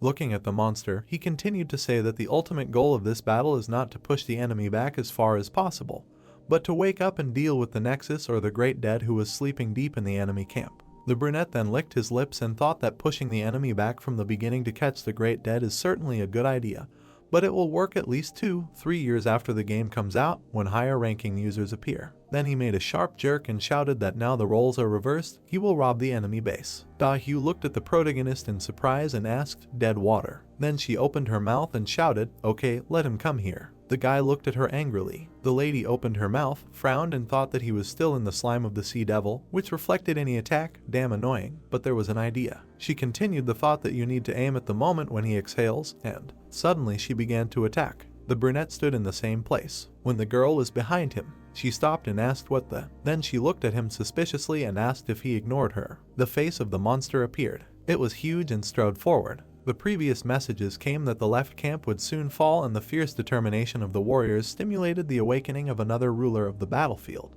The lady turned back. Yellow-eyed was shocked. The protagonist's expression was indifferent. They reported that the great dead man opened his eyes. The deadly devil arose and began to walk. Sparks flew in the air when the monster opened its mouth and a great dead man was walking towards it. The red one poked his opponent with his horn. A battle began between them. The second one who woke up fell to the ground. Chang looked at what was happening and said, "My God." The blonde one also looked and said, "Who would have thought that he would ever witness a fight of this level?" In the background, the protagonist narrated that a stunning fight between monsters of the A+ class, two giants are fighting on a battlefield strewn with countless dead. The players have no choice but to watch this in awe from the sidelines. Then he said that, however, he was interested in something completely different. The young man stuck out his tongue and said, "Well, finally." Then he stood between the monsters and said that now he was going to catch both of them. Blue-eyed paused and thought, she heard right, he was going to catch two scary monsters, class A+. Then she looked ahead and continued her thought, wait, if you look at it like that, this is her chance to stab him in the back. She frowned and walked forward thinking that at least this time. Her eyes grew huge when she heard a voice telling her to calm down. The protagonist opened his mouth and asked why she didn't stop there and added that this raid was not the most important thing for him. Looking at the monsters, he continued saying that this was just a small fight, a warm-up, but for weaklings like her, it could be the last one. The monsters were fighting among themselves. The guy looked back angrily, grinned, and said that this was the last warning, she should stop right now and leave. Standing in front of the lady, he said that he would continue on his way, and she should not even think about following him. The red monster opened his mouth. Shards flew in all directions. A notification about the completion of a hidden quest arrived. A huge skeleton rushed forward. The Deep Sea Nightmare 005 was activated in the Eternal Battle mode. A notification came that it was necessary to help the giant and drive out the right devil, kill the great dead man. The main character flew up, leaving traces behind him. Then he swung at the monster, after which he jumped on his head and hit him with a weapon. The guy smiled maliciously and said that in general he had an average level, but her guys spent too much energy fighting the dead man, and now they have almost no HP left. They will become their bait. Jumping off the rival, he thought that this is not something that can be done with a snap of the fingers. While the girl looked at him, he continued the thought that he would continue this path. The red-haired girl narrated that she was so angry at his words, but she had no choice but to understand and save it somewhere in the corner of her subconscious. She continued to tell him that they had crossed the snowy mountains, which no one had ever done, opened 2 new maps outside the world map, and were now targeting the A-class monsters that no one had ever dared to face before. A notification came in about receiving a point for the piercing wind fight. When the brunette stood on the monster, he was informed that the world's first wind sword fight was the first point. He was given a reward. For the first time their great undead would be executed. Suddenly the reward was cancelled. The protagonist received a question. He would leave his name, after which he received the title of Great Undead Caretaker with the feature of immortality. Da-hyu frowned and thought that if it weren't for the conflict between them, she would understand why everyone wanted to be with him. Suddenly, someone called her. Her brother looked away angrily and shouted that this was very dangerous. We need to get out of here quickly, damn it, what the hell are these idiots doing? Shards were flying in the air when the notification came that the ghost of the great dead was disappearing. The damned Matryoshka was collapsing. The guys rushed forward when the protagonist shouted, "Let's go." The red-haired one frowned and said, "These idiots." Suddenly, someone behind him extended a hand and asked for help. The guy asked in surprise if Tiek was still alive, to which he, lying on the ground, replied that he was blown away by the wind. He survived thanks to his shield. Everything began to collapse. The blue-eyed one opened her mouth wide and, looking at what was happening, said, "Damn, these idiots, everything is collapsing. Since they got all the way here, we need to try to escape, otherwise everything will be in vain." Making a dash, she shouted that she cannot leave this island so easily. Then she looked away in fear and thought, this. The men were standing on the cliff when the blonde told Ijin that the ship was on the other side where he was going. They had to return on the devil's ship. To which he replied that firstly they had only paid for a one-way ticket, and a return ticket would cost 300 million gold. His partner asked in surprise, 300 million. The red-eyed man looked at the guy and told him to wait and stand here. The protagonist held out his hand with a level D deep sea essence ball. The ball was translucent. Suddenly the heroes found themselves inside it. There was a flash. The waves raged. The heroes and the ball found themselves on the water when one of them asked, "For sure, isn't this the item he got after killing the sea devil?" To which he replied that it was the one. It nullifies the damage caused by water. The first thought that these were different things. The brunette looked at his partner, opened his mouth, and said that it would save from both temperature and pressure. Suddenly the guys simultaneously turned around and opened their mouths. There was a large ship in front of them. The blonde looked at it and asked, "What the hell is this, the devil's ship?" To which the protagonist replied, "No, it's not that, it's that." The ship was being piloted by Da-hyu. Upon seeing her, someone shouted her name. The red-eyed man opened his mouth wide and said, "That's it, that's the ship that got stuck in the middle of the mountain. It seems like the island is starting to fall apart." Looking at the aggressive girl at the helm, the protagonist thought that in his past life, this was a ship that no one touched because everyone thought it was just an object. To think she figured out how to play this card so quickly. The brunette smiled and said that she was great, as expected from one of the best players. The brother and sister were on a ship when the guy shouted that he thought they were moving too fast, then asked if she wanted him to take the helm, to which she told him to shut up. They needed to swim as fast as possible if they didn't want to die. The protagonist's eyes lit up when he shouted that she would never be able to catch up with him. The red-haired girl frowned, clenched her teeth, and replied, "Who the hell cares about him? Her goal is to get rid of them, and next time she will definitely destroy them." Sitting in the ball, the protagonist told his partner that in short, this bead is a huge submarine made of sea devil mucus. It is the only way to get to the deep sea map. It is a bit of a pity that it is disposable, but the effect is quite strong. To which the blonde asked if they are going to a new map of the deep sea, how long will it take? Looking into the water, he answered that it will take about 3 days. Yellow Eyes opened his mouth and looked at his partner in surprise and asked again, 3 days, to which he replied that he shouldn't worry. In this case, the location is saved even if he logs out. It's a damn similar to an elevator, so it is recognized as a terrain according to the AI settings. The brunette raised his hands, closed his eyes and said that now they need to take a break before they start exploring the depths of the sea. He needs to do something. They will see each other in 75 hours. The blonde smiled and replied, "Okay." The guys looked at the raging waves when Drake asked, "There should be many monsters in the deep sea, right?" To which the protagonist replied, "Of course," to the point that the great dead here will seem like an extra cool. About 4 days later, they succeeded in the world's first Kraken raid. The name of the first Conqueror is recorded in the Akashic Chronicles. The Kraken is killed, but until it revives, there will be no tide in the northern continent, and there will be no storm. The protagonist was at the 50th highest level when a notification came that the Kraken was killed. Until it revives, the deep sea creatures will not appear in the north. The guy flew down, straight at the Kraken of level S. 2 great kings who rule the deep sea expressed their interest in the deceased. A week later, the sole office of YouTube stood under a clear sky. The head of the game content team Song Seung-woo was walking with glasses. The girl turned around in surprise. Approaching her, the man asked what the urgency was, to which the assistant told him to look, after which the brunette asked what was wrong. The gray-eyed man looked away. Looking at the screen, he asked, Dead Water uploaded a video with the passage of the level. The lady spread her arms and replied that 12 videos had suddenly appeared, to which the man handed her a coffee and said that she had suddenly started working so hard, let her perk up a little. The story noted that streamers with a large number of subscribers are more careful in choosing and uploading content in order to survive in this industry for a long time. You need to carefully think through your strategy. For example, even if you have a lot of good videos at the moment, it is better to upload them in portions, in small fragments, rather than publish them all at once. The man looked away through his glasses and said that everything will be fine, then asked how many views they have now.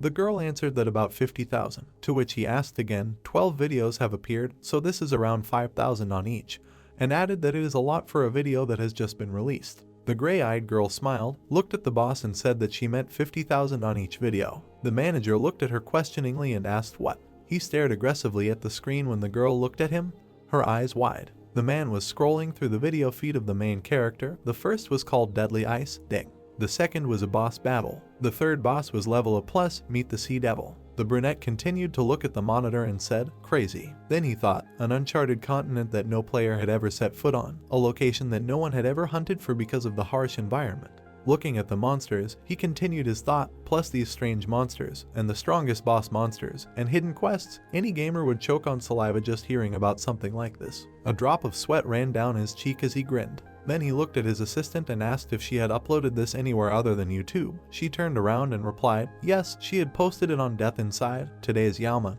University Communities, Twitter, Facebook, and Instagram. The manager's phone rang when he thought that this streamer should only be placed on YouTube.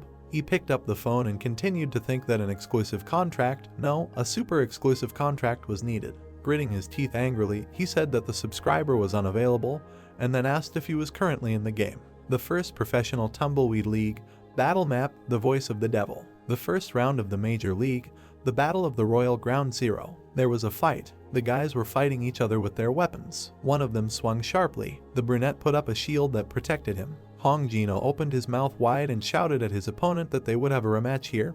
He was dead. Lim Joseph was serious and replied that this dude was out of place. He was not burning with revenge. He betrayed his team because he wanted to get into the major league. Let him not laugh. Hate him, he swung when he was told to shut up. He still dared to yap here. The brunette frowned, gritted his teeth and said that if you think about it, it seems like there are several people who have gathered together to take away their team's ace, and then asked why he took it. The redhead grinned and replied, he doesn't give a damn about this nonsense. He can't believe he's trying to make a team with unranked people. It doesn't make any sense. He can beat anyone one-on-one unless it's a team match. There's no opponent he can't beat. The guy smiled and replied, he made himself comfortable. Suddenly, an explosion occurred above their heads. The opponent gritted his teeth and aggressively asked, the direction for 2 o'clock, this is where they are meeting, isn't it? What kind of fuss are they making? The gray-eyed man looked at him and said that he was lucky, and let him say one thing, he will understand that it is better to lose to him. The sky became fiery. Something strange appeared above the heroes' heads. They looked up in fear when one of them asked what the hell it was. The brunette opened his eyes and mouth wide and then shouted, this is not a bug and how should he defeat it?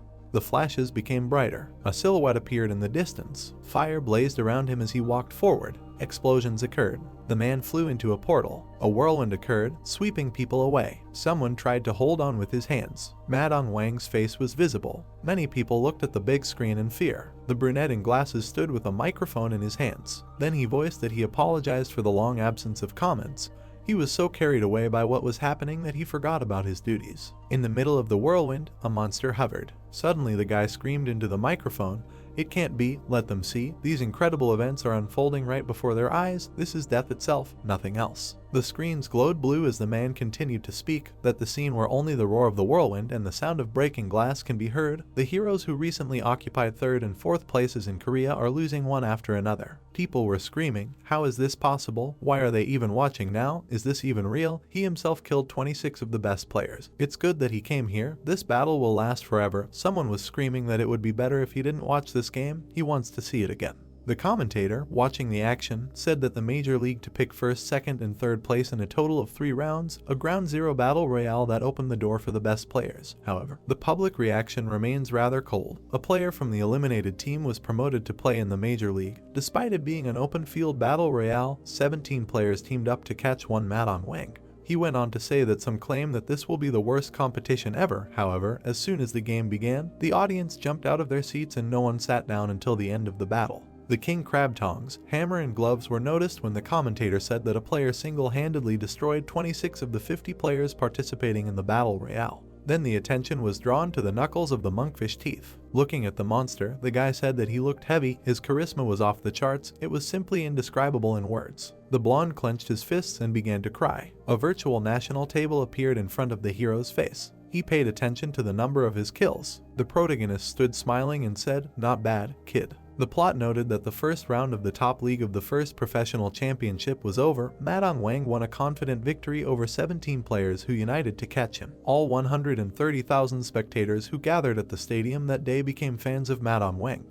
3 guys were looking at the screen when one of them asked, "Really? This is not fake?" The second shouted, "Awesome." And the third said that 17 people from the rankings were missing. He had to see this legendary match in person. The leader opened his mouth wide, looked ahead and thought that this was strange. He felt that something was wrong. Then he frowned. The man continued his thought that the monster of the professional league Madong Wang, the green amateur dead water, is it a coincidence that they appeared at the same time? Then he remembered the conversation on the phone when he said that if he accepted his offer, he would sign an exclusive contract with YouTube. Suddenly, someone called the manager, after which he closed his mouth. He then turned around and called out to manager Kim and told her to inform the managers and ask the director for a meeting, to which the girl said yes and asked what he wanted to talk to him about. The man looked at her and told her to tell him it was about their project to create and sponsor a professional dam club on YouTube Korea. He then looked away and added, including a question about the director's candidacy. The young man saw 3 missed calls from the director on his phone screen and said that was great. With a wide grin, the guy noted that the man was now hooked.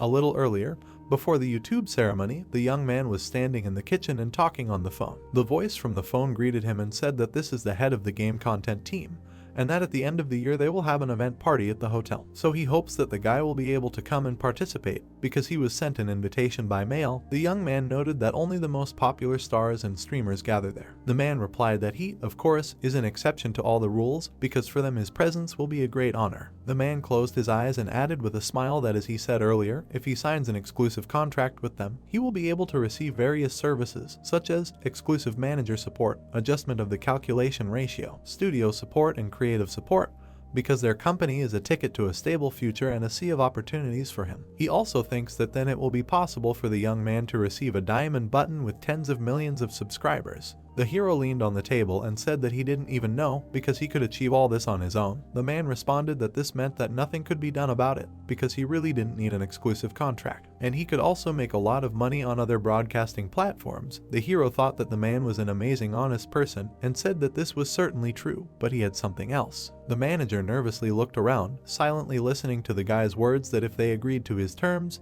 he would sign an exclusive contract. The man immediately exploded with joy and hastily asked the guy what conditions he wanted, because he would tell the team about it right away and they would set up a meeting. The hero grinned and calmly replied that all the conditions were quite simple. His expression became more cunning and he asked to create a YouTube team and put him in charge. The man suddenly froze in place, hearing these words. The hero closed one eye with a grin, listening to the man hesitantly clear his throat and say that he heard him, but now he needs to consult with his superiors as soon as possible, and that he will do his best to resolve this issue in favor of the hero. Ijin thought about what his interlocutor was mumbling and said that in that case, he will wait for the final decision. After the conversation, the young man immediately frowned and said that all companies have the same reactions because they throw empty promises, but he wonders if they are ashamed. His capsule opened and he decided that he would show them what real success is. Suddenly, a video about deadly ice appeared in the recommendations on the site. Following it, the hero saw a video about the boss of the dungeon of the A level, the Ice Shark. Immediately after, the young man opened a video about the boss of the A+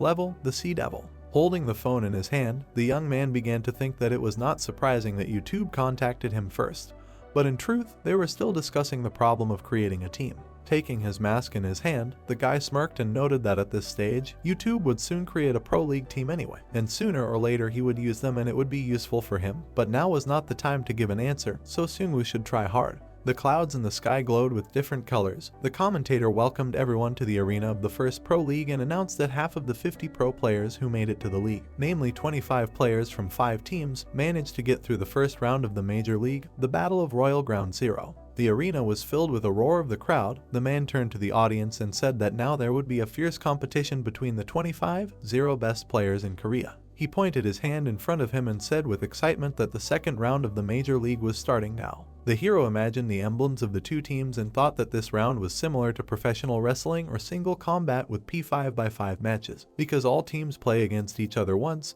and after 10 matches, only 3 teams survive depending on the number of points, and now K1 and the Star 5 will fight. Noticing Joseph and Junho, he thought that they are number 1 in Korea and number 3 in the ranking, and that like a mother rushing forward with her 2 tusks. Joseph attacks the opponent directly in the forehead, and the latter, in turn, hits the hard count, demonstrating a double sword strike. The young men fought, creating flashes with their strikes. The hero noted that in the end, Joseph won, who was able to stay on his feet, and he immediately lost the next match due to depleted health, but he caught the opponent and reduced the winning player's health points by about half, which gave his allies a huge advantage. The hero immediately imagined the emblem of the next opponents next to the emblem of his team and thought that this was the second round and the 6th fight in the major league. Teaging swung his right hand, preparing to attack. The young man came close to the opponent and at incredible speed dealt him many blows. With another kick, he knocked him off balance. The young man raised his hand above his head under the delighted cries of the commentator about the all-kill being the highlight of this game, and that from the 1st to the 5th round, all the opposing teams are eliminated.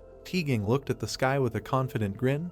The young man thought that the fighter rose very well. The next fight in line was the battle between their team and the Yellow World. This was the 2nd round and the 8th fight. Ryu lowered his blade, standing under the squall wind. The hero thought that this agent had been fiercely aiming for the complete destruction of the enemy from the very beginning, but the fighters did something to interrupt this aggressive offensive. Yeongun frowned. Looking at the enemy, the youth noticed that he had doubled his synchronization time. Yonho put his hand in front of him and released an electric charge. Iijin thought that the boys began to work together because Yonho has a genius sense. The enemy agent was completely blackened and charred. The youth thought that after more than 4 hours of the match, the man was completely exhausted, and his allies, although they died, but that's not all. The guys, standing on the stage, bumped fists. The hero noted that since he was able to take away the enemy's feature, there is nothing for the subsequent fighters to worry about. Teaging the enemy in the face, interrupting his attack. Joseph literally trampled the enemy with his shields. The hero, watching this, thought that these guys, whose nicknames were changed to a reminder, helped to deal with the rest of the players, but after the match, a certain feeling of dissatisfaction remained. Watching what was happening through the screen, the hero suddenly realized what he was thinking about all this, watching the endless flow of the battle. Although, as it seems to him, there is something else, because he does not understand whether everyone really likes K1 so much.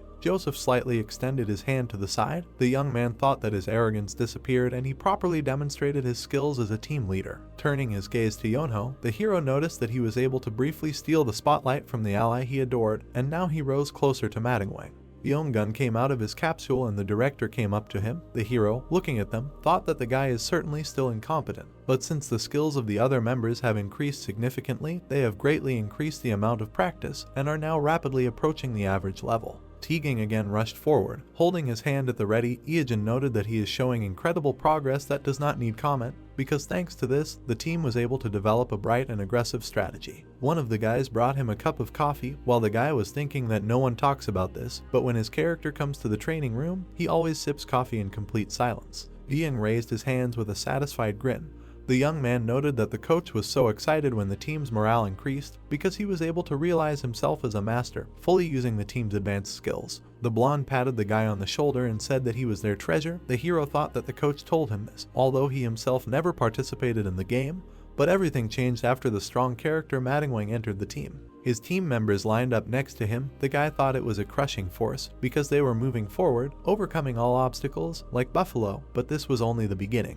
The roar of the audience continued to be heard in the arena. The screen showed the emblems of the teams that were about to fight. The commentator announced that this was the last game in which the Gangwon Province team, the Mad Dogs, would compete. A girl in a long cloak entered the arena. The man noted that the first player was a 4th-class master, Jonggun. She hid her eyes under her hat and her body was enveloped in a light purple mist. Teaging stood in a stance and prepared for the upcoming battle. The girl folded her fingers and calmly looked at her opponent. Opening her palm, she created a magic circle and used the seed germination spell. Suddenly, large plants and a bright light burst out from under her feet. Green shoots also began to break through at his feet. The young man frowned tensely and said that the magic characteristic was the germination of seeds. However, it literally meant nothing because it would simply burn everything to ashes. Accumulating energy in his hand, he prepared for a fiery strike. The young man delivered a powerful blow, creating a bright explosion of flame. The trainer looked at what was happening with a smirk and said that this tactic would not work on him because he added the option of strong flame damage to his limbs. Suddenly, the fighter frowned in surprise, noticing something.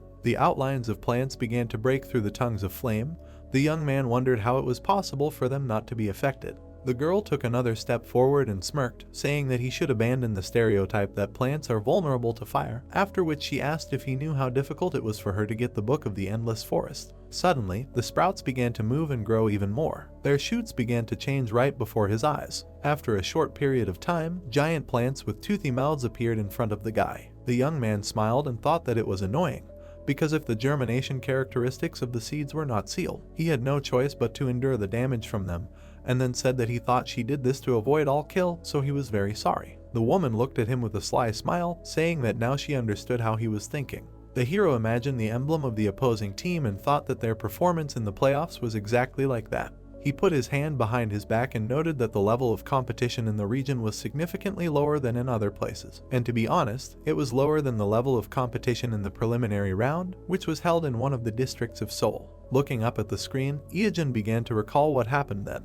The screams of the players in the arena died down a little. The guy noted that today his team would be destroyed by the enemy team without any effort. The plants slightly opened their mouths, but did not move from their places. The guy immediately struck them and blew them up. Green pieces of plants flew around the area next to him. Suddenly, he looked back, seeing a woman to his right. The fighter frowned tensely, surprised by her speed. The commentator watched what was happening with admiration and said that he had never seen anything like this, so you need to come up with a cool name for this, like mental magic meta. The guy raised his hands again and rushed into battle. The commentator noted that nothing mattered to him because he was aiming right at her face. The girl raised her eyebrows in surprise, noticing the approaching fist. A moment later, his hand pierced the image of her body. Frowning in surprise, the guy wondered if she had evaporated. Suddenly, the girl attacked him with an electric discharge from behind. Youth gritted his teeth and thought that she was very close. Quickly turning around, he swung his left hand again. The woman jumped to the side and dodged his attack. T-Gang looked at her irritably,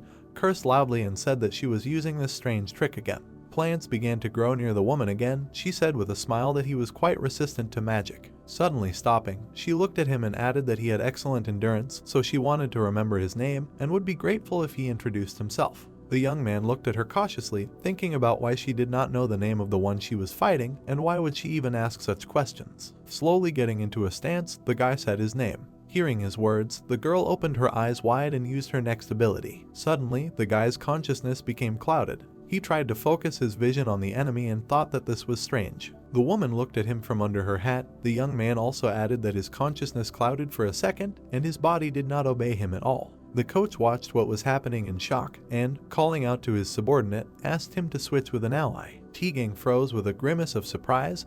The system reported that he fell asleep due to non-standard conditions. The woman came very close to him and said goodbye to him, after which she used a magic rocket.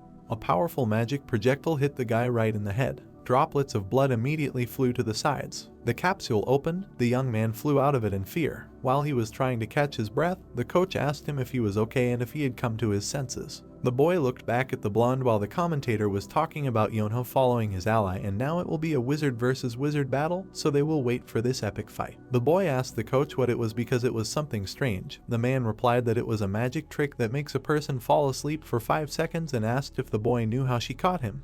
The boy replied negatively. Suddenly they looked back, hearing the commentator's words that the next fighter keeps making mistakes. The boy stood in front of the woman. The commentator noted that he was losing his health due to slowness and could not restore it, and the girl's magic completely paralyzed him. The coach frowned tensely and said that she was not even in the ranking, and there was almost no information about her in the league. Jonggun smiled contentedly. You have no shame.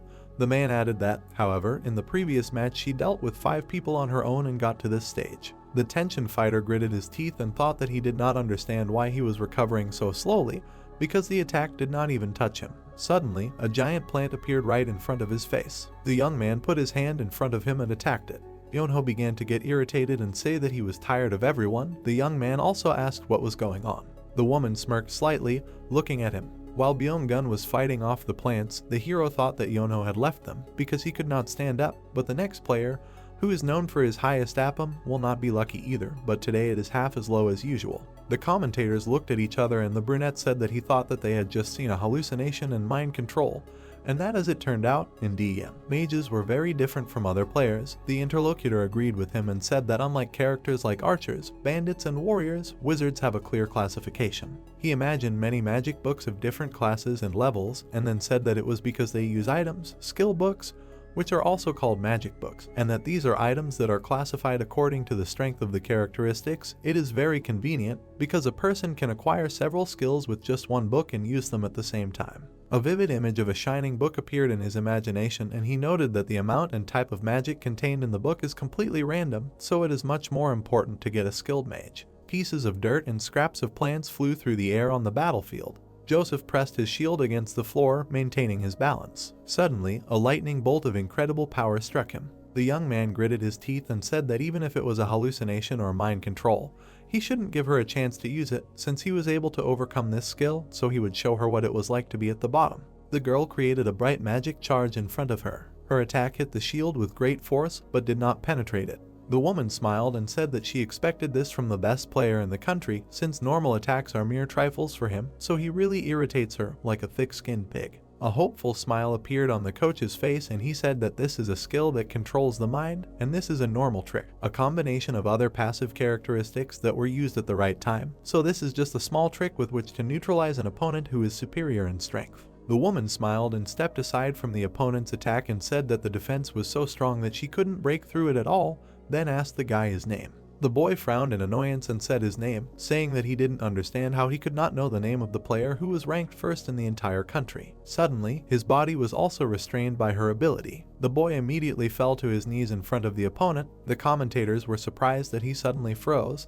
and then noted that it was similar to the situation with Tegang. The woman looked at him from under her hat and asked him what he was doing, because he himself said that he would not give her a chance to attack. Joseph tensely clenched his teeth and thought about how his body was not obeying him and he could not restore his health, and now it was clear to him why the guys before him could not defeat her. Suddenly, the girl attacked him with a magical ability. The coach watched in shock and thought that he couldn't even imagine that such a thing could happen, and he should have checked everything more thoroughly, after which he mentally apologized to the guys, calling it his mistake. The fighter almost lost consciousness due to the powerful attack. Smoke covered the battlefield. Ieogen frowned slightly and called out to the fighter, asking him to hold on, and said that he was the strongest in Korea, so he couldn't let this cheater win.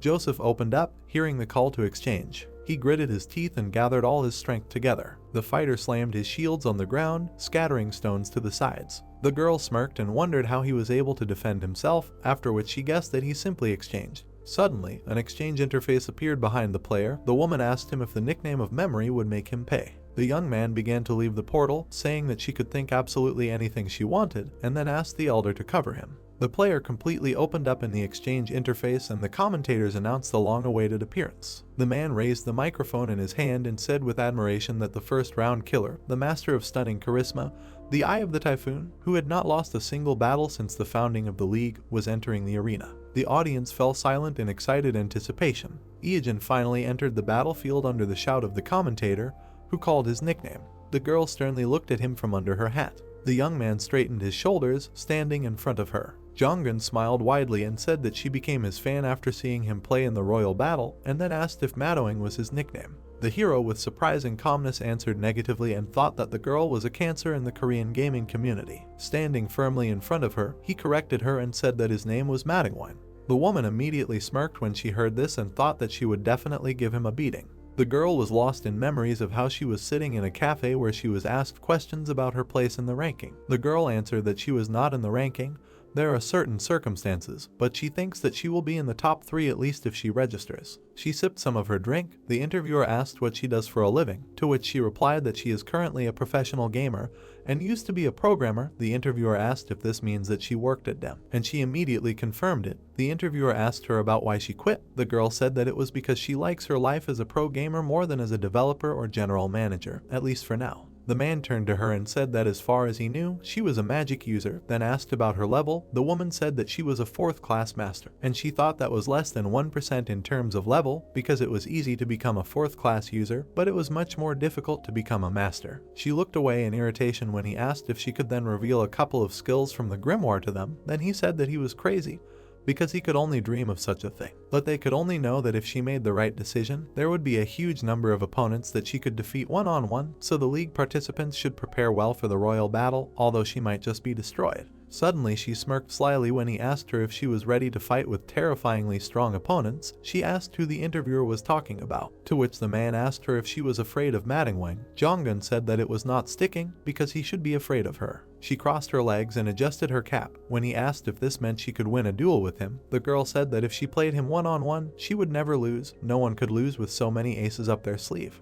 Jonggun folded her arms and noted that they would be able to see her win in their duel because she would destroy him. The girl sat on one of the vines. The guy thought that she is the owner of the 5th grade magic book of painful illusion and also has the following abilities: deja vu, which gives the ability to significantly reduce the ability of the user to restore HP or magic points with one glance; say your name, which causes temporary disturbances; sleep, if the user says his name; a response that causes an explosive characteristic that neutralizes the expression of the characteristics of another person; criteria that determine the relative decrease in the feeling of fear, as well as in the blink of an eye or an instant, which allows you to move into the enemy's body.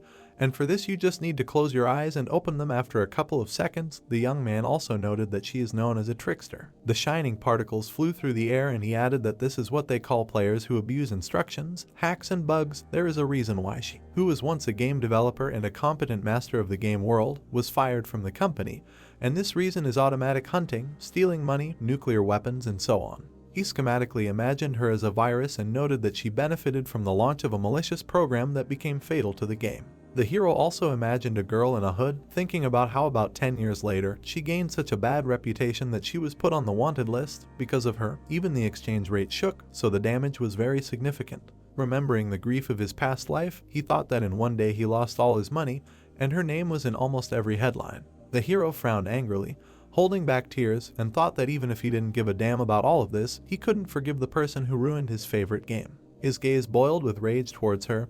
He mentally promised to give her a thrashing. The hero silently continued to stand in one place. The girl smiled slyly and said that she became his fan after she saw him play the royal battle, after which she asked if Madoing was his nickname. The guy looked at her menacingly and corrected her mistake. She also jumped up from her place and thought with a crazy smile that he was caught, and that he was pretty stupid because he fell for it, although he saw how his comrades were destroyed in the same way. From her speed, pieces of the earth flew to the sides. The girl noted that his answer would be his end. She instantly moved behind him, gathering magic in front of her. She thought that iron-based magic had the highest jumping power. A giant steel gauntlet was aimed at the hero's back. The woman used an iron fist. "What am I in one place?" The guy called it a good choice and added that it would work, regardless of whether it was a rider or an aquaman, because a short distance and maximum amount of attack power would bring victory right into the pocket, and all this could work. Stepping aside, he let her attack pass by him. Immediately, the guy looked back and said that it could have worked if she had not fought him. Jonggun noticed the approaching attack in shock. The guy in them closed the distance between them and hit her right in the face. The powerful attack knocked her off her feet and made her choke. The girl was surprised that he was able to dodge. Suddenly, blood gushed from her nose. The guy froze in one pose after the blow. Putting his hands on his waist, he said with disdain that it was very annoying.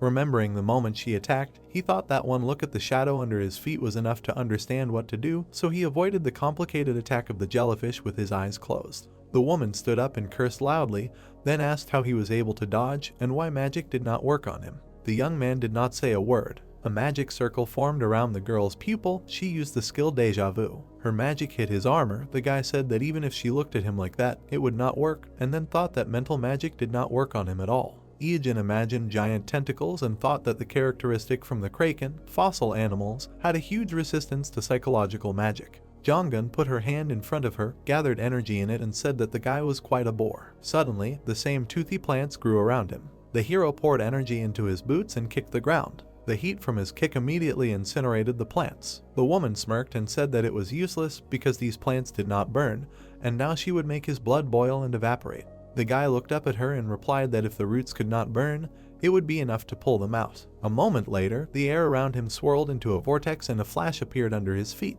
The plants flew to the sides due to the currents of wind. Tegang smiled happily and praised his ally, saying that he really was just ripping them out. The woman was surprised, but she recoiled from what she saw. Suddenly, flames and heat overtook her. She was frightened and ordered him not to come closer, then screamed.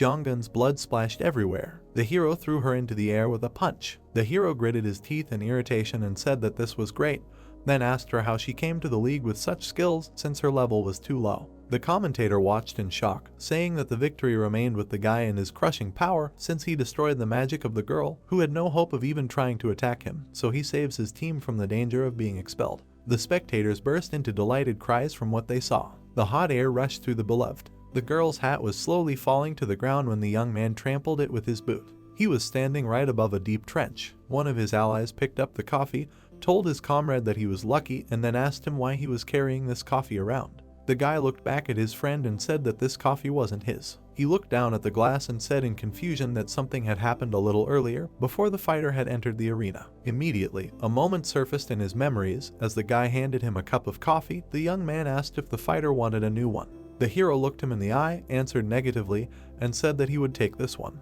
The boy watched as the hero walked up the stairs. The guy's words flashed through his head that he would be back before the coffee got cold.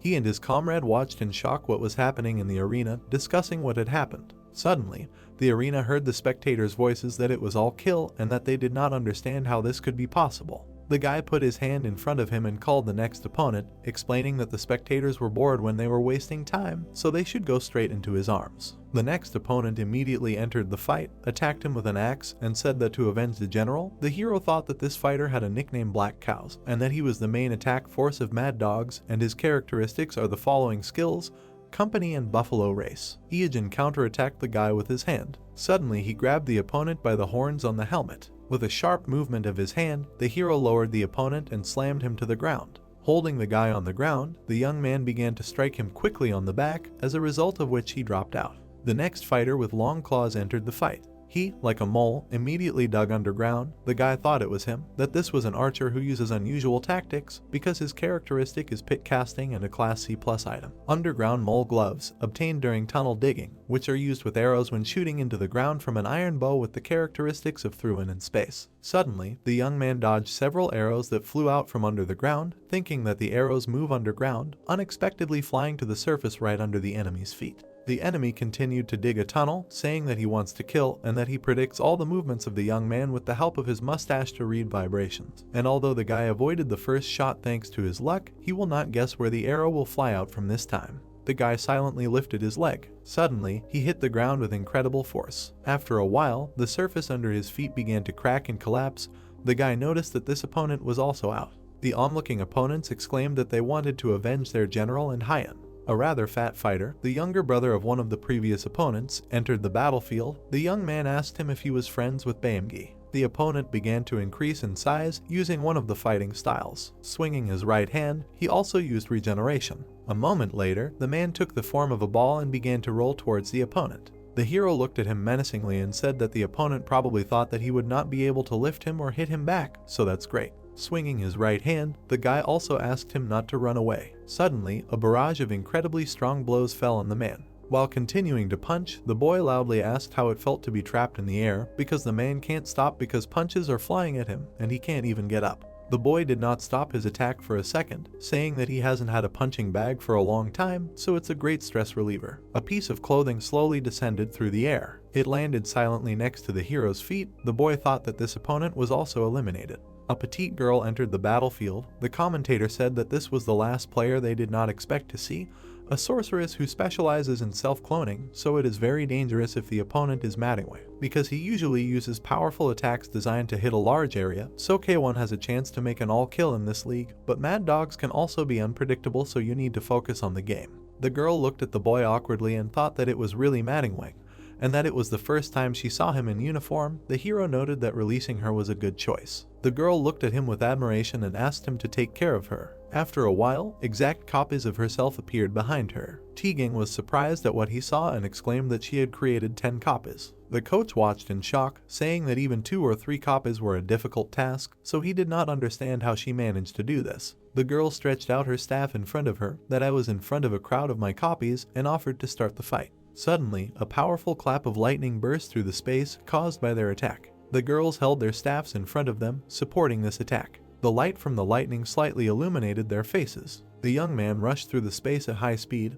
dodging the attack, and thought that in general kappas are easily suppressed with wide attacks. But a battle with her is a completely different story, because in this case, attacks designed for a large area will not work. Heading towards his opponent, he also said that such characteristics as double, contribution, rebellion neutralize all damage inflicted by the clone. So this is an absolute advantage of the girl, after which he thought that if he unwisely uses his skills, he may find himself in a very dire situation. The girl smiled with excitement and asked him to hurry up and use a wide attack, because otherwise she will have to play a funeral march. The young man looked at her and agreed with her words. Suddenly, she looked back in surprise, seeing the approaching danger. The young man said that he found her, after which he called her a bug. He immediately hit her on the head, knocking her down. The girl lost her orientation in space because of this blow. She grabbed her head, not understanding how this was possible. The girl once again put out her staff and created many copies, saying that she wanted to double the number of clones. The copies of the girl again began to cast an electric spell. A bolt of lightning struck the ground in front of the young man.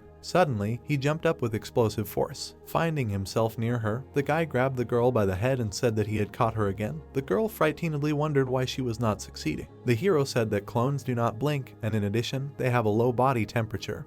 And although this is barely noticeable, but if you try, you can tell the difference. Having hit the guy with a bolt of lightning, she flew back. The girl looked at him tensely and said that she wanted to show him her secret weapon. Suddenly, the young man was surrounded by many of her clones casting magic. The girl used an increase of 100. The hero looked at her in surprise and said that her doubles do not work. The enemy continued to cast the spell, saying that he should not look down on her, because even if she dies, she must avenge her ally. Suddenly realizing the seriousness of the situation, the young man asked if she decided to explode. Her clones continued to synthesize energy. The girl answered that when she creates so many clones, it is impossible to avoid. The commentator jumped up from his seat and said with shock that this is her last chance, because if a person creates so many clones, the field simply will not withstand a huge surge of energy, so he is very interested in how the fight will end. The young man stood up and said that it is useless because he will not even let her try it. Suddenly, a bright flash flashed in front of his face as soon as he used the mana skill, the jellyfish characteristic, which turns all living beings that enter the user's field of vision into stone. The girls suddenly froze, not understanding what was happening and why their bodies were not moving. Soonjun twitched slightly in an attempt to move. The young man imagined the image of a jellyfish and noted that even if the user turned into stone, the effect would be very short-lived, and would only affect a small part of the body, so it was not very effective. But on the other hand, it would help to stop the girl's doubles for a while. In an instant, closing the distance, the young man said that he would find and kill her. The girl screamed for sure, not understanding what to do now. The guy said that if he created so many clones, they would turn pale. The arena was filled with a roar of spectators. The commentator said that this team not only overcomes the crisis, but also comes to victory, achieving the first all-kill in the history of the Major League, so it's not just an all-kill, but the most incredible. The coach smiled with relief, while the team members rejoiced. The commentator added that the total time of the fight was 9 minutes and 59 seconds. The hero's teammates picked up all sorts of things in his honor. The young man came out of his capsule to the roar of the crowd and the words of the commentator about this being the most brilliant achievement in the league. And it was born right before their eyes. The guy thought about how as soon as he won the duel with the Mad Dogs, his team reached the final league. He looked up at the screen and added that now they can relax for a few days and focus on the Dead Water quest, because another non-player character needed to prepare for catastrophic changes. An image of a dark space bed appeared in his imagination. The young man added that he meant the Queen of Wajudu. The young man was transferred to the nest of Wajudu and the system immediately announced it, after which it reported that the first visitors are Zodiac Bondavale. An attack hit the head of one of the monsters. The system reported that it was an ordinary Wajudu, level C+. The worm-like monster opened its mouth, heading straight for the hero. The system called it Wajudu Elite. The young man turned out to be one of the monsters and immediately attacked it. Looking at the face of Wajudu and thought that at first glance it looked very similar to a monster like a bug, but this is not so at all. The system reported that this Wajudu is unkillable. The monster attacked him with its paws. The guy added that in fact it is a terrifying creature and it parasitizes insect monsters, taking their bodies, and those who are deprived of their bodies because of it wander around the swamp in an unconscious state. Meanwhile, the captured body begins to swell and eventually increases to incredible sizes, naturally increasing combat power. He swung the blade in his left hand. Running under the monster, he made several quick strikes. The guy looked back with a grin and said that it is not so difficult to deal with them if you know where to hit. After a little while, the field was strewn with insect corpses. The guy quickly ran to his goal. He said that he needs to catch all these bastards, and it's time for him to look right into the depths of the nest. He made a couple of cuts on the wall. With a powerful kick, he smashed the stone barrier. The system reported that he had entered the cave of the nest queen. Suddenly, the guy found himself in front of a giant nest similar to an egg. Smiling slightly, he said that when the boss is not there, you can enter without any problems. Imagining the image of the Queen of Monsters, he thought that, as he remembered, she was quite a scary monster, because she led countless legions of Wajidu, and she herself was level A and was considered one of the most difficult bosses before the catastrophic changes. Breaking the wall of the nest with a weapon, he exclaimed happily. The young man moved a small fragment and said with a smile that he found what he was looking for. A shining sphere hung over a small monument. The hero thought that the queen had already died at the hands of a man who came earlier, and it takes a very long time to recover. Coming closer, the young man saw a little girl, Queen Judelope. He smiled a little and said that this was the queen of the tribe, but it would be more correct to say the queen of the baby. Imagining the image of Zodiac, the young man thought that the god of disasters seemed to have stopped at this map first before entering the ancient castle of evil, because the necklace he wore on his chest belonged to the final boss of this map, Queen Wajidu, and that he was so terrible that he was later nicknamed the god of disaster. Remembering the moment of his arrest, the boy noted that he always caused a terrible fuss among the players, and although he was such an amazing gamer, he did not take the most important thing from this map. He smiled arrogantly and decided that it was understandable, because the fact that he knew about it after 15 years did not guarantee that the man knew about it, because he took the pacifier. Suddenly, he looked down at the baby. The girl stuck her cheeks and lips to the sphere, with an admiring expression on her face. The guy leaned down slightly and noticed that she was only an F rank, so I wonder how weak she was, because even the puny killer ants were at level D, and here is the lowest rank. Suddenly, her pupils lit up, and the system reported that her spores penetrated the guy's body. The young man looked at her in surprise. The system added that the queen was ready to make him a member of the family, but the player is not an insect and is not infected by spores, so the connection was interrupted. He grinned, looking at her, and wondered if she was using the spouse selection characteristic now, after which he laughed and asked if she wanted to make him one of them. The girl happily agreed, to which the guy replied that this characteristic only works on insects, and he is a human. The girl puffed out her cheek and diligently continued to try. The system reported that the queen's will is stronger than expected because she is trying very hard. The young man chuckled when he saw the message that she had a tireless character, and then said that it was useless. Suddenly, he froze in surprise when he heard the notification system say that one match with insects was found. He looked up. The system reported that the current game time had exceeded 4,000 hours, so the guy was still a bug. The hero did not understand whether he was called a name just now. Suddenly, his body was covered with a shining film. The system reported that he was slightly infected with the queen's spores, and that he was appointed a vassal of the queen, as a result of which he received the name of the queen's favorite and a new feature. Iogen threw up his hands and indignantly shouted that not she, but he was at her beck and call. The girl smiled happily and blushed slightly. Suddenly, his irritation faded. Taking the shining egg, he said that on the other hand, the characteristic is not bad, and he does not know how and when she will hatch, and in any case, she should become a good queen. The young man placed the egg in the inventory. The system reported that the hatching conditions are unclear, and the egg is ordinary, no insect or plant. Inside there is a dreamy girl named Judelope, and with a probability of 5% she will be very loud. The young man thought that he would stand up for the people of Wajidu, who could not withstand the cataclysm and collapsed, but he cannot say that this desire is pure and selfless. Iogen waved his cloak, headed for the exit, and said that he was looking forward to the moment when the world is divided into two, and perhaps this future is not as far away as he thought. The girl slept peacefully inside her egg. The rays of the setting sun painted the sky above the city in amber. Small mushrooms were growing out of the blanket and steam was coming out from underneath it. Chang exclaimed and said that the donations were coming from the guild and that they couldn't sponsor the guy, so they were showering them with money. The guy looked around happily and asked what they should do with it.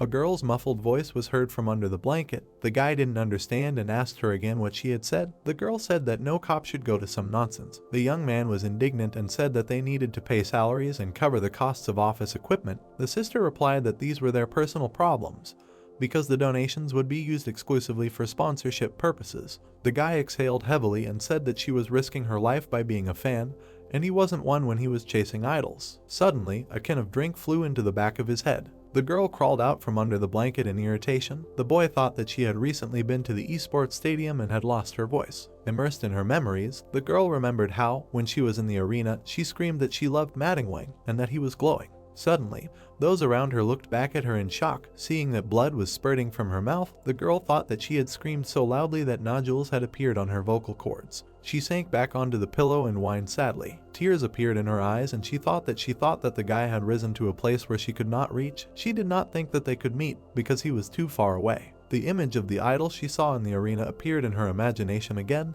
and she thought that she was wrong.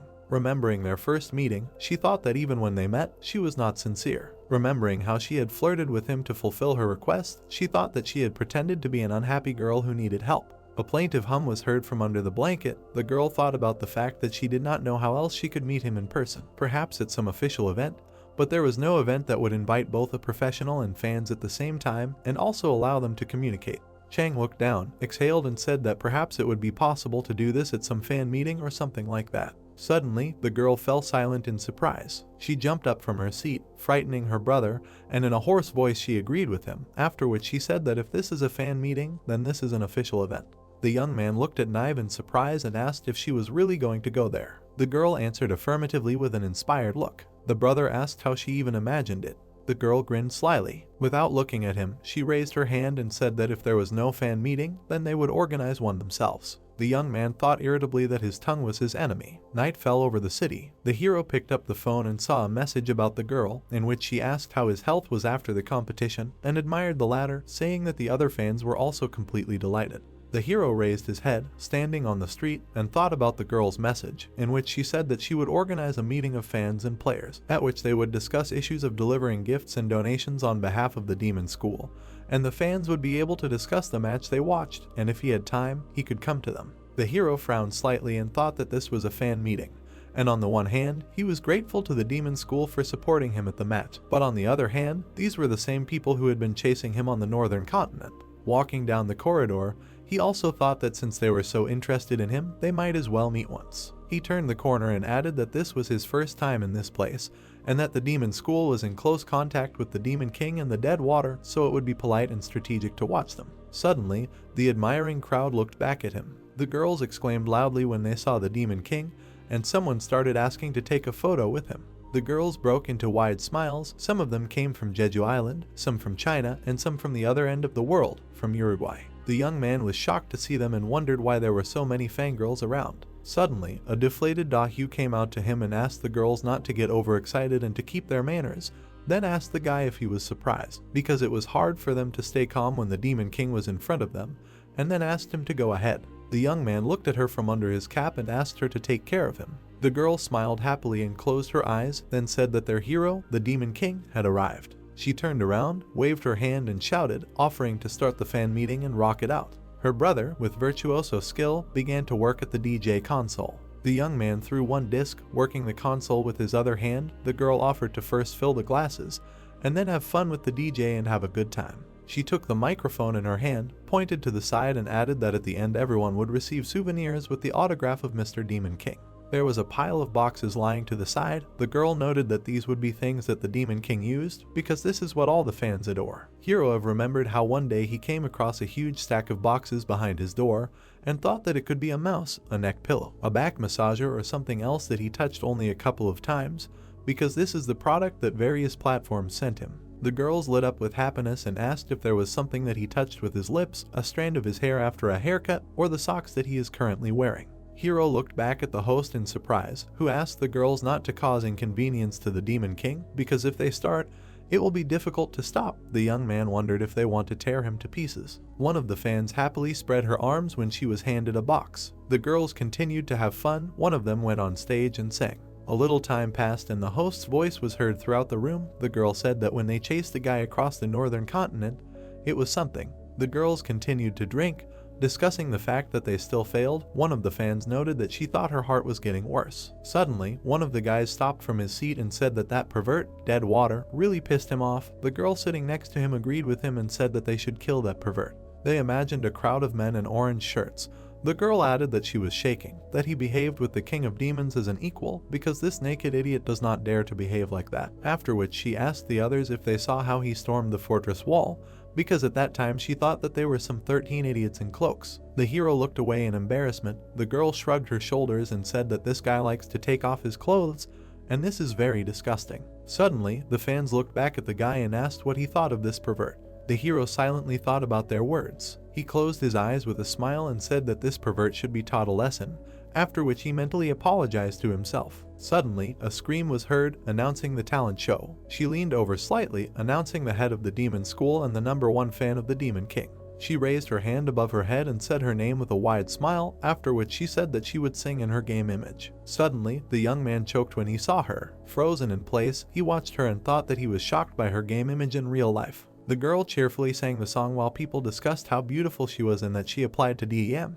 One of the boys raised his hand. The fans added that she would become a celebrity like that, and she was a great player, so she might become a top-notch gamer. The hero looked away and frowned slightly, thinking that these conversations were not out of nowhere, but for some reason they made him a little sad. Da-hyu closed her eyes and thanked all the members of the demon school who came to her event, and then said that she wanted to thank the reason for their existence and progress, the Demon King himself, because they would always support him in the future. Opening her eyes, she added that she wanted to say something last. Throwing her hand above her head, she excited the crowd with words about killing dead water. The young man stood silently in shock, standing to the side. After a while, the noise died down. The girl walked the boy outside and said that she was able to catch up with him thanks to the eye of the snow goose. The boy looked into her eyes and corrected her slip of the tongue, as she had mixed up 2 words. The girl raised her hand and smiled awkwardly, calling it funny and saying that she liked it. Suddenly, the heroes remembered how she had stalked him with a menacing look. Breaking the awkward silence, he calmly praised her. The girl called it nonsense and said that it was all because of her vindictiveness. Da-hyu looked down and asked the hero if he knew that she had led the demon school for personal reasons.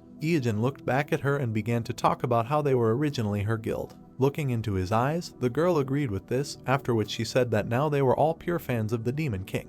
The young man slightly narrowed his eyes and asked her if she was the same. These words greatly surprised her. She touched her chest and awkwardly said that he was right, because whatever her original intentions were, she was just his fan now, so she wanted him to know that she wanted to tell him that. The young man put his hands in his pockets and agreed with her. The girl smiled happily and closed her eyes. Ijin decided that this was a rather strange feeling. Suddenly, an image of an angry girl popped into his head and he thought that in 1 year, she had become much brighter than she had been 10 years before he had returned to the past. Flashes of memories of her continued to appear in her head while he thought that it was quite a funny irony, because now, when he was much further from her than then, she showed him her true face for the first time. A taxi car sped down the street at high speed while he thought that the past love and hate had long been forgotten, so now she was like a stupid little sister to him. The hero sat silently in the back seat and looked out the window. He exhaled heavily and thought that her life began to differ from the one he remembered. The darkness of the night thickened on the street. The guy said out loud that she should not be so careless. A light fog covered the ground in the dark forest. Suddenly, someone's blood splashed around the area. A dark silhouette of a man flew past the monster, killing it.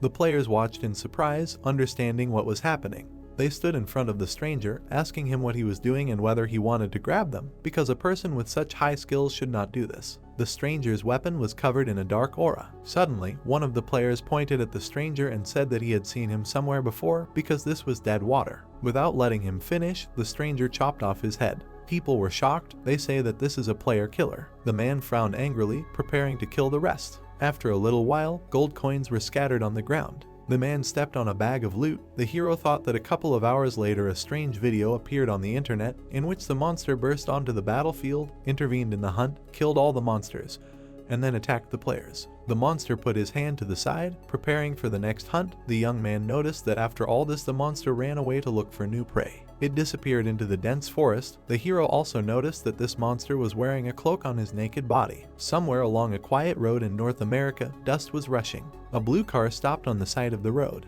From it came plaintive sounds and pleas for mercy. Zodiac looked up with a smile and said that the terrifying Takibai was actually a weakling. The man was sitting on the ground by the car. From the trunk continued to come quiet pleas and words about how he had just gotten married and his wife was pregnant. The man congratulated him, but added that he deeply did not care. The hostage added that he was not directly related to that very project, after which he asked to believe in it. Zodiac lifted a small awl and said that the man had only one chance to get out of there alive. Quickly twirling the weapon in his hand, he added that the hostage must tell everything about the game, hidden objects, Easter eggs, whatever. A plaintive voice came from the car again and the man said that he did not know much, and if the killer had passed this test, then he knew much more. Zodiac stopped the tricks with the weapon and said that if that was true, then he would change the question, then asked what the hostage knew at all, for example, where the game master was, who had completed it first. As the rays of the sun illuminated the desert, the man answered that he did not know the details, but one of them was a ranker from Korea. Zodiac suddenly looked back, asking who he was talking about. The man replied that it was just a rumor,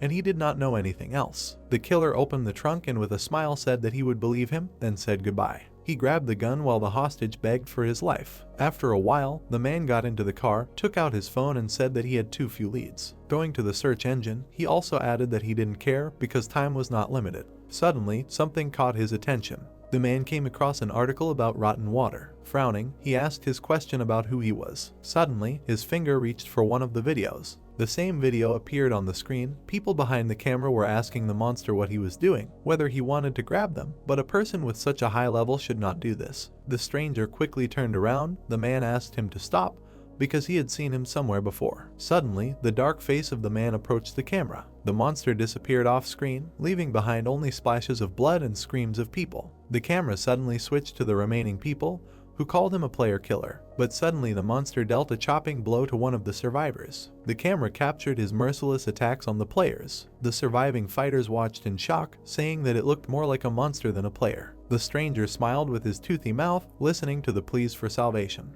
The man watched this video with a calm expression. Suddenly, he smiled, took the phone with both hands and said that the guy was funnier than he thought, because he thought he would be a strange player.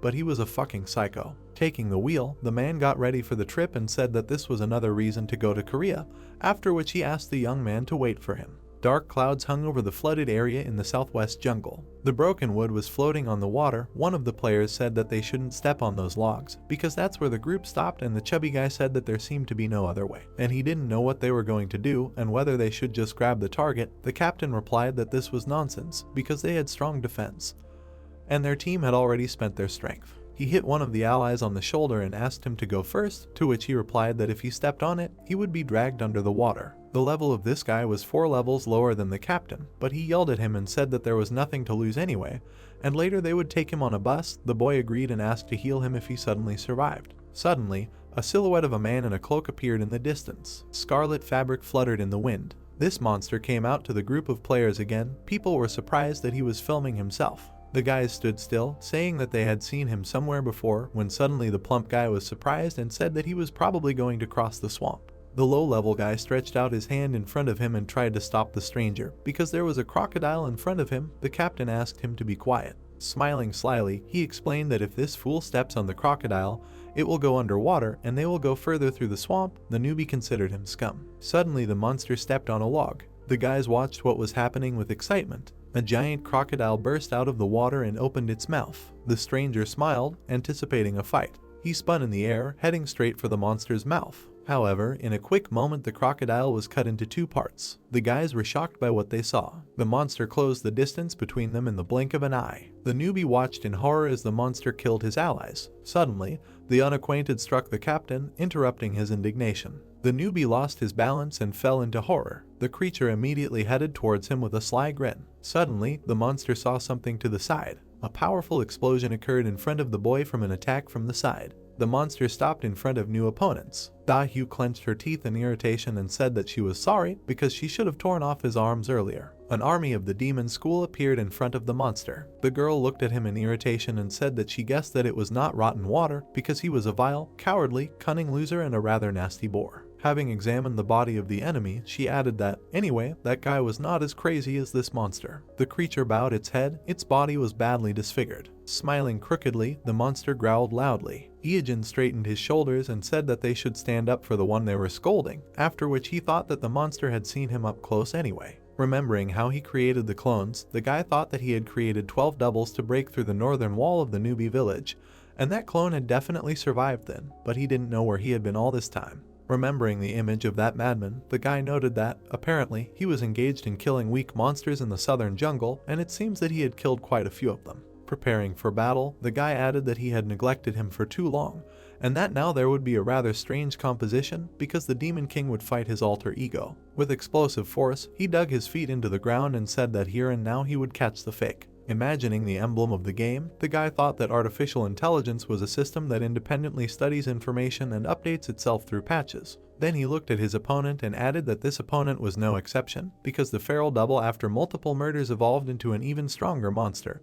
which continues to kill all living things in the open fields. Remembering the crooked smile of the double, the young man noted that this was some kind of bug. The boy also remembered the comments of people under that famous video and thought that if he left it as it was, it would only get worse, so he couldn't put it off any longer. Also, remembering his irritation, he thought that the best option was to log in with the Rotten Water account and explain that it wasn't him who did it, and then kill the fake, but now he was training hard with the K1 national team. Fluffy clouds floated across the sky above the training complex. The boy noted that it would take about 30 minutes to get home to log in with the account, and during this time, the rookies would continue to die, so before he could do more damage, he would grab the fake. The boy released his aura while in the form of the Demon King.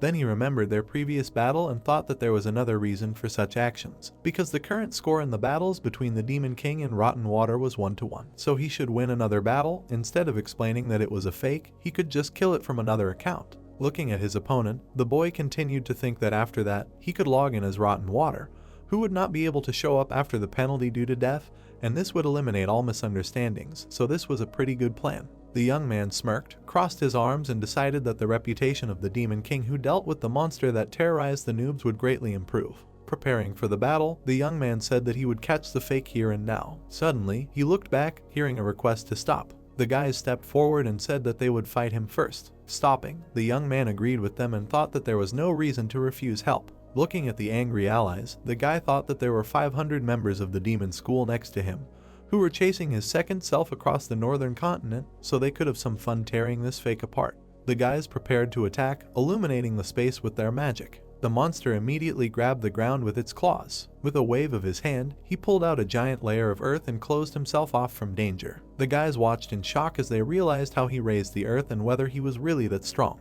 Ijin silently watched what was happening, surprised by his strength and how much he had pumped up, killing left and right. Suddenly, the monster broke away from his place, preparing for battle. He ran past the opponents, quickly attacking them. Without slowing down, he headed towards the next opponent. Da-Hyu stopped his attack with her axe. She gritted her teeth and cried out loudly. She swung her weapon and hit the enemy in the face. The girl immediately slashed her axe downwards. Suddenly her expression changed to one of bewilderment. The monster stopped her axe with one hand. Continuing to press on the weapon, the girl thought that he had stopped her attack with his bare hands. She did not understand how strong he was. The creature immediately swung his right hand, which held the weapon. But suddenly Ijin's hand flew out from behind the girl and attacked the monster. The monster received a blow to the face. The hero raised his hand and said that whether it was victory or defeat, everything would be decided in 5 seconds. He grinned contentedly and added that his attack was different from the one he had just had with the axe. A bright flash illuminated the space after his attack. A powerful blow raised water splashes into the air. The young man jumped onto a log on the surface of the water. Looking down, the boy thought that the monster was not surfacing, which meant that it had something in mind, and it seemed to him that it would hide under a log, sneak up and grab his leg. Looking at the water surface, the boy thought that artificial intelligence might seem complicated, but in fact, everything was simple. The dark silhouette of the enemy appeared in the water. Slightly bowing his head, the hero addressed his allies. The girl was surprised to hear a request to move 100 meters away. Ijin put his hand to the water and said that he wanted to use the whirlwind. Suddenly, a bright flash appeared between his blades. The water from under his feet began to swirl and rise to the sky. A giant and powerful whirlwind swirled in front of the guys. The body of the monster floundered in the water. Swimming inside the vortex, the monster continued to choke. Raising his other hand, the guy said that he wanted to cross the whirlwind with the earthquake. He hit the ground with his hand and created a bright flash. Powerful shocks and blows began to attack the enemy while he was in the water. More and more explosions caused damage to the double. The guys watched what was happening in shock, exclaiming loudly. After a while, the bright light began to dissipate. The young man stepped on a small ledge. He stood at a new and gigantic cliff. The trembling hand of the monster reached out to him. Here was only a mutilated body left of the double, torn to pieces. The hero put his hands on his belt and said with a grin that the whirlwind and the earthquake are features that destroy a large area, and for him to use such things is in the order of things. The guys accepted his victory with a smile and said that the young man tore the fake like a dog a hot water bottle, and even the swamp evaporated after his attack. Ijin tilted his head and said that he was glad that he made a clone before catching the Kraken, because it was 99% similar to his other avatar, so it turned out that he was not just a doppelganger, but a Kaiser-class doppelganger. Imagining the assassin mask, the boy thought that when a player gets this ability, the stack is only taken into account when fighting the same player. Then he remembered the footage from that video with the doppelganger and thought that if the main owner of this ability is a clone, he can use it on all living beings. Memories of killing players popped up in his imagination. The boy noted that whether it was a monster, a player, or an NPC, the doppelganger's power would increase no matter who he killed. But if the power contained in his body gets out of control, he would simply be torn apart. Looking at the dying clone, the boy noted that his body was constantly breaking down and rebuilding, but it would be difficult to recover from such damage. Taking a step forward, the young man said that all he had to do was trample the monster. The glove began to emit a bright light. The hero said goodbye to his double. Suddenly, they headed in his direction. Large dark swords blocked his path to the enemy. Iyajin looked around irritably and asked what was going on. Suddenly, he was scared but noticed something. Zodiac smiled and said that he was sorry that he interfered with them, but he had business with this black boy. The man threw off his hood. The girl frowned tensely, recognizing him. The image of a man in a fighting arena immediately popped up in her imagination. The hero gritted his teeth and thought about why the man came to them. Looking at the guys, the man asked if this boy was rotten, because he came to this place because he knew it. The crippled double continued to lie on the ground. The man exhaled heavily and said that it was probably just a copycat, and that was pretty boring. Turning around, he waved his hand at the guys and said that they could have fun and he would leave, but the young man stopped him. The man suddenly looked down at him. The guy calmly said that he could come whenever he wanted. Looking at him menacingly, he even added that no one was letting him leave. The man irritably waved his hand and said that he was in a hurry at the moment because he needed to meet with the Korean rankers. The young man looked at him in confusion and asked why he was looking for them. The man smiled madly and said that he was doing this in order to hunt them. The young man was silent for a second. Suddenly, a realization dawned on him. Tension and teeth again, the guy thought that he remembered something and wondered why he hadn't thought of it before. Recalling the articles from his past life, he thought that around this time, the man was circling around Asia and killing rankers indiscriminately. And he killed so many rankers that he had to postpone the professional league, and although it is unclear why, his last target was a Korean ranker. The image of a smiling man was reflected in his memories, and the young man thought that this incident was so shocking that even after 15 years, it was not forgotten.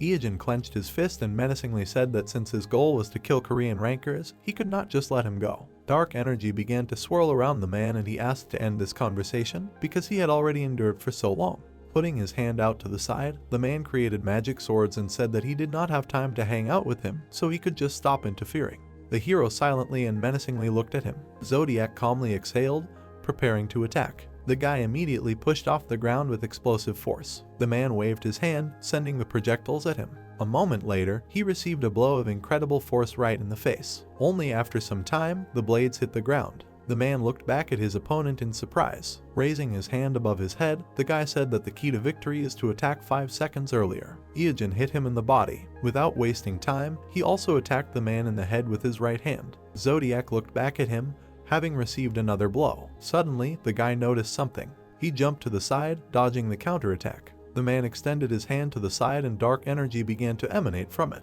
Rising to his feet, he was surprised by the strength of his attack because his health dropped in an instant, after which he said that he did not remember such rankers as him. The young man thought that this was natural because he was not in the rankings and he did not register there so as not to reveal his account, and, as it turned out, this was a pretty wise decision. Silently looking at the enemy, the guy also thought about the fact that because of this, the man was so careless at the moment, which means that the enemy does not watch YouTube. Smiling irritably, the man said that he thought rotten water would be the biggest obstacle when hunting Korean players, and he did not understand where another monster came from. He immediately put his hand under his cloak. The man took out a golden pipe and began to play it, using the skill to attract monsters living around. Suddenly, loud footsteps were heard in the area. Crocodiles ran out to the hero's team, surprising them greatly by the fact that they hunt in packs. The hero looked at his opponent in irritation and thought that this was the Pied Piper's flute. And even he didn't know where this item was hidden, and since the man got it, he must be damn lucky, and it could be because of the changes he caused. With one movement of his hand, he threw the crocodile into the air and killed it. The allies used their abilities to repel the attack of the monsters. One of the magicians attacked the crocodile with an electric discharge and said that they had a numerical superiority, because there were 2 players per monster. Da-Hyu lowered her axe to the ground and turned to the Demon King, asking him to fight because they themselves would take care of the crocodiles. The man grinned and began to cast an incomprehensible spell. Suddenly, a dark silhouette of a crocodile appeared on the battlefield. Zombie monsters continued to crawl out of the ground. The guys looked around in shock and exclaimed loudly that killed crocodiles become zombies. The hero quickly looked back at the enemy. The man was holding the diary of the great king of darkness in his hand and was using its features. Ijin was very surprised that the man had changed his meta because the Zodiac he remembered was a psycho who was crazy about close combat. Looking at his current opponent, the hero thought that now he was definitely a black magician. The young man raised his head up. A giant lizard-like monster appeared in front of him. The man jumped aside and said that there were quite a lot of talents in Korea, and apparently he needed to prepare a little more. The monster attacked the hero, and he thought that if he were in his other avatar, he could have immediately laid out the enemy. Zodiac grinned, looked at the enemy and said that he would remember his name and repay him for today's incident. Suddenly, the young man was gripped by horror. Da-Hyu suddenly appeared behind the man and chopped off his head. Gritting her teeth, the girl asked where this chatterbox mage was going. The man's head fell to the ground in front of the hero. The girl smiled and gave the guy a thumbs up. Ijin responded with the same as a sign of approval. The girl looked back and said that she knew this asshole because she had encountered him in the past in the Castle of Evil. The young man thought about the fact that she also knew him and had encountered him together. The girl added that back then he was definitely a melee fighter, but apparently changed his meta to a mage. The hero frowned tensely and thought that if you think about it, it makes sense because now the razor that the man got in the past is in his possession. Remembering his weapon, the guy also added that he cannot use the executioner's meta since it belongs to the owner of the razor, so instead he got the black necromancer's meta. Ijin suddenly remembered his double and asked where he was. The fake grabbed one of the crocodiles with his hand and ran away, but the guys immediately found him.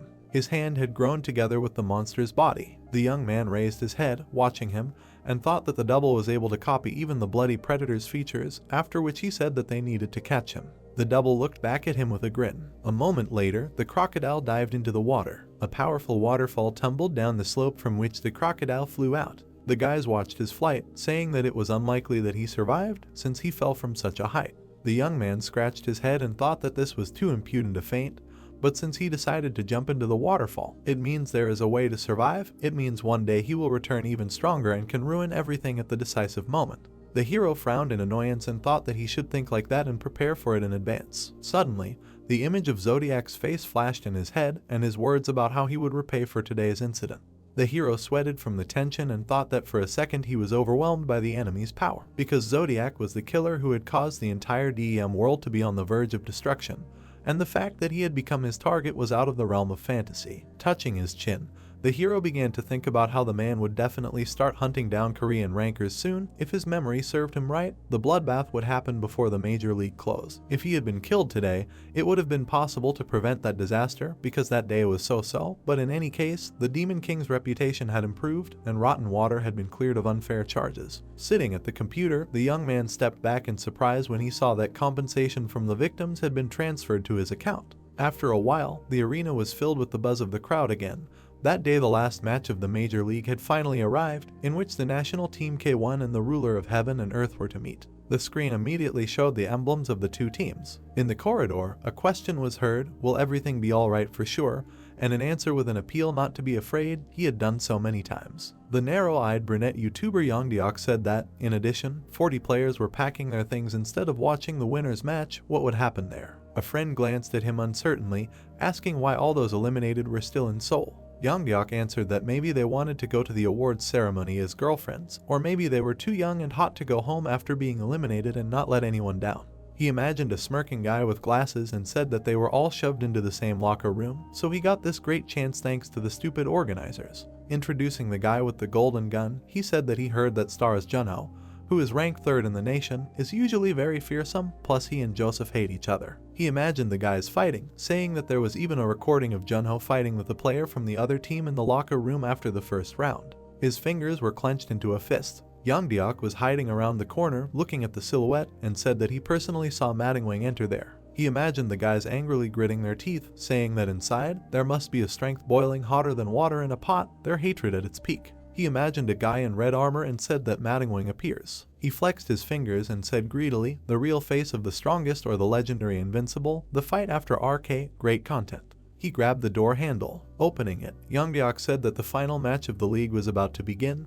What kind of horrors were happening in the locker room where the enemies had gathered? There was a haze ahead. The veins on Junho's face bulged. The YouTuber looked ahead with a smirk. The guy had a metal mask on his face. His trembling hands held a piece of paper with the inscription of the pride of Korean players, Junho. The guy's eyebrows arched. With a smile, he thanked for the autograph and said that he would cherish it for the rest of his life, and Madingwing wished him luck. Yongdeok looked at this with a confused look, asking, "An autograph?" The guy waved his hands, lining up people. He exclaimed, "Yonho is watching the line." The brunette handed the guy a piece of paper, telling him to take a number and stand in line. To think in advance what he wanted to say, a scream was heard, "Isn't this Tegan? What other number?" Opening his mouth in surprise, the brunette asked why such a warm atmosphere after Madingwing's appearance. Blood should be spilled here. Gritting his teeth, he shouted that he would then make a fuss himself. But two guards grabbed the guys by their clothes. The fair-haired man turned around displeased and said that even if he tried to ruin the reputation of the league, nothing would have worked out before. Opening the door, Yian called Madingwing and said that they needed to talk. Let it end with autographs. At the white window, a question was heard about the spectacle and the answer that yes, this is an order from above.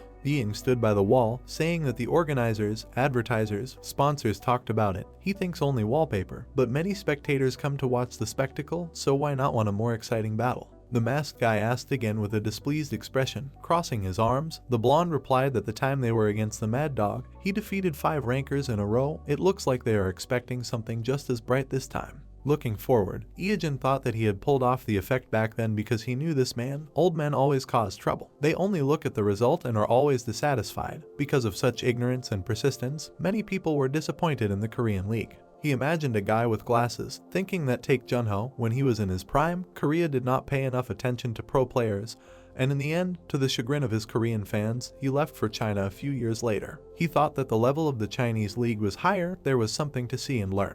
He imagined an executive raising a finger, thinking that this was all because the ossified society with its rules and prohibitions focused only on the result. Imagining people with suitcases and bags, he thought that only when talented players went abroad did the domestic market begin to emerge from stagnation. Iajin thinks that Korean politicians, entrepreneurs and educators didn't know what they all knew. It's amazing that everything went downhill then, but he thinks this time it's a little different.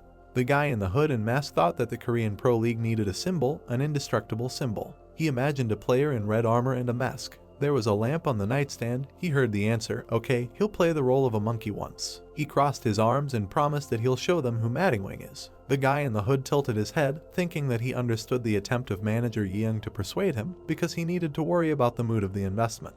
The hero looked forward resolutely, thinking that he would see how much was left. He grinned. His fist hit the table, shouting that this was annoying. The pink-haired boy of Heaven and Earth Conquerors, the number 4 ranker in Korea, Yaon shouted, "Do they know that the manager said to hold out for 10 minutes? On the internet, everyone was discussing whether they could hold out for 10 minutes or not. The people in green turned around, hearing everyone acting as if Heaven and Earth Conquerors' defeat was a foregone conclusion. The pink-haired boy bared his teeth angrily, shouting that they were a bunch of fools who didn't understand games. He imagined the flames shooting up, and thought that Madingwing was in the first round of the best league in the royal battle. The boy looked up in surprise, thinking that he had a premonition that they would lose to him. The armored player stood in the middle of the flames. The boy thought that they had no chance against him back then. Imagining the flying sparks, he thought that today they had new items and abilities in their hands. The test on the madman gave excellent results. The player towered over his opponent, thinking that he had crushed the one who had tied with him in the playoffs. Yaon gritted his teeth and said, 10 minutes, they would easily defeat him.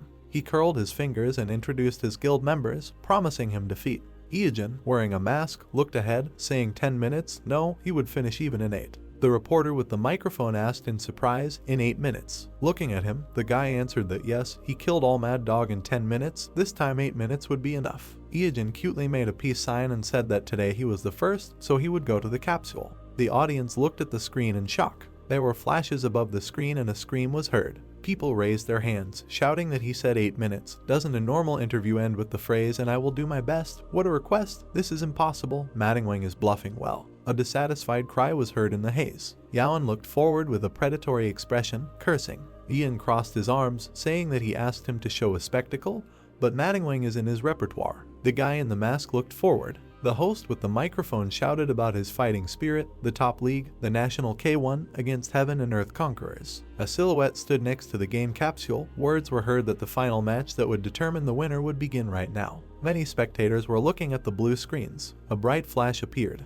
The glow became brighter. Iajin in the red suit of Madingwing looked ahead on the map of impassable wilds and thought that he had seen this match before returning. Despite the possible butterfly effect, the basics remained unchanged. The player in red armor looked ahead, thinking that this was a map. There were a lot of huge trees everywhere. There were tree roots in front. Wing thought that skills like whirlwind and earthquake would not be of much use here. The girl smiled, asking if it would be over in 8 minutes, let him change it, but it was impossible. The gray-haired boy waved her hand, saying that it would take 10 minutes for her alone. Ijin stared at her, thinking that it was Boyan. If you think about it, she has not yet become an idol. A ring of minimum life flashed on the girl's hand. The system reported information about it. The guy saw a bright glow in front of him. The brunette's eyes widened. He thought that this was a feature of the ring called Pocket. With its help, the owner can become very small, the body shrinks, but the attack and defense indicator does not decrease proportionally. Boyan ran along the tree branches. The hero bent his fingers, surrounded by fire. Stretching out his hands, he sent the power of whirlwind and earthquake forward.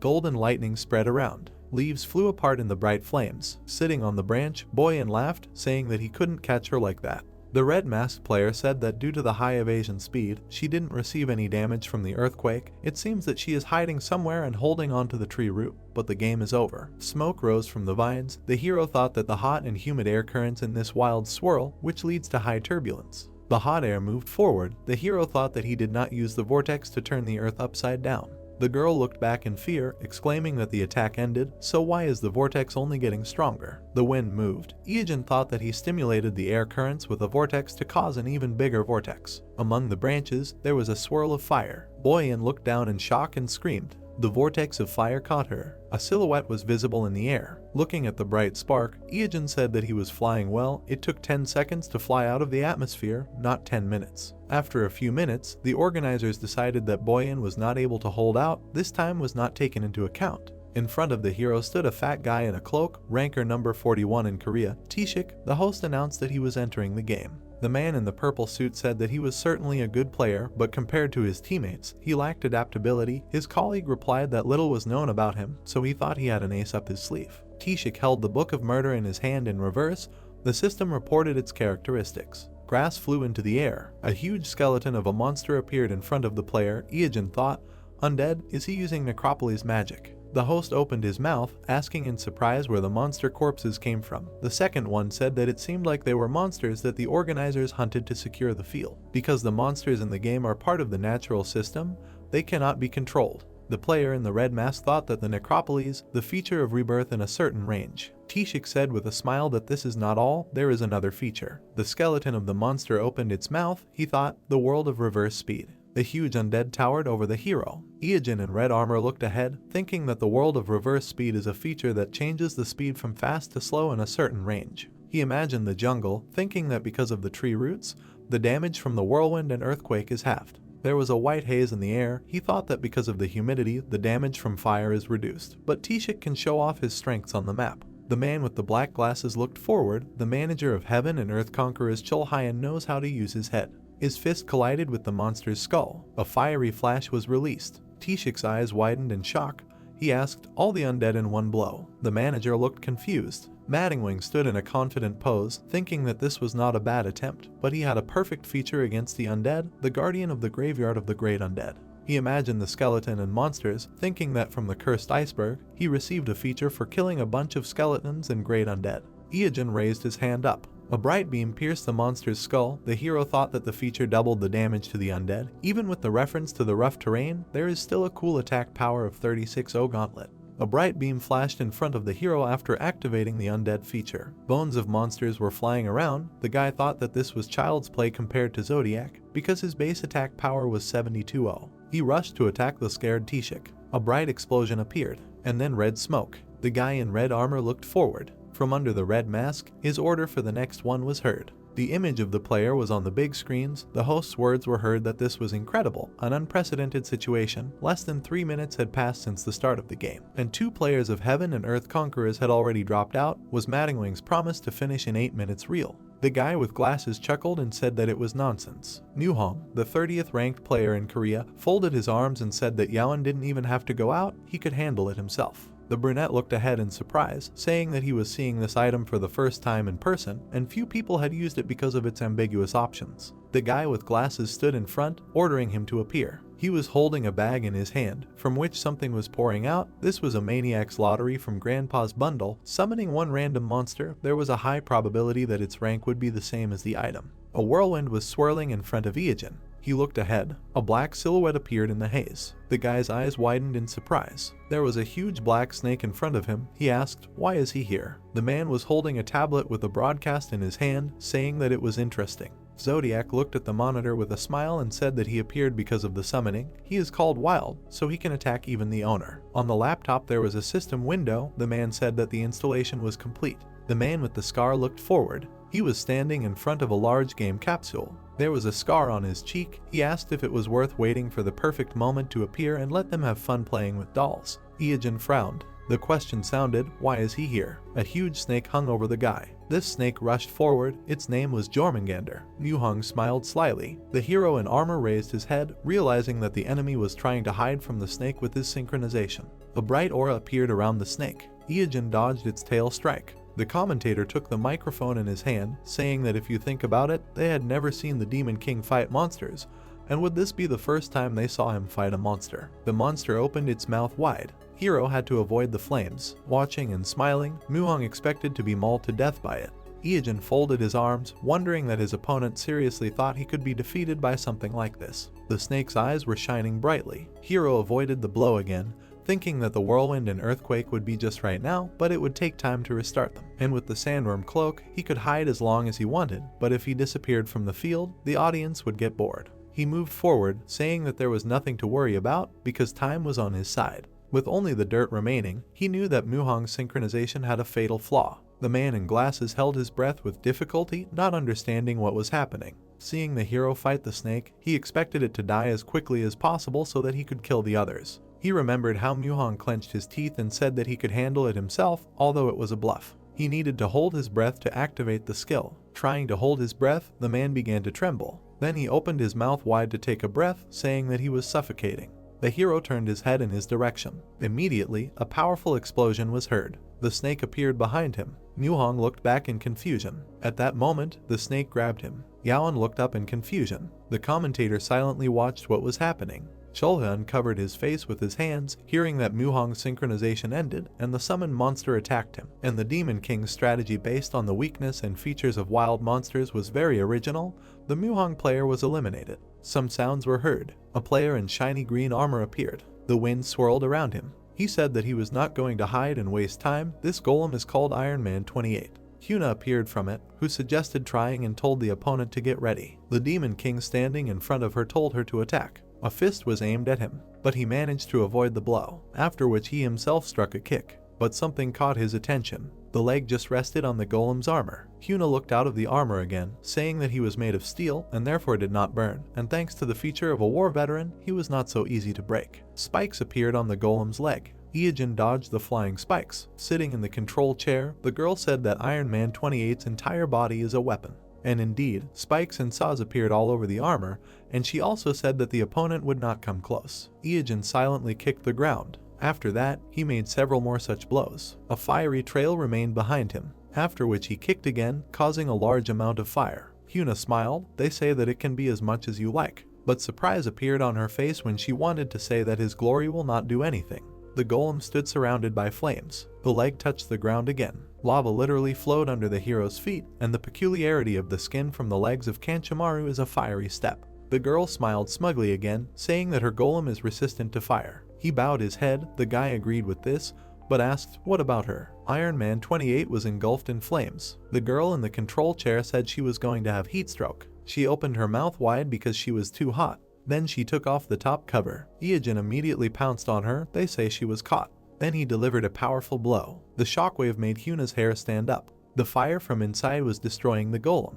Everything that was happening was visible on the screens. The commentator said that Hyuna's player finally left the game, and at this point there were already 4 players of the Lord of Heaven and Earth, and only 5 minutes and 59 seconds of the match had passed. Meanwhile, the Demon King did not receive any damage. It seems that he really can do it in 8 minutes, but this is incredible. Someone's scream was heard. Shulhan realized his head in horror, screaming that 3 people had flown out in less than 10 minutes and his reputation was going to hell. Sweat was pouring down his face, thinking that they would end up in second place just because of the game order, and if it was like the Demon King said, it would be a disaster. He looked away when he heard the question about his face, and also that he shouldn't worry because it was impossible to kill all the players in 8 minutes. Someone smiled ominously, saying that it was only possible with the new meta. Surrounded by fire, the silhouette clarified that even an 8-hour battle would not be enough. The commentator brought the microphone up, saying that the last member of the Lord of Heaven and Earth team was coming on stage, and whether he could overcome the current crisis, the teams were waiting for the battle of the Ace and Captain Yaon. The man with glasses opened his mouth in surprise when he wanted to say something about trying. Iijin multitasked and looked ahead. In the distance, he saw a large silhouette. I don't understand what kind of species. Yaon was dressed in shining blue armor. Iijin remembered the guy with a gun in his hand in the first round, thinking that, as far as he remembered, Yaon was a very confident player. Then he imagined him with an eye patch in the second round, arguing that he was called a dealer killer for his favorite trick with a counterattack. Looking at his blue armor, he decided that the nickname Pig Tank would be more suitable for him now. Armor with a flip, fast regeneration, running healing, war veteran, and the lucky egg gives health, defense, stamina, recovery, and reflex damage. Indeed, 0 attack and 100 defense, and this Pig Tank can block anything. Raising his hand to his face, Iijin wondered if he seriously believed this and noted that his opponent was in deep defense. Frowning, he decided that it meant that his goal was definitely not to defeat him, but to protect him, and that meant that the goal was to stall for time to prevent him from finishing everything in 8 minutes. Looking at the dark figure, he also decided that if he was lucky, the hero would exhaust his stamina, lose, and the opponent could capture his other teammates, and this was an ambitious plan. It was sad that he was under such pressure during the competition. The armored hero raised his hand, thinking about what drove the opponent to this. Yaon smiled, thinking that Iijin was so nervous that he froze, and asked him if he was afraid, saying that he could not be defeated in 2 minutes and he would not keep his promise. Our hero only lowered his head. A gray wall was visible to the side. The hero thought that 2 minutes was too much. Iijin understood the finger, saying that he would finish in 1 minute. The commentator opened his mouth wide, not understanding what was happening. What was happening was visible on the screen. He told the viewers that the Demon King said that he would finish in 1 minute. He would deal with the incomparable Yaon so quickly. They heard right. The guy in blue armor grinned, telling him that if the hero thought that he would fall for this cheap provocation, he was wrong. His face was completely covered by a helmet. Yaon understood his hands, saying that he will not lose the will to win after these words, but will simply pay more attention to defense. Standing half-turned, Iijin told him that he was so touched by the sincerity that he decided to show his own. He clenched his fist tightly, then he pointed it forward. The hero raised his hands above his head. Lowering his head, he told the guy to try to endure. Yaon also raised his hands. The hero's fist began to glow brightly. He began to deliver a series of blows using the hidden feature of the gloves, the fist mode. Iijin clenched his hand into a fist, reasoning that this is a kind of hidden feature that is activated when the power of the vortex and earthquake reaches a certain level. A bright flash appeared with words about how each blow is not that powerful, but it is useful in a series of blows. From the Auk, bright traces remained on Yaon's armor for a certain time. The power of the blows only increases. The ground began to break away. Cracks appeared around. Another blow left a bright trace. The ground around cracked. Defending himself from the blows, Yaon thought about the fact that everything turned white before his eyes due to the effect of the blows, and also wondered if 1 minute had passed, because although it reflects part of the damage, it will not last long. The guy opened his eyes in surprise and heard the words of a request that he not die. Ominously delivering another blow, the hero also said that the opponent should not run away because he likes that he is strong. Iijin's eyes were red. Yaon looked at him in horror, hearing that he could beat him forever. A red smile appeared on the hero's face. He again directed his hand towards Yaon, saying that he could beat him like a toy. The commentators looked at each other, saying that 6 minutes and 32 seconds had already passed and 7 minutes of the Demon King's promise was ending, assuming that Yaon would win with his damage reflection and the Demon King had lower health. In addition, there was a risk that the opponent would counterattack. Seeing how the ground flew into the air from Iijin's attacks, they said that in the end, killing and even declaring it in 7 minutes was doomed to failure. If you think about it, this is quite natural, especially since there were only 6 seconds left. The hero struck. The commentator began the countdown from the number 5. Raising the microphone to his mouth, he said 4. The people standing near the screen heard 3. There was silence around at the number 2. New messages appeared that the player had logged out and wished for him to come back. The commentator's eyes widened in surprise. The people at the screens also froze. Eugene stood in the center of the cracked ground. The commentator said that Yaon suddenly logged out right in the middle of the battle. I don't understand what kind of situation this is. Cholhyun raised his hands above his head in horror. I hear that now it is extremely important whether this was caused by an accidental glitch, because if you look at the amount of health left, the guy was in a more advantageous position. The referee raised his hands above his head. It was audible that there were no problems with the capsules of both players, which means that Yaon voluntarily interrupted the game, because if he had accidentally, he would have certainly been returned to the match. The capsule opened when they were talking about preventing accidental logout. The logout procedure was made confusing. For this you need to open the menu, press the button, and so on, and everyone is wondering why he made such a choice. A man in a suit ran up to it. Looking inside, he asked why he logged out. Surprise appeared on his face. Yaon sat with his mouth open. Then Cholhyun opened his wide, asking what was wrong with him and let him come to his senses. The guy silently raised her eyes, after which he began to shake. The man put his hand on him when he began to cry, and while everyone was guessing, there was one person who understood Yaon's feelings like no one else. Joseph folded his arms across his chest, thinking that he recognized these screams because he himself still dreams about them. I imagined Yaon's eyes at that moment. I understand that the attack counter, health status, and other things are nothing compared to emotions. Imagining Eugene's red eyes, he pointed to fear. The system displayed different indicators, and at the moment when the heart rate increases, the capsule makes a decision on the necessary emergency medical care and breaks the game connection. This is similar to a forced exit from it when the concentration of alcohol in the blood exceeds a certain level. Seeing a white spot, he called it a white veil before his eyes. Another blow was visible with the words that it was the enemy's fist flying into the face, and also a dark silhouette in madness from which goosebumps ran down the skin. Tears were streaming down Yaon's face because of all these factors. He had an arrhythmia and was automatically ejected from the system. Joseph watched as he was taken away, thinking that he would rest for a week and get better, because what does not kill you makes you stronger. He felt that they were somewhat similar, after which he folded his hands in the shape of a ball, so he raised his head. Keegang also folded his hands. There were tears of joy on Yeung's face. The commentator jumped up from his seat. Eugene was visible on the screens. The spectators raised their hands up. The award ceremony was held in the game. Bright circles appeared in the sky on the field where they were playing. A solid pedestal was built, and spectators could watch the ceremony through monitors or get a pass to the playing field and watch there. Newhong stood next to the others when the ruler of heaven and earth took second place. The girl with purple eyes let them go, hearing that the mad dog was in third place. Two guys stood next to each other, hearing that the first place went to the national K1. And finally announced a special award for the best player of the season, who received the highest score according to the assessment of sponsors, commentators, and viewers. Hero MVP Royal Star. The hero stood with his head raised, hearing that it was him. The guy in glasses handed him the award and congratulated him, for which he thanked him. Eugene looked at him questioningly. They announced that he had won the first Pro League and left his name in the history of the Korean gaming industry. Someone's finger was raised to the sky. The man pointed forward, saying that this is far from the end, because the Champions League is next. After which he smiled broadly, saying about the World Championship, and they also believe that the Demon King will leave his name in the gaming industry. The guy in armor silently looked forward. You understand that there is still a long way to go. Some sound was heard when the hero thought that he was on the verge of great achievements. Everyone began to look around, thinking that it was an earthquake. A guy looked to the side, not understanding where the sound was coming from. Eugene frowned, noting that the roar of the wind was mixed with the sounds of the flute.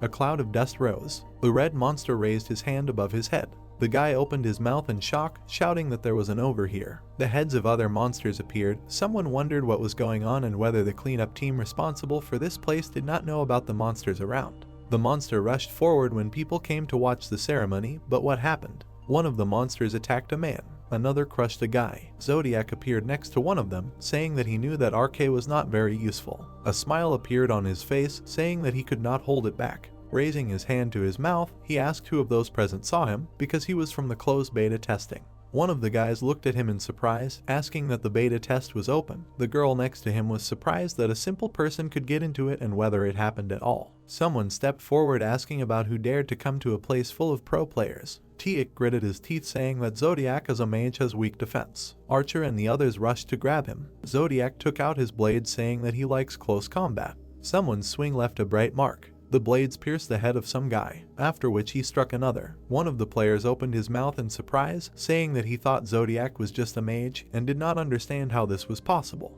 The guy rushed forward, striking the others. He looked to the side, noting that there were no users from the closed beta here, and the Korean rankers had not heard of him at all. Zodiac frowned. They say that he was very prepared. After which a book appeared in his hand with the words that then he will simply kill everyone. A dark aura began to leave him. She literally incinerated the rest. People looked at their burning bodies, not understanding why the fire did not go out. Zodiac smiled.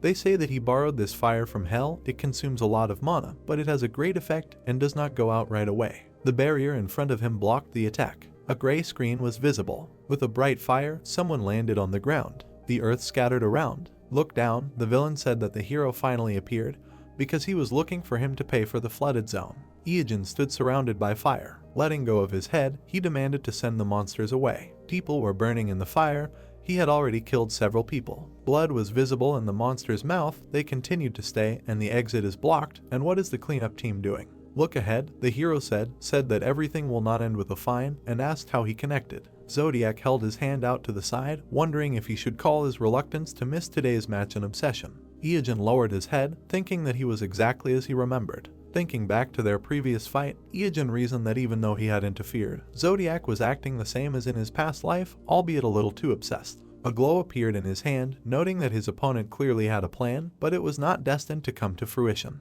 The hero slammed his fist into the ground. Zodiac looked at it without understanding. The earth pillar lifted him up. The scarred guy looked forward. Light erupted from under Eugene's hands. The ground was once again covered in cracks from the use of earthquake and whirlwind. The hero raised his head. An image of a foot stepping on a Lego appeared, and a description of the ability of a balloon stepping on a Lego. Holding onto this balloon, Zodiac said that he couldn't be fooled a second time.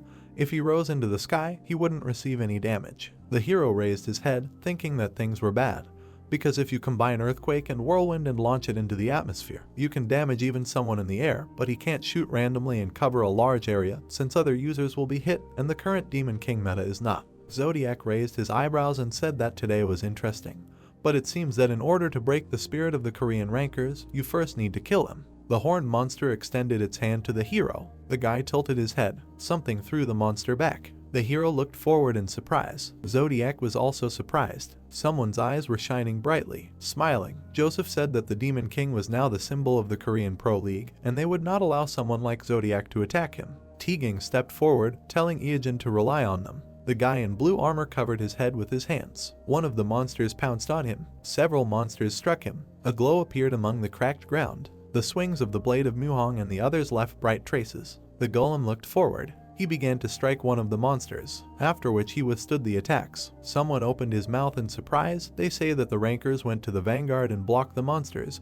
And can they stand still? Raising his weapon, he asked how they are worse. The others rushed into battle, saying that if they fought shoulder to shoulder, it would be quite easy. Looking at the people in front of him, Zodiac asked if they were an idol group that was going to dance in front of him. Tegan glared at him. The two monsters rushed forward. Then the guy gritted his teeth, saying that they would hold them back. Tegan clenched his hand into a fist. The guy struck the monster. Tegan did it with his fist. A bright flash appeared with the words discharge. Zodiac decided to go around the monsters taking damage. He noticed some movement. Byung-gun's swing left a bright light. The guy looked forward in surprise. Zodiac clamped his weapon with his blades. Then he broke it, saying that they irritated him. An angry Byung-gun looked at the broken weapon, thinking that he needed to prepare another one, and also use camouflage. Touching the ground, this villain asked if the others were tolerable. Taking out an object from his pocket, Zodiac said that he would make things more interesting. Then he blew into the pipe. Ashes began to rise. The dead began to rise from the ground. Looking at one of them, the girl said that he was definitely dead.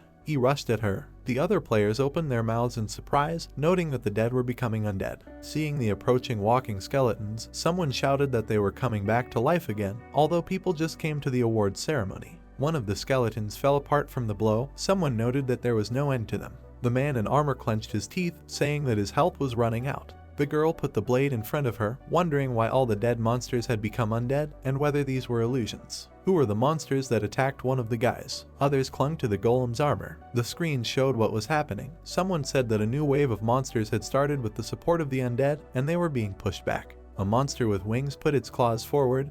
It was a harpy. Tegang noticed it approaching from above. He managed to block its attack. Noticing a few more of the same in the sky, he said that they were annoying flying monsters and hard to hit.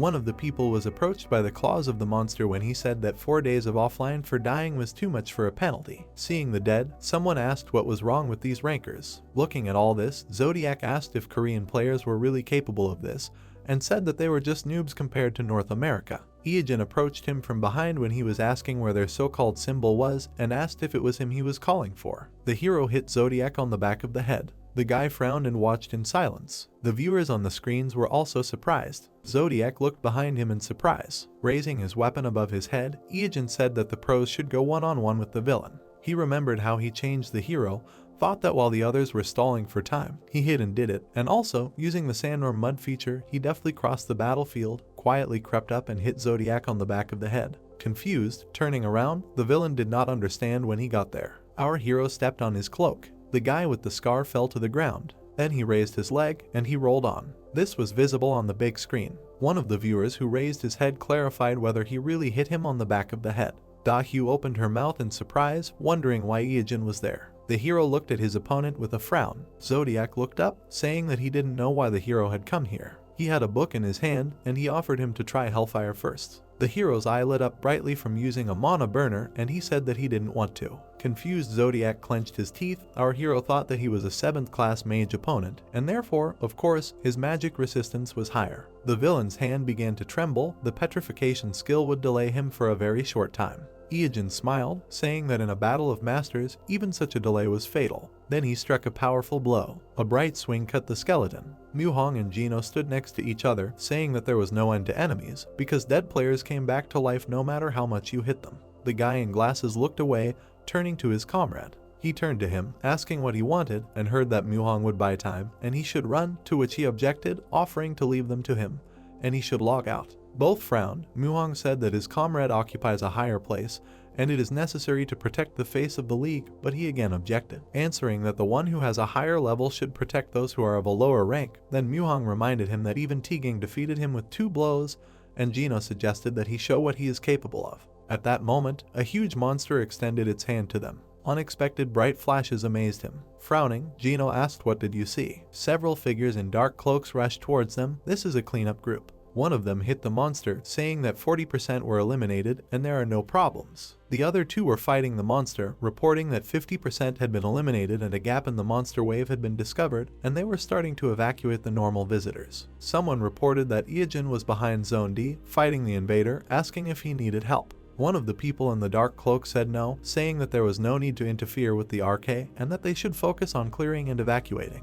The man's cloak fluttered in the wind, thinking that fortunately the Korean rankers were not seriously injured, because they could compensate the normal users in a sufficient world, but for the rankers, compensation alone would not be enough. The swing of the blade left a bright mark, thinking that from his point of view, the 4-day penalty for death was just a little annoying inconvenience, but for the rankers, such paralysis was fatal. Because all this time, the Japanese, Chinese, and other opponents from Asia would not stand still. Ijin gritted his teeth, thinking that in his past life, things had gotten much worse for Korean rankers after that incident. Because while they were out of the game due to the penalty, the proportion of monster bosses that foreign rankers had increased greatly. Then he struck. The video of Zodiac falling, he thought about what kind of development this was for Korean esports, and he definitely had to stop this villain. Zodiac received blow after blow. His blades were shining brightly. Ijin noticed them, thinking about the dismemberer. His body was covered in slime when applying the coefficient of friction. The villain's blade slid off him. Zodiac stretched his gaze at him. Ijin gritted his teeth again, hearing that the enemy wanted to finish him off as soon as possible, and responded in kind. He struck, calling him different names. After receiving another blow to the face, Zodiac noted that the damage was not very large, because he did not feel pain. His eyes showed horror at the thought of feeling disgusting. The scene was visible. One of the spectators clenched his fist, telling the hero to continue killing the enemy. The others also clenched their fists, encouraging Ijin. Someone cheered after seeing Zodiac being beaten. The spectators raised their hands, demanding to show the power of Korean gamers. Bright flashes were visible near Zodiac's head, but he still repelled Ijin's attack. Something dark hung in the air. The skeletons began to crumble. More bones appeared. Zodiac looked down, suggesting that they first climb this wall to get to him. The villain stood on a mountain of bones. The 2 players looked up in surprise, amazed by this ability and not understanding who this guy was. Ijin also looked up with curiosity. Then a smile appeared on his face when he found a loophole. Surrounded by a bright aura, he climbed inside. His leg stuck out of the crack. A moment later, his hand appeared from above. Shocked, Zodiac looked at the hero who appeared. He imagined himself crawling through a pipe, saying that his body was covered in sea devil slime and the ability gap was used, so thanks to this combination, he can crawl through even the smallest crack. Iajin bit his finger, then he sprayed blood into Zodiac's eyes. He brought his hand to his face, not understanding what he was sprayed with. The hero struck him in the leg. Looking down, the villain did not understand what kind of games he was starting. Iajin smiled, thinking that Zodiac now receives 0.04% damage per second from poison, and in addition, every second his health will decrease by 0.1% due to the peculiarity of the application. No matter how much health he has left, he will still die. Biting his lip, the villain thought that in order to return the state to normal, he needs to find a priest, but there are no temples nearby and he will have to use the scroll of return. He took the scroll out of his pocket. Then he raised his head, asking why he has to use the scroll because of him alone, because it is very expensive. Picking his nose, Iajin said that he also wonders why Zodiac spends so much money. Zodiac smiled silently. Opening the scroll, he began to use it. A bright mark appeared near Iajin's face. The snake tore it out of the villain's hands. Then he carried it in his mouth. The hero extended his hand, saying that this is excellent. The snake surrounded Zodiac, so he squeezed him completely. The guy was wrapped in a snake when he asked the protagonist if he was at the closed beta test by any chance. The hero looked at him, frowned and asked what the hell, why does he keep asking about it? The brunette smiled and said that it was weird, he was very weird, he thought he was the one, and then asked who the hell he was. The red-eyed guy looked up angrily and said that no, he should be the one asking who the fuck he was and what his goal was. Bundevale closed his eyes, turned his head, and answered, his goal, he wants to wipe out this world called Dem, something like that as a result. He then looked down at the guy and continued saying that as soon as he aimed for the dead water, the Demon King comes out, and as soon as he goes against the Demon King, the dead water gets in the way. Just a perfect match. Suddenly he looked down in fear and asked, are they the true representatives of the Korean rankers? He will definitely find and kill them both. The red-eyed man got angry, launched the jellyfish's mana burner feature, and asked, so what is he waiting for? They will see who wins. The prisoner smiled maliciously. Suddenly the snake abruptly let go of him and he fell. The brunette pointed his finger forward and shouted, he fell, we must not let him go. While the heroes were fighting, he continued to shout, stop talking while the others are working. There was an explosion of lightning and someone shouted, victory. People, looking at the screen, shouted loudly, Deadwater dealt with the villain, whom even the pros could not get to. Well done Deadwater, the king of the amateur league. The protagonist saddled the snake, waved his hand, and said that that was it. It looked like the pros would sort out the current situation in the league, and then bowed. The people standing below shouted he was seriously leaving, but there were still a lot of monsters left. The protagonist used the Sea Devil's toe, after which he made a dash and flew. The people were shocked when a voice was heard that he could have helped a little more, to which the guy opened his mouth wide and shouted that Deadwater was right. These were league matters, and they would have to decide if Deadwater intervened, everything would be resolved quickly, but their honor would be screwed. Then someone raised a weapon up and said they would defend their honor themselves, they would show the power of pro gamers. Suddenly an explosion thundered above them. Skeletons flew apart, sparks flew around. A monster's hand appeared when he said that the pros should regain their good name, a wide spectrum attack. Madong Wang jumped up, put out his hand and ordered to part. He struck the ground, after which another explosion occurred. A whirlwind appeared. The opponent's power became brighter. Suddenly, all sorts of monsters began to appear. The shadow of the main opponent was huge. The blue-eyed man, standing next to the blonde, opened his mouth and eyes wide and said that this is the Demon King. That's right, this is the Demon King Pro League. The people were happy and shouted that they will fight together with the Demon King. Tanks, attack. When the offensive began, someone shouted, damage dealers also forward, keep a distance so as not to interfere with the Demon King's attack. Madong Wang flew up, his face was serious. The plot noted that the incident with the terrorist attack during the awards ceremony became a serious problem. The mysterious terrorist was given different nicknames, but the most popular was the God of Death. People ran into the room with an empty capsule screaming, don't move, it's the FBI, he's not here, damn, it's too late again, he's already escaped, he couldn't have gone far, we need to search the room. The brunette gritted his teeth and said, Bundevale, what's his goal? Then he raised his head up and continued talking. Not only did he enter Korea while wanted, but he also caused chaos on the playing field from this basement. It's good that he didn't do anything in real life. The plot noted that people began to be interested in geniuses who are not among the Korean rankers. It turned out that the world is wide and there are countless talents in it, and the one who received the most attention was Deadwater, who suddenly appeared and defeated the villain, with whom the players could not cope en masse. However, he rejected all the letters of thanks from the association. The protagonist sat on a chair, folding his arms, and replied that it was because he was not a pro player and was not registered in the ranking of rankers. He was just a gamer who was on the same level as the guys from the amateur league. He was not associated with the association and had no right to receive any awards. The plot noted that it was true, even the Demon King, who became the best player of the season, did not receive as much attention as Deadwater. The championships of the eventful league came to an end. From a small house came, oh my god, cool, and all these items give a buff to speed. It was Drake's warehouse. Standing inside it, the blonde answered the protagonist, of course, most of the items are DC ranks, but if you dig, you can find C+.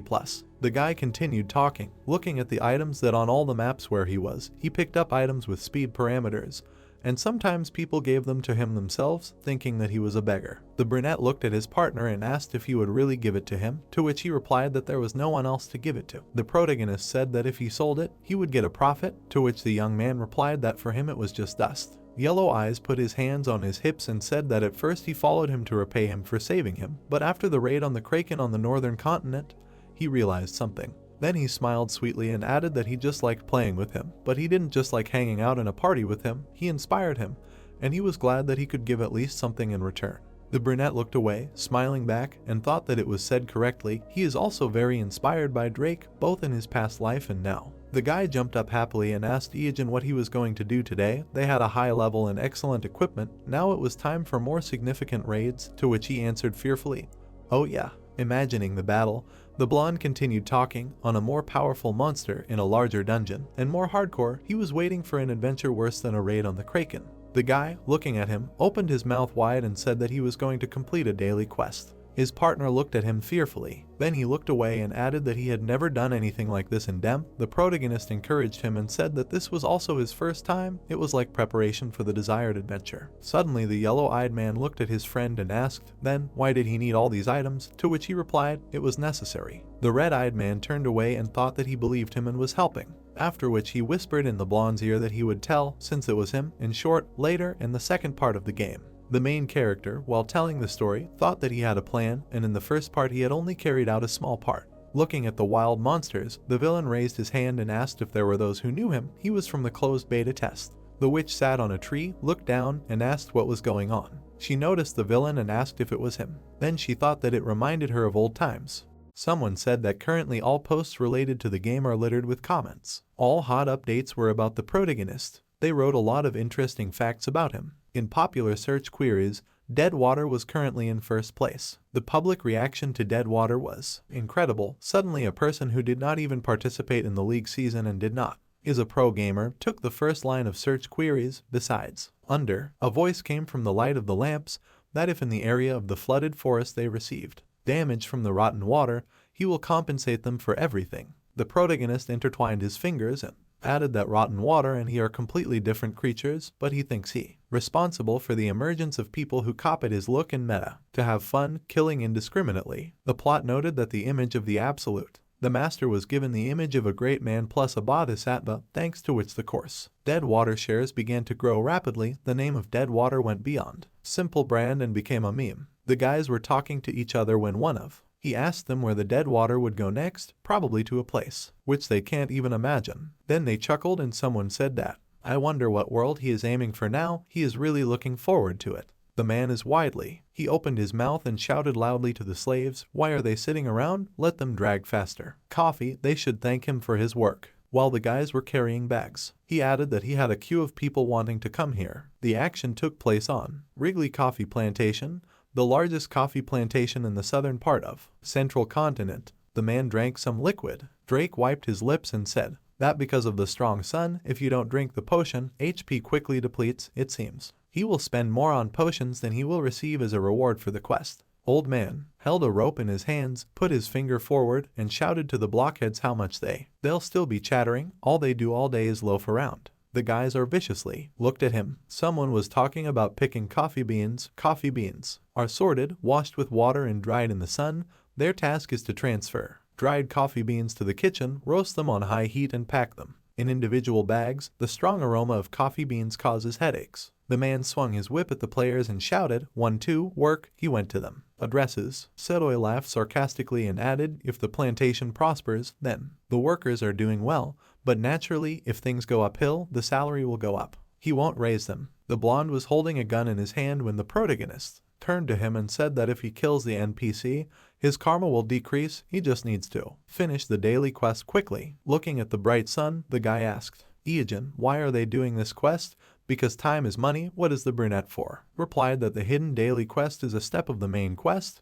They should go through it step by step. Then the red-eyed man got angry, opened his mouth wide, looked at his partner and shouted that in any case, he chooses the most simple and easy quests, so he needs to try. Behind the guy's back, a mini killer bee appeared. It stung him and he screamed. The blonde fell on the ground when the brunette, looking at his friend, said that he probably didn't hear the approach of a bee because of the hard work. It is tiny and slow, but the poison is her well. The insect was flying past the protagonist when he suddenly grabbed it and crushed. Yellow Eyes was lying on the ground and talking about a D-rank monster when an old man appeared behind him and shouted to the slave, he's lying around again, what's wrong? B. Even if he is shot, he must work, and he ordered to raise him. Coffee, to which the guy replied, noisily. The protagonist scratched his temple and thought, if, honestly, you won't earn any experience points or skill upgrades from this quest. Looking at the brothers who owned the plantation, he continued that they had been working all day. They wave a whip and swear, so there are practically no players on the quest. He then revealed that there was a reason why he decided to do this worthless quest. They completed the quest. The owner of the plantation thinks that they barely worked. Food expenses. The blonde stood up, exhaled and said that he usually spent his daily. It takes a couple of hours, but here I had to spend all 24, it's already better. Fight one-on-one with the Gorgon. Yellow Eyes looked away and added that apparently, for this work they will receive a good reward. Red-Eyed looked at him and I asked him if he didn't know what the reward was for the quest. He replied that he didn't know. He didn't read the quest description and just agreed. The guy was holding a bag of coffee grounds. The blonde looked at him in surprise and asked what it was. The man spat, asking why he was staring at him. He didn't like him since he got it. Let him get the fuck out of here and don't forget to say thank you. The Wrigley brothers laughed and they said he learned everything and left. He is not a migratory bird. The second added that I feel sorry for this scum when the first one said that people like them have no power at all. Will, Drake continued to stare at the bag of grounds in his hand when the brothers said that these young people now don't want to do anything at all, but although there are abilities to work on the plantation, so at least to earn enough for food. They are real philanthropists. The main character looked at the bag and remembered how he was working part-time when his partner called him. Then he reached out hand and asked if he could lend it to him for a second. One of the men poked. He pointed his finger and shouted, they haven't left yet, let them get out faster, there's work for today. It's over, let them come tomorrow, since their plantation is flourishing, they will be needed. And slaves, no, workers. The blonde swung. He was wearing a rogue's mask, with the help of which changed the karma values due to the killing of players. Looking at him, the old man took cover and asked what he was doing. Was he crazy? He was the owner of the plantation.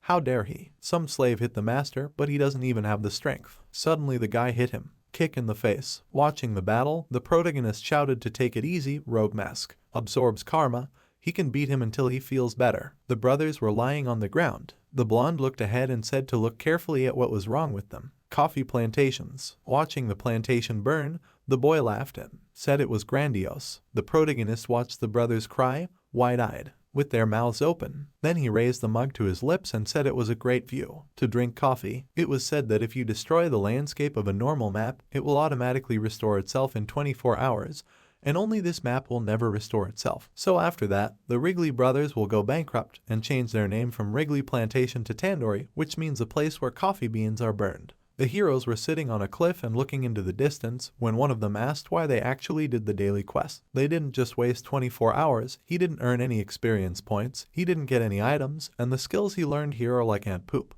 The brunette looked away and said that they got something. Then he raised his hand when his partner asked, the smell of coffee. The guy jumped up, raised both hands, and shouted, that's right, not only his armpits, but his whole body is saturated with the smell of coffee. This is the best they could get here today. After which he extended his hand to his friend and said, we need to go, before the smell of coffee disappears, to which he asked where. The protagonist smiled mysteriously and said, of course, to the strangest and creepiest dungeon, or he does not want to. Yellow-Eyed stood up and replied that he does, here is the partner he knows. The protagonist raised his finger up and shouted, finally the game will begin, they will drive to the floating island. Someone's conversation was heard, how they will control chaotic users, a penalty in the form of death or kill them personally, to which someone replied, in fact, it is difficult to control them personally. This is a very free game. It may sound funny, but I respect people's rights, even if we are talking about killing other players. The man continued to say that in addition, there is already a penalty for RK, they are despised by NPC, buying items or exchanging quests is impossible, and other users consider them monsters. They said that despite this, many practice RK and also use cheats. For them it will be an abuse of power to just go out and kill players. This problem needs to be eradicated at the level of guilds and parties, which voluntarily include users and RS from the security group. Users who like RK not 1 or 2,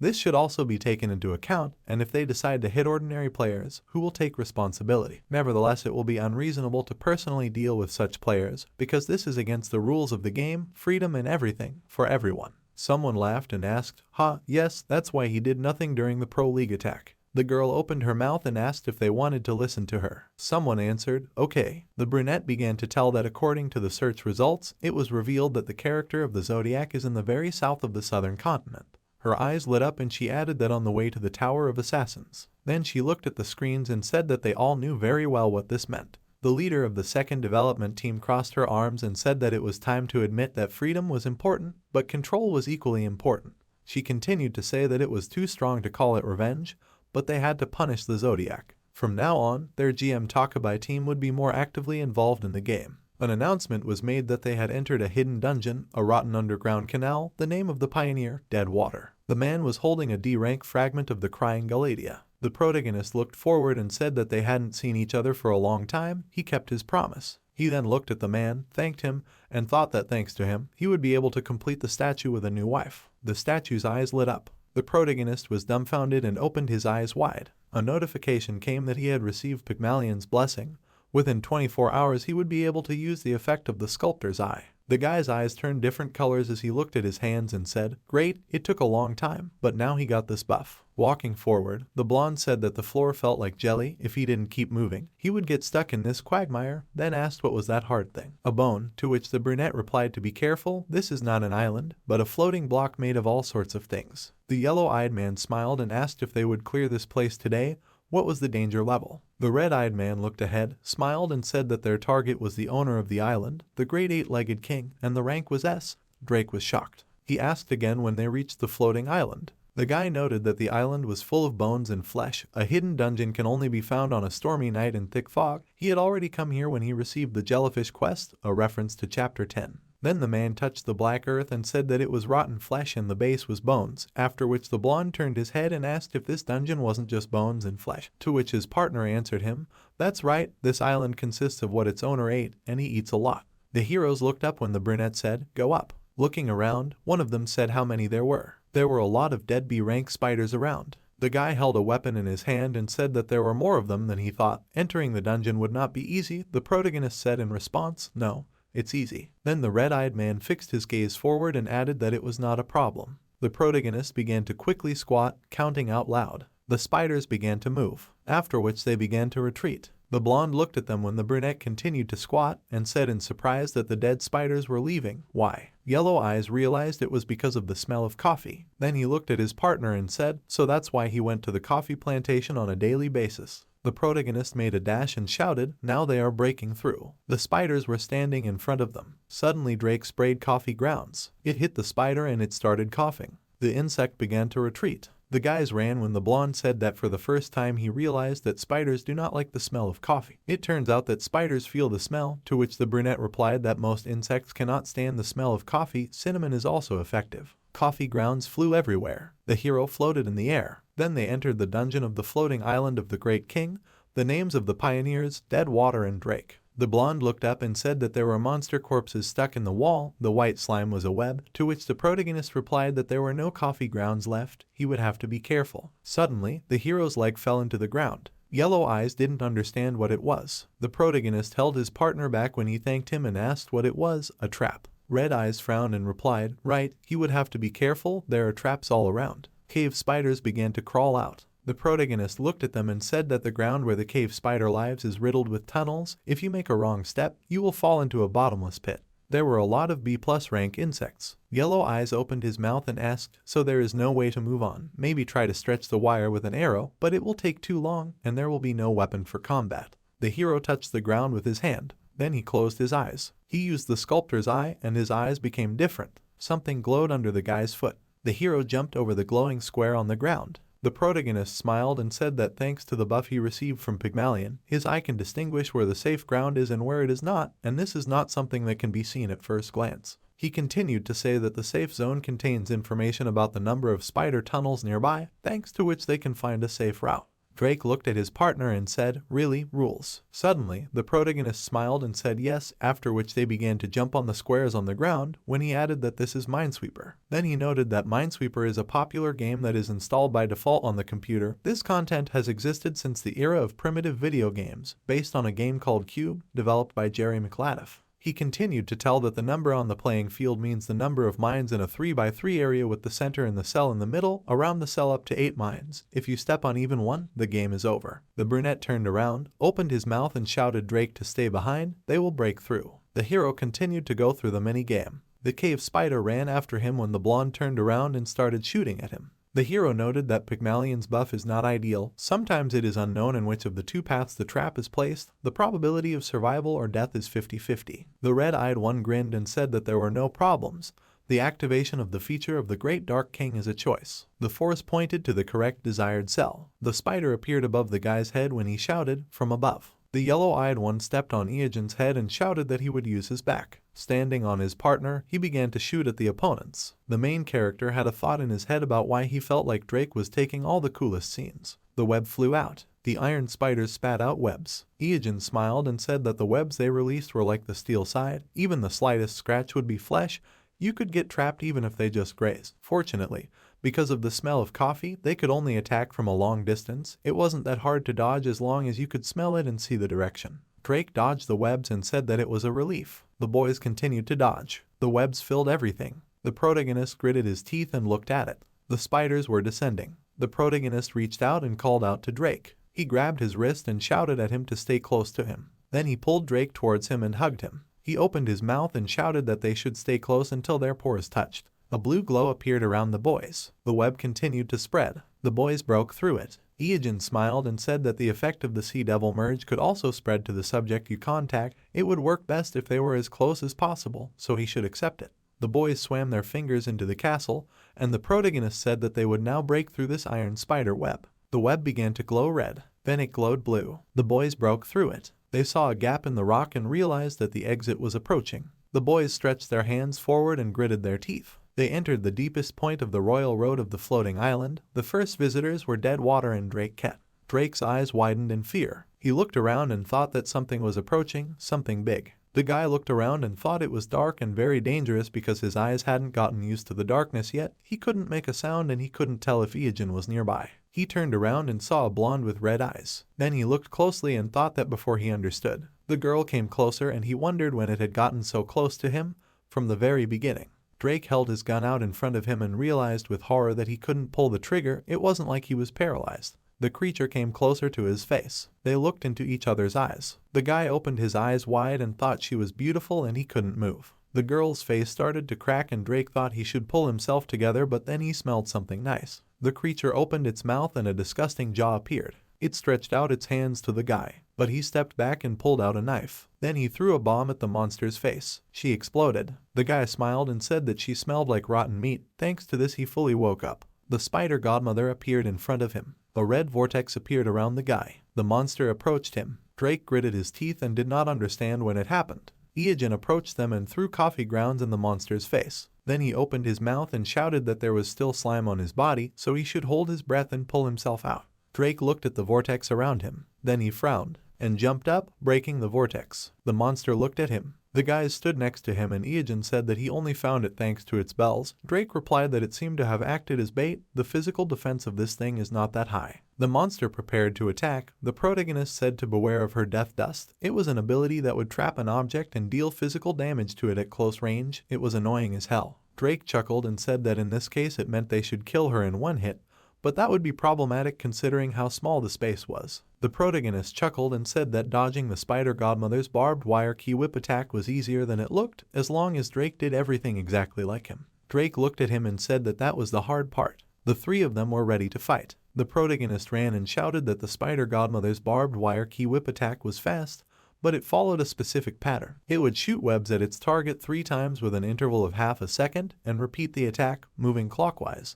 Drake dodged the webs. The protagonist dodged the web and said that its range was 3 meters. He would have to check the height of the attack right after it was fired. Drake also dodged the web and said that once he made a full turn, he would use an attack that affected the entire area. Spider Godmother raised her hands up and began to form a power. The boys looked up to see a white ball in the air. White lightning appeared in the air. Iojin smiled and said that such an attack that covered the entire area was actually easier than it looked. The boys raised their hands up and the protagonist told Drake to stay close to him. Spider Godmother raised her hands up. The boys moved forward and the protagonist said that her attack, the web throw, goes straight down from the front, so all they have to do to dodge it is to stay close to each other, just like last time. The protagonist thought that the problem was that it was useless to dodge all of her attacks if they could hit her effectively, but he didn't see any specific ways he could attack her. It would be a battle of endurance. The monster spread his arms. Saws were flying around Iojin, and he thought that if he were to deal melee damage to the spider godmother with the death knife, but at this moment, there were a huge number of murderous saws flying around him. Relying on the sea devil slime and the devil from the Kraken's crevice was not enough, and he also couldn't hold his breath for long.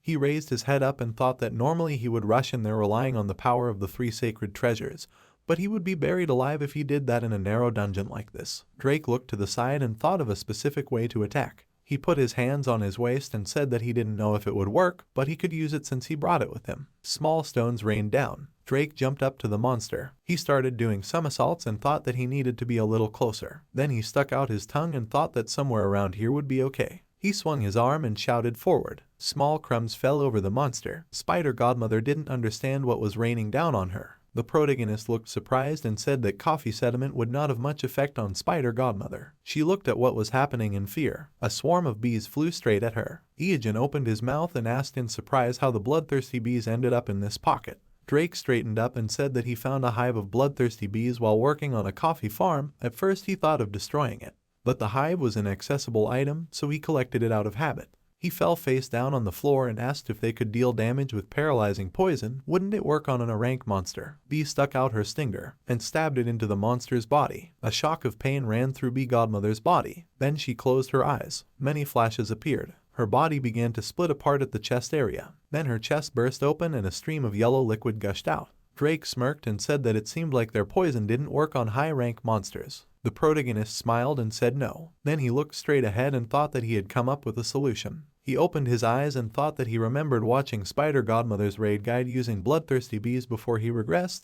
He can't believe that picking up a hive from a coffee farm led to such luck. Since the Spider Godmother is a huge glutton, eating everything that kills, it must be something that evolved in a place like a floating island where food is scarce. Restoring HP by eating food is a quality that all creatures have, be it players or monsters. However, unlike other species that do not feel the need to continue eating when their HP is already restored, this beast continues to consume food even with full HP.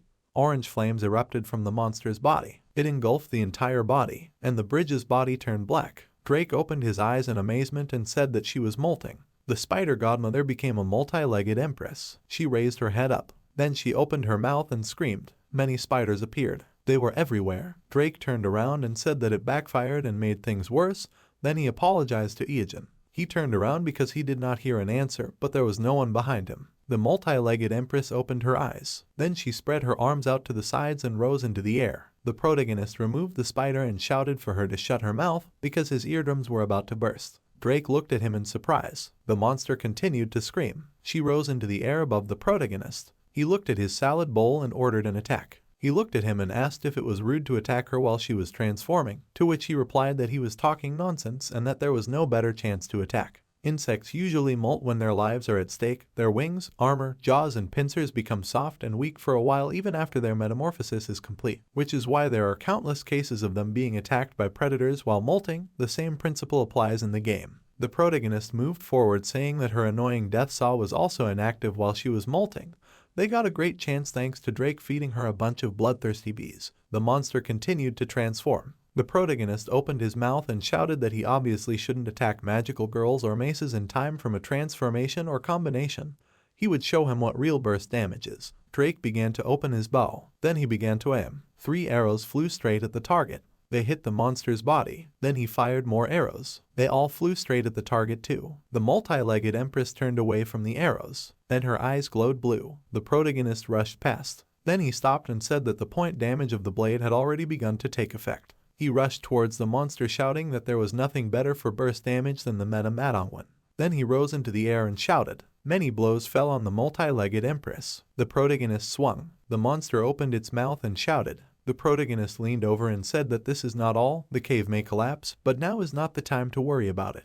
He braced himself for the blow. Then he hit the ground, summoning an earthquake and a whirlwind. Fire appeared. The ground beneath the multi-legged empress began to collapse. Drake looked at it, asking if she was dead now, to which Iijin replied that she was not yet. It was impossible for an A+ rank monster to be defeated just like that. He then gritted his teeth and said that since she had received explosive damage from both of them of the same strength as a point, she was almost dead. The only gap was that it would be after him. But the boys looked at each other in silence. Because the protagonist had changed his character, he asked if he should say, "Nice to meet you," to which Drake replied that he didn't think it was necessary. The boys turned around when they heard strange sounds. Drake opened his mouth and shouted, from above. A spider web began to fall on them. The boys ran in different directions so as not to be hit by the web. Drake looked around in surprise. The protagonist rushed to him and called him by name. Then he covered his partner from the blow with his body. Drake looked at it in horror. The protagonist gritted his teeth. His heart sank. He changed the character back thinking that the feature of the degenerate's heart, degeneration. He stood with his arms outstretched. Then he poured the red liquid into himself. Drake opened his mouth and asked how he was, because he received someone else's blow, to which Iijin lowered the flask and replied that he survived thanks to the feature of durability. This was already starting to irritate him. His comrade asked if it seemed to him that the many-legged empress had become larger than she was before. Both guys looked up at the monster,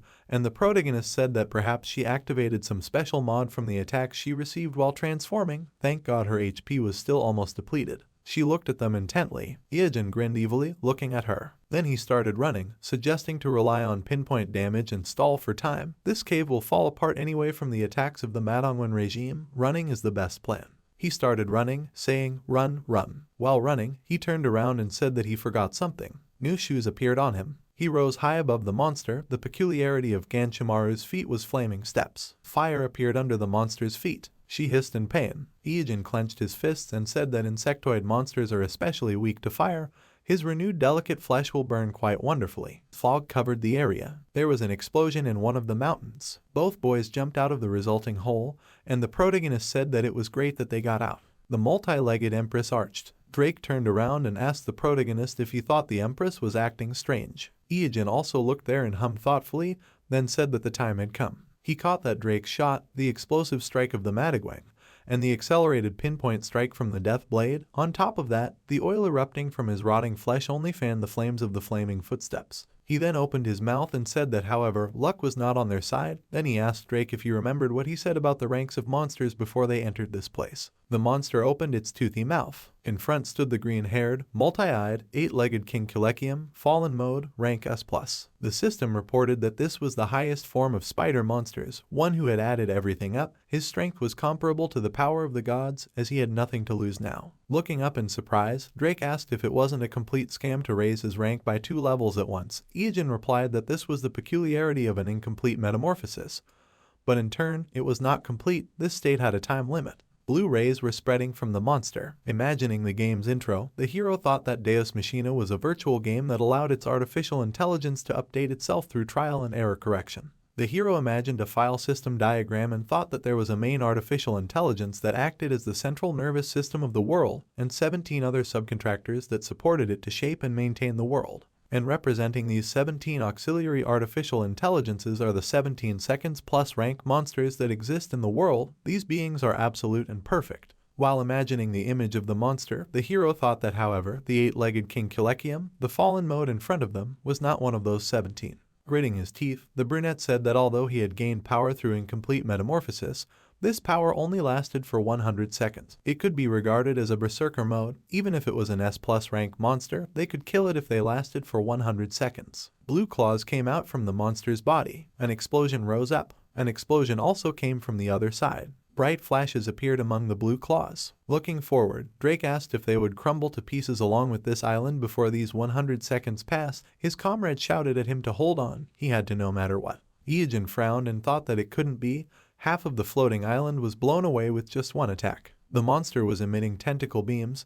The boy thought that if they did nothing but dodge, just like Drake said, the rest of the island would sink. The rock island was engulfed in flames. Iijin's eye had a magic seal. He shouted that they had to stop its movement even if it was for a moment, and used mana burn. Kilekium looked unconcerned. The hero awkwardly fell down with a puzzled look. Looking down, the brunette said that it wasn't working, he was just on a different level. Drake jumped up, shouting that there wasn't much left of the island. Even the boat they had used to get here was destroyed. What should they do now? A spark appeared in the darkness. The brunette glanced sideways, sweat dripping down his face. The blonde looked forward, hearing his name being called. Running closer, the guy said that he was going to get closer, let him cover him. Hearing the question, he thought of something. He replied that he was not sure if it would work. Smiling, the hero said that even if he failed, he must hold out until the end. Looking at him with yellow eyes, Drake replied that he would not let his sacrifice be in vain, to which he heard that he had not failed yet. Iijin quickly ran towards the monster. He jumped up, saving himself from a new explosion. The hero looked extremely determined.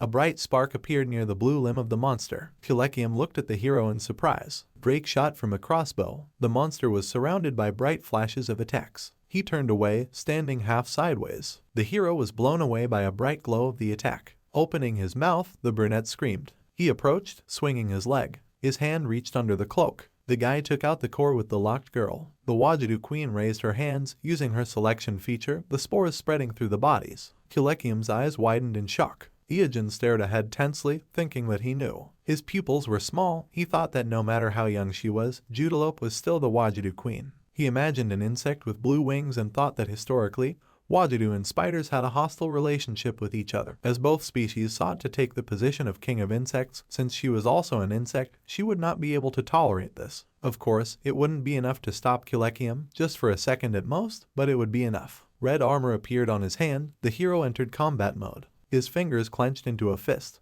Raising his hand, Iijin shouted in a warlike voice that they had done it. Ahead, a multitude of flashes appeared. The fist crashed into Kilekium's face. The hero gritted his teeth. The monster's head fell back. Looking at it with excitement, the guy wondered if it worked. A white spark threw him back. Water shot up among the explosions. Drake turned around in fear, calling out to his comrade. Iijin was diving under the water. Blue tentacles descended there as well. They quickly surrounded the hero. Kilekium looked ahead with black and red eyes and heard that after he went with her to find out everything, even if it was a trivial rumor, he sees that this is nothing more than a brawl between savages. Iijin opened his eyes, his voice saying that they were inferior beings. Drake looked ahead tensely. A black silhouette hovered among the clouds, saying how foolish of them to act so childishly in the face of the approaching Great War. The creature surrounded by a red glow said that its name was Beelzebub. Opening his eyes slightly, he looked down and said that this was the name of the one who would offer it just death and an opportunity. The clawed hand trembled. Kilekium looked at him in fear. Cracks appeared on the monster's body. The clawed paw turned to stone. Drake looked ahead and said that time was up.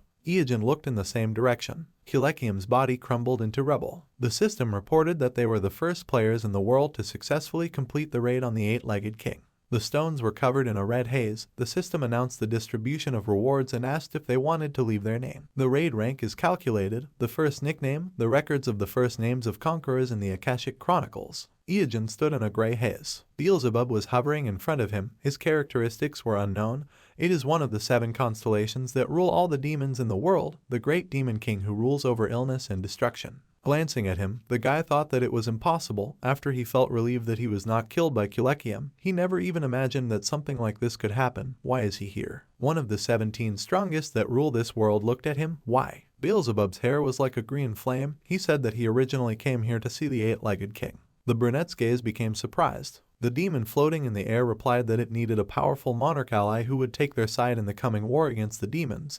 Even if they were mindless spiders, they would be a good addition to the current demon army. Frowning at him, the hero wondered if he didn't mean a master-servant relationship, even if the king was a powerful being who commanded a countless army of spiders. There was no way that this would be something significant to one of the 7 constellation demons who currently ruled half of the world. Even his reaction at this moment He recalled the frightened appearance of Kilekium. Imagining the image of the red spider, he thought that the spider monsters in this world fundamentally took a neutral stance. Imagining the white spider, he thought that they kept their distance from others, be they demons or dragons. He imagined many multi-eyed silhouettes, thinking that however, if the eight-legged king were to join the demon army, their strength would increase several times with S-rank monsters by their side. Looking up, Iogen thoughtfully mused that the main plot he remembered did not lead to such events. Could it be because he created a butterfly effect somewhere? Looking down, Beelzebub said that because of them, the eight-legged king disappeared. Now that the Great Monarchy Alliance is lost, all this time has been nothing more than in vain.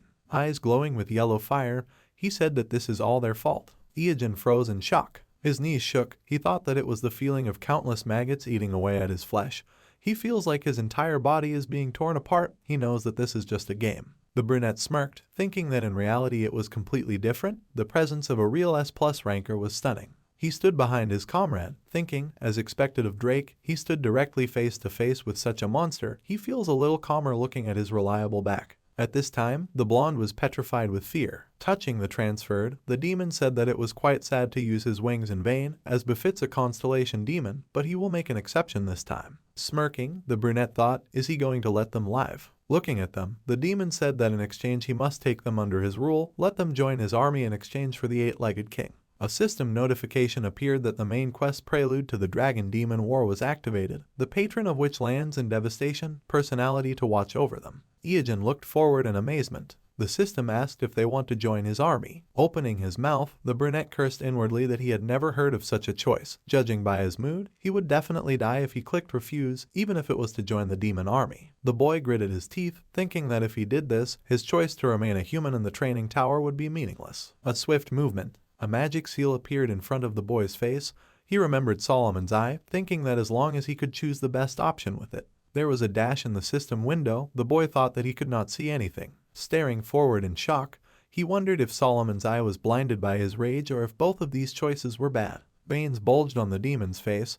He said discontentedly that the constellation demons do not wait, especially for such foolish creatures as them. The system reported that the offer was revoked. Iogen threw up his hands, shouting that he was a capricious fly. Not even 3 seconds had passed. Lightning was spreading from the demon's body. The guy thought that it had come to this quite early, of course, but he was one of those he had to fight one day. Touching his comrade's shoulder, the hero told him to be calm. As long as he followed what he said, they might win. Turning around, Drake said that it was funny. This was the first time he saw him like this. Stepping forward with his weapon, he said that judging by his reaction, there was no chance to avoid this. Then they had no choice but to figure it out on their own. The brunette covered his mouth in embarrassment, thinking that he was so reliable. Lightning was spreading around Beelzebub.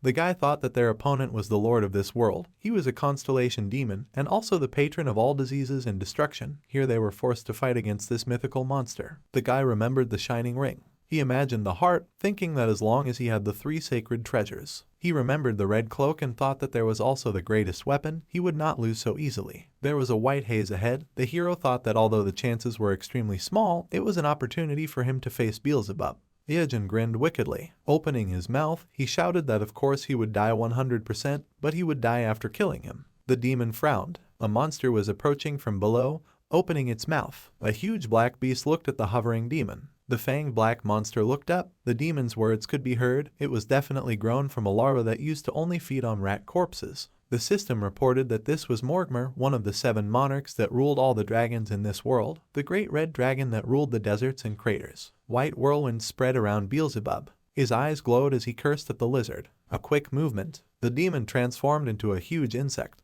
His eyes glowed red. Drake pointed his finger forward at the shocked Iogen. There were lightning bolts in the sky above the sea. Words were heard that he thought they were lucky. They were able to defeat the 8-legged king thanks to Beelzebub. He wrote down the coordinates where the items dropped so he could just go back and find them later. Since he did not accept the demon's offer, Morgmer would not be bothered with them. Standing on a piece of the destroyed boat they were on, which Drake managed to find, the boy shouted at him not to think that this was the end of it. He better be on his guard. His comrade replied that he sounded like a villain running away after defeat, to start rowing already. The green monster put out his claws. The troll is a huge monster with green skin and sharp teeth. The peculiarity is the ability to regenerate.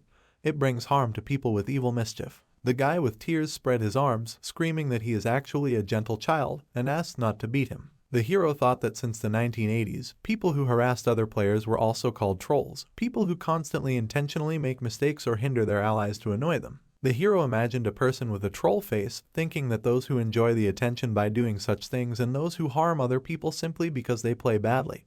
To classify them, those who unknowingly cause inconvenience to others because they can't play the game well are trolls, while those who intentionally ruin the game can be called intentionally not trolls. Iyajin sipped a drink from a straw and asked, "Coach." In front of him sat a man wearing glasses from the broadcasting station LGB, the director of the game content department Tiho, who said yes, the lead coach. The program they plan this time is the concept of experts giving solutions to newcomers to help them get better at the game. The brown building had the LGB logo on it. The man said that he always watches his streams because they are so funny and helpful. But the problem is that beginners don't understand them. Only those who are at least at an intermediate level can really follow his steps and understand them. The man's cheeks blushed. He said that if he takes this opportunity to try to become a leading coach on their program, then he can get closer to his beginner audience in the gaming market. What would he say? The guy said that it sounds good. With a slight smile, Iyajin thought that given how wealthy avid gamers become after appearing on game shows and the huge number of these shows, he simply can't refuse this offer. Being a host on this program is his path to a promising future, a great opportunity to increase people's awareness of him and imprint his image in their minds. He imagined the explosion with the logo and thought that it was a personal coaching for players who love playing games so much but are sad because of their low skill. They would call it Stagnant Waters Alley Gamer. There was a list in different languages on the screen. The whole world gathered together as soon as the announcement was uploaded. It got to the point that at one point the broadcasting station's server crashed. The man threw down sheets of paper. As a result, the game information department workers were overworked for 3 days in a row due to the huge number of applications. Tiho trembled and picked up the sheet. In the end, they were able to select 4 players. The guy in green looking forward was Hingjun. The fat guy in armor was Jaehyun. The red-haired guy smiling was Jinpyo. The girl standing sideways was Yumi. They were chosen because they always played in teams of 4 players and would be able to feel their growth best when they adjusted their gaming habits. Iyajin clenched his fist, saying that today they would hunt horned lizards together. Before that, it was very important to find out the characteristics of the monster they wanted to defeat. The members stood next to the guy who was saying that horned lizards had an excellent sense of smell in exchange for poor eyesight, so it would be enough to scatter pepper or surstrumming around to distract them. They could also change their direction even when attacking them. They would follow them even if they ran away in a zigzag pattern without slowing down for a second. This is all because of the thin scales that are on their feet. You need to apply some smooth gel to certain places beforehand so that they cannot change direction when attacking. However, they cannot apply the gel everywhere, not only because they do not have that much gel, but also because there is a chance that they themselves will step on it. The lizard raised its paw. Iyajin said that they would lure her to the points where they had spread the gel when she started attacking. It would also be a good idea to set up spikes or mines in front of them to deal damage to the area. The guy turned to the students and asked if they understood everything. Hingjun turned to the side and said that they valued real fights more and they also had no way to prepare for all this. The brunette waved his hand and said that this was a real fight. What kind of opportunity? Gels and smelly items weren't worth 10,000 gold. Words were heard that it was fine. He would try next time. The guy looked away. He watched as Jinpyo said that he didn't know how throwing all these things on the ground would help in a real fight at all. Jaehyun added that they probably wouldn't even be able to remember all the places they put them. Yumi said that she didn't want to raid in such a stink. She didn't want to hunt horned lizards. Rolling his eyes upwards, Iyajin thought that they were the kind of cool customers you would see in a novel. Surely everything wouldn't be okay. Of course, reality beats fantasy. There are a ton of people in this world beyond imagination. Hingjun sat with his arms crossed and just ripped into the audience, saying that his team role was a thief. He had really fast hands. He could steal anything, money or items. This wasn't bragging, but he was really good at stealing money from business operations staff salaries. Since he opened his own business, he was very capable, and he had never been reported because he was fast. The guy was collecting coins. A shout was heard. It was time to deal damage. Why was he collecting money? Let him deal some damage now. He swung his sword at the lizard. Under the shout, why was he dealing damage in such a way that he was being hit? Let him use his thief skills, spread spikes and set up traps. Jaehyun, wearing an anime shirt, introduced himself and said that he was a defender but he was also a good damage dealer. His dream was to become an all-round character that could be a defender and deal damage at the same time. It was awkward to say it formally when he was used to acting casually. Anyway, he had an all-round role that could defend and attack. The fat man froze in front of the spiked tail. A scream was heard. Why did he keep trying to attack when he was a defender? He couldn't even attack normally. His teammate was taking damage over there, let him go and protect him. There were sparks between Jaehyun and the lizard. A scream was heard that he told him to stop trying to deal simple damage. Horned lizards have high physical defense, so attacks like that won't even work on them. Jinpyo closed his eyes, saying that he was an attacker and he liked to deal damage at the perfect moment. They could confidently say that he was the most important part of the team. The red-haired man swung his sword, under the shout that he should act in a team when he deals explosive damage. Why is he going alone? He should retreat at this moment. The guy with the sword ran away. A shout was heard. Why is he running even further? Let him come back. Can't he see that all his other members have already retreated? Why does he always attack now? It is not yet time to deal damage. And Yumi sat, her mouth open in surprise, and said that she chose the role of a healer because she hated fighting. She did not want to be drawn into any fights, whether hers or others. She just wants others to do everything for her. Iijin saw her in surprise and asked why she was so far away. Did she sit down to observe? He puffed out his cheeks, looking at her leg. In the end, Iijin was kneeling, thinking that they were able to stay alive only thanks to the gel and surstrumming that he scattered.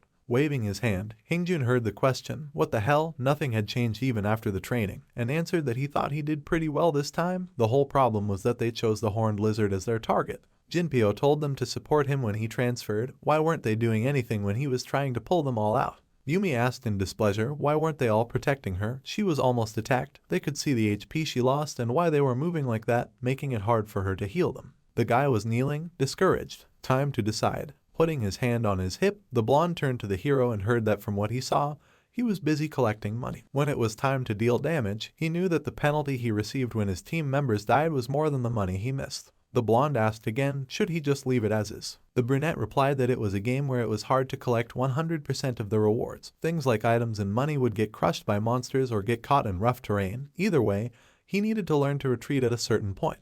Jaehyun pouted when asked why he was trying to deal damage when he was a defender. His items were also in between. He needed to choose a role, either a defender or an attacker. He said that he wouldn't be able to deal the final blow if he gave up on damage-dealing items, and explained that it was all about feeling.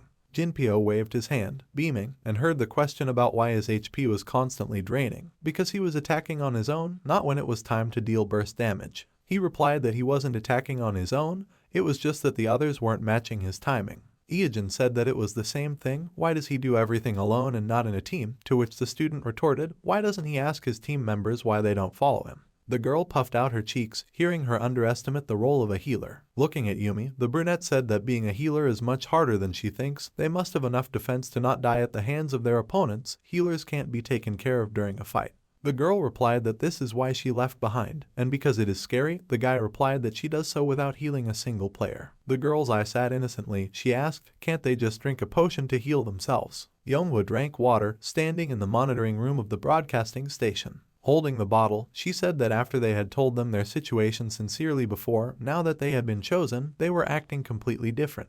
Tiho replied that even if that was the case, having people who were difficult to work with made the show exciting and boosted the ratings.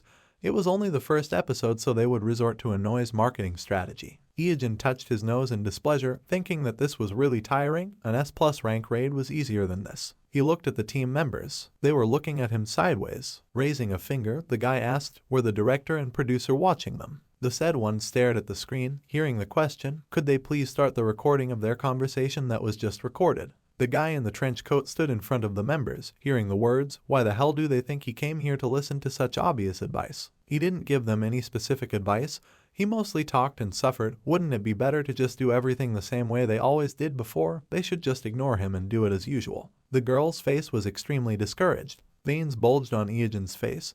He asked with displeasure, are they serious now? There's no way they can go on a high-level hunt with this kind of thinking and combination. Even if they did, let them forget about the monsters. The other users would just kill them for ruining the field by hunting so poorly. Hingjun chuckled, saying that although they were a bit slow when hunting monsters because their teamwork wasn't working out, they were confident in their abilities. He appreciated that he was worried about them. He waved his hand and continued that however, they would do things their own way. Youngwoo looked at the director, asking why they even applied for this program, and asked the director to say something. They were talking about how their behavior would have a positive effect on the ranking. The brunette was silent, dissatisfied, and then asked, what about it? The girl was standing next to the red-haired man. The brunette raised a finger, saying that if they win a 4-on-1 battle against him, he will admit that their opinion is better than his advice, and he will take full responsibility for them and make them high-level players, giving them whatever their hearts desire, be it money, items, or transportation. In addition, he will fight them completely unarmed, except for a single wooden sword.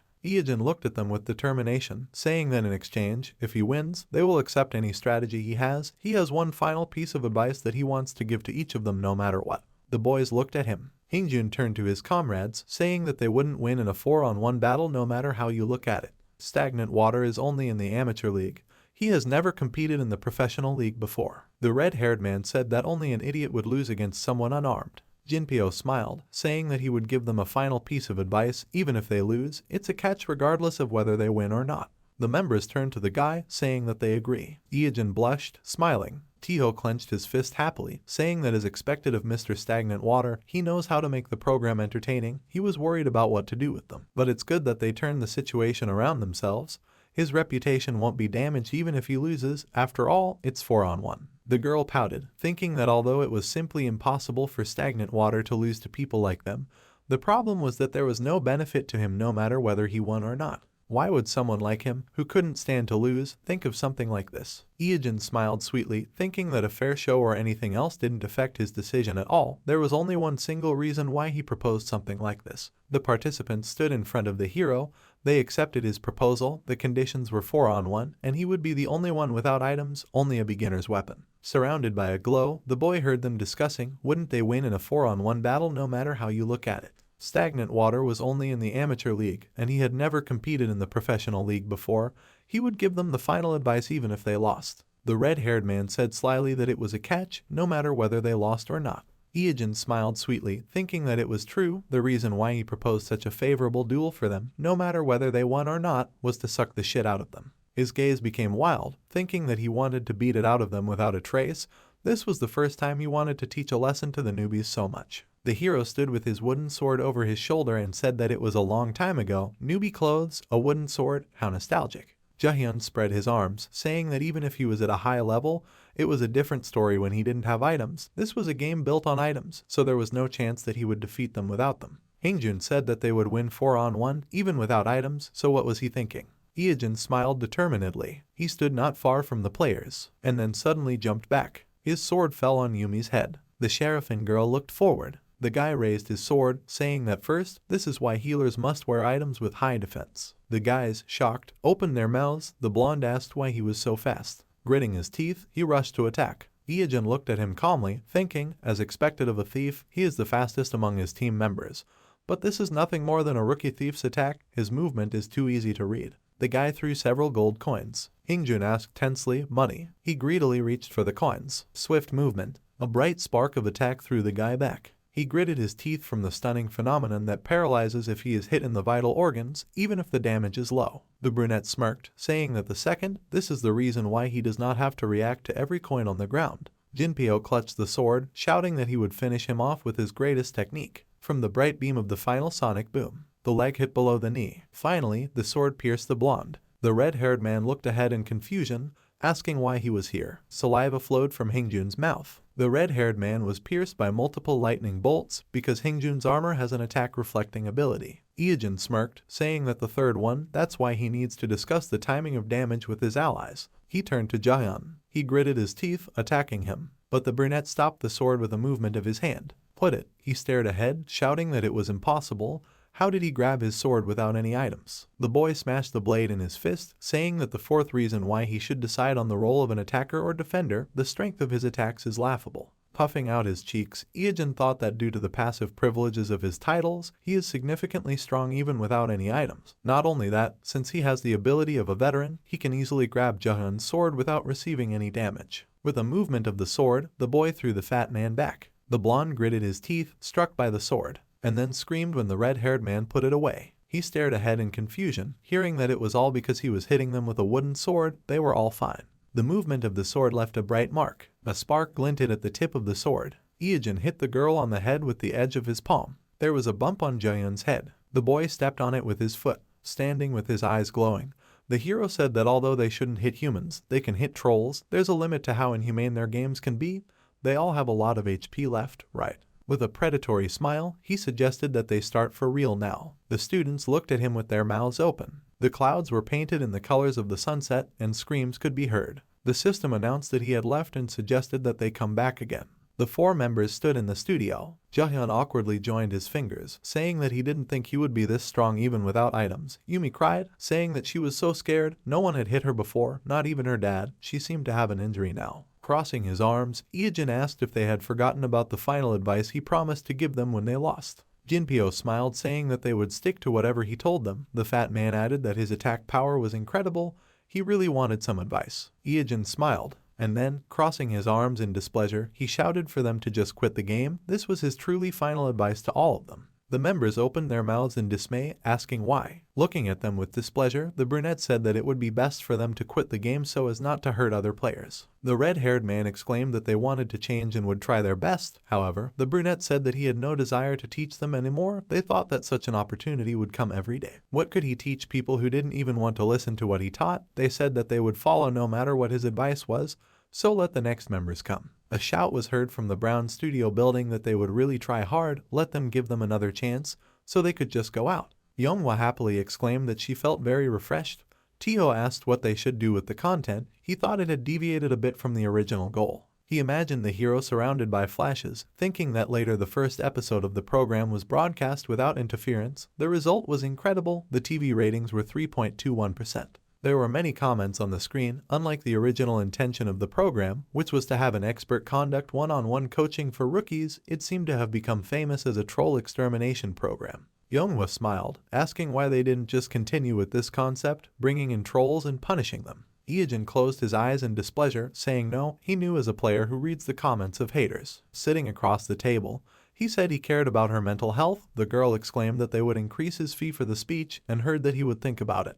The system said that Deus Machina was greeting. White clouds were floating in the sky. There was a dark crater among the mountains in a huge dungeon in the northern region called the Abyss of Death. Holding on, Drake turned and asked what this place was. It felt like something was being dug here. He heard that it was a mine. A mineral called Volcanus was mined here, although its extraction was suspended due to production costs or something. The guy was hanging on a cliff, saying what a massive hole. The ecosystem of this crater alone is probably enough to create a separate game. Down there was a sheer cliff, a huge underground sinkhole 20,000 meters deep, a hole that opened up in the middle of the wilderness, like a vertical cave or a massive crater. Since it was made up of cliffs and steep terrain, one wrong step and you would roll all the way to the bottom. A few hours later, the brunette raised his hand, saying that there were 3 monsters that would open the door to the coming cataclysm. He imagined a purple tentacle, thinking that the door words were 3 door handles. The kraken lived in the deep abyss. He imagined the image of Kulekium, thinking that the 8-legged king that could only be encountered in the center of the floating island under very specific conditions. Standing at the edge of the cliff, the guy said that the last key monster that would summon the cataclysm was the Abyss of Death, and there was an entrance to where they could meet it. Drake smiled slightly, saying that I understand. Next to the guy was a huge pink bag, and his comrade asked, "What is this?" Glancing at him, the brunette said that he could call it a necessity to conquer the Abyss of Death. The pickaxe crashed into the rock. The long-haired man was holding onto the rock, which was uneven. The descent along these almost vertical cliffs is only possible through the pink point, and the plane is swarming with high-level monsters from time to time. The green beast held an axe. This is the lizardman of the Golden Zone. Eejin, raising his head, looked at the huge moldy canyon sandworms. The guys climbed the cliff near the forest. The place they reached after half a day is a forest of trees growing horizontally thanks to their roots in the rocks. The guy imagined the tree growth pattern and thought that they grew to adapt to the environment of the cliff. With a pink bag on his back, Eejin said that this is the final checkpoint of the cliff. From here it will be faster to jump from branch to branch. Are the comrades good at parkour? Looking at him, Drake replied that he had only tried it in cities. The boys were jumping on the branches. A bright beam of the 8-legged king's ability, the Chain of Death, burst out from the brunette's palm. The shining chain wrapped around the branch. The boy was balancing on the chain. Looking at it, the blonde said that it was very convenient. They were jumping from branch to branch in a circle. There were many branches. The ground appeared behind the trees. Looking down, Drake said that he saw the end. He landed, touching his palms, and said that they had finally reached the ground. He joyfully raised his hands, shouting that a whole 20,000 meters later, what a stunning dungeon expedition. The boy froze with his hands raised. A blue light flickered in front. A golden mask was put on the fire. He greeted, saying that they had entered the bottom of the deadly abyss for the first time. The system reported that it was a 108 desecration fire spirit, a fairly large fireball. Its shape and size depended on its mood. It seemed to always be swamped with work. Holding a crossbow, Drake said that this was an A+ rank monster. It should be the last boss here. It looked simple, but since it was much deeper than the sandworms, its combat ability was immeasurable. They should not let down their guard. The shining fire recognized the heroes and asked what they were doing here. The brunette asked how they were doing, and heard that he always heard about them, so they finally reached the abyss of death. Awkwardly raising his hand, the blonde asked how he knew their names. They were familiar. He had never met something like this before. The hero said that this guy had been with them all this time on all their adventures. The blonde looked ahead carefully, thinking, no matter how much he thought about it, he had no idea. He couldn't even tell if this was a monster or an NPC. The fire spirit said that it was no surprise, since it was the first time they met like this face to face. It glowed brighter, making a sound. Drake's mouth opened in shock. He pointed at the spirit and asked, what was that sound just now? A system notification.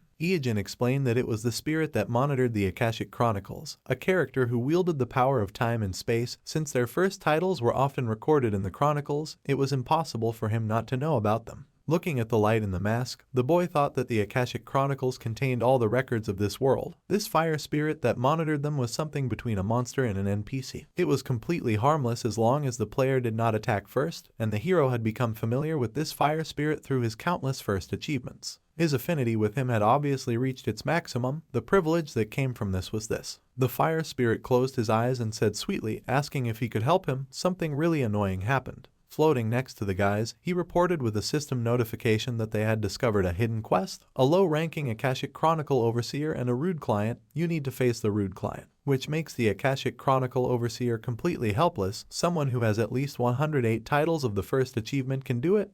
The completion time is 24 hours. Drake said that he was staying. The sound of the notification and the quest was recited. What did he mean by rude client? Clouds floated above the mountains. Words were heard that the spirit usually patrols the entire world and restores the destruction of the terrain within 24 hours.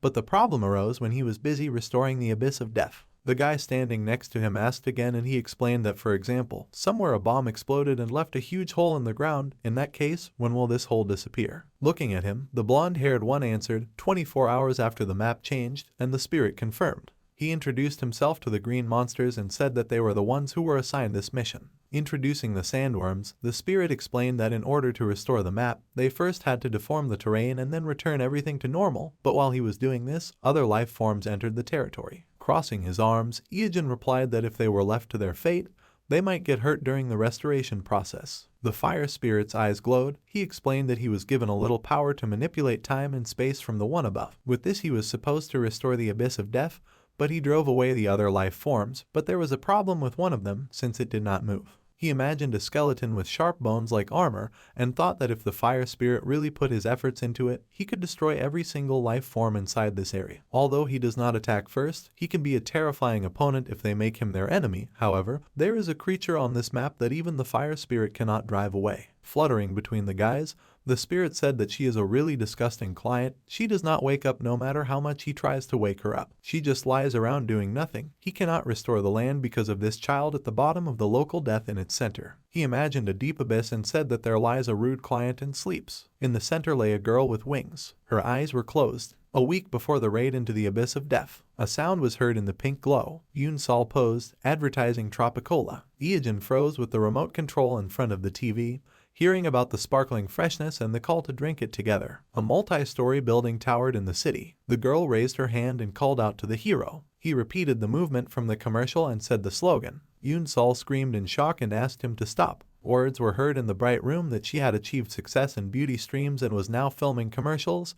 It was impressive. The girl closed her eyes and replied that among her viewers there was someone from the radio station by chance, so she received an offer, but she did not expect that they would make her dance like this. She sat at the table opposite and heard the guy say that it seemed like people in the comments really liked him, and asked her to forget about it. Didn't he say that he had a request? Holding a glass, the girl said that she would do whatever he asked, specifying, without even knowing what it would be. Yoon Sol smiled, saying that it didn't matter. After all, she was in his debt. Not only that, he wouldn't ask for something that would put her in a difficult situation. Ijin crossed his arms, saying that she didn't have to even doubt it. What he wanted to ask was quite a long story. Ahead was the bar of a cafe. The girl smiled and said that it was pretty good, it wasn't something she was really into. With a sweet smile, she continued that she thought it would be fun if she was with him. In the present, the fire spirit's voice was heard, saying that she was really a disgusting customer, she wouldn't wake up no matter how hard he tried to wake her up. The blonde girl was sleeping. The fire and the mask hovered nearby, saying that she was just lying around doing nothing, he couldn't restore the earth because of that child.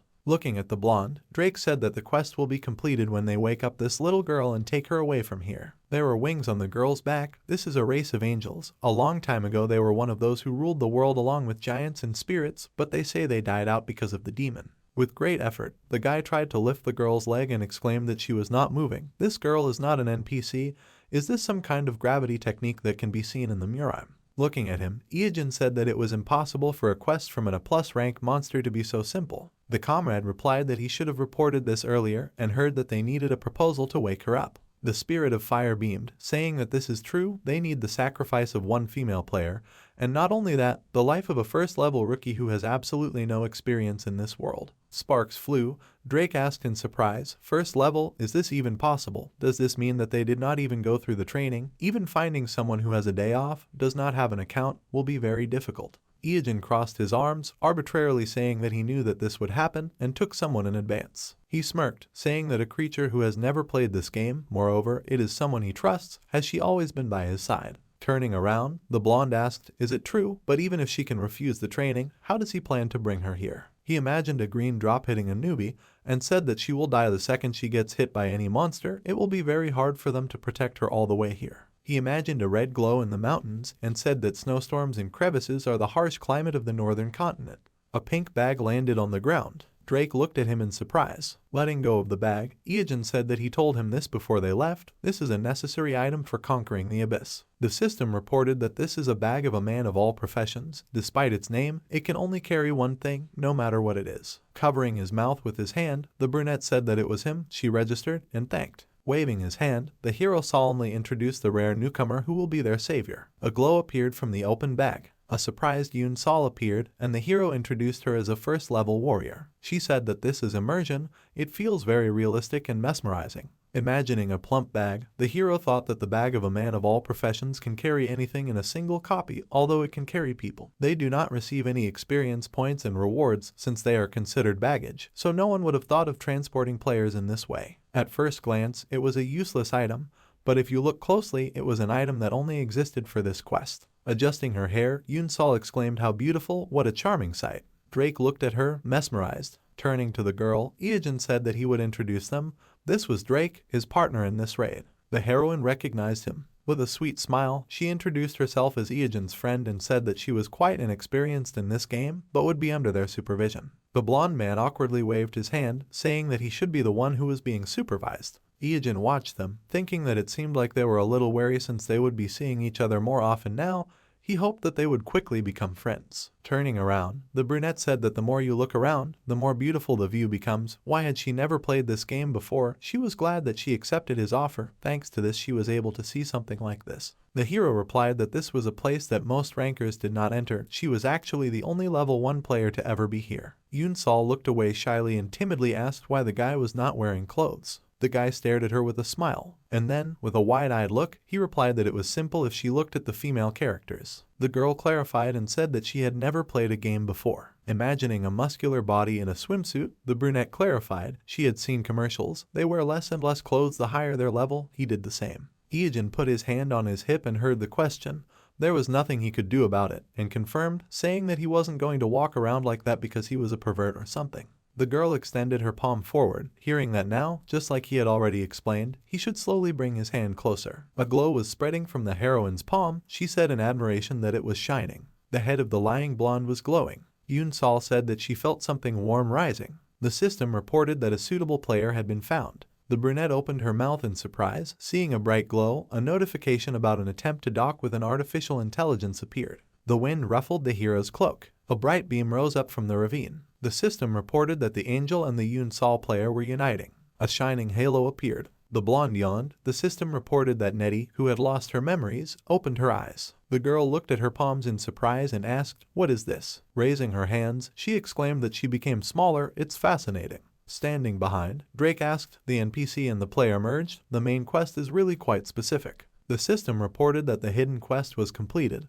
The intimacy with the caretaker of the Chronicles Akashic is rapidly increasing. The masked fire thanked the heroes and said that now he can finally restore the Abyss of Death. Ijin grinned and said that we can say that this is the beginning of the raid. The girl turned around, looking at her wings. The hero said that from now on, Yunsal will be their guide. The blonde's eyes were closed. The girl waved her hands and said that she can see the video when she closes her eyes. Are these the memories of an angel? The hero remembered the lying girl and thought that Yunsal is now the incarnation of the angel Neti. The blonde looked at her palms in surprise. She had lost most of her memories. Fragments of these memories appeared from time to time as videos. They were drawn into a hidden quest where they needed to help restore her memories and send her back to her home. Closing her eyes, the girl said that there was nothing special here yet. All she saw was herself flying through the skies. Imagining the blue sky, she replied that it seemed like she was falling among the clouds and rain. Pursing her lips, Yunsal said that she thought these were the angel's memories when she came to this earth. Ijin chuckled and said that this was more than enough for now. Clouds floated in the sky. Yunsal, who had merged with the angel and was explaining the contents of the videos, was more important than anything else at the moment. The system reported that the hidden quest had been completed.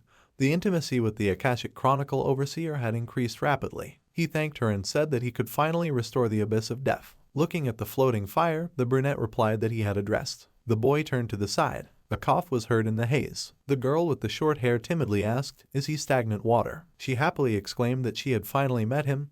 This is the real stagnant water. The heroes were confused when they heard her worrying that they wouldn't be able to meet. Behind them, the comrades were whispering. The girl asked who she was. Could she be a fan of Ijin? She had come all the way here to meet him. Drake said that was impossible. He didn't have fans who would go that far for him, especially not girls. The hero thought he heard them. He smiled at the stranger and said that he wasn't sure who she was, but they were in the middle of a raid. He would give her an autograph later. She said that she didn't have any more time than today. She heard rumors that he was heading here and rushed over as fast as she could. With a sweet smile, the red-haired girl said that she was happy that she was able to meet him. She was worried that she would miss the opportunity to kill him. The hero awkwardly clarified upon hearing this. The blade of a scythe flashed. The stranger attacked furiously, screaming wishes for death. Dust rose up from the attack. The girl chuckled, saying that he was very fast. None of her friends could dodge it, but in a battle of speed, she was also not inferior. The attacks left bright marks. There was a cut on the guy's shoulder. Ijin gritted his teeth, thinking that she was strong. Why was she so strong? Drake chuckled, thinking that Ijin received damage not from a monster, but from a normal user.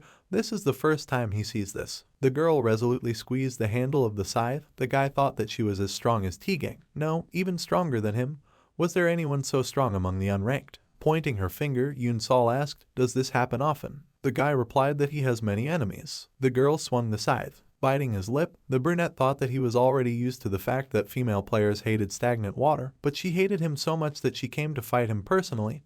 What kind of grudge does she hold against him? The redhead frowned and said that people were suffering every time he played this game, so she would stop him with her own hands. The guy asked, "Is he some kind of demon king to her?" Drake was standing nearby, and the guy exclaimed that he also goes everywhere with him. Why does she only attack him? The girl in the angel's body said how shameless it was, and a scream was heard. How can she win alone against two? His death alone will be enough, the main root of evil. A bright flash came from the attack. The axe sank into the ground. The girl hit the hero in the stomach with force. His round eyes widened. His HP was falling rapidly. Swinging, she exclaimed that now it was the final one. A glow appeared in the guy's eye. He used Medusa's ability to burn mana. The enemy looked at him resolutely, and then she landed nearby. Looking from behind the blade, she heard the admiring words that she even knew how to counter mana burn with reflection.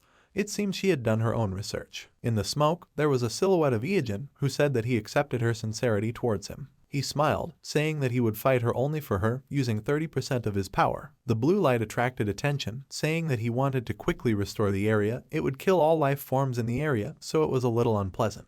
The blonde turned around in fear, hearing that since they were his friends, he was sure that he would be understood. The eyes behind the golden mask were shining. The mountains trembled. Drake covered the embarrassed blonde's head with his hands. Dust rose around the heroes. Sparks flew everywhere. The black space was smoking. The mountains were engulfed in smoke. The girl looked down in surprise, saying that the earth was flying up. What the hell did stagnant water do this time? She looked down in alarm, hearing that it had started. The guy kicked the girl off the wreckage. She fell awkwardly down. Looking at her, Ijin said that he was sorry, but he was a little busy right now. Let her meet him if their paths ever crossed. The stranger angrily clenched her teeth and cursed. She clenched her fists and shouted at him to just wait. She swears she will kill him with her own hands. Standing against the fire, the hero thought that the different behavior in this face, does it look damn familiar or does it just seem that way to him? Drake looked down in alarm, saying that the earth continues to rise up.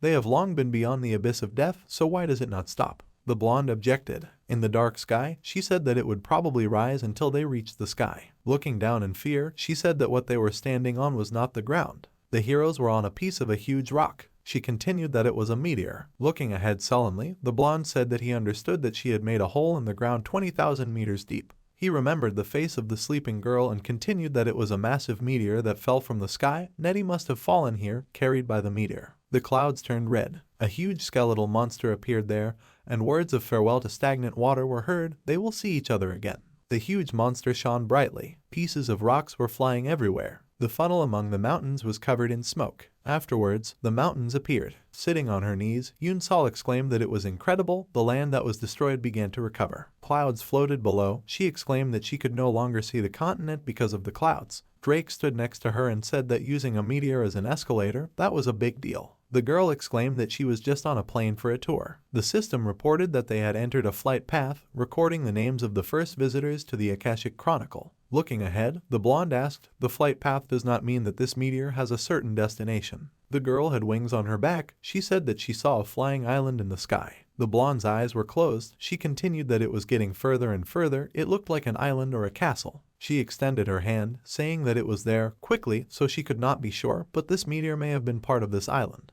Standing next to him, Eugene thought that as expected of her, she was quite sharp-sighted despite being a newbie. Drake opened his mouth in amazement, asking an island. A castle towered among the clouds. The fantasy of a mystical land hidden in the sky above the clouds is a popular cliché that has since passed into classical literature and various genres of cartoons and games. A very common dream of an adventurer. Clenching his fist, the blonde asked the island in the sky, "Is it Laputa or the Pyrenees Castle?" His adventurer blood boiled. The girl touched the ground, saying that this meteor Nettie descended to the earth on this piece of island. Lowering her head, the girl with the halo said that this child, she has been alone for a very long time. The girl sat on a piece of meteorite and said that for so long, overcome with fear and anxiety, just seeing this makes her feel lonely and sad. She knows that this is a game. A hand fell on the blonde's shoulder. She turned around and saw Eugene. The guy was smiling. Sitting down next to her, he said that this is the whole charm of this game called full immersion. A heartbreaking scenario, isn't it? Since she likes this game so much from the beginning, she will become a great player. The guy standing behind said that he has a feeling that he will have a hard time in a relationship. The clouds were painted pink. In the city, a multi-story hospital building towered. Someone called Sehi. Da-hyu opened the door. The redhead opened her mouth, screaming that she escaped from the ward to play her game again. She said to just stay put, because today is her exam. Sehi, who was sitting on the bed, said that yesterday was her only chance, so she went to do something. Anyway, it was a waste of time.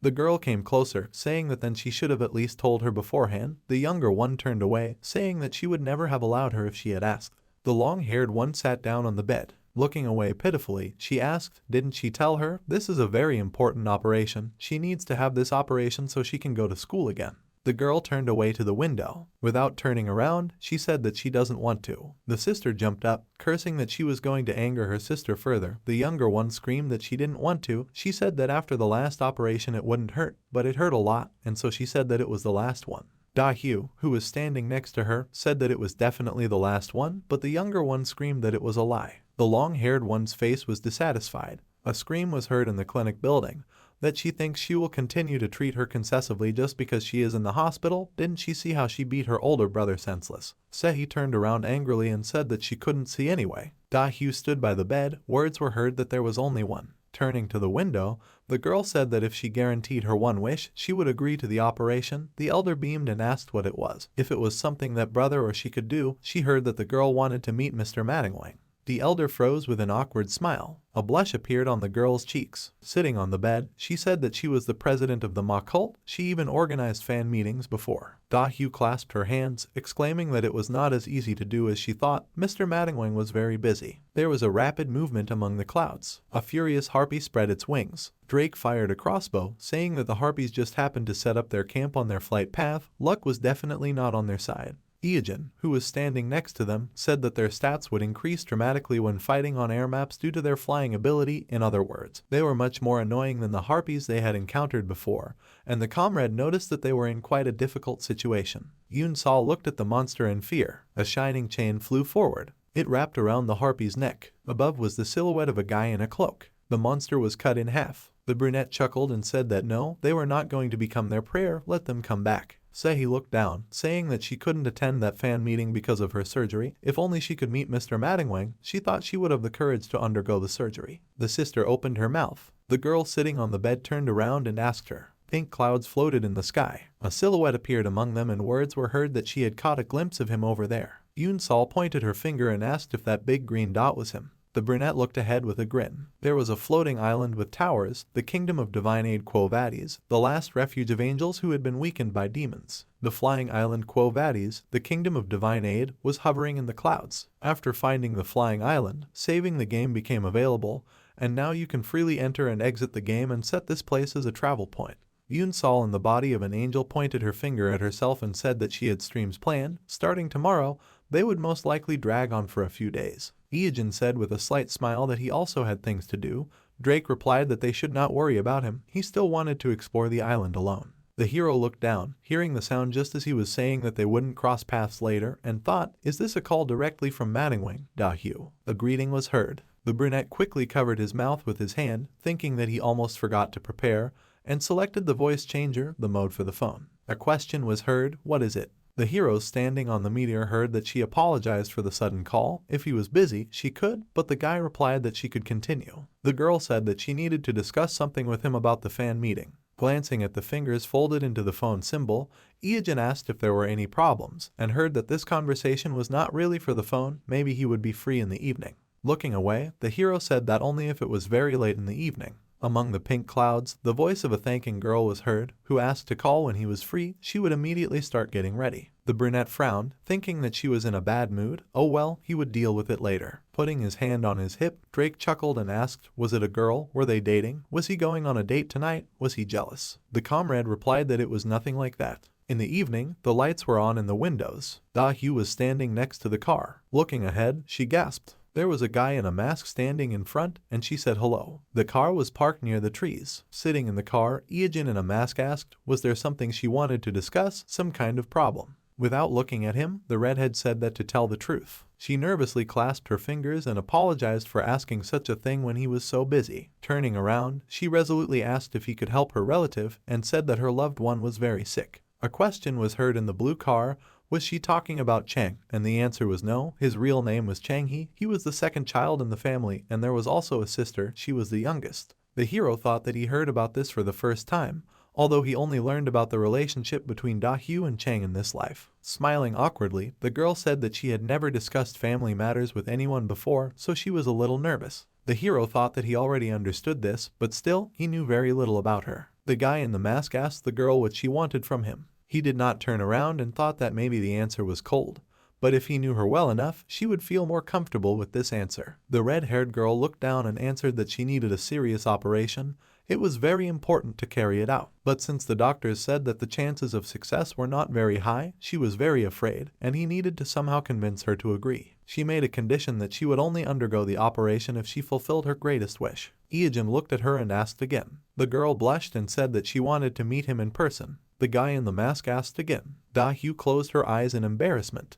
Throwing up her hands, she hurriedly said that she was very ashamed. She was only the president of his fan club. She should be able to separate work and personal life. But she had to ask him to meet her if it was not too difficult, or he could just pretend that this conversation did not happen. The hero replied that it was not such a big problem. The girl froze in surprise. Looking at her, Iijin said that she would decide to undergo the operation if she met him. If such a trifle would help improve her life, then he simply could not refuse. Sitting in the car, he said that later she should say the place and time. Da-Hugh opened her mouth, and then she looked at the guy pitifully and thanked him for agreeing to her selfish request. She was sure that the girl would be very happy. Words of gratitude and the answer that he understood, that's enough already, were heard in the car. The guy thought that she thanked him non-stop that night, holding back her tears with difficulty. Under the clear sky stood the hospital building. The masked guy looked at him, thinking that he had to think about this decision. Maybe this time he got to know her from all sides, and although not in a romantic sense, he became a little attached to her. He remembered his meetings with the girl and thought that after she became his fan and the president of the fan club, he really became grateful to her. The only problem is that she is trying to kill stagnant water.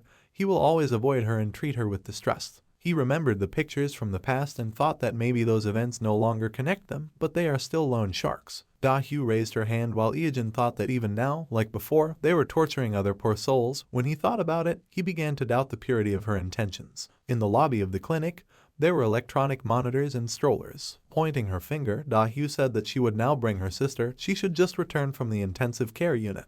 Eugene thought that this did not come from righteousness. Most likely, these were echoes of past life trauma. Walking through the hospital, he thought that if he just needed to play with the child, then it was no problem, especially since it would not take much time. He looked away, thinking that he would simply regard this as a rest before the raid on the flying island. Sehi flew down the stairs. The mask fell to the ground. It fell right on Eugene. He raised his head in surprise. Grabbing the girl by the shoulders, he asked, "Is she okay? Is she hurt anywhere?" She replied that she was fine. With a sweet smile, she apologized for running into him. And suddenly, she opened her eyes in shock. The brunette looked at her in surprise, thinking that wasn't she the one he met a couple of days ago. He remembered the image of the girl with the scythe. Sehi jumped up, angrily exclaiming that this voice, Aka stagnant water, he found her in real life because she tried to kill him, and how did he even know where she was? She swung, screaming that he was a pervert. Gritting his teeth, the brunette thought, what the hell, where did this come from? He saw a mask lying on the ground. Putting it on hastily, he thought that he should get out of here before it was too late. The girl exclaimed that he dodged. The sister called out to her in surprise, asking what she was doing here, and she asked him to wait for her. Sehi and the dumbfounded brunette turned around. The hero stared forward in shock, mentally repeating sister. Da-hyu glared at her sister and asked if she knew how much trouble she had caused the staff by disappearing like that. She couldn't see, she had to be more careful and sensible. The girl replied that none of that mattered now, there was stagnant water here, she had to grab it. The older one turned to the guy in surprise. He adjusted his cap, saying that he had seen him. The daredevil who had caught her when she was falling ran very quickly in that direction. The blind girl thought in surprise at that voice. Her cheeks turned red. She asked if he was Manhwa. The sister smiled, saying that she promised that he would come to her. Sehi's fingers trembled. She asked if it was really him. It wasn't a lie or a dream. The masked guy smiled and said of course not, it was really him. The girl standing in front of him said that she was a big fan of his since his debut. Even though she couldn't see, she listened to all his matches. The hero replied that it was nice to hear. Sehi blushed and exclaimed that she was so surprised when he sent one of the players flying high and then knocked out the other one. It was so exciting. The masked guy looked at the girl and thought that Sehi, so it was her, the one who seemed familiar to him, although he said that they would meet again if fate crossed their paths again, but he clearly did not expect it to happen so soon. He looked away, wondering if everything was really okay. Clouds were floating in the sky, and the words that she had listened to all the matches were heard. The building of the clinic was towering. Sehi waved her hands, saying that the fight with the three sisters and 26 wins in the first round of the league was amazing. She was so touched by the 7-minute scene that she even cried. Smiling happily, she said that every match was wonderful. The masked guy looked at her, thinking that she was babbling non-stop in an excited voice, like a child, quite a playful girl. Da-hyu put her hands on her hips and said that she had fulfilled her wish to meet Manhwa. Now she would have the operation. The sister looked at her and then turned away sadly. The eldest called her in displeasure. Clenching her fist, she screamed that she said she would agree if she brought Manhwa to her. The younger awkwardly replied that he might not be real. Eugene looked at her with confusion, wondering why she was talking to him like that then. The older one looked at her sister indignantly, shouting that she was saying that her sister and Manhwa were lying to her. The younger one replied that she didn't know him, so she could easily deceive her. Da-hyu pulled her sister's cheeks. Closing her eyes, the guy asked how he could prove that he was Manhwa then. The girl covered her burning cheeks with her palms, and then with a determined look exclaimed that he should fight, let him fight her. There was a bump on her sister's head. Da-hyu shouted how rude it was for her to suggest such things to a professional player. He had come all this way to come to her. Eugene stared at her. He imagined the image of a fighting girl. Bright sparks, the way she gripped her weapon, and thought that she was a low rank, but she was quite competitive. The masked guy thought that he usually wouldn't agree to something like this. He smiled, thinking that this was an exceptional situation, and replied that he would play with her. Sehi beamed, hearing that he had fulfilled her sister's request, and now it would be fair if she fulfilled it. Da-hyu looked at the hero with concern. Eugene stood by the bed, saying that there was a good place nearby where they could play. Was she allowed to come out? The tired manager of the national K1 team, Yeung, opened the door. Eugene waved with a smile and apologized for disturbing him, while a girl happily greeted him from behind. A question was heard from within the brick building about what kind of combination this was, and the guy replied that, saying that this place was perfect for matches. Young's wife Heesun waved her hand, cute and healthy, and said that she had heard a lot about him, let him come in. She walked into the room, saying that they seemed to be in a hurry, she would prepare tea for them later, let them go to the training room first. There was a sound of admiration. Sehi stood by the game capsule, saying that this capsule for professional players was incredible, they were much better than the normal ones, and the design was cool. Young, who was standing in front of her, asked if she was the club president's younger sister. He was sure that she was sick, she was full of energy. Yeojin replied that it was her first time seeing a professional capsule, so her behavior was understandable. The blonde crossed his arms, asking if he should talk to any of the reporters he knew. A professional player visiting a fan with a serious illness, isn't that a perfect story? He thought it would be good if they took some photos. Yeojin replied that he was not doing this for publicity. Looking forward, the masked guy said that the beginning is a little unusual, but in other words, it is a bounty hunt. Deus Machina is the most popular game at the moment, also called Dem. Sehi was sitting in the gaming device. The hero thought that this game is played in capsules, since it allows you to use all 5 senses, it is the only augmented reality game in the world. The touch panel of the device allows you to transmit information, then float the discharge. When processing large amounts of information, a huge cooler using liquid nitrogen is simply necessary for the capsule, which is why it is so big. The girl had special glasses on her eyes. The hero thought that users receive game information directly to the brain through a special device. A bright flash appeared. It became brighter and brighter, a greeting in the game appeared. Sehi with a scythe stood among the rocks. The hero thought that this is an ideal device for imperfect people, they can still enjoy the game without any problems. The girl looked forward happily and thought that she would play with Madingwing himself. She asked him to do it for free, but he himself agreed. Da-Hyu stood in front of the monitor room with the manager. Yeojin in Madingwing's red suit waved his hand and asked, she was waiting for this, let her come here. The girl's eyebrows furrowed. With a bright flash, she rushed forward. Rays were generated from the attacks. The masked guy looked at it. A bright beam collided with him. Yeung looked forward in surprise, saying that she was fast, he was unable to dodge and was now defending himself. Sehi dealt many blows with her scythe. The red armored player thought that it was difficult to avoid an attack when fighting a player with the agility skill, but still, no one could get around him. With a determined look, the red-haired girl exclaimed that she could increase her speed a little more, let her get ready, she was coming. Yeojin in red armor heard this. Bright flashes appeared in front of him. A deafening explosion sounded. Sehi closed her eyes. A crack appeared on the blade of the scythe. Madingwing raised his arms in armor. Yeung crossed his arms and thought, it's a good move to make a super fast attack before he was hit. If this series of attacks, he can handle this speed. Many flashes appeared. The blonde thought it was easy, he can reflect any attack. Sehi grinned predatorily, saying that this is incredible, as expected of Madingwing. How can she train her eyes as well? Lightning emanated from Yeojin's hand. He asked darkly, she is done, now it's his turn. Debris was flying around the armor. Sehi flew forward with a scythe. Bright sparks appeared. She flew down on the enemy from above. The tip of the scythe was aimed at Yeojin. A bright trace of an attack. The girl looked forward with concentration. The hero extended his fist. A bright flash of an explosion appeared. Sehi confidently flew among the stones. Yeojin raised his hand in the armor and thought that the current rankers and even the rankers that will be born in the future. There were many bright rays of attacks around. The guy thought, how many of them will have the same talent as this little girl? Sehi looked happy. The guy thought that he was willing to bet, out of all the potential players at the moment, she was the only one. The guy in the Madingwing armor stood opposite. Standing in the smoke, he said that it was impressive, she fought with him on equal terms, is she really 15 years old? Holding the handle, the red-haired girl replied that she had studied all of his attack patterns while lying in bed at the hospital for days. Madingwing's image became blurry. It was as if it was hidden by water. The girl looked ahead in surprise. The guy in red armor looked at her questioningly. Sehi rubbed her eye and asked what happened to her eyes, was it some kind of bug? The hand holding the scythe trembled. The guy looked at her tensely and shouted for the trainer to check her condition. Yeung tensely heard that he should check her right now. The girl's hand was in the capsule. There were beads of sweat on her face. The blonde shouted that her breathing was unstable. Her blood pressure was also rising. Da-Hyu anxiously shouted that these were very bad symptoms. They should take her to the hospital right now. Yeung, with his mouth open, shouted for her to come out right now. If she couldn't do it herself, they would help. His eyes became surprised when he heard that she didn't want to. Standing in the game, Sehi said that she didn't want to go out. Could she stay with Madingwing for a little while longer? The red armored guy said that she was making things difficult. Why was she going so far? Holding the braid, the red-haired girl said that this might be her last time. She wanted to give herself to him completely. The sister looked ahead worriedly, asking what she was talking about. She would feel better after the surgery. The girl's eyebrows arched pitifully when she heard the apology and that the younger one actually knew that this surgery had a very low success rate. Even if everything went well, it was unclear whether she would be able to recover or not.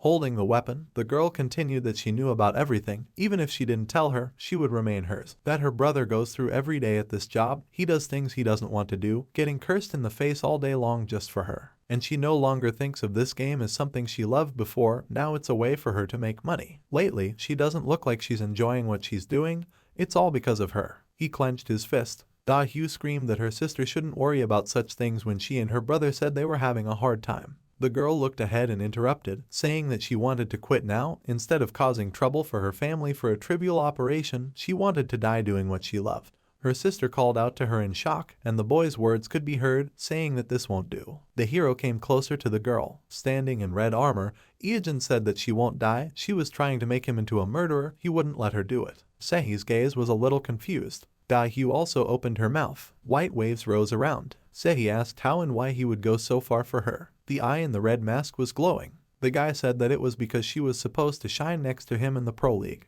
The blue eyes became surprised. The girl asked again. The guy smashed the ground with his palm, saying as he wants, then they will continue until the end. A huge boulder flew forward. Sehi dodged it. A shining crack appeared. Madingwing smashed a large stone. The claws of his glove were near the girl's neck. He told her to listen to him carefully. Sehi closed her eyes. The player in red armor said that he was going to create the strongest team, not just the strongest in the country, but in the whole world, and for this he needed her. Iijin under the armor looked at her, saying that he would guarantee that she would debut as a pro and be able to play, receiving the love of millions of people. He would help this happen no matter what. All she needed was to believe in him and stay healthy. The red-haired girl smiled slightly and said that he got carried away. She closed her eyes in a smile and said that he backed down because he couldn't finish her off right away. He was so rude. Madingwing raised his fist. A thought came to him in a haze. Since when? He imagined people holding hands and thought that the girl who gradually opened her heart to him when he kept it closed changed in an instant. The girl withdrew her hand. The hero thought that this was when she started using him. The hand reached out to the red-haired girl, and it was around that time. Da-hyu was sitting by her sister's bed. She looked at Sehi lying down. The hero thought that if he remembered correctly, it meant that she couldn't overcome her illness back then. He couldn't let this happen. Iijin, wearing a hood and a mask, said on the phone that it was Madingwing. They met at the last offline meeting. The guy thought that this world was no longer the same as it used to be. Da-hyu was no longer as wild as before. Taking off his hood, he declared in front of the nation that there was something he urgently needed to do. He thought that the fact of doing so would help save the child. There were clouds in the sky above the hospital building, fast movement and heavy breathing. The guy was trembling, trying to catch his breath. Raising his head, Cheng asked how Sehi was. Da-hyu, sitting on a chair, said that everything was fine. She had fallen asleep recently. The guy exclaimed that he was late.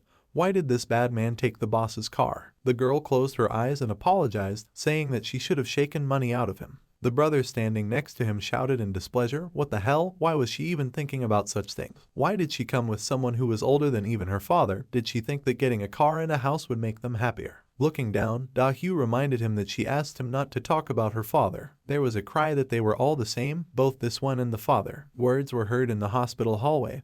What would they do about the hospital bills? If it weren't for him, he thinks it's all worth pennies. Cheng said he'll take on more part-time jobs and go to work more often. Da-hyu jumped up, angrily shouting that he'll die at this rate. How many hours is he already working at this damn job? Her brother objected. Did he ever ask her to work? Let her just do what she's good at. The girl exclaimed, how can she continue to play and stream when she sees how he's dying at work? She covered her face with her hand and asked him to forget, not knowing who she is and what she wants to dedicate herself to. She remembered Sehi, who said in the game, all day long he does things he hates, gets cursed in the face for it just for her, and lately she doesn't look like she enjoys what she does, and it's all because of her. The red-haired girl looked down sadly. Sitting down, she covered her face with her hands and thought that if she thought about it like that, they were always fighting about the same thing. No wonder Sehi said something like that. She was too inattentive. The younger one was lying on the bed with an IV. Iijin, wearing a hood and mask, came over and asked if she was still feeling down. Da-hyu stood up, surprised, asking what he was doing here. The hero apologized for yesterday and said that he didn't just come to visit Sehi. Looking at the girl, the guy in the mask said that he also had something good to tell her. She should have called around this time. The girl, looking at him in confusion, asked again, "Good news?" The phone in her hand rang. She asked, "The chairman." Putting the phone to her ear, the girl asked what happened and heard that she finally got through. She heard about her sister. She was in a very bad condition. Glancing awkwardly at the phone, Da-hyu said that yes, she apologized for not calling. She really appreciated the concern, but who told her about this? The red-haired girl was surprised to hear what Manhwa told her. He asked her for something, said it was urgent. The blonde was sitting at the computer, saying that she was a member of a non-profit organization, the Asian Bone Marrow Donor Assistance Association. After hearing from Manhwa, she started the process with members who can be trusted. Looking to the side, the girl asked uncertainly and heard that this was the process of finding a bone marrow donor suitable for her younger sister. The blue eyes widened in shock. The brown-haired girl held the phone while the chairwoman said that the people who learned about all the circumstances. People were standing in the hospital. A man was lying on the couch while a girl was explaining that they decided to voluntarily take the tests. They all applied to be donors. The girl sitting at the table continued that considering how many people applied, she was sure that they would be able to find a suitable donor again. Da-hyu, who was holding the phone, was at a loss for words and heard someone tell her to cheer up. The girl was looking forward. The blonde was holding the phone, saying that she always tried so hard for the fan club. She recalled scenes from the past, saying that even during events, she did not use her position as the director and supported everyone in the stands as a normal player. Remembering the girl shouting something, she said that she never abused her position or the guild's funds. She introduced the girl in the game, saying that she always protected the guild members from threats when they were in dangerous situations. So many people want to help her. She is a good and hard-working person. The red-haired girl was unable to say anything. Touching her chest, she exclaimed words of gratitude. The other party replied that she had better call Manhwa and thank him, let him cheer up and gain strength so that they could support him again. The Asian Champions League is coming soon. The phone in her hand went out. Looking down, Da-hyu said that she was not such a good person. Ijin put his hand in his pocket, saying that only with his contribution, things would not have gone this far. Looking forward, he continued that her clear and passionate desire to manage contributed to all this, and he paid all the bills, so she should not worry. Da-hyu stared forward, and then turned around in surprise. Throwing up her hands, she asked why and what for he did this. Ijin replied that it was quite expensive. Naturally, he did not do it for free. This is the cost of Sei's debut contract when she recovers. The older girl opened her mouth in surprise, saying that back then what he told her to convince her was. The masked boy asked if she thought there was another player in this country who could go up against him at that level. Not just anyone, but a 15-year-old kid. If he were the team manager, he wouldn't let such a promising player slip away. Standing in front of the girl, he said that it was strange that she hadn't stood out yet. He was sure that he could get more than he put into it. Let him tell her to recover quickly and repay him when she grew up. She would whine about the amount of practice when she debuted as a professional. Da-hyu opened her mouth slightly, and then she burst into tears, covering her face with her hands, and thanked him. The boy's eyes became a little surprised. The girl trembled, repeating the words of gratitude. Tears fell from her fingers. The boy in the black hood heard her thanking him, and then he disappeared, thinking that if he had never debuted as Manhwa. The windows of the houses were lit up in the evening. The guy thought that if she had never become his fan and created a fan club, if he had never been able to become #1 and start all over again in the game, if all these little things had not come together, then none of this would have happened. Cheng walked out of the clinic, distracting Manhwa. He looked ahead. The hero turned around and said that he didn't know who his boss was, but to stop doing all the illegal stuff. Cheng watched silently, and then he bowed, thanking Manhwa. Ijin put his hand in his pocket and thought that he never thought that the day would come when he would receive gratitude from him. It's good that he could hide this strange mixture of emotions under a mask. The hero looked down. He remembered reaching out to Da-hyu, thinking that the day she dumped him, to his surprise, was the moment that left the biggest impression on him. He remembered the girl turning around sadly and thought that her face looked like she was about to burst into tears. He remembered the girl crying in the hallway and thought that she was exactly the same a few minutes ago. The heroine removed her hand from her face. Ijin looked at her in surprise. He shook his head sharply so that his cap flew off and told himself to forget about it and stop thinking about where he didn't care whether she would cry or not. The preliminary recruitment would be a great support for the future of Manhwa. Now he needs to complete the raid on the Sky Island before the Asia Champions League. He is very busy. A few days later, he received news that Sei was scheduled for a transplant. Since a suitable donor was found, he forgot about the healthy juice he drank and screamed with joy. There was a large stone under the clouds. He flew to the castle, not far away. The stone beam was broken and then repaired. The system reported that the defense was disabled using voice recognition. A haze appeared. Synchronization. The system reported that synchronization was complete. On the floating island was a high castle with towers. In the sky at an altitude of 20,000 meters above the ground, the heavenly kingdom of Quo Vadis. A scream was heard. Finally, he waited for this very moment. Iijin stood with his hand on his hip and thought that this was a huge dungeon that he had never played before.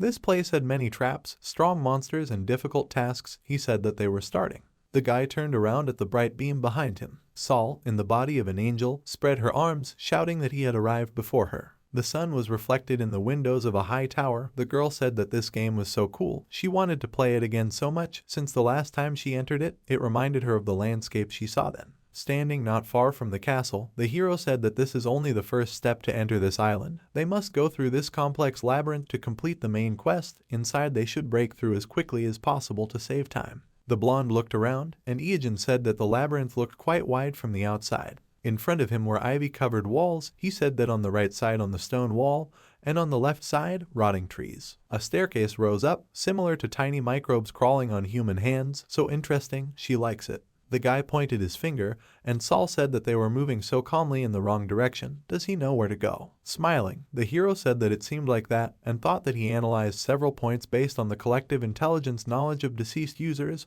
and some other places. The angel pointed her hand and shouted that there seemed to be something there. The guy asked where it was. Sol stared with blue eyes and said that the ivy was in front of them. There were dry branches on the wall. She continued that he was all withered and dead. Iijin looked around the hallway, saying that it was, but he would rather say that he was dying than dead at the moment. The blonde's blue eyes widened. She saw a gray paw. The gray crawling warrior bad ending appeared from around the corner. The brunette looked there tensely and said that they did not meet a very successful character. They were unlucky. The girl asked, "A dangerous monster, does it look scary?" The warrior opened his mouth. He rushed forward when a flash pierced him. His red eyes were burning. Drake held a crossbow, saying that the bad ending is someone who is best avoided. They will not gain anything from killing him. Holding a rope, the guy said that they were late. He has been waiting for them for a long time. Grabbing the end of the rope, the brunette apologized. A bright flash appeared near the monster's head. Iijin climbed the wall, looking back at him. The blonde splashed liquid from the container. White liquid poured onto the monster's head. He fell off the wall,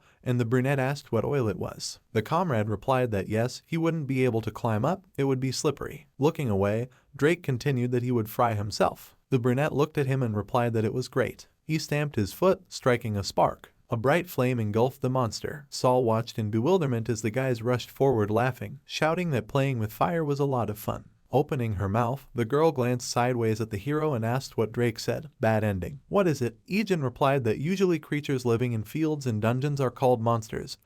Everyone except players. Catching up with the heroes, the blonde replied, everyone knows this. Iijin continued that it is the same concept here. Creatures that live on a sky island are called bad ending, not monsters. Drake gave the girl his hand, saying that they were useless creatures, not even worth wasting his time on them, because they only gave him experience, no gold or items, since there was nothing useful from them. Drake grimaced in displeasure, saying that if they dropped items, then they were useless because there was no village nearby to sell them, no way to replenish consumables, so killing them was a rotten business. The brunette noted that it seemed like he had been stressed out a lot before. Sol saw red berries above and exclaimed that they looked very appetizing. Red berries and purple bunches hung on the branches. She told Iijin that she wanted to try, but she could not reach. Having plucked an apple, the hero thought that, if you do not take into account curiosity, her behavior became even more daring. Was she always so inquisitive or only after getting into the body of a child? The blonde bit off a piece of fruit. Holding it in admiration, she exclaimed how sweet it was, like 3 spoons of honey in her mouth, but also sour. The taste was both sweet and sour. She turned to the brunette, who told her to chew and not swallow the seeds, and asked, "Is it harmful to health?" Iijin smiled and said that it was harmful because it was a fruit that bad endings feed on. The girl froze and looked at him. With a laugh, the brunette added that she should not worry. If she just chewed, there would be no stomach upset. Many people try them. Standing next to the spitting angel, Drake asked where they were going from here and further. He had not managed to find out anything, and how did he know where to go? Looking ahead, the hero who remembered it. The players saw a monster sneaking behind. Its eyes glowed red. The guy exclaimed, "A crawling warrior." Standing next to Iijin, Drake said that they really pursue their prey to the very end. This guy looks pretty strong. The brunette in this sat forward, this realization, and asked, does he think he is a little weird? The black body of the monster was shaking. The guy offered to look at him. Is he too unsteady for such a long jump? The monster opened his mouth and then took his fingers to his face. The heroes watched this. The black figure tore the monster's body in half. A red face with a wide smile appeared. The guy thought that he finally showed himself. Iojin grinned confidently. Opposite the heroes stood a glowing red monster. The hero thought that he was the one who significantly complicated the possibility of passing this raid, the strongest and worst bad ending, which is called Nightmare of the Labyrinth. In front of them stood a monster, bad ending, nightmare form, level A+, characteristics unknown. The young man tensed up, thought that this was shit, this was unlucky. A comrade was standing nearby and said what kind of a nightmarish form it was, and the level of danger, plus how strong was it. But the brunette stood and thought that if you look at it optimistically, its appearance meant that the guys were on the right track. But suddenly something dawned on him. There was a problem. The monster was smiling strangely and approaching them, and at the same time, its head was spinning. Moreover, at some point, it turned completely over. The girl saw this and was very scared, and the monster grew in size and began to attack. He flew towards them with incredible speed. Then the guy pulled out his dagger and struck the first blow. He managed to make a good blow, but the monster deftly returned. Then the brunette looked back and noticed something. After all, his opponent was moving straight towards the angel. At the last moment, another team member grabbed her abruptly and was able to throw her aside. He turned and thought why the monster ignored the other opponent if he was standing right in front of the one in front. Then this monster began to open its mouth and there were strange eyes. It all looked pretty scary. The guy immediately launched his thorns at him and offered him to eat them. Only he practically didn't react to them, although they dug into his legs with incredible speed. The guy was surprised and said that his blows almost didn't work on him. He probably used some kind of characteristic. And the brunette stood aside and understood that the monster had the ability to dodge and reduce the effectiveness of damage by half. For him, using burst skills such as whirlwind and earthquakes, this opponent is ideal. And the battle began. The monster dodged as best he could. He is fast and strong, all at the same time. He thinks it was worth expecting since he killed a crawling warrior who is famous for his strength and even among other high-level ones. While the monster was approaching, the guy thought that this creature could probably tear apart someone of its rank with its bare hands. For example, a sandworm. Its attack pattern is simple, but at the same time it is complex in many aspects. Then he ran in the other direction and thought that he needed to get out of here quickly. They didn't have to kill him to get through. Then he sped up and shouted that they both had to run after him quickly. The comrade turned around and thought, rather than after him, how did this man know the way in this labyrinth? But the brunette activated his ability and could track the exit. A map literally appeared in front of him, and now he could see the escape route from this labyrinth, as if he had turned on GPS. He had a new generation head visor. This machine somehow shows the escape route from the labyrinth of the Sky Island due to one bug, and this man would have been him if he hadn't prepared some trick and updated it to the latest model. The bug was fixed later, after people found out about it, but the price of the previous version skyrocketed due to this. Now, thanks to this, the guys could get out of the labyrinth, and they were already approaching the exit. They had to go up to the end of the stairs and turn left. The girl saw this and shouted that she remembered that she saw this place of the angel's memory. There was a door that only angels could open. Then she flew to the side and ran there. When she ran up, a seal began to open in front of her, and then a space for passage began to appear. The door opened. Only it didn't happen very quickly. Even one of the guys said that the door was opening too slowly, and the brunette said that people would only be able to pass in a few minutes. He frowned and thought that they assume that such problems occur when you draw information from written sources, and I myself would never have thought of such a level of detail in my life. I had never heard of such a thing, even when I was just a beginner. However, now they had another problem, a monster. One of the guys pulled out his crossbow and tried to shoot, but it immediately began to attack him in response. Blood began to spill in different directions, and it was unclear who would win in this situation. And indeed, the monster's limbs began to tear apart. And the young man turned and shouted that this monster was trying to attack the girl, trying to kill the one who was healing them at the very beginning. Here the brunette tensed up, and the monster at that moment had already stretched out his hand forward and tried to grab the girl. Again, her comrade saved her, and again at the last moment. True, the monster was not going to give up. It was getting closer and closer when suddenly the brunette overtook it, and he was able to strike with his dagger, thereby stopping the attacker. He turned around and shouted that he was aiming at the angel, since the girl is a healer, so he started with her, so that it would be more difficult for the others in the game. Killing a healer is the most effective way to harm the group. What an annoying PK. Then he looked at it and thought that nothing could be done. He licked his lips and said that this monster did not necessarily need to be killed, but there was something else. He spread his hands and said that it seemed that he had no other choice but to finish it off. So he concentrated and thought that he had just begun to feel that he was running away in vain, avoiding the cleanup of creatures like this. He had entered the top thanks to his tricks in catching such as this, and until he was killed last time, but until now he had avoided such situations. However, now he looked at it and thought that there was no guide on how to defeat or kill this monster, so he would do it himself. He clearly had an interest in all this, and his thoughts were about the fact that he was a noob, which meant a new killer fighter. The guy swung well and was already anticipating his victory, invited the monster to dance. The current situation was that the bad end is a smile, and the main character was left alone. Then there was a blockage and his comrade. Now 3 people are trying to deal with this monster at once. And then the guy decided that he was a noob, which means a new killer fighter, so he had to act. The monster stood opposite and did nothing. And then he broke away and ran to the side.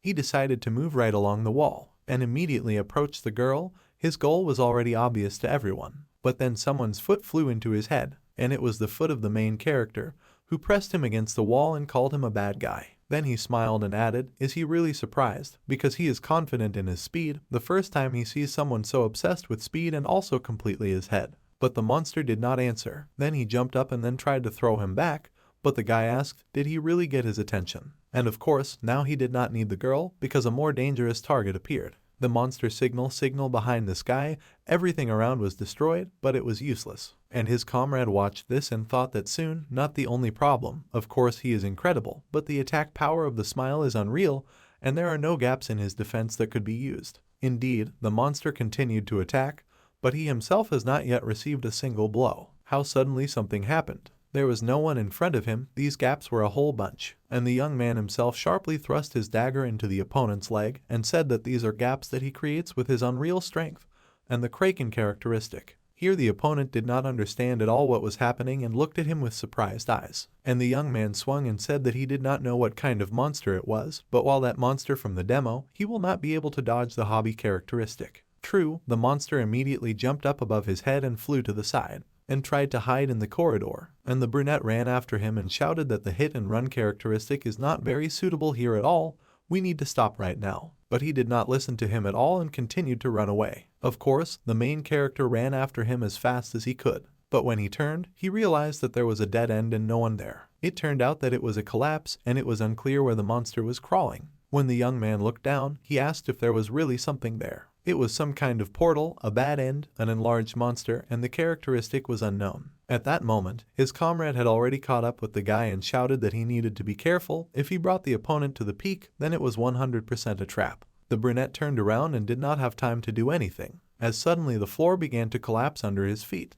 The young man flew down and began to shout that this was impossible. How could the monster be so smart? And indeed, he was standing on the edge of the wall, watching from the side. Then he turned around and again tried to kill the healer. Only then something happened abruptly. There were chains wrapped around his leg. It was the main character, who grabbed him at the last moment and thanks to him was still hanging in the air. The guy tensed up and shouted that he would not die alone, and so he decided to drag him along. So both of them flew to the bottom, where another monster and its tentacles were waiting for them. While the brunette was flying down, he reasoned that her mouth would close as soon as she touched it, and when this happens, death occurs immediately because of the acid solution. You cannot touch them under any circumstances. Therefore, he began to break with all his might against the walls. He managed to hang in the air, though for a few seconds. In this position, the young man looked down and thought that he stopped. It was almost a miracle, because the monster did not notice them. But it would be bad if this was a crazy smile, it would start to arrange something here. And then a second later he noticed how the monster was hanging right in front of him and in the same position and It looked both very cool and scary. So they were together and having fun in this tunnel. While both were trying to save themselves, their gazes pierced each other. Some time passed, the flower still did not collapse, and the guys slowly crawled out of its mouth. Suddenly the brunette turned around and looked at the smile, and the smile did the same. And they continued to fight again, only outside the monster's mouth. It was not an easy battle. At some point, the monster hung on the wall, and the brunette said that no matter how strong he was, he would be the one who won. Point damage gradually reduces his HP, and time is on his side. But the monster continued to hang and did not answer him, as suddenly he grabbed some fruit. Then he plucked a few more and moved to the side. His goal was to eat these fruits. The apples were destroyed almost immediately. The guy was surprised when he saw this and thought that these were honey apples that their healer had eaten earlier. He immediately remembered this and thought, why these? Suddenly, his opponent's limbs began to grow as if the muscles were growing on their own. The same thing happened with the legs. Then the guy was surprised and thought that this simply couldn't be. This bastard was now restoring his HP. His body was gradually regenerating. Did honey apples have such characteristics? But there was no time to think, because the battle continued again. Then such a blow was dealt that dust flew in all directions. Miraculously, the brunette managed to return at the last second. But the monster was not going to give up and attacked him again and again. While he was running away, he thought that he knew that they ate honey fruits, but that they restored their energy, he did not know. Frowned and thought that this battle could drag on for some time. Since he had no idea how many of these fruits were in the labyrinth, he could not risk his life. After all, many fruits were hung on the walls. Nevertheless, the monster continued to attack and dealt new blows. Of course, the main character tried to dodge them, but these were only attempts. And at some point, the monster's hand flew at him, which practically pierced his neck. He got angry and thought that his opponent was a goat and was using his own trick. After all, before that, the young man had caught his opponent in this way, and the smile was clearly pleased with what was happening. But suddenly something happened. Somehow the monster flew back. It turned out that it was the main character's comrade, who shot at him and told him to quickly climb up here. He would not be able to detain him for long. The brunette smiled and thanked him, after which he began to jump from side to side to climb up. And finally, he managed to get out. The monster did the same and pursued the guy. Because of this, he had to turn around and run towards his opponent. True, at the end, the young man shouted to his comrades that they needed to get out through the door they had seen before. And now he stood opposite, saying that he would catch up when he finished with him. He looked at the smile and thought that it was possible to finish, but it was too difficult. Since he couldn't be sure that he could damage him, he knew it would be difficult, but not that hard. However, he grinned and thought that if the situation worsened, he would have to use Madden Van mode to destroy all the honey fruits. Suddenly, the monster began to try to say something. The first word was no. The brunette raised his head and thought about what it meant, and then he heard a full word, no. And the girl heard it too. The monster smiled and spoke non-stop. It was strange. And then a bright light appeared behind him. The young man did not understand what was happening. It turns out that another angel appeared there and saved their lives. Then he took off his hood and asked if everything was okay. It was some man with blonde hair and a beard. The guys gathered together and asked who it was. Was it really a player? But definitely not. Judging by his wings, it was the angel himself. That is, it was a PC. Most likely, it cannot be that an ordinary player would get here faster than them. True, at that moment there was no time for conversation because the monster was still alive. The old man pulled out a book and said that it was better to leave it to him, find a way out of here and run. And he himself began to fight the monster. He put out his hand and shouted that he wanted to use a thermal dome. Thanks to this, the enemy's body literally began to collapse. The man continued to attack and shouted that he needed to leave quickly because even he could not fight him for so long. And the children decided to listen to him, thanked him and called him Gandalf. By that time the door had already opened, so it was possible to break through there. Actually, that's what the children did. Right after that there was a strong explosion. Ashes hung in the air for some time. The brunette woke up and tried to cough. He looked around. It was clear that the children were outside, but it seemed that they were still inside. It didn't matter. The main thing was that they were able to escape from there. When the main character looked up, he saw a staircase and silhouettes in the distance. One of the angels approached them and said that these lost sheep had finally returned, called them unfortunate children, and said that it was a miracle. To be honest, all this caused an awkward pause, after which the blonde whispered in his friend's ear that this place seemed like an angel's village. They would probably be very grateful to them since they brought their lost angel. In response, he heard that it was better than fighting bad ends.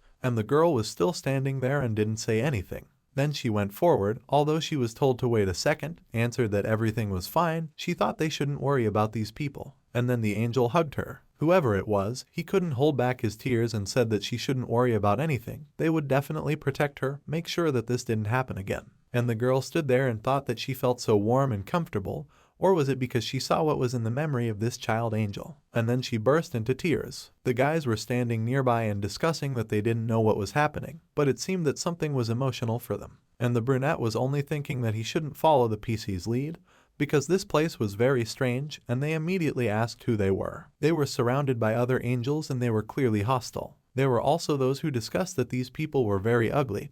They had no wings and no halos, especially since they came from outside the labyrinth, dirty and sinister. There were also guys standing nearby who said that maybe this was another kind of bad end. The players could not answer this. Then they heard that the two who came from outside were very suspicious. The woman added that they could be bad ends who got in here with the help of some three, so they should be immediately imprisoned, but the girl began to scream that this should not be done. The guys at that moment were standing nearby and discussing that these angels were starting to irritate them. Should they really continue to stand like this? And the brunette smiled and said that they should calm down for a while because he had a plan. If you study the situation in more detail, the Heavenly Island is the last base of the angel, who almost died out after losing the war with the demons. They are hiding from the demons, barely maintaining their existence. However, their opponents began to appear again, and these are bad ends. Bad ends are monsters, scary ones, that suddenly appeared, completely destroyed the ecosystem of the Heavenly Island. And in order to protect himself from bad ends, the Angel Emperor made a decision, and ultimately created this huge labyrinth.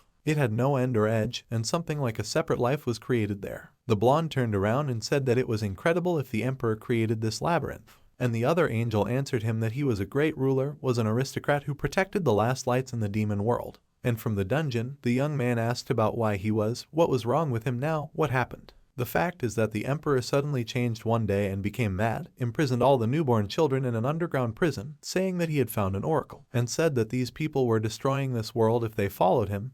Went crazy. How such a wise, magnanimous emperor became crazy, no one understood, so he had to be imprisoned. For a long time they thought whether he was tempted by demonic temptations, or there were rumors that he boiled children to make meat out of them, or cut off their wings and bathed in the bathtub with it. These are terrible rumors, and what this man did was terrible. Finally, the prisoner asked how they allowed this to happen at all, and the guard answered that they had no choice. The emperor was too powerful. They could not win even if all the angels stood against him. The best they could do was hide from him and create a village in the labyrinth. And indeed, there was a whole settlement around them. The angel closed his eyes and said that they were just waiting endlessly until their sons and daughters, whom this man dragged away from them, returned back. The blonde raised his head and asked what he was talking about. Didn't he say that they were locked up? And now the angels were in the labyrinth? How were the children supposed to escape from there and find the village? The man turned around and said that they had connections in the royal castle. This man takes children and sends them to them whenever possible. For example, the one they were accompanying was one of those who was saved and sent to the village. Here they are called White Flame. At the same time, the little girl heard this story and asked again in surprise. The woman turned around and said that the person who saved her was the White Flame. She was ambushed by bad ends when she went to the village and disappeared along the way. Is there anything else that she does not remember? Then she hugged her and added that the little girl went through a lot because of this crazy emperor. Like a child who went through a labyrinth after escaping from the dungeon of the castle was so far away. And in response she heard that she did not know. She was also interested in this. Memories of her past appearance popped up in her head, and thoughts that she was sorry, because in fact this is a completely different person. Even if she is a PC, it is very painful to deceive this woman. But nevertheless the baby was still in the elder's house and thought that she should hear as many stories from her as possible. Maybe she could find another fragment of her memory. Drake meanwhile raised his head up and said that he did not understand anything at all. He had never completed such a quest before, and this prison was so poorly made. He could probably open it easily, and asked when they would be able to leave this place. The brunette answered that for now it was worth waiting, maybe something would happen later. Then the blonde got a little upset and said that the guy answered all his questions, and they are all like that in this village, suddenly answered that they were angels after all. Then he raised his head and also looked there. He could only see parts of the houses, so he said that he hoped it was not too late. The elder at that moment approached the girl and asked if she remembered anything about her older sister. The angel raised her head and asked about her older sister, wondering who it was. Her memories were all vague, although she definitely remembered something.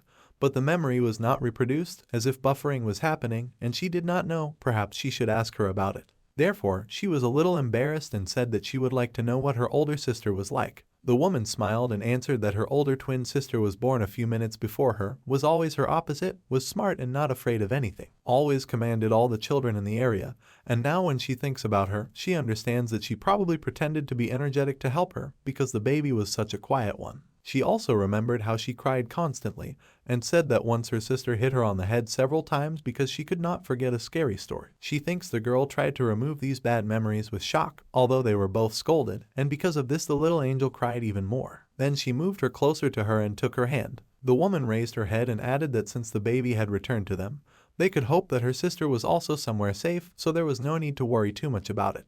And she was already barely holding back her tears and thought that it seemed she couldn't hold back any longer. After all, in truth, Nettie was already dead, and dead for quite a long time. When the girl raised her head and turned to the elder, she said that in fact there was something. She began to shake and said that she was not, but she couldn't finish because everything around her started shaking. The woman, of course, was distracted by this earthquake, because the whole city was literally shaking. and one of the angels, who was standing guard, shouted that they were coming. Bad ends were already coming. He also shouted that the children needed to be evacuated right now, but he didn't have time to finish his sentence, because he was immediately pierced. The enemies were already close. They attacked the angels and killed everyone indiscriminately, shouting that they had to run because these monsters wanted to eat their children, and why were there so many of them this time? The guards gathered together and began to attack them, trying to stop them, because they needed to buy a little time to hide the children. However, the monsters continued to attack. There were a huge number of them, and no arrows could stop them. And other monsters, who were a little smaller, simply killed everyone indiscriminately. They ate and destroyed all the inhabitants of the village. The elder came out and tried to use magic to stop them, but there were too many monsters, although it seemed to even help. The other residents noticed her and shouted that the elder was finally here. They would be able to escape, they could be stopped. Then they began to attack their rivals again and shout that they would not let them take them this time. At some point, another bad end appeared there, but then someone grabbed his head, and a second later crushed it as if it was too easy. The angels did not understand what was happening and saw a very scary monster. It was a bad end, a nightmarish form, a smile of level A+ with an incomprehensible characteristic, and in his habits were wandering, the habitat of the labyrinth. The smile killed everyone indiscriminately and his own strangers. Because of this, the guards began to worry and shouted that this was an unkillable bad end. It would not be possible to stop it. Did not Sir White Flame fight with him? Then perhaps he was killed. After all, the monster is now alive and completely intact. The other bad ends also noticed him, only something strange happened. After all, the monster began to kill his own brothers. The elder tried to stop him and shouted, "How dare this bastard come here? He needs to get out." But the girl came out and watched from the side. It was clear that the smile was approaching her. His target was the girl who was standing right behind the elder, so he had to neutralize her first. She stretched out her hand and said that this monster is a bastard, and how dare he come here at all, let him go back where he came from. But the smile continued to move in her direction. Then the woman struck again to stop the monster. A bright light immediately appeared around. It seemed that her dome began to crack. Indeed, the smile was able to break the protective barrier. From this, the elder frowned and was surprised at how strong this monster was. It was much stronger than before. It was as if he was able to grab her energy and move it to the side, and then he completely tore the entire dome apart. Because of this, the woman flew to the side and fell to the ground. Then she raised her head and said that the little girl should run away because the monster came for her. He never leaves his prey. The girl did not understand anything, but they immediately shouted to her that she needed to run away from there as soon as possible. And then other guards ran up, shouting that they were going to stop him. They needed to take the elder to a safe place. The truth is that the woman was still lying on the ground and screaming that everything was fine. First she hid the children and ran away, the little ones. And the girl was still standing and looking at her, but she did not understand what was happening.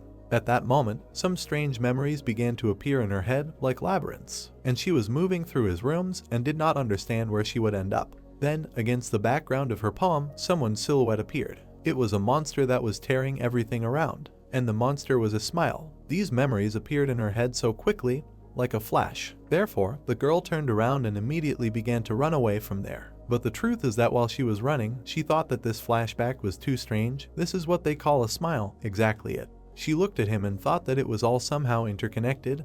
Why did this character fall to the ground? And the same waves of the explosion reached her. While the little one was falling, she reasoned about what drove the emperor crazy and where did these monsters come from. At the moment when the girl was lying on the ground, wondering if he could be the culprit of all the incidents, the monster was already approaching her closely. Then he reached out and practically grabbed her head. But then something distracted him. Something strange flew right in front of him. And thus the man distracted the smile, landed and said that indeed, a bad end with bad hands. It was the main character who was able to still strike his opponent. He grinned and said that he did not understand. Maybe he should cut off all his fingers at once, as the girl thought. And at that very second, the monster was pierced from the other side. It was the blonde who shot him with a crossbow and said that the others were not as strong as this one, maximum level O or B. It made no difference to him, considering how they received him here. But the brunette turned and addressed him, said that they needed to help the angels stop the other monsters. Although the comrade was not delighted with this request, he nevertheless agreed and said that you want to know. Although the comrade was not delighted with this request, he nevertheless agreed and asked what his partner would do in this situation. But right after that, an explosion occurred, and the question arose why he was asking about this. The brunette overpaid in his other form and said that it was time for the second round with this bastard. This time he had some kind of super strong armor, and one of his kicks literally began to collapse the floor under the monster. From this, both flew down, and the blonde then turned around and said that his character's attacks do not work on him, and what will he do? But he continued to attack and thought that the bare mode of his blow could help him, and inside he gathered all his strength and screamed. Indeed, the blow was strong enough, sparks flew in different directions, and the blow was delivered right to the monster's face, and he left, smiling and saying that as expected from him, such a thing would not cause any damage to Durov, because yes, but there was one but. Cracks appeared everywhere, and the guys landed even lower, the floor under the monster continued to collapse, and the thoughts were that maybe such damage would be harmless for him, although it looked quite serious from the outside, because several floors and they were flying down, and the situation helped for this attack. At some point, they were already approaching one. The monster was flying all this time and looking at his opponent, and he swung and asked, "Isn't it funny?" Under the mask, he was smiling and said that now all he could do was laugh, after which he struck again. Thus, these two flew to the very bottom of the island, and they fell out right into the airspace. It seems now the fate of both is decided, especially the fate of the monster, who was already flying down at full speed. It turns out that at the last moment her show managed to grab the edge with his rope and shouted that it was very good. No matter how strong he was, it would be difficult to bear the damage received from falling several kilometers down, and continued to watch his rival lower and lower, until he completely dissolved, and the guy said that if he survived, then they should make friends with other monsters on the ground. Meanwhile, all the monsters in the settlement were killed. The blonde picked up his crossbow and said that it looked pretty clean. Then he looked around and heard how they thanked him for saving their village, because they managed to defeat all these monsters, and it was just incredible. Even the elder approached the guys and said that she was grateful to them, because this was the hero of their children, and despite the fact that they were treated badly, they still protected them and the village from them, so she thanked them and said that their hearts were pure like an angel's. She smiled and added that she wanted to accept them as full-fledged residents of their city, although it was too late to say this. The brunette smiled back and said no, thinking it was great. Then he grinned and thought it was time to join the main quest. Then a sign appeared and information that the second day of the raid on the Heavenly Island had begun. Everything was going smoothly. Drake looked at the protagonist and asked again about getting closer. He smiled and said that according to the information he had collected, there were many rare items hidden here, and to get them, they had to go around the village and get closer to the residents, so they had to do everything in their power to earn the trust of these angels. Then the girl looked at him and asked if she wasn't an external angel, did she really have to do this too? And in response she heard that she didn't quite understand. The little girl listened attentively when they told her that naturally she was closer to them due to the fact that she looked like an angel outwardly. But it had been very little time since she was accepted into society here, hadn't it? It turns out she wasn't that close to them yet. Then the guy looked at his friend and said that not all the angels had accepted them yet. He imagined an explosion and added that they had managed to defeat the bad ends. But most of the angels were still wary of them. They hadn't seen these guys fight with their own eyes after all. The battle was happening right at the bottom of the island, and the other guy was fighting in the shadows, so they had to gain the respect of each of them. The blonde raised his head and said that he generally agreed, but there was one but, how could they do it? Then the brunette thought about it, said that he didn't know either, maybe they had to talk and fulfill their requests. The girl said that it sounded fun, like a treasure hunt. After which the guy clenched his fist and said that in that case they had to split up once and make them fall in love with themselves as much as possible. And immediately all three of them ran in different directions shouting that it was time to start. Some time passed, and the angels began to build new fences. One of them was in charge of the others and was shouting that it wasn't a huge wall to build, it was just a piece of wood that needed to be raised. If these people were offering their labor, then it needed to be done right, and asked the question, were they here to help or what? Among them was the main character, who was also pulling along with the shouts that they needed to think about what would become of their home if they didn't raise it in time, before the bad guys came to destroy them. Okay. Then he was pumping in nails and listening to what they needed to do more carefully, because he was climbing out of there and already seeing that he had no experience. He was also sawing trees, and was constantly hearing reproaches about why he was sawing so gently, cutting a cucumber, or what, he needed to be held responsible if these bastards invaded while they were relaxing their buns here. He looked at his commander and thought it was strange, he had seen him somewhere before. This man had gone to heaven after Drake had beaten him up, and the man had shouted once again, which he stared at. Restoration was volunteer work, so he wouldn't get a nisha for it. At that moment, Drake himself was smiling sweetly and thanking him for the tea. Other angels were sitting next to him and saying that there was nothing to thank him for, they had seen him fight the monster. And another added that he didn't know that there were such beautiful ones, meaning fearless people on earth, and he laughed sheepishly. And Yoon Sol at that moment felt good, was doing a massage to another angel, and she asked to do it a little higher, and said that the girl is so good at massage. The man came up and said that 5 minutes had already passed, so it was time to change. But the main character worked hard. Each of them in their own way helped the angels and earned trust, and it seemed that everyone succeeded. For example, the brunette proved himself as a warrior at some point. He gathered the angel and offered to attack the man with the whole crowd and kick him. In this way, he managed to get close to the other workers. Actually, like his comrade, he literally became an idol for them. And the girl generally earned the love of everyone around her. She was even fed from hands. Then the main character began to help with the laundry, and he was told that he needed to rub harder than he could see a huge piece behind him. He needed to be ready to walk naked tomorrow if he did not finish all this by this evening. And he replied that he was already naked. Nevertheless, he continued to try, and the little girl was still enjoying life. When the brunette approached her, he noted that she had developed a cute blush in the few hours he was gone, and she asked again in surprise. She said that her grandpa and grandma treated her to sweets and fruits, so the blush appeared because of this, and imagined how she was fed. Only children, they immediately gain weight a couple of hours after eating, and she was reminded of her grandmother. It was fun. The guy was very confused and thought, what was this? He worked so hard, and the girl was just enjoying life. At some point, a third one approached them and said that he was a little late, and then he saw that everyone was shocked, because the blonde was standing in the clothes for angels, and immediately received a question about the outfit, asked if it was really strange because the angels gave it to him.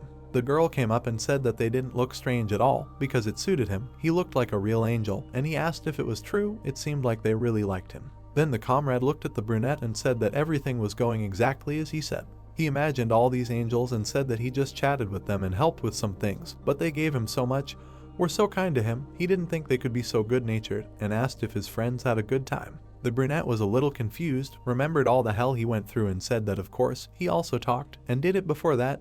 It seems that the system still has bugs, since this is a new location, and immediately a question came up about what he said, but the young man answered that nothing. At that moment Drake said no matter, he is good news. He began to show them a new weapon. The first was a crossbow. You could use penetration, use slowdown traits, and added that they gave it to him and said that it was some kind of junk that was lying around the house. There were even 2 crossbows, and the second one, which added 3000 attack, could be used for blinding, and there is nothing better for saying goodbye to those whom you never want to see again. And the third was a sword, or rather a dagger, attack plus 3000, darkness, and the defense attribute is 10%. It is possible to use the trait instant death, and a dagger, known for its speed. The guy smiled and said that this is a very cool place, got such awesome things, for just drinking tea with them, and the brunette replied that he really got a lot.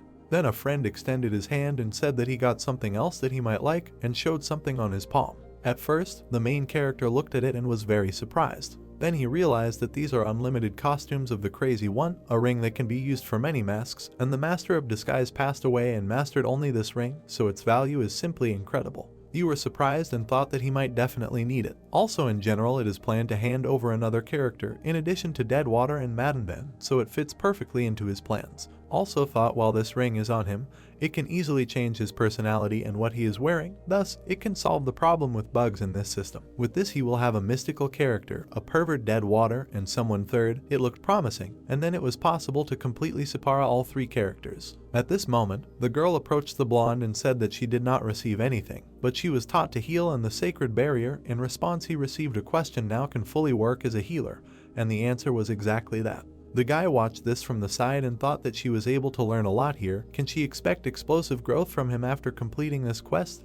I wonder. Finally Drake turned to his comrade and asked what he got. While the guy was trying to think of something, they shouted that the children had finally returned. The guys turned around and heard that someone had returned the children. Screams were heard throughout the city. The kids were meeting their moms and dads, and they were happy that they had finally returned. Dozens of children ran in different directions and met their parents, while shouting that they were so scared before. And the man approached the elder and said that this is all he could bring here. He has no excuse, but the elder said that he should not say so, since he is risking his life for these children. He cannot even thank him for everything. But the angel in the hood continued to just stand in place. Then he turned around and asked if this was really the one he met then, glad that they were able to get there safe and sound. Then he took off his hood and added that he should be afraid that he will lose the way. It was exactly that same PC Bacasa Pharisee. Suddenly the man looked at the little girl and said that she was also fine, and this gave him such joy. Then he looked down and added that he was sorry that he could not protect her sister until the very end, although he was happy that she was able to get there unharmed. The little girl stood in front of her and thought that this man was the savior of children, White Flame. Then she looked at him and thought that if he was the one who helped the two sisters escape, then he probably knows what happened to them that day. If you learn a little more about Yoon Sol, she is a vice class streamer. Due to some circumstances she had to become an angel. Nettie is currently in the system and helps Deadwater with this cross. This is her first game, so there are many difficulties. But it is very fun. The girl is trying her best to give it her all, and this is an angel village, an island in the sky. There she met many players and PK on this island. Many of them turned out to be so kind that she can't even believe that this is AI. The guys are very friendly to her. They are always happy to see her. Not much time has passed since she started playing, but she thinks that she is already addicted to this game and she enjoys completing all these quests. Suddenly, the girl stopped and noticed something.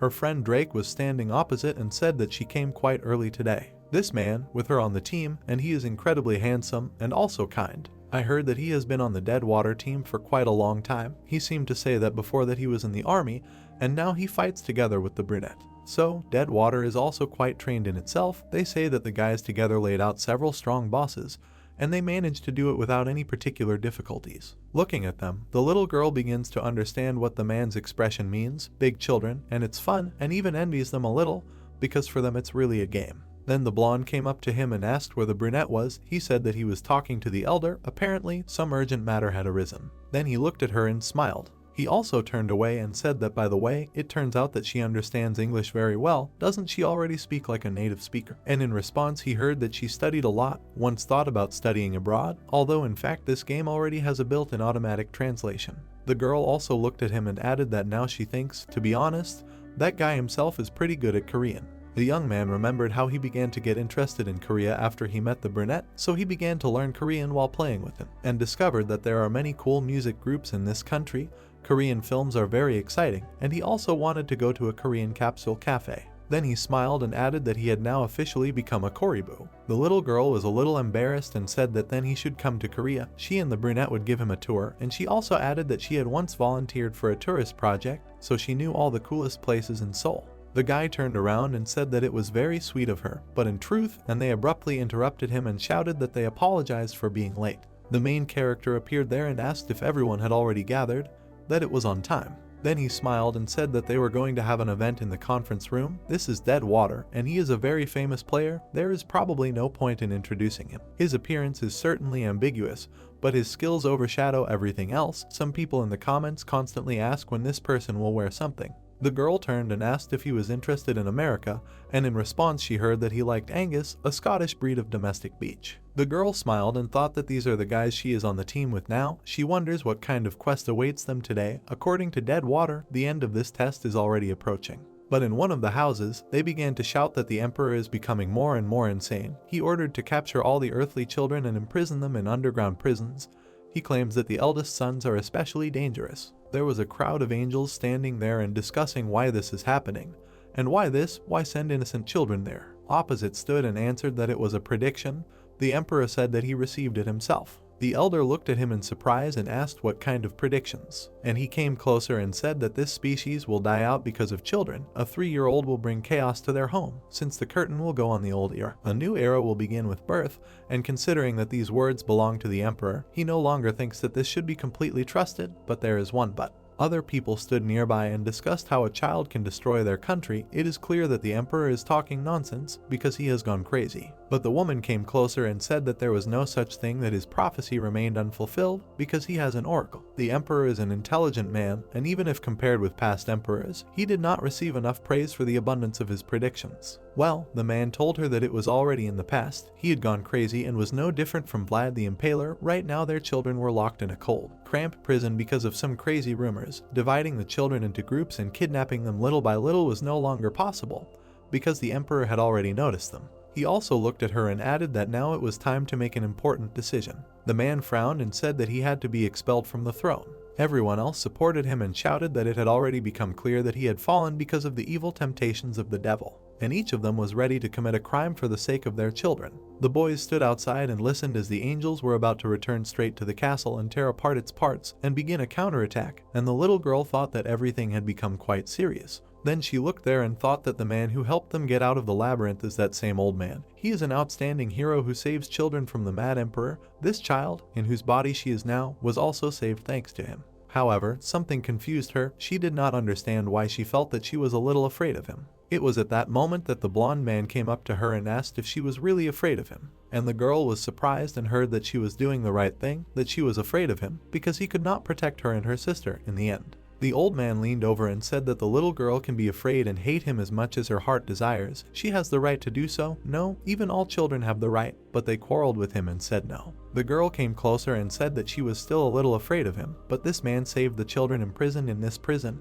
and she was sure that all those children saw it too. The little girl looked closely at his bloody long wings and said that this man desperately fought with bad ends. And she also looked at his bloody hands and added that he saved the children and returned them to their parents. In her head were just the memories of the last return of the kids. Therefore, the girl bowed and said that she was sorry that she could not remember, but was grateful that she and her sister were saved. And the elder stood aside and just smiled. Of course, the man nodded his head and said that he would like to save all the children. Then he turned and added that he was asking foreigners to help with this. The guys stood aside and listened to him attentively. The brunette frowned and thought that the menu did not appear in front of him, but this was clearly a quest, even the main quest, which will be written into the history of this world. No matter which side he takes, it will definitely remain in history. Therefore, he smiled and agreed, said that he would go into battle with them. And his comrade also smiled and nodded. The little girl stood aside and understood that it was decided that they would all go to the castle together. She looked at the man and thought that it was all thanks to this PC, the White Flame, and also thanks to the 3 foreigners, her and her comrades. A group of angels was also allocated: Donatello, Michelangelo, Raphael, and Leonardo. The girl looked at them and thought that all these angels were named after Renaissance artists, a common history of the Union despite different goals, and the main character looked at all this in shock and thought why it seemed to him that they would like pizza. Nevertheless, the little girl was ready for battle and understood that she knew nothing, was deeply shocked by the circumstances associated with the angel girl. She was a little afraid to go to the labyrinth again, but she was sure that at the end of this adventure there would be a way to destroy all the sorrows of this character. Finally, everyone set off and said that it was time to go straight to the castle. So it passed as this time, somewhere nearby flew another monster. He was approaching right to this floating island. Then he caught on the rocks and tried to stay on them. Smile remained alive and clearly pursued one goal: to take revenge. His eyes burned with anger even brighter than before. Finally, that very battle took place. Angels and actively fought with monsters. They used all their abilities and fought to the end. Some monsters had to be attacked by a crowd, and such could be defeated. Explosions thundered everywhere. Drake was with them, looked around and said that it seemed to these monsters are quite weak. They are not a smile or a crawling warrior. And the brunette then turned and said that this is only the beginning, so do not lose vigilance. The fact is that the purpose of their journey with the White Flame is to expel the Emperor. The path in the labyrinth is becoming more and more difficult, but this is no longer a problem for them, so the guys actively moved along it. The blonde turned around and asked if they were definitely going there, and his comrade said that he was gradually making his way towards the castle and was 100% sure of it. After all, there was a path in front of him. The very helmet with bugs that he used for this allowed him to show how to get out of the labyrinth. Angels followed and said that this was great, we need to destroy the remaining bad ends, and the other said that we need to be calmer, they are all here to fight them. The man then turned around and said that we need to stay alert.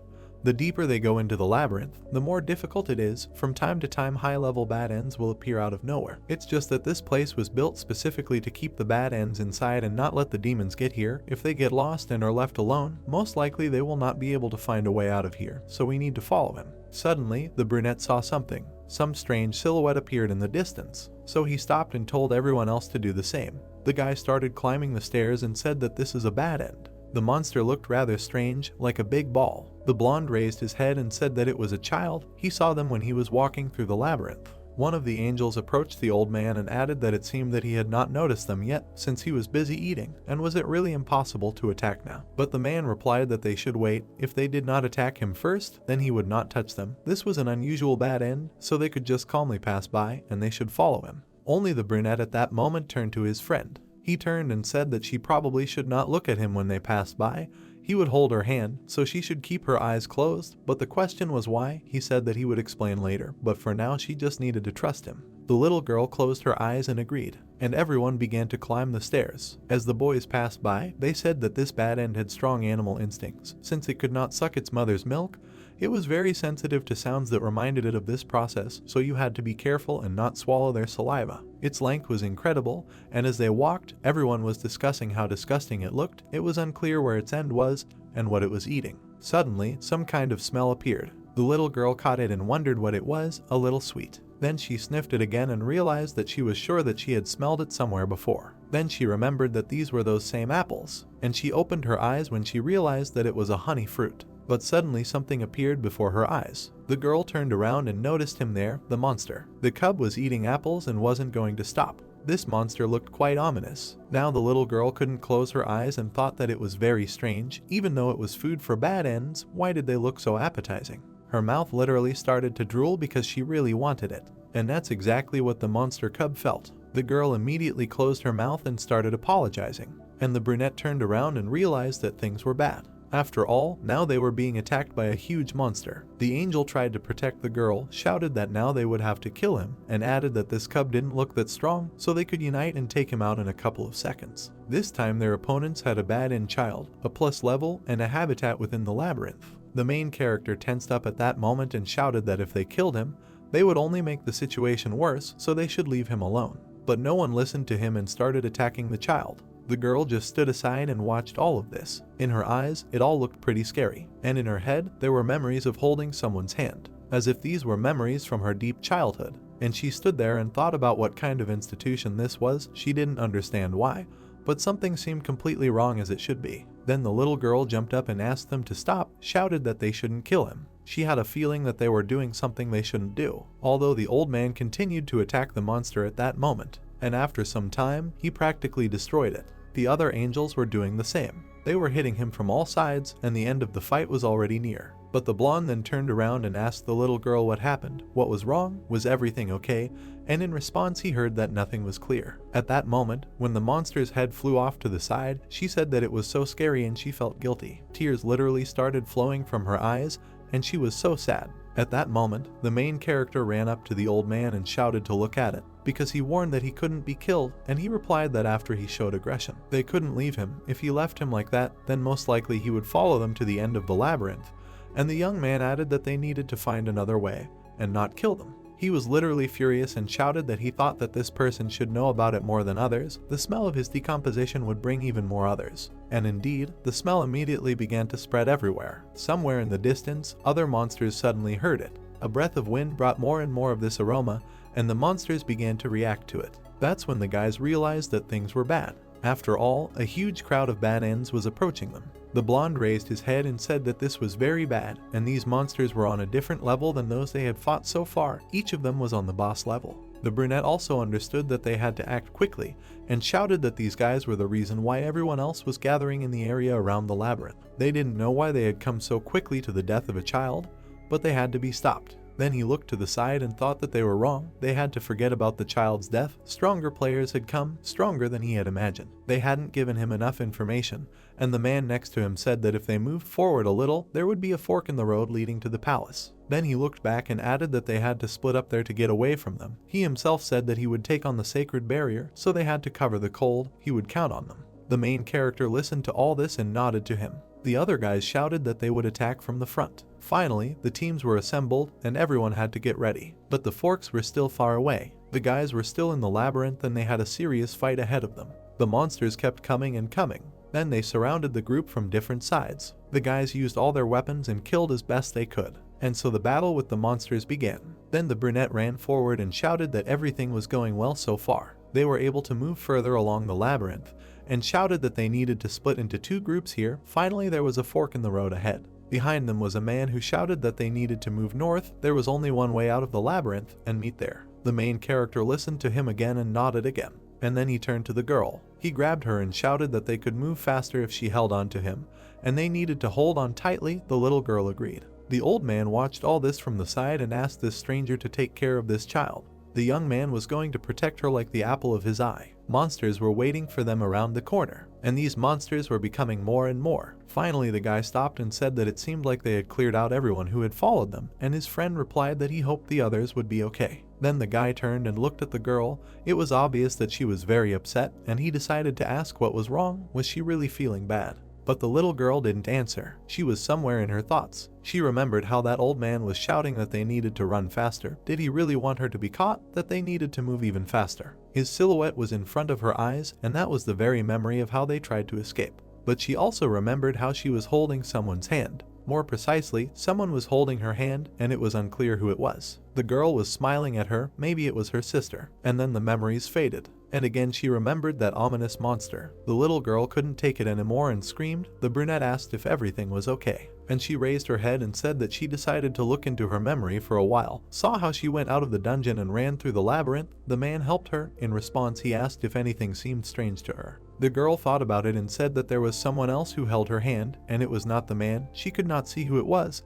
But then suddenly the face of a child appeared. The blonde barely held back tears and said that it was probably because of her injury.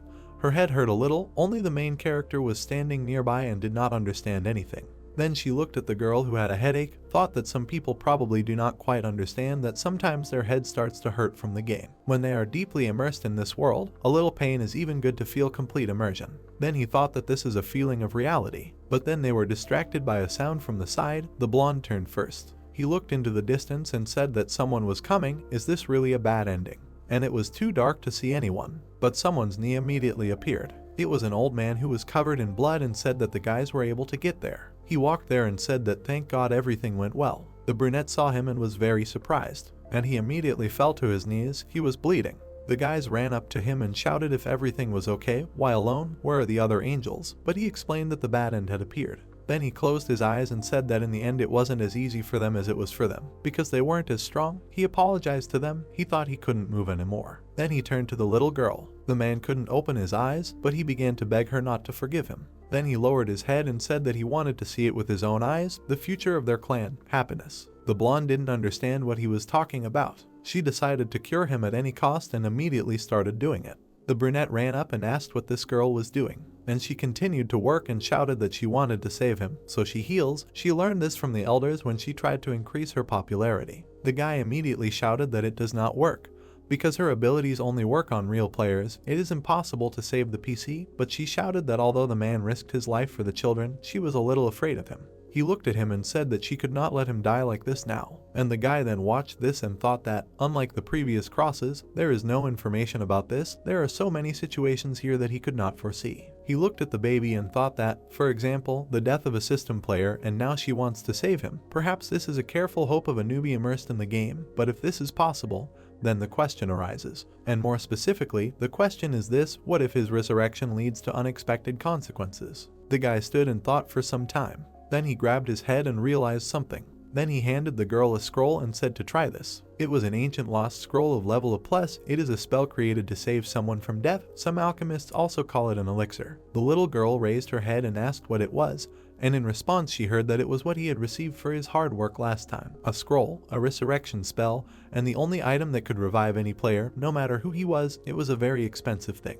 The guy also smiled and explained that, to be honest, he had not thought that the girl would be so inspired by this test and would be responsible for the game's actions. When the blonde thanked him, she thought that she was more immersed in this adventure than everyone else, thought that this would be a key turn in this quest, hoped that her choice would make sense. Finally, the scroll began to act. Magic illuminated the entire room around. A bright light blocked the entire space, and the scroll began to burn. Finally, the man opened his eyes. He did not understand what had happened, but nevertheless he was alive. Then he looked at the little girl and asked if she had really managed to save him. And then he sat down completely, said that he was alive, so he had to keep going, and it was a hard fight. His eyes glowed red, and the man added that it might be better not to do that.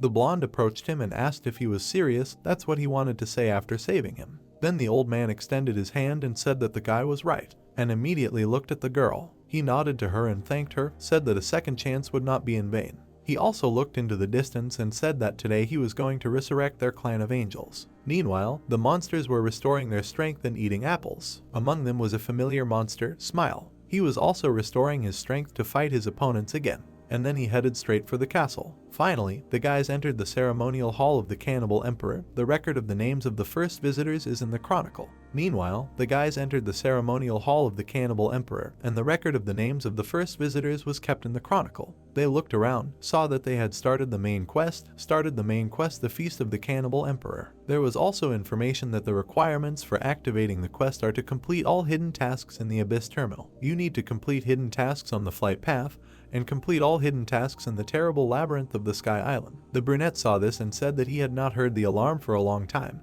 And there was also information that the conditions for completing the quest are to kill the cannibal emperor. Regardless of whether you complete the quest or not, it will have a great impact on the world. The guys also approached the door and said that they had finally arrived at the castle. It was time to meet the last boss, and they prepared well for the upcoming battle. But only there's something strange awaited them. The whole hall was collapsed, as if it were some kind of puzzle. The guy was surprised and shouted that it was a fucking moat, and asked what happened inside the castle.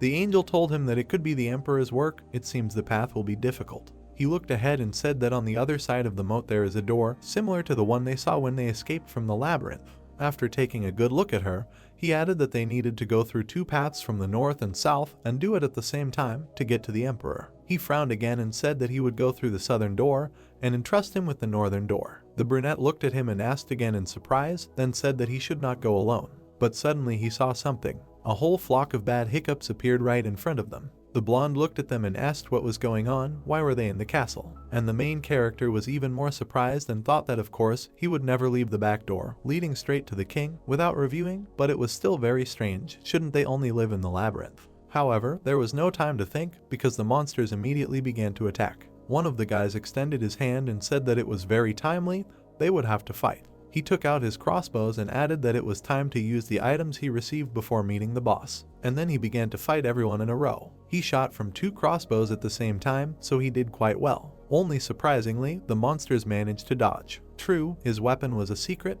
because the arrow that flew past turned around and flew back, and then pierced the throat of one of the monsters. The guy smiled and said that it was pointless to run away, because the arrows have penetration, they will always pursue their target. The man then also fought with the monster and had already defeated it. The main character was doing the same. The battle was intense and sparks were flying everywhere. The young man tensed up, understanding that it was quite difficult for him to fight. Nevertheless, he jumped up and struck one blow after another. While studying the characteristics of the sandworm, it was resilience and rebirth. The baby then stood aside and shouted that she would help him. She used the skill angel prayer and directed it at her comrade. He was delighted and shouted that he recovered so quickly thanks to this. The healer is nearby, it is so convenient.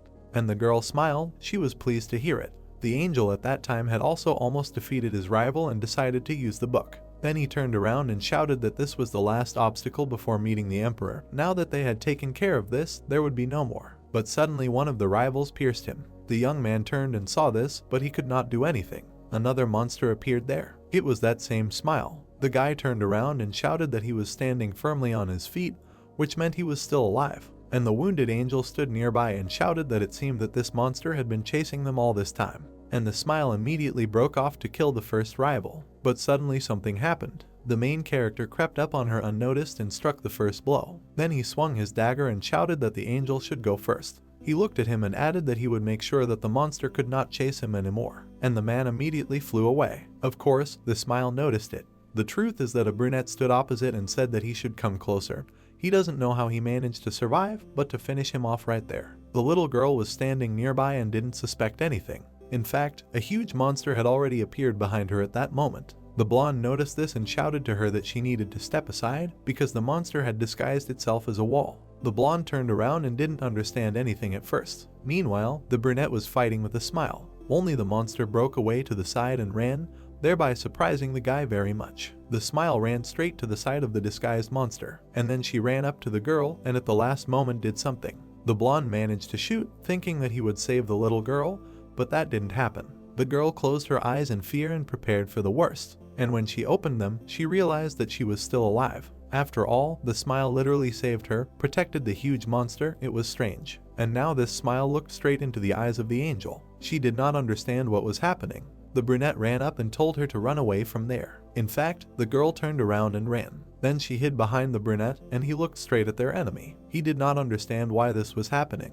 Because it was strange. Why did the monster attack his own instead of her? Did he not come here because he was aiming at her? And the blonde stood and looked closely at the monster. His face was unfamiliar to her, but it seemed so familiar. For some time, the girl thought and pondered that perhaps this was her sister. Meanwhile, Picasso had already made his way into the emperor's hall. The emperor noted that the man had finally gone crazy. Darkness and cold reigned in his hall. The angel stood right in front and was ready to fight, but heard that he forbade them to raise their heads. The old man stood in front and did not yet realize what was happening, and then heard that he was ordered to open his lousy, shameful eyes. There was no one in front of the angel, but the voice said that this had to be done in order to show him who they were going against. At that moment, outside the room, the monster was still watching the girl, and she looked at him and called herself sister. Both the brunette and his comrade were surprised by this, both asked what was going on. And the monster was still standing in place. Then he broke away and flew off somewhere to the side. The young man asked where he was. He flew even further and asked what was going on. Why did she call him by her sister's name?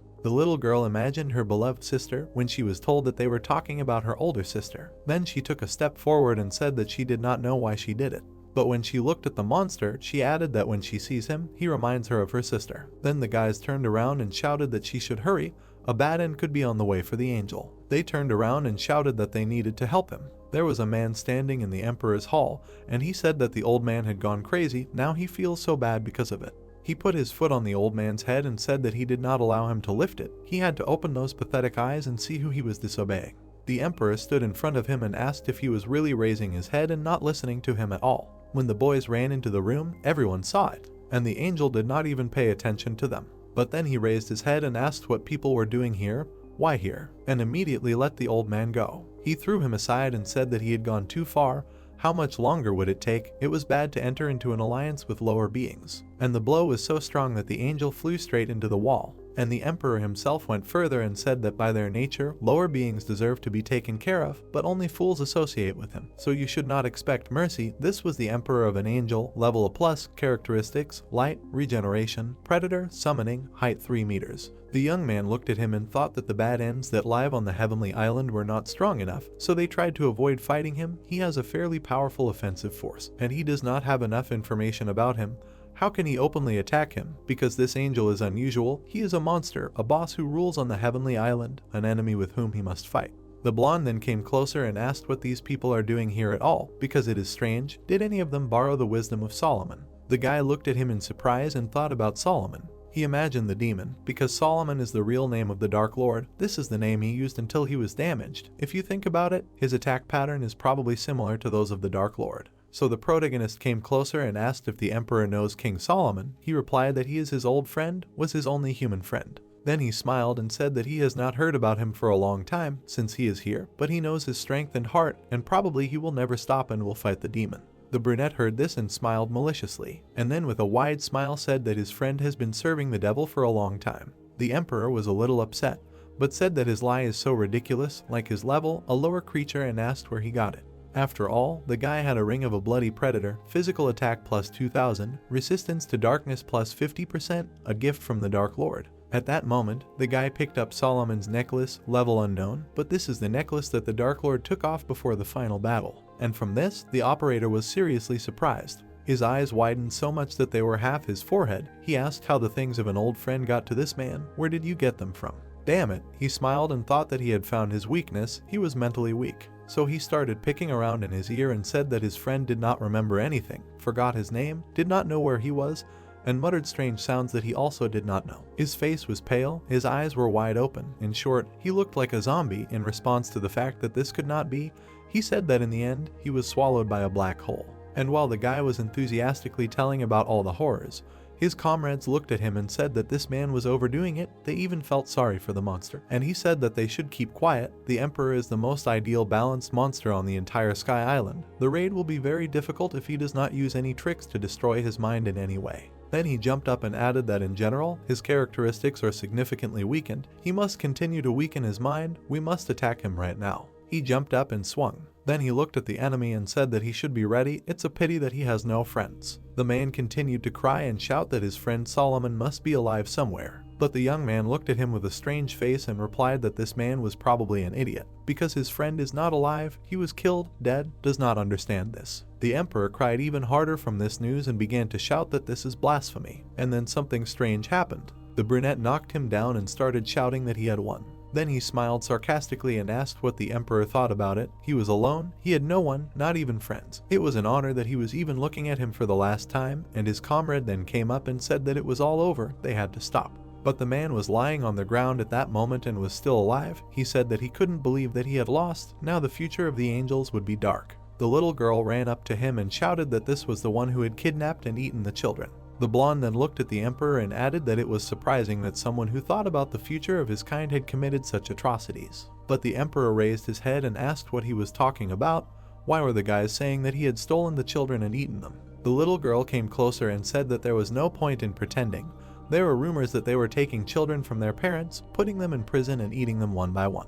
Then the emperor raised his head and asked what kind of madness this was. I had never heard of such a thing. They take children to the dungeon because there was one problem. The man said in a frustrated voice that he was protecting them from the plague in this way. Here the main character stopped and hung for a bit. And then the king stood up and said that because of the terrible epidemics he opened the dungeon to protect the children. There was only one place in the palace that could accommodate many people, and that was the dungeon.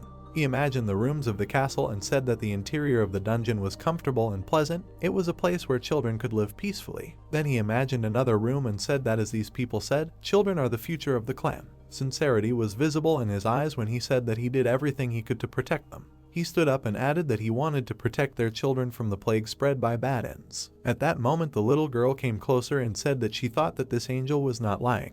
The protagonist understood that she was sensitive to him, even could not detect the bad energy from the words of this person. Then we can draw some conclusions. He looked at his friend and thought that for the children, it was safe to isolate them from the darkness after the rumors about the cannibal emperor spread and the panic of the one who escaped with them and brought them to the labyrinth. He had thoughts about what he did not know, but only one person made him doubt. Then he turned around and realized something. Some strange energy suddenly spread everywhere, and then it hit the emperor directly. He screamed in pain and it seemed that he could not be saved. The young man looked at this and was shocked. Then an old man stood nearby and said that strangers did this. It turns out he was still alive. The guy turned and asked what the hell was going on, but he only said goodbye to the emperor. He frowned and said that with this, the future of the security clan. Silence reigned in the room. The guy ran towards the angel and said what it meant. He didn't understand what was happening. And the man went to meet him and said that firstly, his thoughts, efforts, and sacrifices for the future of their city were always real. Then he went up the stairs and said that his friends were strangers. Then he grabbed the emperor by the hair and added, "Is it really possible that someone is still alive here?" And the emperor of an angel. He raised his head and said that as everyone saw, their emperor had not gone crazy. No, perhaps now he is smarter than ever. He also looked at the guys and said that if it weren't for their help, he would never have been able to start this riot, and he is grateful to them for that. The brunette looked at him and asked why he needed it, and the man turned away and said that of course he would answer all their questions. She frowned and said that angels and demons are connected, asked if this man knew what angels are. He listened to him attentively, after which the old man picked up something and said that this is a creature that completely lacks a heart, like demons. What are demons then? This is a creature that completely lacks a heart, like an angel. And he had something strange in his hands. The young man saw it and wondered what kind of nonsense he was talking about, and in his hands he had some kind of seed. It seems he had seen it somewhere before. And when the old man stuck this seed into the emperor, he asked what he was doing. Then something happened that surprised everyone around. Blood began to flow out of the emperor's body. The man screamed, and the old man explained that although angels and demons hate each other, they cannot exist separately. Angels must exist so that demons can exist, and demons must exist so that angels can exist. Immediately, some branches began to appear from the emperor's body, and another angel continued to tell that, as everyone knows, after losing the war with the demons, they were forced to drag out a miserable existence, hiding in this heavenly bell. And when the emperor had already completely turned into something strange, he added that everyone was trembling with fear and did not know when the demons would find them and attack. Then he frowned and said that while they were building the labyrinth and the castle, those damn demons never came to attack them, and why do they think you did? Something strange started happening around. The emperor turned into a huge tree filled with black energy, and the man said that it was because the demons were just breeding them. The girl listened to this and did not understand what was happening, and the blonde looked at him and asked again. Then the old man explained that they needed their existence to preserve their people. If they all died out, they would lose the whole essence of their existence. So they did not kill them all, but threw them to the outskirts of this world so that they could reproduce and develop. Then he literally started screaming that it looked like they were just animals in a zoo. The angels did not even know about it. And then he raised his head to look up. A tree had formed there, with fruits on it. They were apples. The young man looked at it and thought that this was the same honey fruit. And the old man bit it and said that this is it, perhaps because the emperor's body was used as fertilizer, but the fruit is strong enough. And after eating this apple, the wounds on his body began to heal. And when they healed completely, the man added that this is a forbidden fruit that enhances their magical power, the fruit of knowledge. This is the only option when fighting demons. The young man came closer to him and thought that he had recovered so immediately. In addition, his strength had increased significantly. Then the old man looked down and said that however, this is true, nowhere is there such an effect as from fruits grown from the bodies of young children. Then he pointed directly at the baby and said that this is true. He looked at her and said that children her age are ideal for fertilizer. He had to protect her to the end, but not in order to save her. The main character at this moment already understood everything, thought that everything was clear. The cannibal emperor was not the emperor, but this man. At that time, the man came closer and said that he was sincerely grateful for all their help, and however, unfortunately, he would not be the one to bring them an end. The tree branches began to move, and then someone's hand appeared from there. The man at that moment said that, like everyone else, he was quite busy. When a new monster, the previous emperor, appeared behind him, the man said that he would fight them instead, and this monster looked quite frightening. The blonde jumped back and shouted for the bad end to crawl out of the emperor's torso, and the brunette raised his head and said that then all the bad ends that had fought before were small children. The little girl looked at this and thought that she suddenly understood everything. She remembered the old man, how she met him, and the main reason why she felt afraid when she first saw him now also became clear. After all, this man was quite scary, but in fact, she understood his true essence. And now she stood and realized that despite the loss of memory, she felt who he was from their first meeting. And then, when she saved him, when she tried to revive him in the labyrinth, because he had already died once, it dawned on her that if she had not used that scroll then, everything would have been different. It turns out she made a mistake. But the main character suddenly approached her and said that everything was fine. He smiled and said that she should not blame herself, because nothing had changed from this. She must try to do everything in her power. After all, now the main enemy was the one who was previously considered the savior, and this is the Cannibal Emperor, habitat Heavenly Castle, size 3 meters. The young man looked at him and turned, said that he had only one question. The old man turned and said that apparently he should satisfy his curiosity and allowed him to ask. The guy remembered the 4 angels who were with them, and said that when they separated in the labyrinth they were still alive. He frowned and asked what happened to them there. The old man remembered their battle, said that they were the strongest in the village. Stronger forms were reborn. And then they turned into those same monsters that attacked them at the entrance to the Imperial Castle, the guardians of the last gate, and were killed by their forces. To say that the brunette was shocked is to say nothing. He only thought that this man was a bastard. He squeezed his sword and thought that he had always reasoned before that crying and laughing at circumstances is stupid, but it is still hard to return what was lost, and he cannot believe that such a monster deceived him. Therefore, he got angry and shouted that he would kill him now, and then he ran towards him, but the former emperor was ahead. The girl stood nearby and thought that it was as if lightning passed through her, and her body began to shake. As soon as her eyes closed, it appeared. Something blue was reflected in her eyes. This is the memory that the little girl lost, and finally they gathered together and appeared before her. And then she closed her eyes and began to look through. Her lost memories returned. The first memory was a conversation with her sister, how they discussed whether they heard those rumors that the emperor might eat them. The little girl asked again, and heard an explanation that he specially keeps them in shape so that there is more meat. Maybe he will take a bath in their blood. The girls sat in the room and discussed that it seems that this is why the old man is so worried about them, and it seems that this girl's sister is also nervous. But she winked and said that there is no need to worry, she has her older sister. Then they sat in the room for some time and discussed that the younger one was crying again. The girls came up to the baby and began to say that he was scared here because he heard what they were talking about. There is no need to worry, the older sisters will protect him. And it was unclear why everyone gathers when the younger ones are crying. In response they heard that because they need their protection and support. And then there was silence and silence. The man stood opposite and said that the monster was isolated in the labyrinth, so it was quite safe. Their parents were waiting for them there. Then he came closer and said that he would help them run in and the emperor would not know anything. Well, then something terrible happened. Of course, the kids met monsters along the way, and one of the girls grabbed the youngest boy to save him. Then it pulled him along. This girl also hid her younger sister and said not to go out. She was sure that one day her younger sister would come and save her, so she would wait for her. But then the hell happened. The poor girl turned into a shoot for a tree for growing apples, and from the bodies of all these kids, new monsters appeared. The old man saw this and was very happy. At present, the main character continued to fight the monster that appeared from the emperor's body, and his comrade shot from a crossbow and helped him. The battle continued for some time. It seemed that it was impossible to win this monster because he actively repelled all attacks. The brunette tensed up and thought that he was strong, no longer in a plus-level monster. It was clear to him that this was now a pretty strong opponent. The old man stood aside and said that they looked like clowns. It was useless to fight. Then he frowned and added that now that the emperor had fallen, everything was over. His subordinates and those from the labyrinth should attack the village right now. And indeed, at that moment, something terrible was happening in the village. Monsters attacked the village because the people who lived there were not needed alive. Now it was only necessary to make forbidden fruits out of them. The elder was also among those who suffered, and these people would be useful for restoring the stamina of the man. The brunette listened to all this and continued to insult this man. But at the same time he fought with the monster while trying to get to him. The old man looked at him with a grin and asked if he was really going to him. It was funny. At that moment, the main character had already transformed into the second character. He swung and tried to strike, but the old man created a protective dome in time. He extended his hand and completely reflected his attack. At first, the guy did not understand what to do with it. Then he tried to attack again, but he was thrown back by a counterattack. When the guy slowed down, he thought that this was a level S monster. He did not even need close combat. And then something dawned on him. The man approached the girl and said that he felt it when he was brought back to life with the help of that scroll, no matter how painful it was, but this is their fate.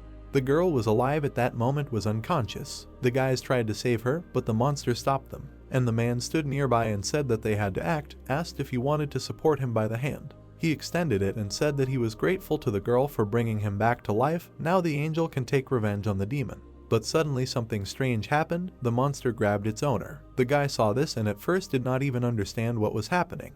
His comrade was also in shock, and the monster threw his offender far, far back, and then he just stood up and stopped moving. When the old man got up, he started calling the former emperor a damn bastard, after which he started tearing his clothes. And now he was ready for battle, said that the monsters were still not under control. Although they were dying, they still retained their minds. And indeed, the monster now saw only one opponent, this old man. He began to transform, everything around began to shine. A bright light appeared, and then fire, but the angel managed to create a protective dome in time and reflect this attack. Then he frowned and said that the emperor is the king of farm cattle. Is he really going to bother him? Even being dead, he is not the one who took everything from them. And then he clenched his fist. An invisible hand appeared, which hit the monster, and the man said that this is the only way he can take revenge. Then he swept it aside and said that he is the strongest among all the angels, and he threw his opponent away. The blow was so strong that the monster crashed into the wall. Everything around began to collapse, and thanks to telepathy, the man picked up the remains of the columns and said that he wanted to know if his desire to protect something was so strong that he tried to carry it out after death, so desperate for the sake of his people. But the monster was still alive and was going to fight on. Then the angel launched those same columns at him and said that this emperor was simply worthless, and with these shells he managed to cause him incredible pain. Then the man raised his head and said that there was no need to worry. Angels were paying their debts, which means he would avenge the demons. Then he raised his hand again and added that first the remaining children's hearts would be enlarged and eaten to strengthen this body, and after the adult's heart would not be turned into a forbidden fruit, it could be used as a healing item. At that moment, a strong energy field appeared above them. The old man frowned and said that then he would be able to break into the demon's shelter and kill all 7 demonic constellations. The guy stood opposite and thought what to do. He didn't know how to attack him first. How should he do it? But the man continued to say that everyone tried their best and hoped that they would be able to feed this body, because strangers would also be eaten. Suddenly, other monsters appeared there. However, one of them was right behind the old man and was clearly going to attack him. It was the same emperor who suddenly grabbed his hand. The blonde turned around and did not understand what was happening, and the brunette looked and thought that it was the king who was still fighting. Then the breast jerk, and then the second monster appeared, a smile that pierced the old man's heart with one blow. The girl remembered how she hid inside the roots, and a man came up to her and said that the labyrinth was very dangerous. She should not go alone. She should not worry. She would be able to see her parents and sister very soon, because together they are their experiences and hopes in place. Then he climbed in there and scared her. Before her eyes, her sister turned into a new tree, and then she began to transform and a monster crawled out of there. The same monster, a smile, who is now protecting her. And then this monster stood in front of her and attacked the man, and the girl's thoughts were only about not touching her. Her eyes were wide open. There was no limit to her surprise. The monster stood in front of them and looked at her, and the man then got angry and said that it couldn't be. A small child fell asleep tightly because of him. Now this monster was able to pierce the man to avenge himself and other children. And the girl stood in front and said that now she understood everything, why the smile was so focused on her, because this was her older sister. She imagined her and thought that now it was clear she had to hide here and not come out. She said then that she would save her, and she just had to wait. It turns out that she had now fulfilled her promise. The man did not understand what was happening, and asked how these worthless people dared to do this to him. And then he activated his magic, and asked how much longer would they interfere with his work. With one blow he was able to throw everyone away from him, and then the emperor literally flew into pieces. The same thing happened with a smile, but at the last moment she managed to grab her sister and run away. The old man stood there and tried to cough. His hand was badly injured, so it was decided to eat another apple. Actually, that's what he did. Then he fully recovered and said that now he understood that he had set his priorities. He admits that he looked down on them. If he didn't get rid of them completely, they would continue to bother him. His eyes were glowing red. Something was clearly happening to him, and the young man looked at this and thought what was happening. and then he looked at the girl and started screaming that the earth had just started shaking. Other monsters suddenly appeared there who obeyed this man. The guy looked at them and realized that this was the same army of bad ends, and the old man smiled and said that he had summoned all the bad ends on this island, so they were kaput. And then these monsters rushed towards them. They looked very scary, and everyone wanted only one thing, the death of these guys. The guy looked around and thought that there were too many of them, and their levels were too high. He had no way out. Even if he squeezed out all his strength, he would have to use another character to reduce their number. But then he heard something strange. Someone addressed him as a person, asked if he was there. The young man looked around and thought where the voice was coming from, and the voice sounded again. Not far away were the remains of the emperor, who mentally told him that if he could hear him, it was better to approach him. This was the last chance. The main character was very surprised, realized that this was the same bad end that appeared after the emperor. The monster was nearby and said that now was his chance. Everything could go wrong if he understood. There was no time to explain. We must approach faster. The brunette tensed up, thought what was this? Why should he ask for this? Then he imagined the monster and thought that if he thought so, then the emperor turned into a bad end and immediately returned to sobriety. Then he attacked his opponent and maybe he had some kind of trump card hidden up his sleeve. It was decided to obey. The guy immediately ran there and shouted that his comrade should cover him for a second. He asked if his friend knew how they could escape from here, and here is the answer. He heard that it was quite possible. The monster was almost dead and waiting for him. Finally brunette approached the remains and said that here, and asked what the emperor wants from him. He lowered his head and answered that he had no energy left, so this is his chance, and told him that he must be killed. The guy was shocked. He asked why this, and immediately heard that the one who kills him can use it. Then he raised his head and showed him something. The spirit of the emperor screamed that he did not have time until this bastard destroyed them all. It was necessary to kill him urgently. The main character thought for some time. Then with all his strength he thrust his dagger into the emperor. Everyone around paid attention to this, and they continued to fight. Their main enemy raised his hand and shouted that this is a utopia, a new world for an angel. Literally a couple of seconds later, the protagonist received a new item and was very surprised. There were scales of the soul, scales that can measure the invisible. They have a tendency to match and balance both sides. The fact is that many years ago, Solomon gave this to the emperor, and with this he can stop him. The blonde himself told him about it. And the young man then looked at the status window and thought that Solomon's necklace was now glowing. He looked at it and wondered if it really reacted to the scales of the soul, because the necklace, the king of great darkness left before his last battle. While dissolving in the air, the emperor managed to say that it was necessary to destroy it and protect the future of the angel. And then it all disappeared. Now the emperor is dead. The young man was glad that he received a new artifact, said that such an item will not disappear until it is killed by another player. He grinned and said that this is very good. The battle then continued. Smile destroyed one monster after another to save his sister. Nevertheless, they attacked him, but he managed to actively dodge. Until one moment, the Smile received a blow right in the back. The girl looked at it and asked it to stop, to let it go, and if it did not let go, then they would continue to attack it. But then she noticed something strange. The little girl raised her head and realized that the monster was too many. What to do? If this continued, then everyone would die. And at that very second, one of the monsters was approaching them. At the last moment, the blonde managed to kill him, who fired from his crossbow. Then he turned around and said that he apologized for being late. Too many enemies, it was difficult to get to them. And he also looked at the monster and thanked him for protecting his friend, first calling her with a smile, and then by name. The little girl then also looked at her beloved sister with a smile. And the guy also said that their friend said that he needed to ask her about something. He thinks it is about a secret plan to demote this man.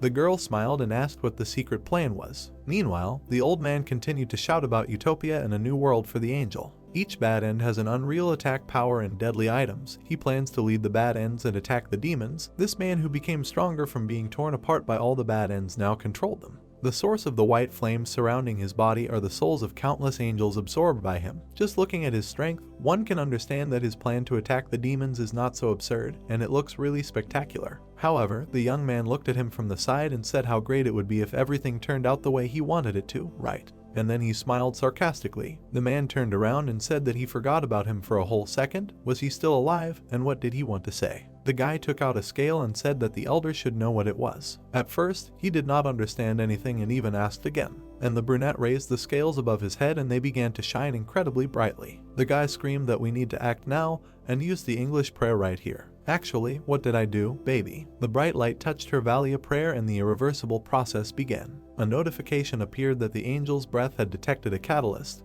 The conditions for using the item were met and a bright light filled everything around. All souls were activated. Right above the man's head, a young appeared, accompanied by some cats. The man did not understand what was happening. And then the silhouette of the scales appeared. All the souls were directed against him. These are scales that can measure the invisible.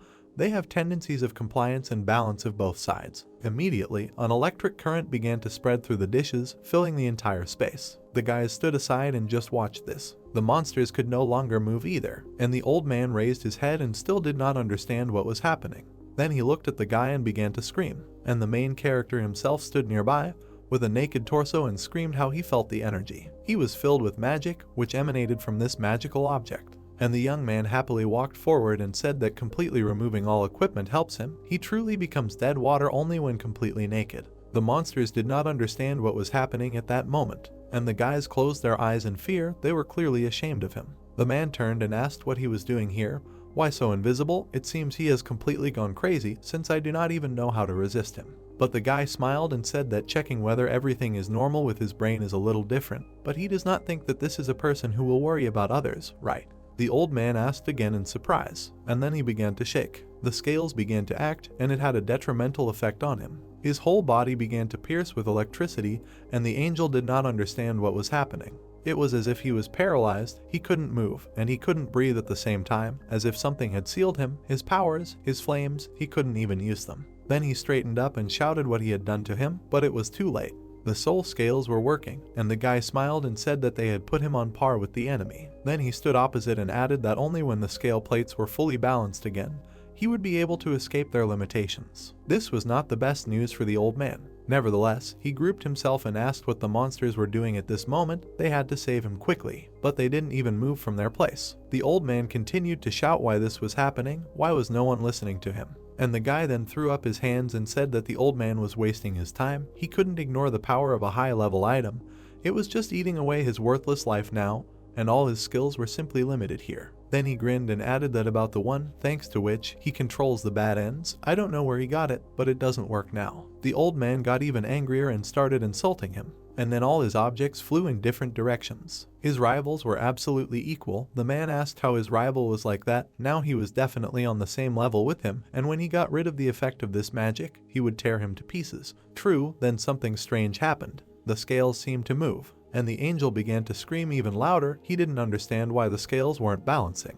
The main character smiled and said that it was obvious. It seemed that there was still something left to weigh. The man stood up and told him to shut up, asked how the media could insult him with his nasty language. But the brunette just stood opposite and continued to smile. His friends were standing nearby at that moment and didn't understand what was going on.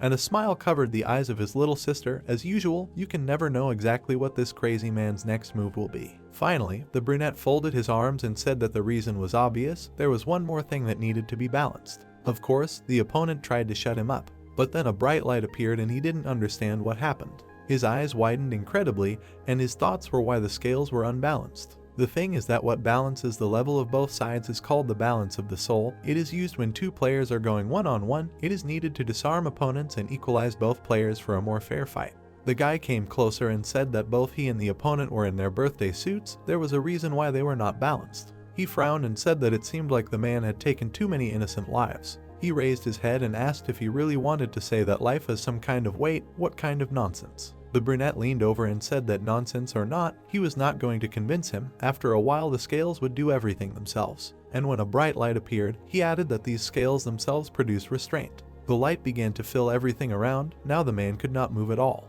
and he began to experience incredible pain. His body began to tear into pieces, and the guys stood aside, did not understand what was happening. The light was coming from his body, and it really seemed like all the souls that he had absorbed were crawling out. It looked like the creation of some new tree. They were heading straight for the scales, up. The guy raised his head and said that there were so many bright rays here. Were they really flying to the bad hours? And everyone began to return back. The monsters seemed to absorb these souls, and then their bodies began to reincarnate, and from there flew out the souls of innocent angels. They all looked the same as before. Now each of them was free. Because of the balance of the soul, the man spat out all these souls of the unfortunate children of the angel whom he had absorbed earlier. The baby looked at this and shouted that the souls were now heading to the sky. It was very beautiful and looked like fireworks. And the bodies of the monsters at that moment began to collapse. There was practically nothing left of them. And the man himself began to slowly collapse. He looked like a dead, feeble old man and shouted that they were disappearing. His body already practically looked like a skeleton, and he said that his strength, his hope, the old dream of an angel, all disappeared. Finally, the scales balanced out and flew down. Then they turned into stone and shattered into pieces. The young man got dressed again and said that it seemed his plan had now failed, especially since he wanted to fight a demon with such power. He came closer and said that firstly, he knows about the seed of the tree of good and evil, and now these are the first. He looked at him and asked who gave it to him. Meanwhile, the monsters that surrounded the guys began to collapse, and all the bad ends disappeared. Suddenly, the girl raised her head and realized something. After all, the same thing would happen now to her sister, now she would disappear like the others. But the monster stood nearby and did not disappear. Smile was silent, and then spoke in a normal human voice and said that this would not happen. She looked up and said that this was not the end. The main character at that moment was still standing opposite his opponent, and his comrade stood and thought that if you think about it, the message about the end of the quest never appeared. At some point, the old man began to laugh, said that the seed was an oracle. He smiled and said that he heard a voice when he received the oracle,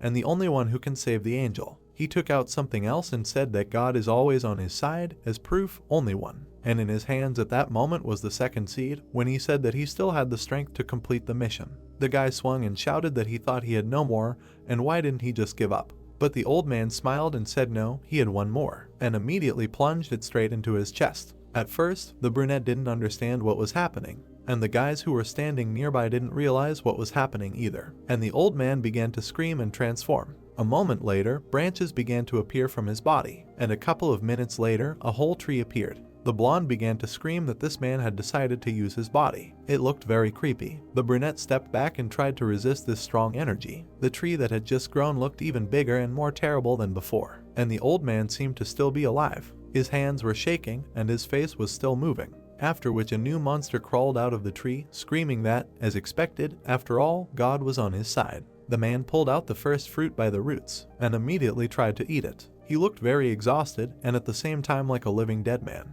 Out of fear, the little girl covered her face with her hands. The old man meanwhile tore out his eye, and continued to scream. His body began to recover, turning into a terrible monster, and his eyes were still as red as before. His teeth began to reach literally to his shoulders. The brunette watched this and did not understand how to act. Now in front of him stood a huge monster, who told him to look carefully. This is the real power of an angel, granted by the gods, and he is the only real angel and a fighter. He looked so creepy that even looking at him was scary. The guys were standing below and discussing that his energy and magic were only growing, so that they could get here. The skies beneath them were destroyed. I want to say that the monsters can now become even stronger. And the main character continued to look at their opponent and said that no one knows. Do they really think that this will happen? Considering that this man returned to the stage of the cancer fetus, tore and ate his own heart, all this together gives incredible strength. Does he think that perhaps he still has ordinary strength? The monster was already rushing towards them to attack. His muscles continued to increase, and to such a size as if they were about to burst. At some point, the monster turned into an inflated ball and shouted that it was enough to grow,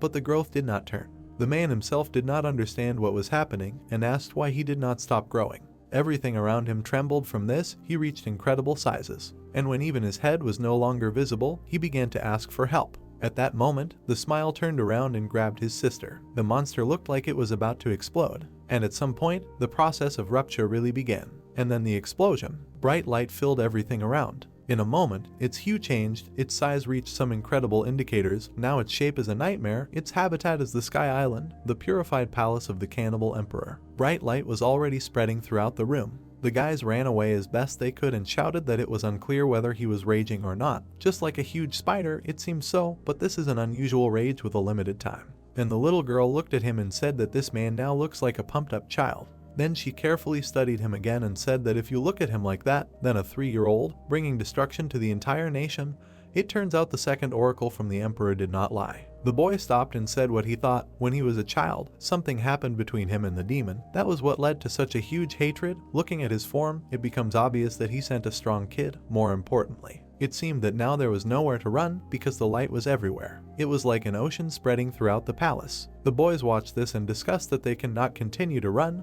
Everything will end only when they catch him, and the explosion will easily burn them and everything to the angel's village. Then he frowned and thought about what to do. He used everything he had. There is a backup plan, but he cannot use it here. How can he defeat such a strong monster? Suddenly, a smile came to him and said that there is a way out, the last way. The boy turned around and looked at her carefully. The smile grouped itself and turned to her sister. She turned and ordered her to use sacred pacification right now with all the power she can. The blonde turned around, and would it really affect the explosion somehow, especially since her level of this characteristic is very low. But the girl refused, because all the bad ends would disappear after that. What if the same thing touches her? And the smile leaned over and said that everything was fine, she just believed her. It was necessary to act quickly, because the man was already approaching them. His immense size was becoming larger and larger, and an explosion was about to happen nearby. Then the girl decided to use this prayer after all, and began to create a ball around herself. Her energy was concentrated in one place, and thanks to this, it was possible to create a kind of dome. True, only a smile stood behind this dome. A moment later, it began to collapse, and almost nothing was left of it. At that moment, there were memories in her head when she reincarnated and tried to save her sister. And the man watched her and said how far he was going to run. The smile held the baby while he asked if he was really going to jump with his beloved younger sister. They were an order of magnitude lower than him when he said that it was very touching. Was she so dear to her that she ran away from his manipulation? He frowned and said that in the name of God he should get rid of such a spoiled product as this. But the smile simply remained silent. She gathered all her strength and was about to attack. Then the man was surprised and asked if she really understood that there was nowhere to run and decided to give up. But it was not so. The monster began to destroy everything around them and make the bridge collapse. From this, the blonde was very surprised and asked what was happening. Then everything around began to shake, and the piece together with the baby flew to the very bottom. The old man extended his hand and said that the monster was a traitor. His valuable resource, which would become a fruit, was now lost. How stupid! He thought her sister could survive and return to Earth. Now he would have to tear her apart. At that moment, several monsters attacked her at once. But the girl was not going to give up, does not remember what happened after that. Well, one thing was certain, while she was a bad end without a brain, she just wandered aimlessly through the labyrinth. And this went on for some time. She kept walking and walking, and one fine day she met her sister, and once again, in one of the corridors of the labyrinth. There was a fight between them, but at first she lost her hand without realizing the reason. Then she saw her again, and each time she met her, her memories gradually returned and her brain's capabilities began to recover. She could not show herself to her in the guise of a bad end, so she simply followed her everywhere. And at first, the little girl did not understand why this was happening. Smile followed them non-stop and defended her sister as best she could. She needed to do this name of everything. And finally, the sisters touched, and the little girl said that she could finally see her face. Opposite stood her beloved older sister. She smiled and said that there was no need to worry anymore, and the girl was just very shocked. After which her sister smiled and said that she would now help her in everything, but then information appeared that the merger with the PC was cancelled. A bright light also appeared above the village. The gap was heading towards the sky. All the angels stood below and thought about what was happening. Was this really the beginning of the end of the world? And one of them turned to the elder and asked what it was. Did something really happen to them? The woman could not hold back her tears and said that the king seemed to have eaten them. Was this really true? She looked at the sky and realized that souls were leaving with the light. But then she frowned and decided that she had to act. After which she turned around and said that she had to leave the heavenly island immediately, and at the same time activate the ship. She was also worried about the remaining girl and the strangers, and the thought that she hoped that they would all be safe. At that moment, Yoon Sol was back in her body. The merger with the PC was suspended. Her surprise knew no bounds. Cards also began to appear that the restriction on gaining experience was lifted. Her level was increased, and several times the girl was shocked what was happening, asked what was this, so she rose in just one time. And then she noticed something. Opposite were two girls who were holding hands. These were those same angels, and now everything was clear. The little ones can be together again, and this is such a relief. The angels looked at her and said that before that they said that they would help her, and they kept their promise. At first, the brunette did not understand what was happening, but there was no time to think, because the souls continued to fly in different directions. They flew into the sky like stars, and then all the scones began to concentrate on the girl's body. The angel waved his hand at her and said that he would collect the remaining strength and give it to her. All the angels, the dead children, directed their energy towards this girl, and said that this would be a gift from all souls. The coding of the little angel began. All this energy suddenly went towards the brunette. New clothes began to appear on her, even equipment. Also wings appeared. It looked incredible. And after that, the hair color changed. Now it looked different, and a new status, Archangel. You can use the power of the divine rank only once, while the player's appearance magically changed thanks to the angelic clan. The dead souls thanked her, and said that thanks to her they were able to see her sister again and connect. It was very touching, although the girl did not fully understand what was happening now. Well, mentally saw off these kids and said that it was time for them. And then she cried. However, the monster was still alive and appeared right in front of her. The blonde then raised his head and shouted that this was incredible. How could the player get this? Is this even real? And the main character, who was standing nearby, added that the probability of receiving an angelic blessing is very small. For this you need to have an impossibly high potential, and this is very cool. Then he smiled and said that now the girl has a power that is similar to the power of the main 17 streamers. And then he looked at her, even a halo appeared on her head. The girl decided to use sacred pacification to confront the enemy. Then she flapped her wings and flew forward. From her flapping and energy, the monster literally began to collapse. Soon, there was almost nothing left of it. Finally, when the girl opened her eyes, she realized what had happened. She had become a star who had saved Angel Island, and information had appeared that she had completed the main quest, the Feast of the Cannibal Emperor, and that rewards would be given out. Her body was falling down at an incredible speed, and the girl lost consciousness. A moment later, the brunette almost collapsed. Her comrades managed to catch her at the last moment. The brunette came closer and said that they had finally managed to win, and the battle was over, adding that it was all thanks to her. The girl stood up and asked if they had really won, and then she suddenly remembered how she had seen two angels at the last second. Tears began to appear in her eyes, and a second later, real hysteria began. Screams were heard everywhere, even outside the castle, where everything was collapsing at that moment. The guys ran away from there and shouted that the quest was over, but why was the earthquake continuing, even though the girl had returned to her body? I'm carrying her because I'm too slow. The island was falling, and this island was floating due to the magic power of the Emperor. Since he died, the island can no longer float. The blonde caught up with his comrade and asked how they could escape from here. He said that there was a ship on which the Angel clan had arrived here. They needed to return to the village. True, there was practically no one in the village at that moment. The ship was sailing away and was ready to evacuate everyone. At the last moment, one of the angels noticed the guys and shouted that strangers were running over there. So everything was fine. The guys were already close enough to the ship. But then the earthquake continued and the island began to fall sharply. They almost had no chance to jump there at the last moment. A second later, the anchor broke. The elder saw and shouted that the chain was broken. They should wait there, someone would fly into them now. The brunette raised his head and shouted that it was not worth doing this because such a gust would also hit him. This made the woman stop and did not understand how I could help her. The island continued to descend and descend, and the guys were still standing on it and understood that this was bad. The blonde was confused and asked if they were really destined to die like this, did not think that their bodies would remain here for nothing, would receive the worst death penalty. But then he was surprised when he heard that this was the problem. The brunette turned and said that when the meteorite fell on a small part of the labyrinth, a huge hole of 12 meters was formed, so if the heavenly island falls, what will happen to the earth? The comrade looked at him and said that it couldn't be, and he replied that a meteorite had destroyed all the dinosaurs and changed the owner of the earth, a big earthquake, a big fire, and a big opportunity. The results were a great cataclysm that was about to happen. Drake looked at his comrade in surprise and asked if this really meant not just some expansion, but the beginning of a cataclysm. Then he grabbed his head and asked what they had done. The brunette turned around and asked what was going on. This was not the first time he had talked about a cataclysm, and he replied that he didn't know it would happen so quickly. The brunette smiled and said that it was quite unexpected. Initially, it was a big event that did not happen until 5 years after the release of the game, but still it happened 3 years ago. Then he turned away and added that it was better to think about how they would survive this cataclysm. He immediately received the question,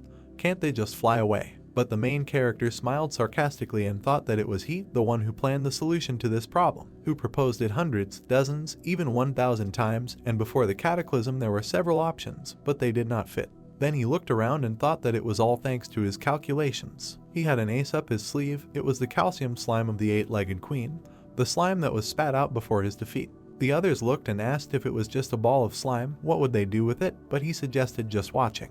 Then he swung hard and threw it straight up, and a portal appeared from it.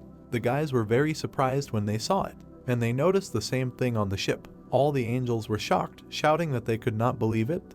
They did not manage to help the savior of the angelic race. The elder was very upset and said that the emperor should look after them. But then something strange appeared before her eyes. The woman noticed it right away. Something started to get bigger, and then a strange object appeared from there. It was a huge inflatable ball that carried all the guys, and they shouted if the angels were okay, said that they thought it would be hard for them to wait, so they came to them themselves. The woman was very happy and shouted that the strangers were finally here, and it was good that everyone was safe. And the guy smiled and answered that they were not going to die, and it seemed that his arms were too tired, so it would be better to throw them up. A moment later, all three were right above the ship, but suddenly something began to appear in the air. The guy thought that he had heard this voice somewhere, and who was it? and a second later, a bright blue light appeared, and then someone's silhouette. The young man looked up and asked if it was Judelope. It couldn't be. But then another strange thing appeared nearby, a seal, and then some pink elements. It was that same little Judelope. The guy turned around and asked if she could hatch. The others started asking what kind of baby she was, so cute. And the brunette smiled and said that there would be a birth that would open a new era when the old order would end. The third oracle was right too. Welcome to the world, baby. And the cute girl was just yawning at that moment. At that moment, someone on the ground continued to fight monsters and wish them death. The guys were shouting that this was great. His HP was gradually decreasing. If he held out a little longer, then he could get the rewards of this long raid. The brunette turned around and shouted that it was time to strike. We must prepare to cover and the tanker must move forward. But the others just hung and looked away. The guy ran up to him and asked what this man was doing, or he was looking. Was he going to finish him off? But he apologized and said that there was something in the sky. Here is the answer he heard, that you need to look straight ahead. They are at the sky, and what is there? Only when the brunette raised his head, he realized that there was something incredible there. A huge island was approaching them. The question of what it was immediately ripened. After which a status window appeared where it was written that the main system detected a large-scale energy explosion. They would have to log out to protect their account. At first the knight was confused and asked what was happening.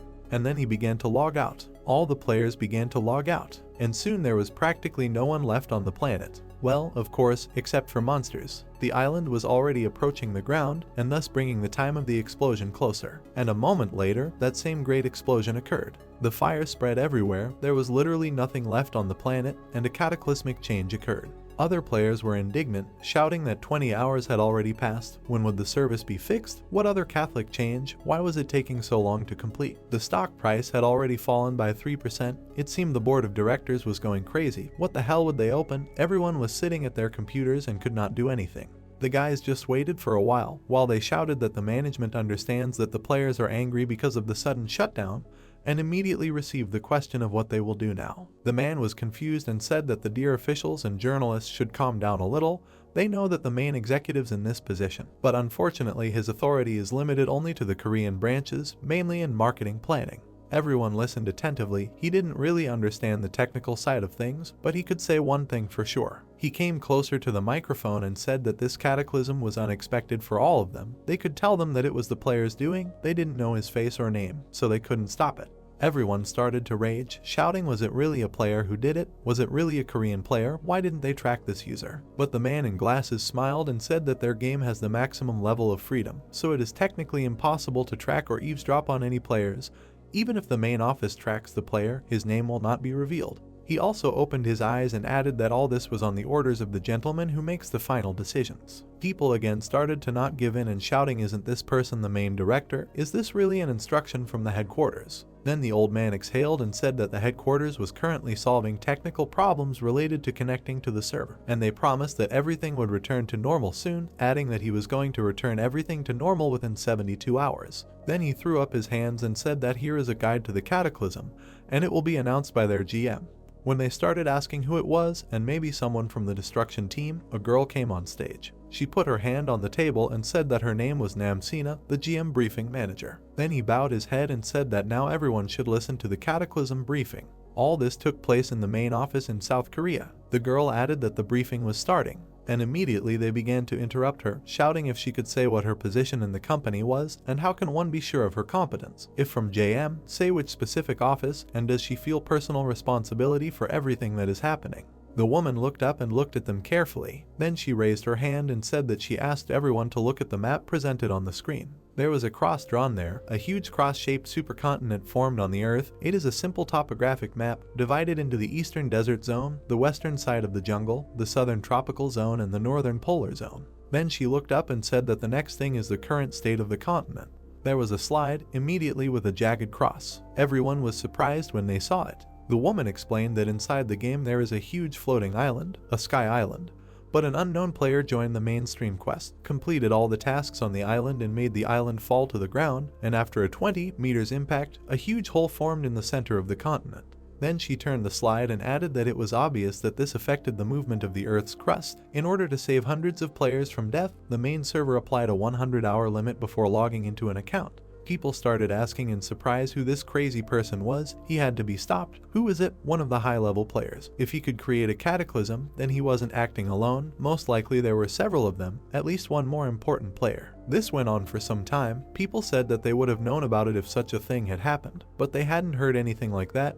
It turns out that these people somehow gathered a strategic force. But the girl raised her hand again and said that the printing house had been changed, and due to a strong shock the whole world had turned upside down. Apparently, the climate had changed. She showed one of the sites and said that some places had turned into a fiery hell due to sudden volcanic activity. Then she showed another place, explained that no one knew whether the new ore or those above ground would show themselves. This could be a good turn of events for most players. She also showed snow-capped mountains, said that other parts will be under the influence of the sun and will become completely isolated and frozen. Everyone understands that it will be impossible to live in such conditions, especially for the monsters living in these areas, right?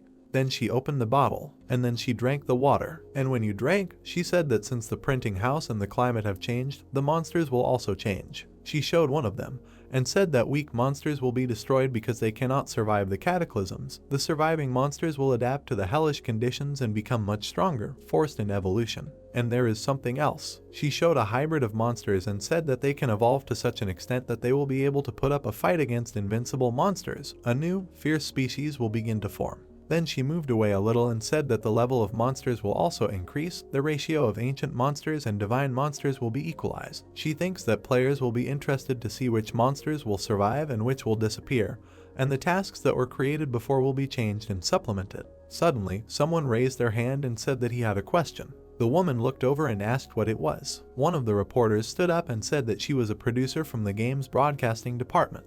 The girl looked her in the eyes and asked what their nicknames were. If we imagine the main character, then the nickname is a special advantage that the player can get. The title system is created by defeating a high-ranking monster, and the player accepts from their passive efforts. Another woman stood up and said that everything is correct. If all monsters begin to improve, then basically only level of monsters will remain. Will there be any balance if there are fewer opportunities? Suddenly, their attention was drawn to the speaker. She said that they should not worry about it. Now they can only get an advantage by defeating a monster of level and above. The woman also looked at the producer and said that in addition, all the advantages gained from hunting monsters of level before the release of the changes will disappear. The competition between players will eventually even out. She asked again in surprise, will this not increase the gap between professionals and beginners? But the look of the speaker spoke for itself. This even made the girl feel uneasy. The woman exhaled and said that this question does not concern her competence, so she cannot tell her. Moreover, there is something else. Again, she looked at her with burning eyes and said that there are still many important things that she needs to tell them, since it is difficult for her to give them a detailed answer due to time constraints, asking for understanding. At this point, the reporters began to grasp the meaning, and everyone listened attentively. The standard attitude to the press conference returned after their attempts to take control of the interview. Just then everyone fell silent, and this woman took care of the reporter as well as a fly in the summer. For that reason, she simply shut them up. The thing is that she is one of the main ones in this company, and this conference is needed only to give information, but not to explain. She had neither time nor desire for this. Finally, the woman said that it is necessary to present a completely new system. This is one of the most outstanding things that will influence the game of users. A counter question immediately came in influence. Shatko turned and said that this is a new type. Some time passed, and in one of the offices they said that they are going to create a team. The young man asked again in surprise. Then he jumped up and asked if he really wanted to assemble a team, and the guy answered that he had already found a good sponsor. This is his first time. After that, the young man just hummed. Then he folded his arms and said that he had never thought about it, but if he decided to do it, then he can do everything. He will definitely be fine. The guy in the mask turned and thanked him, and he raised his head and said that it upset him a little. If he thought about it, why didn't he tell him about it earlier? The conversation between them continued for some time. The young man apologized and said that it might seem that he wanted to take K1 away from him, but his friend interrupted him and said that he had never thought so, asked how he was going to recruit players, and heard that he would first recruit acquaintances and ratings. He also had friends abroad. The guy covered his face with his hand and said that he should think about it carefully, because this person is the smartest. The press will already be enemies at the next meeting. But then he was surprised when he heard that this would not happen. The masked young man folded his hands and said that he could be a leader, a player, and a coach, but he cannot be a director. Then he raised his head and said that he would like this person to become the director of his team. Am Yin looked at him in surprise and asked if the man was even capable of his own thing.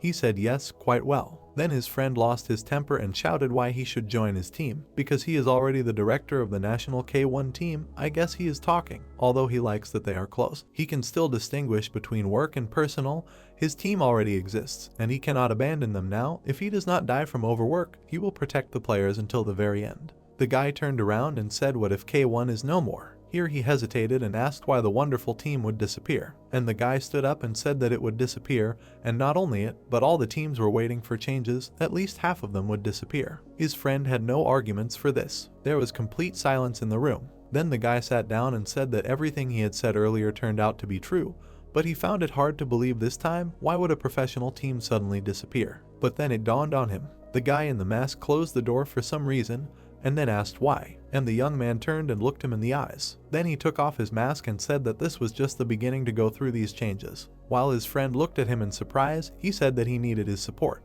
His eyes showed incredible surprise. After all, Iijin was standing opposite him and offering him to go through all these changes together. After the conversation, the red-haired man turned away and said that he did not think he would be able to see him again. Then he looked him in the eye again and said that he needed to hurry up and leave, or he would become even more attached to him. It was obvious that the guy was deliberately speaking coldly and could not stand any emotions. Several days passed. Young was still in his office, but now he was crying heavily and turning to the guy. He stood opposite him and thanked him for everything. Then he hugged him and shouted that if he had been even a little late, something bad could have happened, because he saved him, and all this thanks to him. He could not hold back his tears and said that he was grateful to him, really. And the brunette stood opposite and just watched. Although the game has been around for more than 5 years, rumors surrounding this man, the famous commander, shocked the public after his announcement of his departure. Then the brunette introduced this man's wife. It was her. She left this world after battling cancer. For 5 years the cancer cells slowly spread throughout her body, and by the time she found out about it, it was too late. This guy lost his wife, was consumed by depression for the next year, and saw no meaning in life. The thing is that before the raid on the Heavenly Island, the guy came to the coach and said that this was a gift. He immediately received a question where it came from and what kind of appointment for a medical examination. The guy extended his hand and said that this was a gift from the fan community members. He needed to go through it with his wife. He replied that he had already gone through it with the company, but the guy insisted, said that this was completely different. They check everything from head to toe, all internal organs, even his pores. They do a scan of everything. This is a special appointment for couples, so you need to take his wife and check together, and immediately a question came up: does such a thing exist in their time? After that, they discovered that cancer cells began to spread in her body. It turns out the main characters saved his wife. The woman was immediately put on treatment. It was a relief to know that the doctors found them at an early stage, so there was a chance to perform a successful operation. Of course, the guy couldn't fully immerse himself in this problem, since he wasn't a close person to them, so he treated it like roulette, although he did everything to ensure that the operation was successful. Young was very worried about his wife and accompanied her all this time. Fortunately, the main character was able to change the future in this way. And so the man came to him and thanked him, said that it was all thanks to him. In response, he heard that he just thought that she looked bad and something was wrong with her body. Young didn't know what words to choose, but he said that this man in the mask saved his wife. He was grateful to him even more than when he saved him.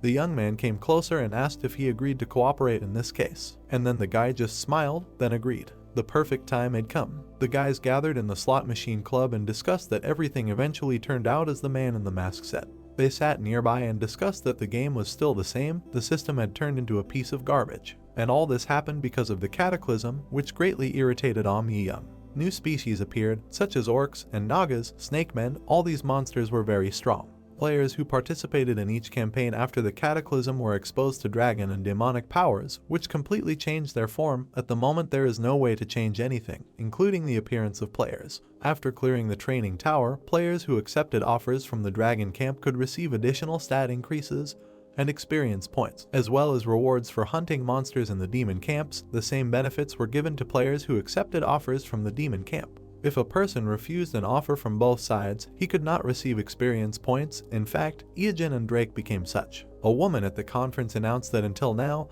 everyone has received benefits from the monarchs, laws, and demons. They believe that everyone should fulfill their duties after receiving power from them. Reporters asked about duties and also asked what is meant. And the woman pointed to the screen and said that the two ruling forces, dragons and demons, had always been at odds. Then she showed a floating island, and after the fall of this island, there was a signal to start the war. Both sides tensed up and considered this a sign to start an attack on each other. The 7 monarchs, dragons, and the 7 founders, demons began a war in the corresponding laws. She also added that everyone would be recognized as soldiers, distributed to the corresponding camps, and would fight their kings, which is what actually happened. And when asked what would happen if someone refused to participate, she raised her head and said that this would be considered a statement, but to be honest, this is a hidden task. Having many other daily quests, no one will force anyone, so they do not need to do anything, but they will have to lose their growth and their achievements. Again, someone raised their hand and apologized. It was the same girl from the previous conference who asked if you kill opponents from the opposite camp, doesn't their karma points fill up?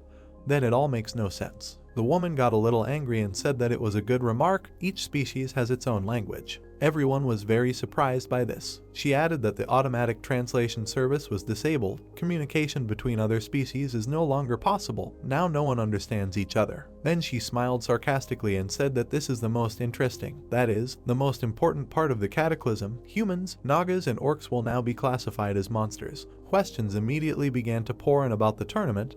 If players from each group represent different species and become enemies, is that good? The girl threw up her hands and explained that she knows that many teams actively recruit players. Sponsors who form teams based on their ratings will have to choose their future players with more specific criteria. She said this and everyone fell silent. Now the guys were sitting at the machines and discussing that not only in the game, the cataclysm is happening in real life, of course. Now there will be chaos in the teams because of the difference in types. Their team will have to disband. Who did this? And the main character was sitting nearby and thinking that this person was next to him, and asked why he didn't just move to his team. The payment was twice as much as the previous one. Young continued to play and asked what the name of his team was. The guy was also playing and said that the name was Well-Worn Noobs. He said that this was his style, and the guy added that everyone would be divided into other teams. Their contracts would become empty paper. But he heard that some sponsors left. There are other businesses that left this industry because international companies took over their places, and in response he heard that okay, he just needs to come to his team, right? Young was still playing and asked if this guy knew that breaks were prohibited. He replied, who came up with such a rule, lost in an infinite combo? Does he know? Then the guys went out into the corridor and discussed for some time what about the contribution for managing the team. In response he heard that he received some investments from you two. This is of course crumbs. But he interrupted him and said that it turns out that he will spend much more than he received at the beginning. If it is hard for him, there is no need to pay him at first. The brunette turned and said that everything is fine, it is better to accept them as soon as he receives them. If we think about it deeper, the young man thought that he would still have money left after using the funds earned for managing the team, but he expects this in the near future. And if he wants his team to have sponsors, he must prove the reliability of the team. For this it would be nice to receive money directly from the industry. Young smiled and said that he wants to know how he could deceive him all this time. Then he shoved him with his shoulder and added that Deadwater should have told him right away. But he replied that he had his own reasons for this, and then he heard that his character was simply unbearable. What kind of fight was this between Deadwater and Maddo, and then with himself? The brunette raised his hand and said that it was better to forget about it. It was better to hold a team meeting in the near future, and he heard that he turned out to be a cunning leaf. The guys discussed this for some time and said that the Asian League would soon begin. Young looked at his comrade in surprise and said that because of this race between the races, all the teams would be on edge. Since all the professional teams would be completely disbanded, the team trials of the Korean representatives would be held again, and in the end they would return to where they started. This was the most logical outcome of events. The main problem was the players, and both understood this. Young also frowned and said that if you don't count him, they would need at least 4 more people. The brunette was surprised and said that there was no need to worry about it, he had already found 4. His friend simply remained silent. Then he ran up and asked in surprise if it was true. He had already found them, but the answer was still positive. A few more days passed. The guys met again and discussed that his business skills were at a new level. How he was able to find 4 people. In response he heard that it was connections and luck. Then he extended his hand and said that they were over there. The red-haired one asked where. And then he hung there. In front of him were familiar faces. These were the same people. Looking at the people with a surprised face, Young asked who they were. Iajin grinned and replied that these were their players. A team of amber people was looking at him. The brunette looked away. The guy looked at the main character in confusion and asked if they had established themselves as professionals, to which he replied that they had not. Then he grabbed him by the scruff of the neck and dragged him aside. They were standing among the city houses, and Young indignantly asked if he was really going to drag amateurs to the competition and noted that he had taken on too much. He waved his arms indignantly while the guy told him that they were his only friends who agreed to work for free. After which the blonde asked him, breaking into a scream, what about YouTube's investment, adding that he could pay them with this money. He collapsed when the brunette answered him that he used everything on him. The guy sat on his knees, resting his hands on the floor, muttering that he knew that he gave him too much, and the protagonist asked him not to worry, because as soon as they start earning, he will pay them, to which he replied that it is not a problem, but he cannot be sure of the amateurs. Eugene smiled with his eyes and replied that if he really cannot trust them, then for starters he can at least try to communicate with them. The temporary office of the noob team, Young's house. Inside was a bright room that looked like an office. Yoon Sol smiled sweetly as she said her name and said that it was her first game. She was sitting on a table in front of the guy who told her that he meant that he wanted to know how long she had been playing Deus Ex Machina, and she replied that it was her first game with Eugene. The blonde boy's expression darkened with an awkward smile when the girl added that it meant she had been playing for about a week. He turned away, and with dumbfounded eyes, mentally told himself to calm down and noted that there must be something about her that made him decide to take her. Ying turned back to the brunette and asked with a smile if she had played any games before and if so, what was her experience, to which she replied that she had never played. The guy clasped his hands and rolled his eyes, noting that she had no experience. She started playing a little less than a week ago, and then laughed, muttering that by all parameters the forest resembles a professional player, after which he decided to ask what level she was. While Yoon Sol looked up, thoughtful, he mentally noted that she was probably at level 15 or maximum reached level 20, and if she was a genius,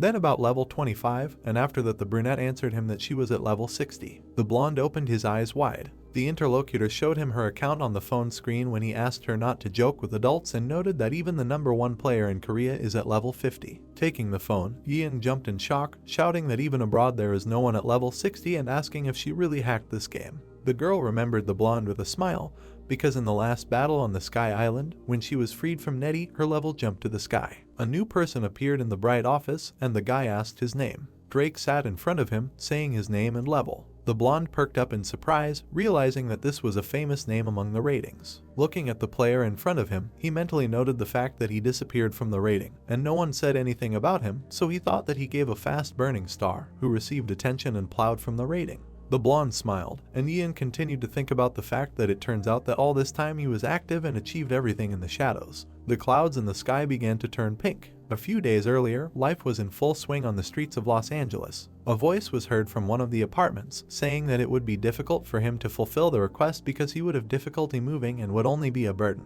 There were various photos on the wall, and their acquaintance noted that he had planned to quit gaming anyway after the raid, and that he only started playing on the advice of his psychologist. He tapped his knee and said with a smile that they had met and he was able to immerse himself in the world of games from the top. And although this was not his intention, since he was able to save up some money, he planned to begin his rehabilitation. Drake was sitting in a wheelchair across from the guy and girl, saying that he was very sorry that they had come all this way for nothing. The brunette began to get up when Yoon Sol began to say that it was okay, and it was only for a short time, but she had a lot of fun with him, and even the fact that they were able to meet face to face like this. The protagonist grabbed the blonde by the shoulders, exclaiming that he had become his comrade. He widened his eyes in confusion. Eugene chuckled and started saying that he had given him the best rehabilitation and accommodation, and he would become a Korean gamer, be able to become popular and film army stew mukbangs on YouTube.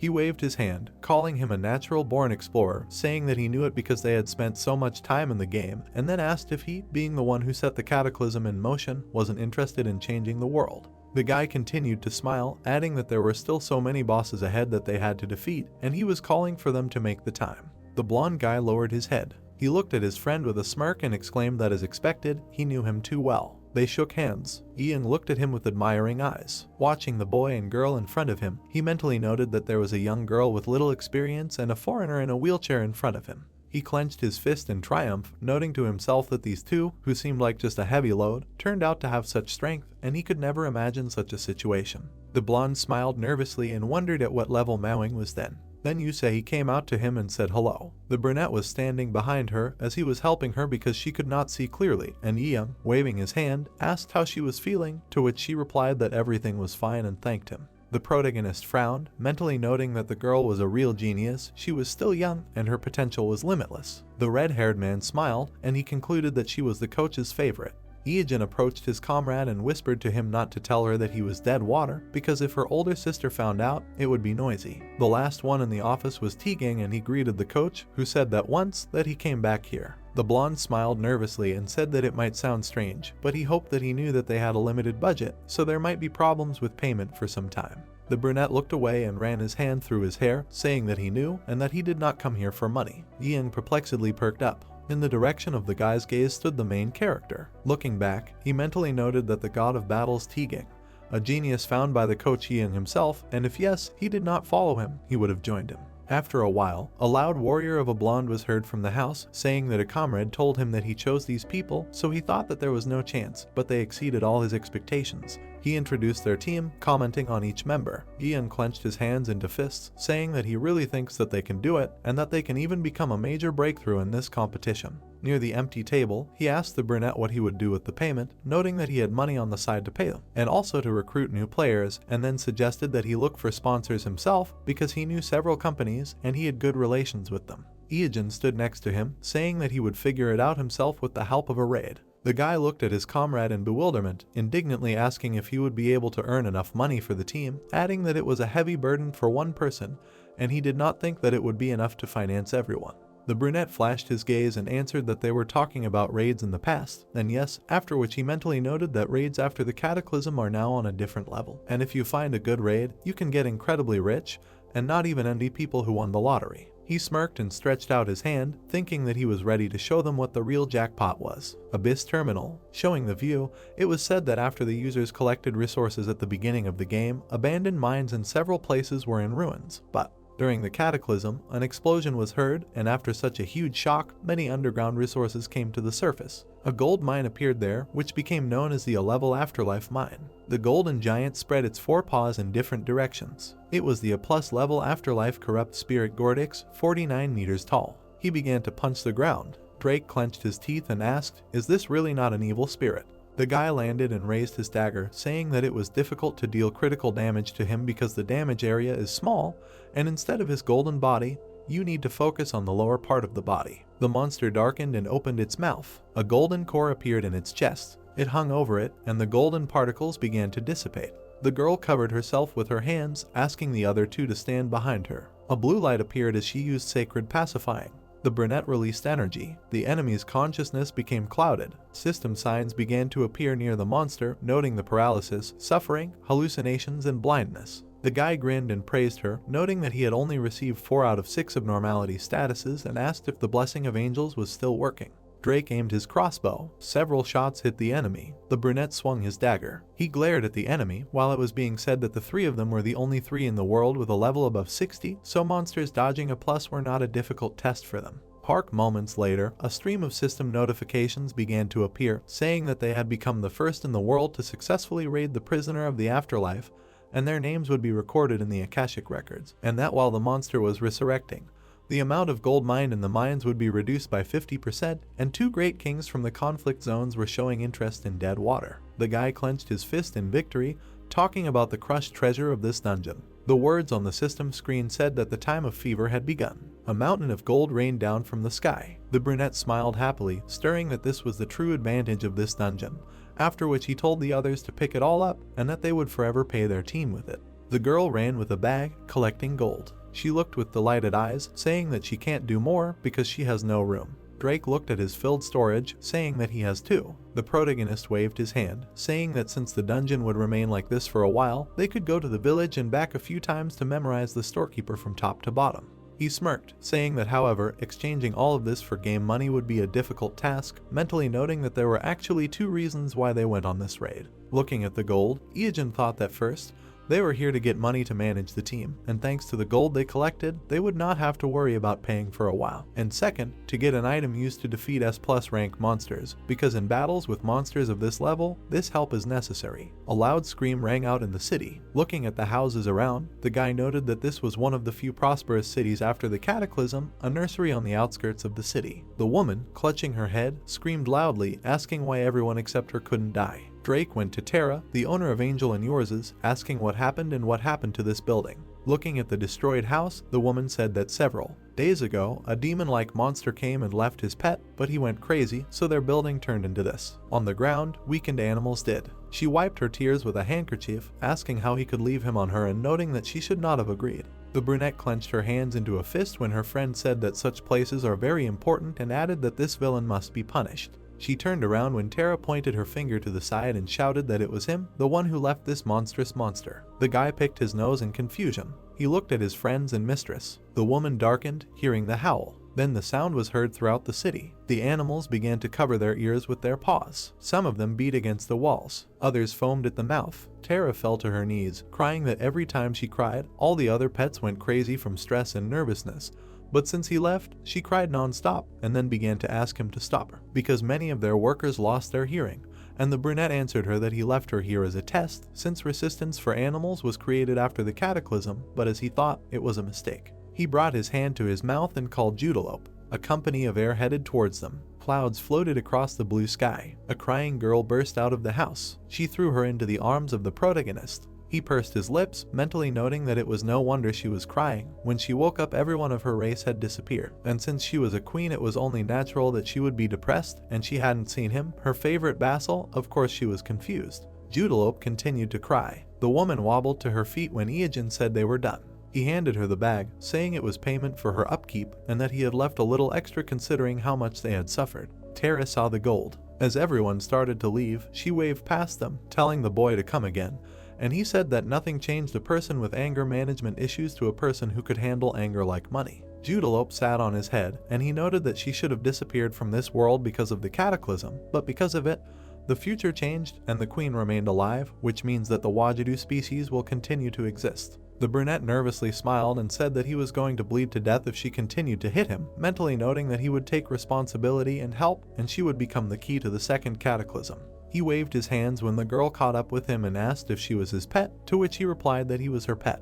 Judelope poked him in the eye. Uncharted territory. Showing gloomy silhouettes in the mountains, it was said that the Death Dragon Oz S+ rank on the Batter 7th conflict zone on the northeastern outskirts, and under them washed his two monsters, the Lich King and the Death Knight. The boy drew a diagram of the monsters, saying that they had to defeat these two monsters and then attack the Death Dragon Oz. He crossed out the dragon and drew another silhouette, saying that after defeating it, they could immediately catch Mammon, the constellation demon of greed. The blonde looked down in confusion and called out to him. He looked at the boys, asking why they were holding a meeting here, to which he was told that it was because it was a good place to plan a raid and there was delicious jjangjeongmyeon nearby. Voices were heard from the temporary office, namely Ying's house, choosing food, and the protagonist noted that he, Drake, and Yoon Sol were going to uncharted territory. The blonde perked up, confused, when the system noted that entry was prohibited since they did not meet the requirements. Iogen looked at him, telling him that in order to enter this area, one must at least meet one of the requirements. He crossed his arms and started telling that firstly, they had to enter during the event, but that was only possible when the Death Dragon Oz finished preparing for war. The guy smiled and replied that the second condition was the easiest, and that was death. The couple of friends looked at him puzzled, and the brunette started thinking that the Death Dragon Oz was suspicious and never allowed any living beings to enter his territory, and the only thing he believed in was the dead. A gust of wind blew on him while he thought that they could only enter the dungeon after death, like a corpse in a coffin. The rest didn't matter, because the main thing was death, so he decided to use a small bug. The protagonist began to inhale air, mentally noting that this was a bug that only he knew about. He held his breath and activated the Kraken's Rift characteristic, thanks to which he could penetrate anywhere with the help of small holes. Looking at the ice wall, Iogen mentally noted that this bug would be fixed soon, but the developers hadn't found it yet, and the boundary where the darkness in the courtyards met the light was right there. He stuck his hand out as he moved. The guy entered the space and started counting to 9, because that was the only way to survive. At 10, he jumped out. A bright light appeared. The brunette landed on the ground. He smiled widely, saying that there was no problem with the bug. Looking at the two black coffins, he noted that everyone had already arrived. 2 scrolls appeared in his hands while he was saying that it was time to use the elixir. The scroll was a form of order made to save someone who had just been buried. A guy and a girl jumped out of the coffins. The brunette looked at Drake and exclaimed that she asked to kill her on 3,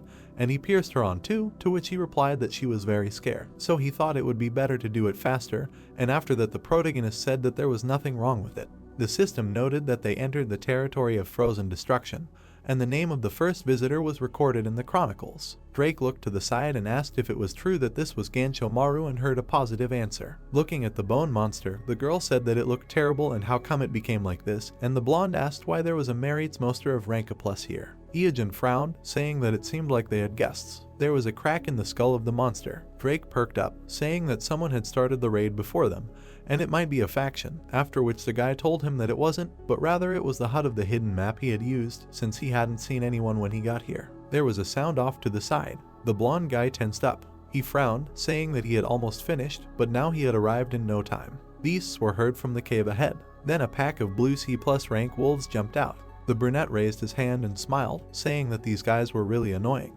because they would strike and run away until their prey began to weaken. Drake took out his weapon, noting that it had been a long time since he had done any dialogue hunting. The wolves perked up. They jumped over the guys. Watching them go, the blonde guy asked why they didn't attack and run away. Suddenly, a sound was heard. A huge hand slammed the ground. The protagonist glanced back. He saw a clawed hand. In the center of its palm was a round mouth. In front of them stood the S-rank Harin Maru. The three looked up with surprised eyes, and Drake compared whether an S-rank monster had become a world boss and asked his friend if he thought they should pass through it, to which he replied that except for its muscles, its level and stats were lower than other S-rank monsters. The monster's eye flashed red. It disappeared abruptly. A moment later, it struck the brunette. The blonde, with his mouth open, called out to his friend. The girl's eyes widened. The protagonist gritted his teeth. His lip broke into a grin. The monster shook. His hand began to bleed. Iojin smiled smugly, asking how he felt about that. The boss froze. It looked at him with a glowing eye. Then it raised its hand above its head. Blood splashed on their palms. The guy opened his eyes wide, saying that this is the ability of the blood predator and his HP level rises to the maximum, and if he steals 0.01% of their HP, the monster opened its mouth. He raised his leg. Under her blow, the ground began to collapse. Pieces of stones flew to the side. The girl stumbled. She began to fall into the hole. Drake suddenly noticed her. Meanwhile, the main character was already rushing to help. He excitedly brunette. The two of them disappeared into space. The ground fell down. However, some force soared up. It was Iojin in his arms with the girl. He landed on his feet. The guy glanced at her when she asked if he was okay, to which he replied that he was in a movie mania and asked to heal him. He frowned and looked ahead, mentally noting that Drake was left there alone, and he was not strong enough to fight alone. Something caught his attention. There was a huge silhouette to the side. The brunette looked in that direction and asked if he knew who it was. The main character grinned, answering that it was exactly the one he was looking for, and they were very lucky that she fell here. There was a huge monster sitting by the wall, and he said that he needed to wake it up. Drake looked away while his friend contacted him, asking if he could hear him, and in return asked if Yoon Sol was okay. Iojin, touching his ear, said that they were alive, but that his help had found them, and that he needed to go down. Drake looked back and asked if he was sure. He looked at the monster, muttering that maybe he could push through, but it would be too difficult. The guy started shooting at the enemy. Light appeared in the darkness. The brunette lit a match. He stuck it in the monster's mouth. Inside it was a wick. The flames began to show the outline of a face. The main character grinned, saying that now he had enough of using his brains, and that after all, the scarecrows need to fill their heads. Remembering the monster on his feet, he thought about how in the past he met Jack-o'-lantern in the place where he caught the great king of darkness. Continuing to remember him, he noted that it was a doll that lost its mind, and he killed the monster in his place. Then Iojin remembered the portal that he opened to find the King of Darkness, and then he left, saying that he needed to meet someone, so he ended up here, in this place. Jack grabbed his weapon. The guy smiled widely, asking him to open his eyes. A cloud of dust rose. A silhouette appeared in front of the brunette. Meanwhile, the dragon monster fell to the ground. Arrows were flying at him. Drake jumped up and attacked him. The boss tried to get up under fire. The guy pushed off his hand. When he landed in front of his friend, he said that he was just in time. The blonde looked back and said that he brought him here and asked what to do next, noting that this place is too narrow for him, and if he uses earthquake, then they have nowhere to run. The monster raised his leg. Drake, getting caught in the airflow, exclaimed what he said and adding that he was going to do it, and they have no way to escape from the will of the earthquake. He looked to the side in fear. Jack rushed past him. He attacked the Harin Maru. The blonde looked at him in shock, asking if this was Jack-o'-lantern. Seeing him with a scythe in his hands, he loudly asked what he was doing here. The monster was a Ranka and 2.5 meters in size, and was a thief who did not repent of his sin. He swung his scythe. The enemy hit him. Jack flew to the side. The wall of ice cracked under his body. Finding himself imprinted, he asked where he was and said that he did not know what he was doing.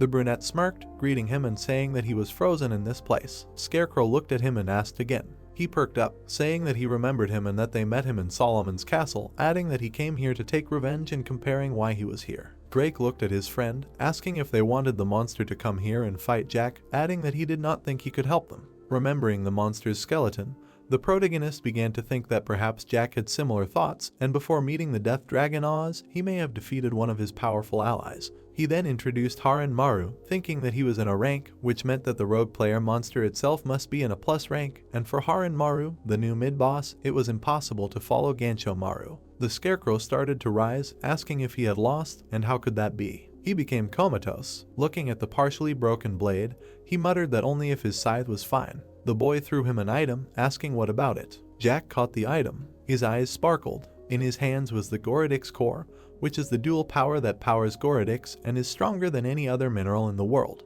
Remembering the golden monster, the boy mentally noted that this was a reward item for killing a boss and it would help defeat an S+ level monster. Jack looked at the brunette, asking if he had taken such a precious thing and thanked him. The item began to emit blue light. A spiral began to envelop his scythe. A bright light was heard. Jack's scythe was modified. Ashes flew in all directions. Jack looked at the Haran Maru, saying that it was time for revenge. The blue wolf is a C+ level monster that lives in a pack, and when it sees prey, it attacks the target and runs away, allowing further action until the target is weakened. Remembering these monsters, the protagonist noted that it is quite strange that in such a dungeon there are only C+ level bridges, but these guys play an important role in increasing the difficulty of the boss to extreme, and this role. Blood gushed from the mouth on the monster's hand. He held it above his head. At this point, the wolves began to twitch. They began to rise into the air, sucking out energy. Only corpses remained on the ground, and Iojin noted that in the end, these monsters are just prey for Haran Maru. Drake watched what was happening, saying that now the wolves lie here like pancakes,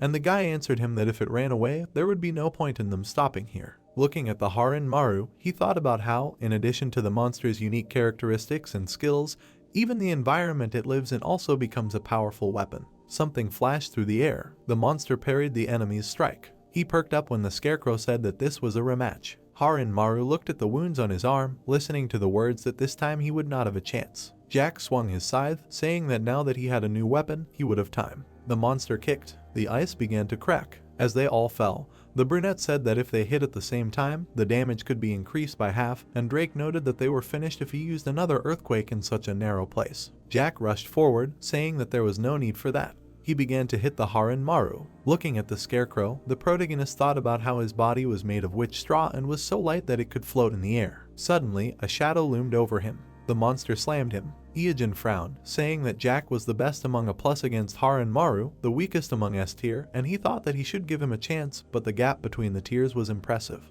He gritted his teeth. Looking at the monster's leg, he exclaimed that if only they could do something about earthquakes. Suddenly, many blows attacked the monster. He shook himself. The guy's eyes widened in surprise. The monster's leg was waking up. Jack held the scythe, indignantly asking if he had stepped on it again and saying that he would cut off his remaining leg. His eyes glittered. The stone on the scythe also reflected a shine. The brunette smiled, noting that the power of his equivalent to the S level. Haran Maru put his palm in his mouth at the enemy. Drake took out a crossbow, saying that he was going to use the blood predator characteristic again, and they had to stop him. His eyes widened. He saw the request to fall. The beasts began to pounce on Haran Maru. Jack, watching this, laughed and said that he was flying.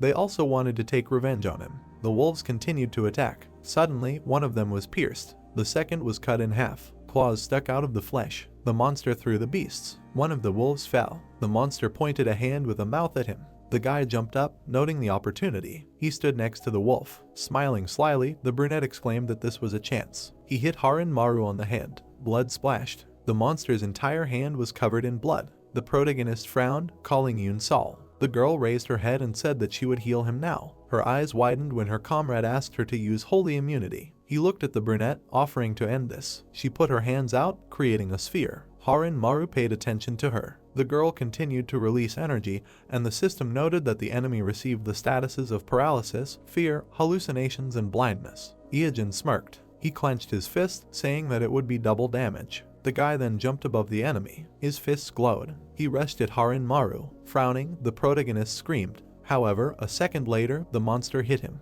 Drake froze in shock, calling out to his friend. Yoon-sol opened her mouth in surprise. A battle was taking place. The monster's eyes glowed red. Yellow Eyes opened his mouth in fear and shouted that Eejin had used one of his strongest attacks and now his HP was down to 1. Looking at what was happening, he continued to say that if he missed even one hit, he was finished. Blue Eyes opened her eyes and mouth wide and shouted the protagonist's name. The guy struggled, gritting his teeth. Suddenly, a beast appeared under him. When the brunette asked in surprise, was it a blue wolf? The wolf looked scary. The protagonist stopped, looked down and said, "He." The opponent struck with force. The young man managed to slip away. He flew around the monster. Then he concentrated his power in his hand and shouted, "Earthquake, whirlwind." The power scattered. Suddenly there was an explosion. Drake stood with a weapon in his hands and said that although he had dealt heavy damage, he still had strength. The monster was alive. The protagonist smiled and replied that yes, this is not enough, however. A silhouette appeared above his head as he continued to say that it was enough for him to finish him off. A flash pierced the monster's head. An unknown person appeared and struck him with a weapon. The pumpkin head frowned and told him to die, go to hell, and told his friend that he would come for him soon. Then he struck again. Looking at this, the protagonist clenched his fist. A notification came that he had successfully completed the world's first frozen destruction monster raid. The name of the first winner would be recorded in the Akashic Chronicles. The first frozen destruction monster was dead, the dragon faction's power had decreased, and the frozen destruction environment was changing greatly. It was added that the number of blue wolves was increasing until the monsters were resurrected. The hero thanked his friends and said that thanks to them, he was able to take revenge, although he had not yet had time to settle accounts with the true enemy. Then he pointed back and added that it seemed that not only he, but also these guys wanted to thank them. The protagonist stopped in fear. Then he saw the beast's paw. He turned around and saw many blue wolves. They looked menacing. Notified that the Blue Wolf clan expressed gratitude to the assistants when one of them approached the guy. Looking at him, the protagonist thought that Har and Maru had exploited the blue wolves for a long time, so for them, they were saviors who killed their tormentor. He continued the thought that it was intentional, but harmony in the world of blue wolves must have been restored. Then he thought that the blue wolves will actively develop after the destruction of the boss monster. Yes, this monster is lucky, since the number of its enemies will increase in the future. When it is resurrected, it will have to confront a colossal number of wolves. The guy continued to think that no matter how many level C+ monsters there are, it is difficult to predict who will be able to win, especially since wolves have the veteran characteristic, which means that the more they participate in battles, the higher the probability of them becoming high-level monsters over time. This does not happen often, but it is very possible that Maru will not be able to become the main boss of this dungeon after resurrection. The pumpkin hero looked away and said that they had a long way to go. He must kill not only the Lich King, but the Death Dragon Oz. Yoon-sol opened her eyes wide, looked at the hero and said, "By the way." Then her eyes shone and she asked why Mr. Pumpkin wanted to kill the Lich King when the protagonist stood behind and angrily shouted, "No," if she asked him about it. Mr. smiled sarcastically. Then he opened his mouth and said, "Well." He grabbed his beard and added that it was quite a long story and asked if she wanted to hear it. The girl enthusiastically shouted out that she wanted to know. When the partners stood behind and one of them said that they had too little time, why should they listen to all this? To which the second asked why he was doing this to a newbie. Mr. Pumpkin began to tell that a long time ago a scarecrow was born. Standing on the cliff, the scarecrow thought why he was here. He grabbed a pickaxe and looked around. Then he looked at the straw dolls and asked if he was one of them. The other scarecrows extract metal from the rocks without hesitation and carry it to the furnace. Tired from hard work, useless scarecrows stand in a row and throw themselves into the furnace to become firewood. He does not know how to explain it correctly, but he does not want to be like them, he thought. Since then, the thoughts of why he should work like them, everyone else works and he should too, who he really is, did not leave him. As time went on, he realized that it was beginning to frighten him. He looked up and wondered if he was just imitating someone else's life without much meaning. A strange hero was walking towards him and saying, "Why did this guy look so stupid? His body seemed fine, but he was working without any significant result. Oz wouldn't like it." Then he pointed to the side and asked why he didn't become good fuel and jump over there. The scarecrows were jumping off the cliff into the lava. As soon as he got the order, some irresistible force made him walk. He was weak, an insignificant body full of straw. He was moving towards the fire blazing before his eyes. Now he would become firewood and increase the fire, and many scarecrows behind him would pass through it. The leader shouted what he was doing. He just needed to jump. It would be quick. He wouldn't feel a thing. The hero walked forward, then turned around and said that a miracle had happened. Suddenly a hand came out of the ground and someone said that it wasn't epic, but the girl opened her mouth wide and said that at least she slapped that witch. The yellow-eyed girl smiled widely, greeted the skinny guy, asked his name and introduced herself as Dorothy. A spark lit up when someone said, "Okay." There was a torch on the scarecrow's head when the stranger added that it was done. A piece of volcanic rock was stuck in his head. Probably that's why he looked so dumb. She made a wick to slightly lift this burning part. Looking at the tools that were lying on the table, she added that his head would work a little better if it didn't go out. The girl sat behind the hero and said that she had golden hands. Then she turned and said, "And the last thing." The yellow-eyed girl held out a pumpkin and said that he needed something to protect the flame. The guy put it on his head. The pink-haired girl smiled sweetly and said that she made it from a thing she bought at the market, then asked how he liked it. It suited him. He thanked Dorothy in return. The hero narrated that since then he became Jack-o'-lantern.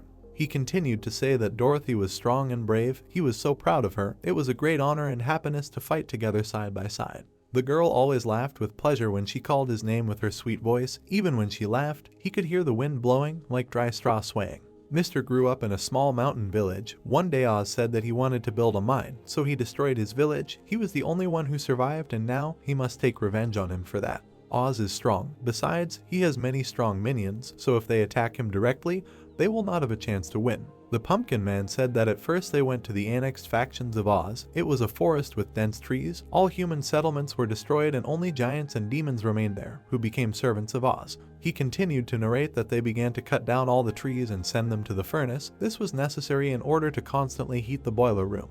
They met a woodcutter there. He was alone in the forest and fought with the servants of Oz. The man sat exhausted and thanked them for their help. They destroyed all the monsters in the town. They are so strong.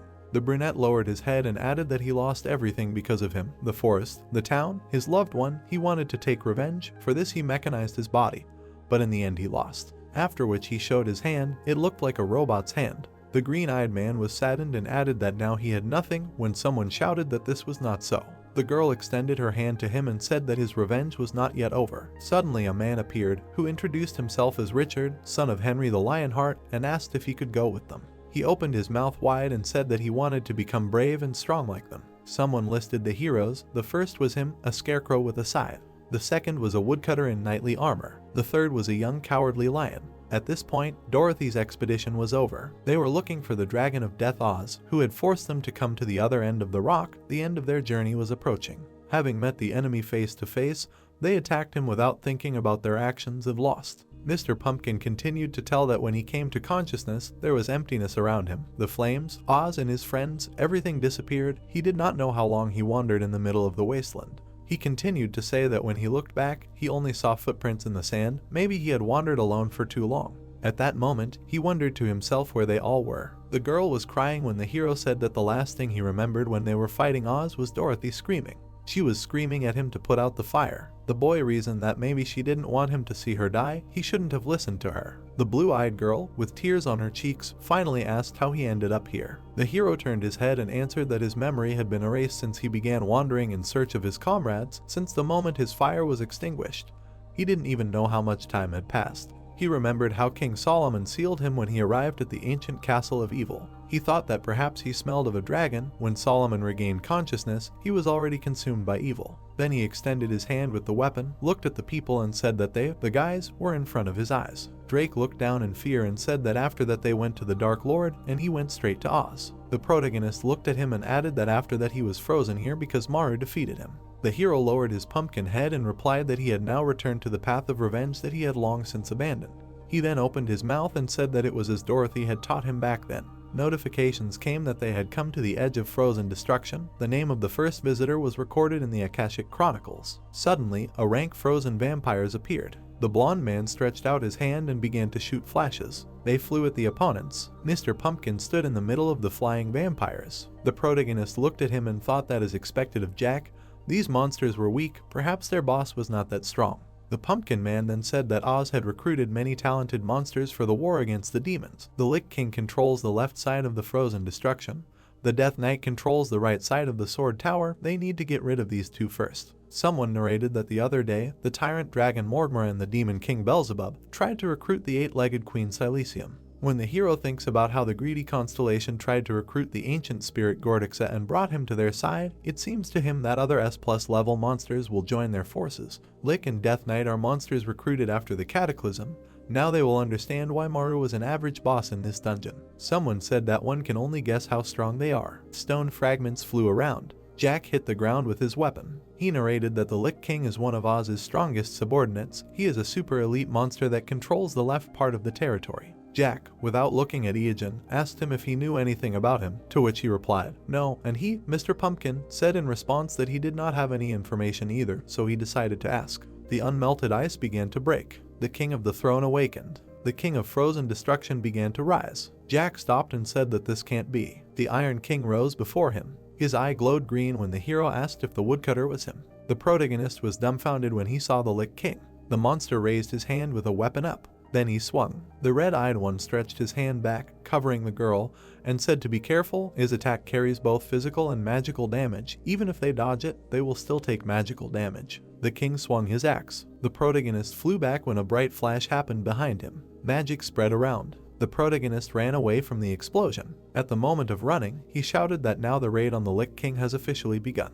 Jack made a dash. He swung his weapon, which collided with the king's axe. While fighting, Mr. Pumpkin shouted for the woodcutter to come to his senses, Nicholas. The opponent made a blow and Jack flew away. The boy rushed to meet the king. Covering himself with his hand, he swung his blade. Then he looked at the enemy and thought that his armor was so strong, even if he scratched it, he would still get frostbite damage. The brunette's eyes almost popped out when he saw that the monster opened his hand, which had a magic gun in it. The enemy fired a shot, from which the protagonist flew away. People covered themselves from the powerful dispersion of power. The young man fell to the ground with a crash. Then he looked up and saw how the opponent was about to strike. A bright flash flashed before his eyes. Suddenly the guy put out his hands, defending himself, and thought that he looked like both a knight and a magician. No, now is not the time to think. He needs to run from here, or it's too late. The red-eyed man frowned, clenched his teeth and shouted, if so, then. Everything around the monster was shining. Then it stopped. There was a big explosion. Drake opened his mouth wide and screamed.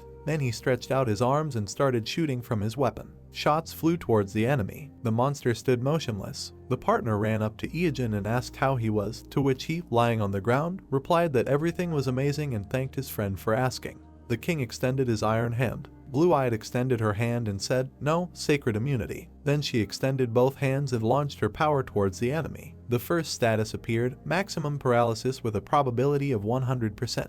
The heroine opened her mouth and eyes wide, looked away and shouted that it seemed that only the first non-standard state affected him. How unlucky she was. The protagonist looked at her and replied that this was not so, it was just that the magical protection of this invention was too reliable. The monster stood as if it were a stake. The boys looked at their opponent when one of them asked if her attack worked on him, to which the other replied no, it only confused him for a second. The frost on his armor was imbued with magical power, so if you approached him, it would not only deal frostbite damage to him, but also increase his magical defense. Looking at the monster's armor, he added that it was simply flawless. Then he said that compared to him, the other S-level monsters were like ordinary players. Suddenly, the protagonist looked away and added, but monsters exist to be defeated, which means they must have a weak point, they just... The guy was interrupted when a flame burst out in front of them. The heroes were shocked. Jack opened his mouth and asked Nicholas. He did not remember how they fought side by side before. Under this thin metal armor was a heart that yearned for its bride. Mr. Pumpkin's eyes lit up as he added to wake up. Watching what was happening, the blonde asked the brunette where he got such a talent for this, to which he replied that he had no idea. Jack continued telling the king to try to remember his comrades, his lost friends, Dorothy, Richard, if he had forgotten him. Then he suddenly extended his hand with a weapon and added, maybe his scythe will remind him of him. Sipping the potion, the protagonist smiled and told his comrade to continue in the same spirit. They should attack him with all their strength. Then the guy took a step forward and said, let's begin. A scream was heard, down. Fire appeared. It spread quickly. An arrow flew out of the crossbow. They flew at the monster. The monster swung and struck. Iajin opened his mouth and shouted that he was approaching. Everyone else said in unison, damn. Drake stood arched back, dodging blows. Then he straightened up and said that the raid had been going on for too long and asked if they would be okay. The protagonist replied not to worry, once the first phase was over, he would need to take a break to recover. He smiled and said that once they saw the changes, that would be their chance. The monster turned around and spoke to someone below. The protagonist looked up and wondered if that was the voice. He gritted his teeth and thought that he didn't think anything had been mentioned in the interviews with the rankers who had been here first. Then he turned away. His companions were standing in front of the monster, and he thought that maybe he was the only one hearing the voice. He had memorized all the interviews with the rankers who had been through this raid, and he didn't remember them talking about any of this. He frowned and heard himself being spoken to again. Ijin smiled and thought that people can forget about such details and should not worry about it. It is not clear whether he hears a voice or not, the main thing is that she knows how to defeat him. The monster turned around, then he clenched the weapon in his hand. Drake stepped back and asked everyone to look at the monster because something is wrong with him. He began to shake a little. Although the Lick's armor has high defense, he is weak to any debuffs. The ice on his armor repeatedly melts and freezes. The atmosphere is humid. The constantly changing pressure causes the armor to oxidize. The metal, constantly undergoing heating and cooling, constantly wears out. This must be the character setting that comes from the Lick King, who was previously an iron woodcutter whose rust constantly needed to be lubricated. The protagonist laughed, calling him Rust. The monster bent over and leaned forward. Something began to emerge from the ground. Huge monsters completely emerged. It was a lion chimera, and a stuffed soul collector, and an iron golem. Jack leaned over and said that he seemed to remember them. Then he raised his head and asked why he was pointing his axe at him. Drake turned around and said that he was right. The other monsters immediately came as he said, which meant the second phase was starting. He looked at Iajin. He stood there with his mouth open. He looked at her mode and thought why everything was not as he expected. The summoning should have only happened when the Lick King was weakened due to the debuff. He opened his eyes wide and thought that there should have been some rank monsters like frozen vampires. And then the battle before the last phase would have been easy, then why were 3+ rank monsters summoned? The rust on the king's hands began to disappear. It was completely disappearing. The girl opened her mouth and shouted that the rust was gone. The Lick King straightened up. The protagonist pulled his hand back and said that the monster had recovered its HP. The monster was approaching him and he thought that he didn't understand what was happening. He didn't know that his information couldn't be 100% accurate. This was completely different.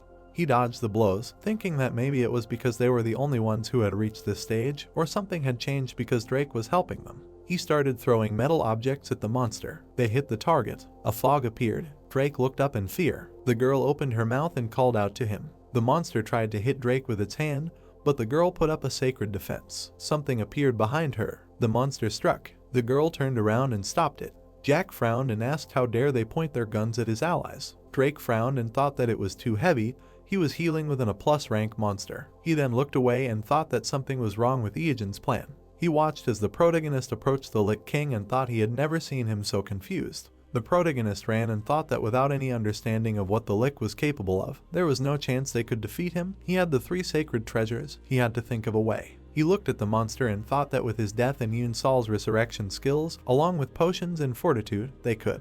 Then he lowered his head down, because that's what the mysterious voice said, and he thought it was him again. What was he trying to tell him? The guy gritted his teeth and thought he didn't understand what was down there, and if he could trust this voice. He exhaled and said, "Damn it." The protagonist stopped abruptly and told everyone that they had to hold out for 3 minutes. He looked at his allies silently, and they looked at him. Yoon Sol and Jack opened their mouths and said no problem, and Drake said no. The protagonist raised his hand and thanked his friends. Drake said they couldn't, but he was told he just lacked the determination. Then Iajin frowned and raised his hand to strike. He hit the floor with something strong and said that if he heard a voice, it must be a hidden quest. He gritted his teeth and said whether it was reliable or a trap, he had to make sure. Parts of the ground flew apart. The guy jumped down and said, "Watch out, because he's coming." A black screen appeared. He entered the location of the end of Frozen Destruction. The name of the first visitor will be recorded in the Akashic Chronicles. The ground appeared. Iajin, falling, looked down and frowned. He saw a lake below him and was surprised. The guy opened his mouth and said that perhaps this is the same bloody lake of the Phoenix. He knew it, that's why the monster recovers so quickly. Phoenix blood, a liquid with the density of molten ruby, it acts as an elixir for monsters, since they were able to collect so much phoenix blood thanks to the characteristic of fast regeneration. The protagonist stretched out his hands, saying that something was clearly wrong here. He should go in and check what was going on. A purple glow appeared, and the guy shouted, "Jormungand." A huge dragon appeared. Iajin stuck out his tongue and said that if he got into this lake at high speed, they would suffer huge damage, especially since he was not sure that it was not poisoned. He needed Jormungand's help. He climbed into the dragon's mouth, and the dragon closed its mouth. Then he dived into the lake. Air bubbles rose up. The protagonist said that it seemed that the pressure inside it was strong due to its density. He looked through the dragon's eyes and said that if he was not mistaken, then the heart should be somewhere in the middle of the lake, and that it was not time to stop, and was surprised at how it all looked from the inside. It's cool. Then he saw something and looked at it in surprise. Smiling, he said he knew it. A huge number of bubbles were rising from a black spot on the bottom. He saw the king's heart, saying that he caught it, and he was not surprised that the king hid his heart there. If he left the heart in a place where it could be maintained with elixir at any time, then there was no point in causing physical damage to it because its health was practically inexhaustible. The protagonist looked to the side and thought that an additional heart was an amazing feature. If he was not mistaken, this characteristic did not come to him right away. But if someone could figure out how to destroy it, he raised his head and asked if the user heard the voice. Circles appeared on the bottom. A girl appeared from there. He opened his mouth and was surprised by the call. It turns out that not only those above the ground. The monster was standing at the bottom. Then she suddenly flew up. Hyojin gritted his teeth and swung. The dragon rose up, flying past the monster. The girl raised her head up. The guy gritted his teeth and was surprised that it could move so fast in such a consistency, and added that it was not real. The monster looked at the dragon. The reptile rushed down and began to spin around the monster. It continued to fly in a circle. The protagonist was knocked down by a whirlwind from the movement of the reptile. It caused a whirlwind. Many swords appeared around the monster. They flew up. The dragon tried to dodge them, but some pierced its body. Hyojin closed his eyes, falling. He opened his eyes and saw the monster raising his fist to strike. But then the dragon flew in, protecting the protagonist. The guy, spreading his arms and legs, fell down. The monster, raising his hand with a sword to strike, went after him. The protagonist gritted his teeth, thinking that the phoenix's blood was hot and heavy, like red-hot metal, the pressure compressing his entire body. His body sank into a dark spot and he thought he was so close. His eyes closed and he, plunging into the darkness, mentally asked the guys for forgiveness. Then he abruptly opened his eyes and his level increased to 75. The monster struck with a sword. He looked in surprise. Hyojin swung to strike. He struck, but the monster dodged. His strike cut the air, and he said he did not expect it. He handed over the weapon in his hand and said that he did not know that such things in the inventory would not hurt. He thought that the same characteristic that he received after the battle with the Sea Devil. The pressure was strong, and the whirlwind made it 3 times stronger, which allowed his trump card to activate. He raised his hand and looked at it, said that he was cool and did not feel any pressure anymore. He looked into the darkness of the lake. The reptile rose, and the protagonist thought that another miracle had just happened. The dragon began to glow, and the boy thought that the veteran characteristic of Jormungandr had activated. The experience, the number of monsters he had defeated, and the contribution he had made to the dungeons had allowed him to evolve at this moment. Blue flashes appeared, and he wondered what was happening to Jormungandr. The reptile had become the twin of the Horned Darkness. The monster looked in surprise. Hyojin frowned and said that he knew that the time had come, but he did not think that it would happen now. It seemed that luck was on his side. He stood on the twin of the Horned Darkness and shouted that it was time to return now because his friends were waiting for him. At this time, a fierce battle was taking place above. The monster broke through the stone wall. Drake opened his mouth in surprise. Yunsal also stood with her mouth open. Hyojin said that Yunsal should use the left and right hands of the Spirit King. He gave them to her hands and said that all these items dropped when they defeated Haranmaru. He used them playing as Manhwa, and in the Dead Water account he cannot use items that do not have the characteristic of a natural disaster. The girl asked if they would suit her. The guy said that she should try. She began to put them on, saying that they were quite heavy. Yunsal looked at her hands and was surprised that they acquired the shape of her hands. The protagonist, running away, told her to use them as a means of self-defense. He knows that she can. The girl asked how she should use them. Hyojin smiled and said that they can be a real surprise for her enemies. A black screen appeared. Drake moved his hand to the side, surprised at what just happened. He remembered how he dealt with this summoned zombie just a second ago. He ran towards Yunsal, and she tried to restore him from behind. And then the girl got scared. She closed her eyes and clenched her fist. Then she struck. The monster raised its head and screamed. A plus rank one-handed weapons, especially gauntlets, especially if their attack is above 3000, is considered incredibly powerful. The king crab glove he used when playing Manhwa had an attack of more than 3600. Due to the jagged clusters, the physical attack reached 3000 damage, another 200 water damage. The girl swung her fist. He was sure that everyone knew how strong this weapon was. On the black screen, there was an inscription that in total, the full attack is 13,332. The fist approached the monster's hand. The fist smashed the hand. In terms of pure attack statistics, compared to other strong attacks, they have no equal. The monster flew back from the blow. Who would have thought that a healer would have such power? Drake turned around and thought that he decided to give them to Yunsal. It's a great thing for self-defense. If someone decides to attack it, they will fall with one hit. He lowered his crossbow and said that they needed to hold out a little longer. He was sure that Hyojin would soon reach the weak point of the Lich King. The monster put his hand in front of him. The reptile moved forward. There was a collision. The twin of the Horned Darkness opened his mouth and fire burst out. The fire spread. A whirlwind began to swirl. It became huge. The dragon continued to move in a circle. The monster looked at him in amazement. and the twin of the Horned Darkness, in response, looked at the monster. Ash flew through the air. The protagonist said that he was at the limit of his capabilities, and if he thought he could defeat him, then Retina with 2. Then he jumped over the monster. Turning around, the protagonist bared his teeth and said that he was not inferior to anyone in agility. The monster knelt down and roared. At that moment, the dragon flew up and took the monster in his mouth. Iajin frowned and clenched his teeth. He raised his hand to strike. Then he struck. The monster raised its head up and froze. It slowly began to dissolve in the air. Drake looked at it in surprise. He looked at them, saying that all the summoned monsters were disappearing. There was almost nothing left of the monsters, and Drake assumed that Iajin could. All the other monsters also began to dissolve. The dragon held the monster in his mouth. This monster also began to disappear. The protagonist frowned and said, "The hole in which the heart should be, the lake is draining." Everything around began to be sucked into the funnel. The monster straightened up. Blue sharp stones appeared. They scattered into small pieces. The girl covered herself with her hands from the fragments, and Drake noted that this was an unusual attack. Everything was getting out of control. Then he shared and fired from the crossbow, saying that it was trying to survive by any means. He shot right on target. A blade appeared. Jack frowned and said that his old friend had finally come. Then he pierced the monster with a blade. The monster looked up and tried to say something. Jack bent down, and the monster said that it had no heart, it did not feel any pain. Jack prepared to attack, offering to end it now. The system reported that they were the first in the world to successfully complete the Lich King's raid. Red beams flew. Notifications said that the name of the first winner would be recorded in the Akashic Chronicles, whether he wanted to put his name, Stagnant Water. Iajin stood in front of bright red swirls. The system reported that the commander of the left squads was dead and would not be resurrected. The strength of the dragon faction was reduced. Sparks flew among the red glow. The strength of the left squads of frozen destruction changed significantly. The system reported that the clan of vampires, zombies, ghouls, dreamers, ghosts feared him. In the red glow, a haze rose. The system continued to list the clans. Glowing swirls rose from the ground. The system reported that the death dragon Oz was interested in stagnant water. Drake looked happily at his palm, saying that this was incredible. This was the reward for defeating the king. He felt much lighter. It was because of his increased agility. He felt like he weighed about 3 kilograms. The system reported that his level had risen from 65 to 69. Surrounded by a glow, Saul happily said that she had also risen. Her level had risen from 63 to 65. Iajin's cloak fluttered up. He said that perhaps they had risen because they had helped a little, but it was a bit disappointing considering Haran Maru's contribution. His level had risen from 75 to 77.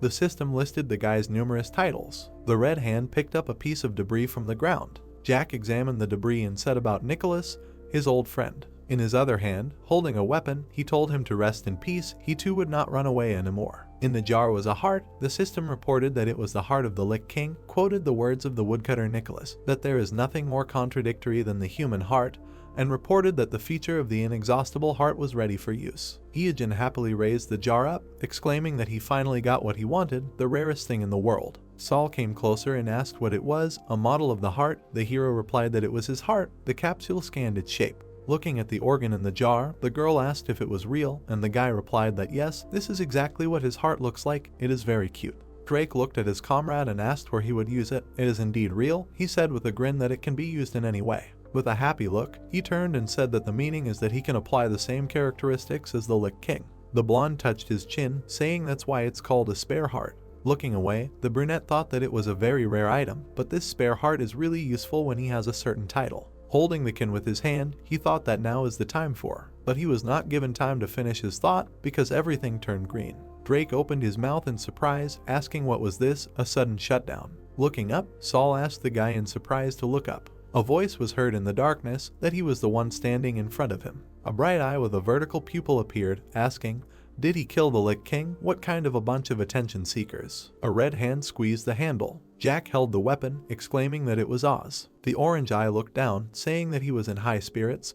The Great War was about to begin, then he would need various talents. If he was under his command and took the place of the Lich King, he would give him the authority of the commanders of the left squads of frozen destruction. Did he agree? The wind fluttered the hero's cloak, who thought that no one would be angry because an ant died under the paw of another ant who had been watching him for a long time. On the contrary, if he was interested in this ant, he would not be tormented by the desire to avenge the dead ant. Putting his hands in his pocket, she said that she saw what he did at the award ceremony. The battle scene was quite exciting. Is the back of his head okay after that? Zodiac closed his eyes, saying that he did not like being provoked. The cap flew away. The guy who presented the knife to the girl said that he wanted to learn a lot from her. For this he had to go through a lot of difficulties, so he wanted her to be extremely serious, without any jokes. Depending on her answer, he would decide whether she should live further. The brunette grinned, saying that it was funny, but she wanted to meet him herself. Looking down, Zodiac chuckled. Smiling slightly, the girl called out to him cheekily. Confidently putting her hands in her pockets, she asked if he wanted to work with her. Saul spread her arms with a smile, telling the guys to look. The elder of the angel tribe gave him this as a gift. Looking at her, Drake said that she looked good, and Iogen added with a smile that she had received it as a gift back then on the island. The girl remembered how the angels surrounded her, saying that they were all so happy to see her. Although she was no longer Nettie, they loved her like their own daughter. Words were heard that Saul's love for the angels was unconditional. Sparks flew in the haze. The seventh conflict zone, the Tower of Swords. A round tower rose in the purple glow. The hero thought that the invulnerable knight was hiding here. With his hands on his hips, Iogen said that the Lich King was the woodcutter Nicholas. They should find out who the Death Knight is. Looking in the same direction, Jack said that it was probably Richard the Cowardly Lion, the son of Henry, who once ruled the Kingdom of Beasts. He introduced a warrior in silver armor, saying that Richard certainly had a strong body and a noble mind like his father Henry. He should have become a general, and the stronger and more noble the general, the more invulnerable the Death Knight becomes. The Death Knight here must be of a high level. Opening his mouth, the Pumpkinhead said that he had made up his mind, and now he would do the same to him as he did to the Lumberjack. The hero's cape fluttered. He said that it was great. The Death Knight was different from the Lich King. He did not have a clear attack pattern, so they should be prepared for death and try to clear this raid. In short, it meant that they had to go to the end. He imagined the red silhouettes of monsters, saying that while they were climbing to the top of the tower, the monsters would attack them like this. Let them not think about entering. They had to fight the boss. There would be many hidden items, so let them look around. Iogen smirked, thinking that the monsters would attack from the very first floor. He had already created a strategy in his head. He imagined a man in armor, thinking that of course, many variables did not match his knowledge from the past. Many things happened unexpectedly. Perhaps they encountered a butterfly effect due to his regression. He remembered the red-haired girl, thinking that the Death Knight was different from the Lich King since there was only one strategy. There would be no variables. Saul turned around as the boy shouted for her to use her holy shield right now. Drake raised his weapon, hearing the request to cover the left. Jack held a huge scythe, hearing the request to focus on horizontal attacks at medium and long range. Dressed in red armor, the boy said that he would handle the right side. The stone was flying apart into fragments. The hero stood in the settling dust. Opposite, the monster was roaring with its mouth open. Many black creatures were lying around the hero. Iogen in a red mask was looking at them. He was dumbfounded. Drake, who was standing next to him, asked what was going on. Why were they all dead? The girl asked if someone had already hunted them, and he replied that it didn't look like a hunt. It was as if there had been a war here. There were black monster bones ahead. A green body was lying on the ground. Words were heard that strange types of monsters were gathered here. Standing not far from the bones, the fair-haired man said that although ogres and goblins are dark monsters, they belong to the wild species that inhabit the fields. They usually don't live in such narrow dungeons. It's strange that even sea monsters that live in the water for some reason lie dead in such a place. Iogen raised his eyebrows and laughed, saying that he was ruining his perfect plan from the start. It seems that this guy is quite strong. He will compliment him a lot when he sees him and rip his head off. The guy's ear sensed a sound. The hero turned around. The wind ruffled his cloak. Iogen said that it couldn't be. A swift movement forward. The hero quickly ran up the stairs, and his friend asked him in surprise where he was going. Gritting his teeth, Iogen thought that it was the sound of a flute. How is this possible? He thought he came here before everyone else. Did someone destroy the boss? He should have been more careful. There were monster bodies on the ground. He thought. The third movement. The remains of the monsters were lying on the ground. The hero thought. The sixth, as he thought, the same thing on the other floors. A blue claw appeared at the arch. The guy stood in front of the blue monster, thinking that it was the middle boss. Iogen involuntarily clenched his teeth, thinking that this was a nightmare. Was he too late? Looking ahead tensely, he thought that he skipped the middle boss and went straight to defeat the Death Knight. How did he know that he didn't have to go through the middle boss? Was it a coincidence? A powerful explosion shattered the rocks. Zodiac appeared among the whirlwinds. The guy with the scar thought with displeasure that the plan turned into nothing. He certainly didn't expect this. They needed to get out of here urgently. He noticed a silhouette ahead. Putting out his hands with metal claws, the brunette said why he was standing there. Let him run and hurry up. If he didn't want to die, let him not interfere with him. An enraged Iogen hit him, shouting that he was the one who ruined his plan. The hero frowned sullenly. A scream was heard in the movement. No matter how much he is in a hurry, he is also going to blow them up too. What will happen if something goes wrong and the boss wakes up? A surprised girl in a pointed hat, a former member of Mad Dog Jong-un, appeared in front. She stood in front of the hero and exclaimed what he was doing here. He replied that he wanted to ask her why she was here and why they were together. The girl in the black hat asked with displeasure, why did he suddenly start talking to her like that? Does he know her? The guy's face became perplexed. He remembered that this was her first meeting with him in the guise of stagnant water. Drake ran up and asked what happened. Why did he run like that? The girl recognized him in surprise. Saul, who was standing nearby, said that this woman, she had seen her somewhere. She was in the professional league Korea. And this guy, this is Zodiac? The fair-haired one asked why they were together and why is Zodiac kneeling. Jong-un opened her mouth in surprise. The brunette grimaced in displeasure when she told them to leave and not interfere with them if they did not want to die, and said, why would they do that? Looking at her indifferently, the guy thought that it seemed like they had failed this raid and were now trying to escape. What a relief, but he had a question. Of course they were together. He looked at the dissatisfied girl in the black suit and mentally continued that this was not enough to defeat the Death Knight. If they had prepared fully, there would be no variables. Zodiac was kneeling, his head in the crack, and the guy thought that even he, who is known to the whole world, what happened to him? Jong-un turned around in surprise. A leg in metal armor appeared. The brunette opened her mouth in shock. Jack looked intently in that direction. Someone's figure appeared in the fire. The heroes looked at the approaching monster. Iojin raised his hand in surprise and asked, Death Knight. Ahead of him was a huge armored monster. The guy told about what kind of look it had. Opening his mouth in surprise, Iojin asked, is this a Death Knight? This look. The monster's eyes were glowing red. The guy looked at it tensely. He remembered his clone and thought, is this rotten water? Remembering the monster in the torn cloak, he thought that rotten water was a bug monster, a double created based on the player's data. It is subject to an unusual mutation, which brought it to the maximum level of a serial killer. A scary monster that made him realize that even artificial intelligence can go crazy. He could not kill it, and this made him angry. This crazy double is here. Opening his mouth, Zodiac screamed, asking what happened. His eyes bulged when he saw the guy and exclaimed that stagnant water is already here. The brunette calmly looked at him and mentally repeated, already. The comrades looked forward in surprise. Two green armored monsters came out. The guy looked at them in shock and asked what was this? Are orcs working with humans now? He looked ahead carefully, asking what? He recognized one of the green orcs as a guy and asked if it was Chiao Wu from Mad Dog. He thought that stagnant water knew his name. He called him by name. The guy asked why they were with Zodiac. Jong-un's eyes widened and she exclaimed that he was angry.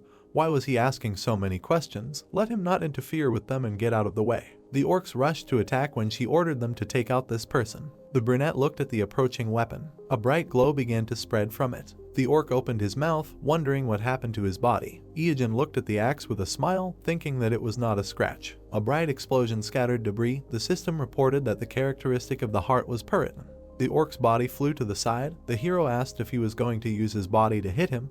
Even after becoming an orc, nothing changed. He grabbed the green monster by the face and spun it around, throwing it to the side. Saul was surprised, asking if they weren't professional players. They were still weaker than Iojin. Drake replied that he was armed with various stats and had a high level, and was also great in combat.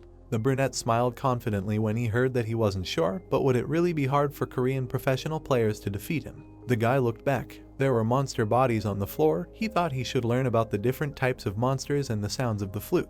There were many bodies on the ground. Looking forward, the cloaked guy asked if they brought all these monsters just like they did at the awards ceremony. Zodiac looked at him silently. Looking into his eyes, Iojin said that the Death Knight is here. No, this parasite is inside Death. The monster opened its mouth. The boy asked, did they bring him here? A bright glow was spreading from the Death Knight. It cracked the ground. A powerful energy swept the boy off his feet. Zodiac smirked, saying that he did not have time to explain. He would not touch him today, so he could do whatever he wanted. An explosion was heard from behind. The scar guy raised his eyebrows, saying that he was a fool. Standing in front of them, he exclaimed, stop wasting their time and get out of the way. Iojin indifferently asked why, if he decided to come like this, the Death Knight would tear him apart. He smirked and continued that he already knew how to defeat such a monster. On the other hand, they were so tired of trying to leave here, so he would kill them all. It was like killing two birds with one stone. The scar guy opened his mouth, furiously shouting for him to leave. If they continued to stand like this, he would unfreeze. Looking ahead, the hero thought, it seems like he is lying because he is in too much of a hurry. What is really going on? He remembered the tall blue monster, the spikes coming out of it. Iojin's eyes widened in understanding. Dust flew up. A huge monster with a round fang mouth appeared in front of him. Standing among the flying stones, the boy screamed that he almost forgot that it was here. Inside the round mouth of the vampire worm were many sharp teeth. Opening his mouth, the boy cursed in displeasure, asking why they did not defeat the middle boss, but let him pass. Standing in front of him, Zodiac said how he knew that would happen. He planned to temporarily freeze this guy and leave after killing the last boss. They were wasting their time, and now they were all in danger. The red worm smashed the floor. Debris flew from its attack. The monster quickly moved in a zigzag. Standing among the rubble, Saul exclaimed in surprise, the dungeon was destroyed. Ieogen turned around, distracting his friends. A bright explosion appeared. Covering himself with his hand, the hero cursed in displeasure, saying that the dungeon had turned into a pile of rubble. Standing opposite, Zodiac said that this was why he did not want to collide with him. Saul and Drake stood among the rubble. He said that in the end they were divided into headlights. This is the worst combination. The monster's body glowed red. A vampire worm towered in front of the heroes. Stones fell past the gray wall. Jack and the others looked up. The blonde said that they were trapped, to which the monster said that it was used to this, like its body and soul. Saul's eyes widened, noting that it seemed like the first, second, third, and fourth floors of the tower had completely collapsed and destroyed the entire building. They turned to John, who asked why they stopped. The girl's mouth wide open, saying that it was coming back. A huge worm appeared above their heads, and with great force, it hit the ground. The worm thrashed from wall to wall. After hitting the ceiling, it headed down. Drake looked at it in surprise, saying that it was heading this way. He had to jump back to avoid the hit. The guy covered his eyes with his hand, saying that something was wrong. The monster looked like a sandworm, but it didn't dig the ground, it flew through the air, and there seemed to be something familiar in its movements. Drake turned to Saul when she said that the worm breaks through the walls. The break is an old technique. It hits something with a trajectory similar to a ball, breaking the walls. Raising her head, the girl said that she heard about it from Ieogen before she joined the game. He also said that he will not fight such a boss monster. Raising her eyebrows, Saul thought that if he really destroys the wall, and they leave it as is, then the destruction will speed up and it will no longer be possible to avoid it. Seeing the worm in the rubble, there was a thought that the difference is that the vampire worm is targeting the players on the ground. Looking at the falling rubble, she thought about what if Ieogen collided with it, what will he do? The rocks continued to fall down. Her eyes widened as she had an idea. Turning around, she immediately turned to Drake. She frowned and asked if they could do as she said.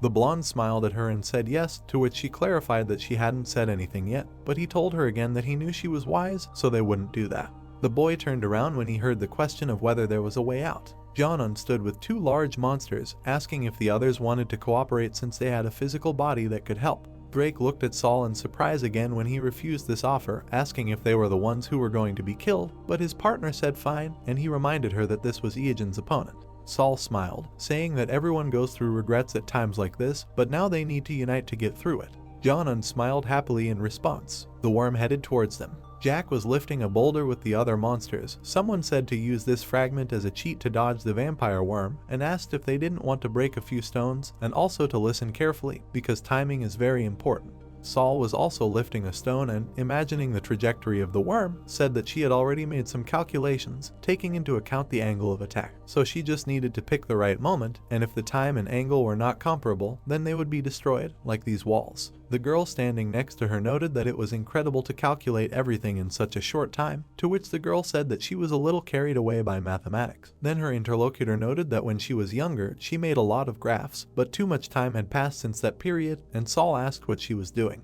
John unwinked, suggesting to call it game management. But now she is unemployed, and also it is nice to meet you. Saul smiled happily in response, approached him. Then the girl in glasses frowned, saying that they need to direct it between the sharp and blunt bricks on the right side of the tower. You just need to tilt this piece of wall about 45 degrees horizontally, and the faster he hits, the faster the tape, but they have little chance. Raising his hands, Drake screamed. The monsters managed to lift part of the wall. The worm bounced off it. He continued on his way, bouncing off the wall. Raising his head, she said that they need to do it again, and this time they will tilt it 5 degrees more, and Drake needs to relax his hands a little. The worm bounced off the raised wall. He rushed further, destroying stones, and got into one of the holes in the ceiling. Looking up, Drake asked if they succeeded, to which Saul replied yes, since he had passed through a narrow gap. It was clear that he was going up, which meant that he would not be able to go back down if those walls on the upper floors were destroyed. Imagining the trajectory of the blow from the walls, the girl said that it was an endless course. John smiled at her, noting that she had said that Saul's plan would work, and that was great. Still smiling, she heard that she could finally relax. Suddenly, the monster struck. Looking scared, Saul turned to the blonde. Drake held the blade in front of him, saying that as soon as it gets better, they show their true form. Jonan stood next to the axe monster and asked if Drake was really good at using a bow, noting that their ranks were really different, and said that the monster was known as the Black Ox, and no matter what it looked like, it was once a master who ranked 10th among Korean users. A bright aura surrounded her. Drake stood in front of Saul, saying that it was pollution magic and they should stay away from it. The girl frowned, asking if that was really how it would happen. They said that she helped deal with the vampire worm, and they should be grateful. Jonan smiled ominously, saying that she had never seen such a naive girl, and they decided to stick to their old agreement and not let them think anything bad. The glasses reflected the color as she said that there was nothing she could do about it. A monster appeared above Jonan's head. She opened her mouth in surprise. This worm struck. Drake covered his face with his hand. A green hand was visible on the ground. Looking up in surprise, she asked why this monster returned so quickly. The girl looked away in shock, hearing that, as she said, she had calculated everything.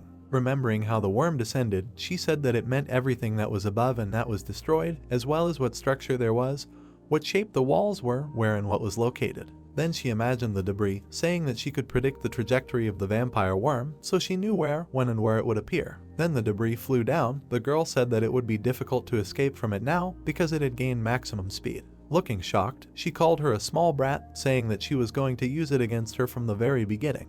Only slightly opening her mouth, the girl asked her again. Then she raised her hand to her face, asking did she really think that someone would lend her a helping hand. John unclenched her teeth in anger. The worm rushed forward. A dark figure appeared in front of the hero. Zodiac frowned, thinking that the Death Knight was inadequate, and he could not believe that he was left alone in a critical situation. He needed to somehow attract Ijin's attention and try to kill them both. Closing his eyes, the man turned to the hero, saying that in such a dangerous situation. He turned around, but there was no one behind him. Zodiac's eyes widened from the shock. He could not understand where he had gone because there was nowhere to hide. Angry, he clenched his teeth tightly, calling Ijin an idiot and a real monster. The Death Knight opened his mouth wide. Then he rushed at the man with the scar. He clenched his teeth tightly. The living dead appeared next to him, but a dark aura also appeared around the enemy. The hero covered himself with a cloak. A message appeared that the sandworm's skin reduces the chance of detection. He said that Zodiac was a naive guy, since he thought that he would really work with him, and how good it was that he had a chance to hide.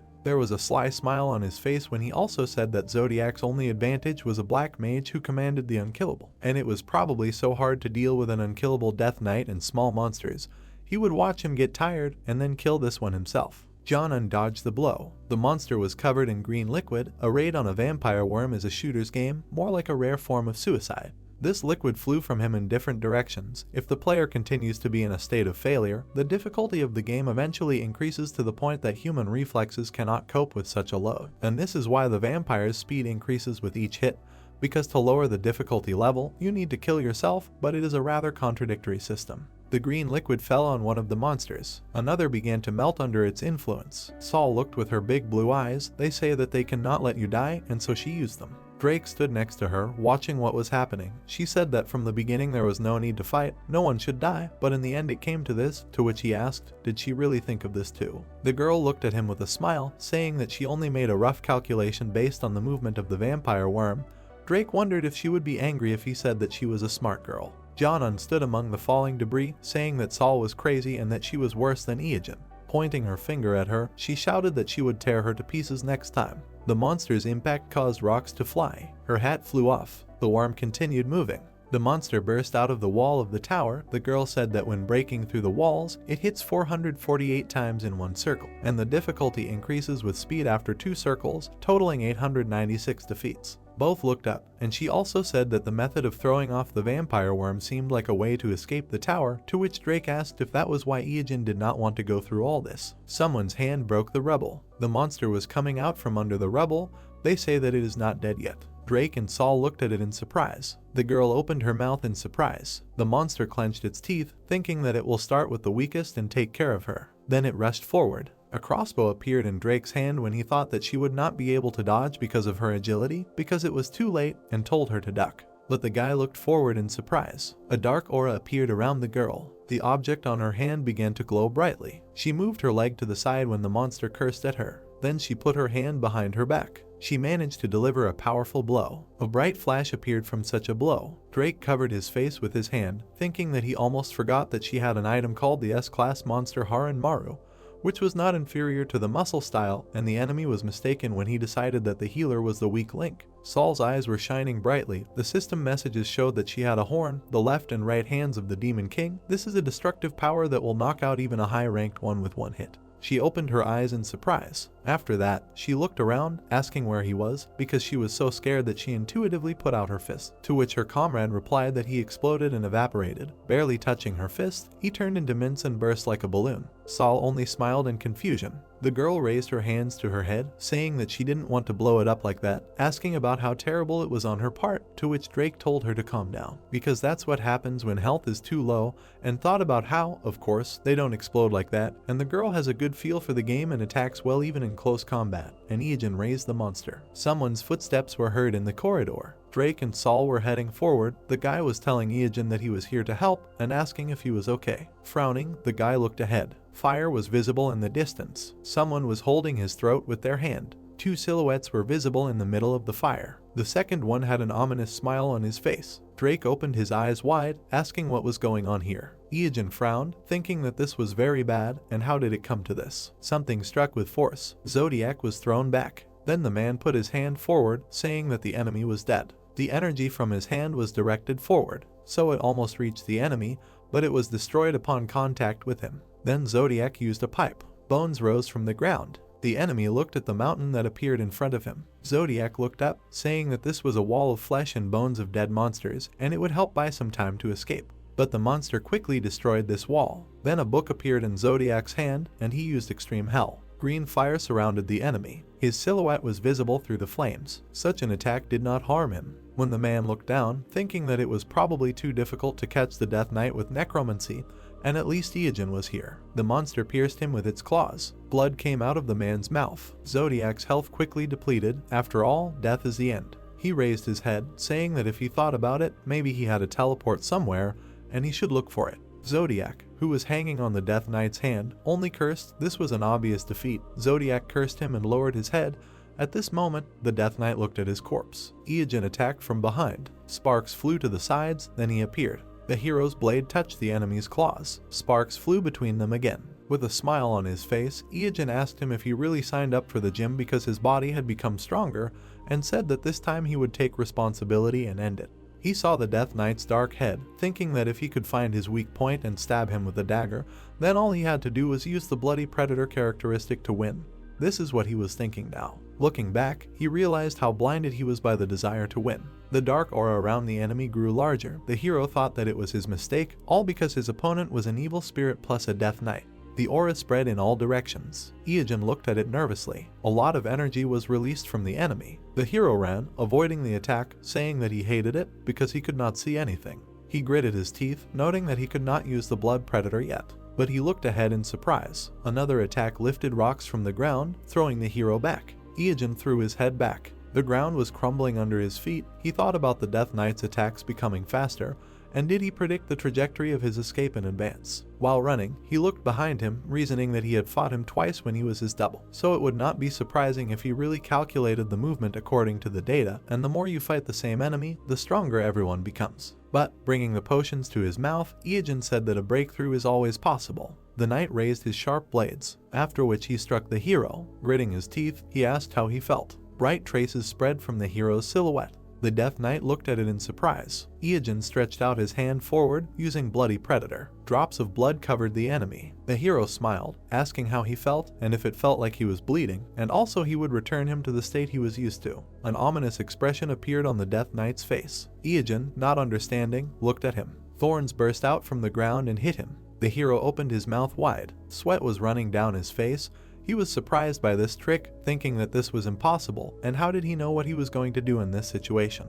Ian saw the dark face of the enemy and only cursed. Ian was suspended above the ground and thinking that he was confused, and now he is at the level where his skills are like a Death Knight, and the mind is like a doppelganger, and with all the information about the Death Knight, he underestimated him too much. The thorns pierced the hero through and through. In the end, the body was pierced by the claw of the Death Knight, an attack that cannot be reversed. A smile appeared on the monster's face. The hero's head hung down. It was deaf. Broken. The Death Knight noticed something. Ian grabbed the thorn. A bright light from it broke them. He kicked the enemy's face. Then he pushed back. A smile appeared on the hero's face. He thought about how when his HP dropped to 0, a dark red aura wrapped around his body and caught fire. He promised to tear his head apart. Iijin walked surrounded by this aura. A system message announced a continuous falling down mode. Iijin remembered Kulekium, thinking about how the continuous falling mode is also called the Berserker mode. He was resurrected from the dead thanks to this stat obtained after defeating the Queen of the Floating Island. Surrounded by flames, the hero walked forward, thinking that this was also a significant static change, and like the Queen, his stats increased and his combat power increased more than 10 times. Something very bright appeared in front, but he thought that at least the name of the stat sounds cool, and he also wanted to show it to Drake and Saul. The ground was splitting with a bright glow. He also thought that there was no way to make this enormous power unlimited, and its limit was 100 seconds. Trying to defeat the enemy, he would have died if he had not figured out how to bring himself back to life. New system messages appeared that his health was decreasing. The hero's eyes were shining brightly. Now his health is decreasing by 1% every second. In other words, he was given a limited life, which lasts less than 2 minutes. Pushing off the ground, Iijin said that he had little time, and he needed to end this quickly. He rushed forward to the enemy. The enemy looked at him with his red eyes. A red wave appeared in front of the Death Knight. Iijin turned in the air. Then he appeared behind the enemy. He managed to strike with a dagger. The Death Knight tried to attack him, but opened his eyes wide in surprise. Iijin appeared behind him, asking him where he was looking, saying that his shadow was there. He then struck him several times. A bright mark was left by the Death Rip swing. The hero's strike sent him flying. Iijin looked at his hand, thinking that the average Death Knight stats were much higher because he was an elite monster with the highest stats among all S-tier monsters. He continued to look at his hand, realizing that the most important factor in this fight was agility. The hero quickly appeared in different places, saying that there was too much metal on the Death Knight's body, and he would remove it from his shoulders, knees, and feet, thinking that there was a huge difference in agility in the current state. A bright beam appeared when using Whirlwind and Earthquake. A bright pillar of fire was visible. The hero thought that the weapon that could destroy a huge area became a one-on-one technique and penetrated the Death Knight's body. It was so light that you could barely feel your own weight when you moved. Iijin jumped forward, noting the heavy feeling when attacking, deciding that it felt about the same as before, but then realized that it was much heavier. His fist was engulfed in fire, gritting his teeth, but thinking that more than 40 seconds had passed since he went into Berserk mode. Messages appeared that his health was decreasing. The fist hit the Death Knight's face. The hero continued to strike, asking his body to hold out a little longer. Another blow threw the enemy back. Noticeable cracks appeared on his hand. He realized that the durability of the glove was disappearing.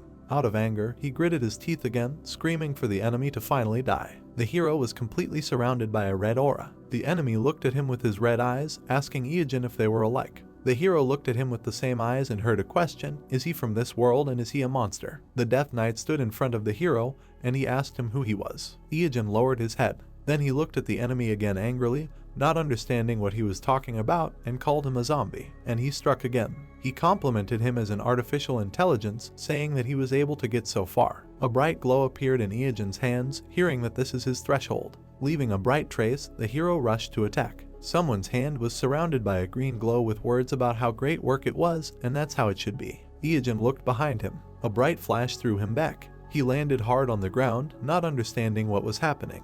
Gritting his teeth, the hero asked how this psycho was still alive. There was a smile on Zodiac's face. He said that he now understood why the hero hit others in the back of the head. Taking a step forward, the man said that it tasted great. Putting his hand to his head, he also noted that when the hero attacked him, he thought that it would be a good idea to develop his survival skills, although he did not know that he would have to use them so soon. Then he looked at the book. Iijin opened his eyes wide, thinking about how stupid he was for forgetting about this and should have prepared in advance. The book emitted a blue glow. It was called the Book of the Dark King. Iijin thought that the third characteristic written in this book was masochism. Black magicians and a few other special people can obtain this feature by turning a corpse into an unkillable one and breathing new life into it. Imagining a standing zodiac, there were thoughts that of course the punishment would result in a decrease of 2 ranks, as if an unkillable one were being created from a monster. It was a very useful tax for survival, and it gives an extra life. For reference, there is no other way to restore stats except to go to some secret place and receive the blessing of the Dark Priest. Introducing a cloaked figure, he said that it was a dark priest who was near a special secret chapel of darkness. Zodiac grabbed the hero by the throat. He lifted him off the ground, calling him a rat, and it is said that he might have noticed if he had looked at him for a second, although there are times when he can be careless. There was a smile on the man's face as he spoke about how the answer was in the air after all. The dark-faced monster stood nearby. Zodiac spoke about how he just lay there and got free benefits from it. Iogen frowned, realizing that he had to end this now. Zodiac said that it was the hero who triggered the cataclysm, squeezing the hero's throat tightly. Their silhouettes were visible among the fire. The man said that he learned about it when he was following the hero's footsteps, and he was truly incredible. Frowning, he also said that he did not expect that everything would end in a cataclysm. Iogen gritted his teeth, not understanding how he knew about it. A thought appeared in his head that he should know how Zodiac knew about it. Holding him with his hand, the man said that the hero had heard about the term closed beta before, but did not react in any way, although he certainly could not be mistaken. Raising his eyebrows, Zodiac asked him, "Who is Iogen?" The hero only glared at him. A tremor appeared in his hand, accustomed to the fact that he cannot move and is already running out of strength, so he will die at the hands of Zodiac and not the Death Knight. Green blades were directed towards him as the man said that it seemed like it was not a good time to talk and he would visit him and listen to his story and would look forward to it. A trail of blood appeared. Jack's scythe swung and left a bright trail. Zodiac was surprised by its appearance, gritting his teeth. Iogen freed himself from his grip. The man opened his mouth and asked how the monster could escape from there. A bright trail was left next to Jack's face. The monster dealt Zodiac a couple of blows. Drake and Saul ran forward, turning to Iogen. The girl surrounded him with a barrier using an angel's prayer. Iogen looked at the girl, saying that everything was red, he couldn't understand anything, and was it really Jack? The blonde man standing next to him replied that it was and asked how could this happen. Zodiac was smoking. He didn't understand why NPC Jack was suddenly attacking him, because according to the rules, you can't interfere in player fights. A knife appeared in his hand. He rushed at the Death Knight, saying that he would leave after he finished him. Iogen stood up, telling him that this monster was his. Zodiac almost caught up with the Death Knight. The man had a smile on his face, but he thought that in the end the knight was already broken, and he just needed to hit him hard. The Death Knight's face was grinning. A moment later, Zodiac was struck by spikes from the ground. The man opened his mouth wide, screaming about the distance he had come. Iogen looked at him in surprise. The monster placed his hand on his head. Then he tore it off. Saul's eyes widened in surprise, asking what just happened. Drake turned around, saying that the Death Knight's body was dying, so he was going to leave it. The monster raised its head, and so it fell to the ground. The hero extended his hand forward, saying that she cannot be allowed to escape and she must be stopped. The blonde aimed his crossbow, but the head avoided the attacks, after which it fell down. Only a bloody trace remained. Iogen fell powerlessly to the ground. Saul asked him what was wrong. The hero only lowered his eyebrows, thinking that the enemy ran away from him in such a state. Seeing Zodiac's body on the floor, the hero asked his comrade to shoot a couple of arrows at him, otherwise he would be resurrected again.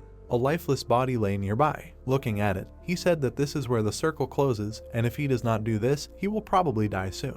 After which he silently looked down. Looking at Jack, he asked why he got involved in their fight with Zodiac, because he had no reason to interfere if there was a fight between real players. At first, he silently opened his mouth. Then, lowering his head, he said that he heard a voice calling him and asking him to help. Iogen looked up, thinking that perhaps this was the same voice. Remember the word, he noted that he himself did not expect it. Ash flew past. The hero said to let it rest. This will be a reward for his help. Lowering his head, Jack thanked. Then he swung his scythe. He looked down, saying that the guy was not a coward, but was braver than any other person. Disappearing, he smiled, hearing that he was like this until the very end. New messages appeared that the world's first Death Knight raid was completed. The name of the first winner would be recorded in the records, and a question arose about the desire to leave his name. Messages reappeared that the ruler of the Sword Tower was dead and could no longer be resurrected, and the power structure of the right front of the Sword Tower was changing significantly. A message showed that the relationship of several clans had changed. Another message indicated that the Death Dragon Oz was interested in Iogen. The hero and Drake raised their heads. Iogen smiled, said that he showed up this time too. A large yellow eye looked at them, and they heard the words that he was the commander of his left front, but his strength was extremely weakened. The question of why he did this was not asked. The hero put his hand on his belt, hearing that he must take responsibility. The eye shone brighter with the words that he must convince him of his rightness. The eye began to disappear, saying that let the hero come to where he is. After that, he was no longer visible. Looking up, Iogen said that there was no turning back now, and he had expected this from the beginning, and if this happened, he would have no choice but to fight him. There was something shining brightly in the sky. The three of them looked down in surprise. There was a piece of paper on the ground. A message appeared saying that it was an official letter from the Death Dragon Oz. The hero put on a dark cloak. The hero looked at it. A message appeared saying that it was the cloak of the Lionheart Death Knight. The guy said that it was heavy and asked if it looked majestic enough. Below, a message appeared listing titles and characteristics. The hero remembered the Death Knight. A new title of the commander of the right squads of the Sword Tower was added, and a new option was also added. Saul looked at the red cloak on her back that Iogen gave her, asking if she could take it, and would it not be better to give it to Drake. The blonde folded his arms across his chest, saying that it was a vital item because the healer was often attacked. He and the girl also rose. Now they were at levels 71 and 68, and this was much higher than those who were currently in the current top of the world ranking. Iogen handed her a certain bottle. It turned out to be a potion for dyeing fabrics, asking if she could use it. He dripped it onto the cloak. The color began to change to blue, for which the girl thanked him. A bright sphere appeared in his hand. The system said that it was immortality, and Iogen noted that this was the main reward of this raid. The hero looked at her when he heard the question of what it was for and that perhaps it was not enough for a reward for the boss, to which he replied that this would help them catch the lick, because it was a very important thing. Drake looked at him, saying that he had a question. He remembered Zodiac, asking how he got here, and then his expression changed. He asked weren't they the only ones who knew about all the S+ bosses. Iogen put his hands on his hips, saying no and that they really were the only ones, to which Drake asked how Zodiac knew about the dungeon. He had a smile on his face as he replied that it was easy. After all, he was a pioneer too. He pictured a monster in golden armor in a gold mine, explaining that before the cataclysm, it was the source of Zodiac's military funding, so of course, the first user to catch a Gordix was him. Zodiac and Jonan walked next to each other, thinking that they went out intending to catch a Gordix like before after all this mess. As the two moved forward, the hero noted that Zodiac noticed that someone had started reading his mind, so he followed those tracks and immediately headed to another dungeon. Then he remembered how he grabbed him by the throat, noting that he had encountered him like that. Iogen imagined his face, saying that given what Zodiac had told him, it meant that he had been tracking him from the beginning. Looking up, Iogen also thought that it was dangerous that a serial killer was stalking him. He remembered Zodiac's gaze, thinking that he did not expect the cataclysm to happen. Remembering how Zodiac brought his hand to his face, he remembered his question about whether he had been seen before and that he was from a closed beta. At the same time, he brought his hand to his face, not understanding what he was and what kind of closed beta he was. Wasn't he just an ordinary serial killer? There was silence around. The hero lowered his eyebrows angrily. Then he clenched his fist, saying that fortunately, he would have access to the account for the next 3 days, but there was a chance that he could hack the access records during this period, so they should not let their guard down, and suggested that the others speed up before that idiot interfered with them again. Drake clenched his fist, thinking that the hero and Zodiac were not that different from each other. He saw Iogen open his mouth wide, and then he remembered their battle with monsters, thinking that for him it did not matter, because the most important thing was to have fun playing with him. A smile appeared on his face, thinking that if his path ended, then he would ask his question. Hot air rose from the lava. As it cooled, it became fog. The lava flowed between the rocks. Iogen knelt down, saying that they were finally in the infamous Death Path Abyss. Famous for its impressive depth, it was located just behind the Abyss terminal. It may seem small, but the environment inside was damn merciless. Sparks flew up as someone called out to the hero. The blonde looked forward, asking if Oz really lived here, to which the hero replied that that was why they came here. Frowning, he looked down, seeing something. There were many lizardmen. One of them was waving to another, saying something in his own language. Another lizardman was breaking a rock with a pickaxe. Another was drinking a drink from a glass. Someone was asking how a rank S+ monster could live in such a place. This dungeon was already known as a hunting ground filled with lizardmen players. Everyone gathered together. Drake replied that it wasn't that dangerous if you knew how to behave on such a surface, although it sometimes exploded, and then asked if this wasn't the place where users around level 20 do corporate and various daily quests. Saul, who was standing nearby, said that it was a mystery to her that there was a high-level monster somewhere here. Jack looked down, saying that this place smelled like him, and he could feel it. The girl in the blue cloak walked forward a little, suggesting that the others look at how exhaustingly they were doing daily quests. They must be low-level players, and they even had rookie vibes, and it was very cute, to which Drake said that if you don't count her level, she had a lot in common with them. The hero looked at the lizardmen, thinking that at present, a hunting ground has been created for each race in the world, and among them, the Abyss of the Path of Death is a favorite place for low and mid-level lizardmen players, and this dungeon in the northeast is perfectly adapted to the ecosystem of the central continent to complete the famous daily mining buildings on the volcanoes. Seeing the hot lava, he said that the meaning of the quest is simple. You need to use the pickaxe received from the NPC to dig the volcanic ore in the deposit that is all around the perimeter. Then you need to throw it into the huge furnace in the center of the map, and as a reward, a generous daily salary and a daily bonus are given, so even if you participate once every 2 days, the efficiency will still increase. Turning to his comrades, Iijin said that this dungeon is not originally a space for low-level players. Sweeping his weapon along the ground, he noted that the low-level lizardmen who gather here are specially summoned by Oz. Looking down, he told the others to look at how poorly organized this place was. Saul and Drake opened their eyes in surprise. Seeing the pattern on the ground, they noticed that there were only 4 floors, meaning that the first floor was not the end of the dungeon. There was a deeper, harsh space, incomparable to what they had seen before, continuing endlessly down the first floor, and it was deeper than the terminal of the abyss and its pole. Smiling, the hero said that they would soon find out why Oz filled his nest with low-level lizards and suggested that the others begin. The lizards turned around when someone called them disgusting. Someone's mouth was drooling when he said that they also came for a daily quest, and why don't they put down their tools and leave here? Many orcs gathered. One of the lizards looked, and to another said that an air raid had begun. His comrade noted that those orcs had come here again. Raising their weapons, the orcs demanded not to interfere with them. The lizards also grabbed their weapons, told them to leave. Iijin and Drake watched with popcorn. The two groups threatened each other. Daily quests that orcs perform are to interfere with the tasks of lizard players. The lizard took his weapon behind his back. The swing of the blade left a bright mark. The orc hit the lizard with a club. As soon as they take the lizard's workplaces, experience points increase. If any of them return from the battlefield alive, they will be rewarded. Seeing how the lizards attacked the orcs, he also said that the quest must be completed by interrupting work, but the reward will be huge if you kill a lizard who has not yet completed the daily quest. And of course, the situation on the lizard's side is no different, so one of them will get more experience than when hunting a monster. The orc strangled the lizard. The number of killed players and additional rewards and bonuses from the death dragon are counted. In other words, this is an event in which their camps have no choice but to actively participate. Lava burst out of the crater and made curses between orcs and lizards. Drake and Iijin put their hands on their belts. The blonde noted the big mess, to which the hero said that he chose the right time, because the mess should start right now. A wide smile appeared on his face. He said that now was their time to join the game and called Jack with him. Looking forward, he agreed. So they both rushed forward. Amidst the battle between the two camps, they could be seen climbing up to the crater. The lizardman was distracted from the battle when someone called them idiots, suggesting that they look in another direction. Everyone looked at the pink-skinned guy standing above in confusion. The system showed a ring, saying that it was obtained after the mission on the Sky Island, and with the ability of 1,000 faces, one can change one's appearance. The orcs looked up, not understanding what he was doing, noting that he was talking to them and the lizardman at the same time, and asking whose side was he on.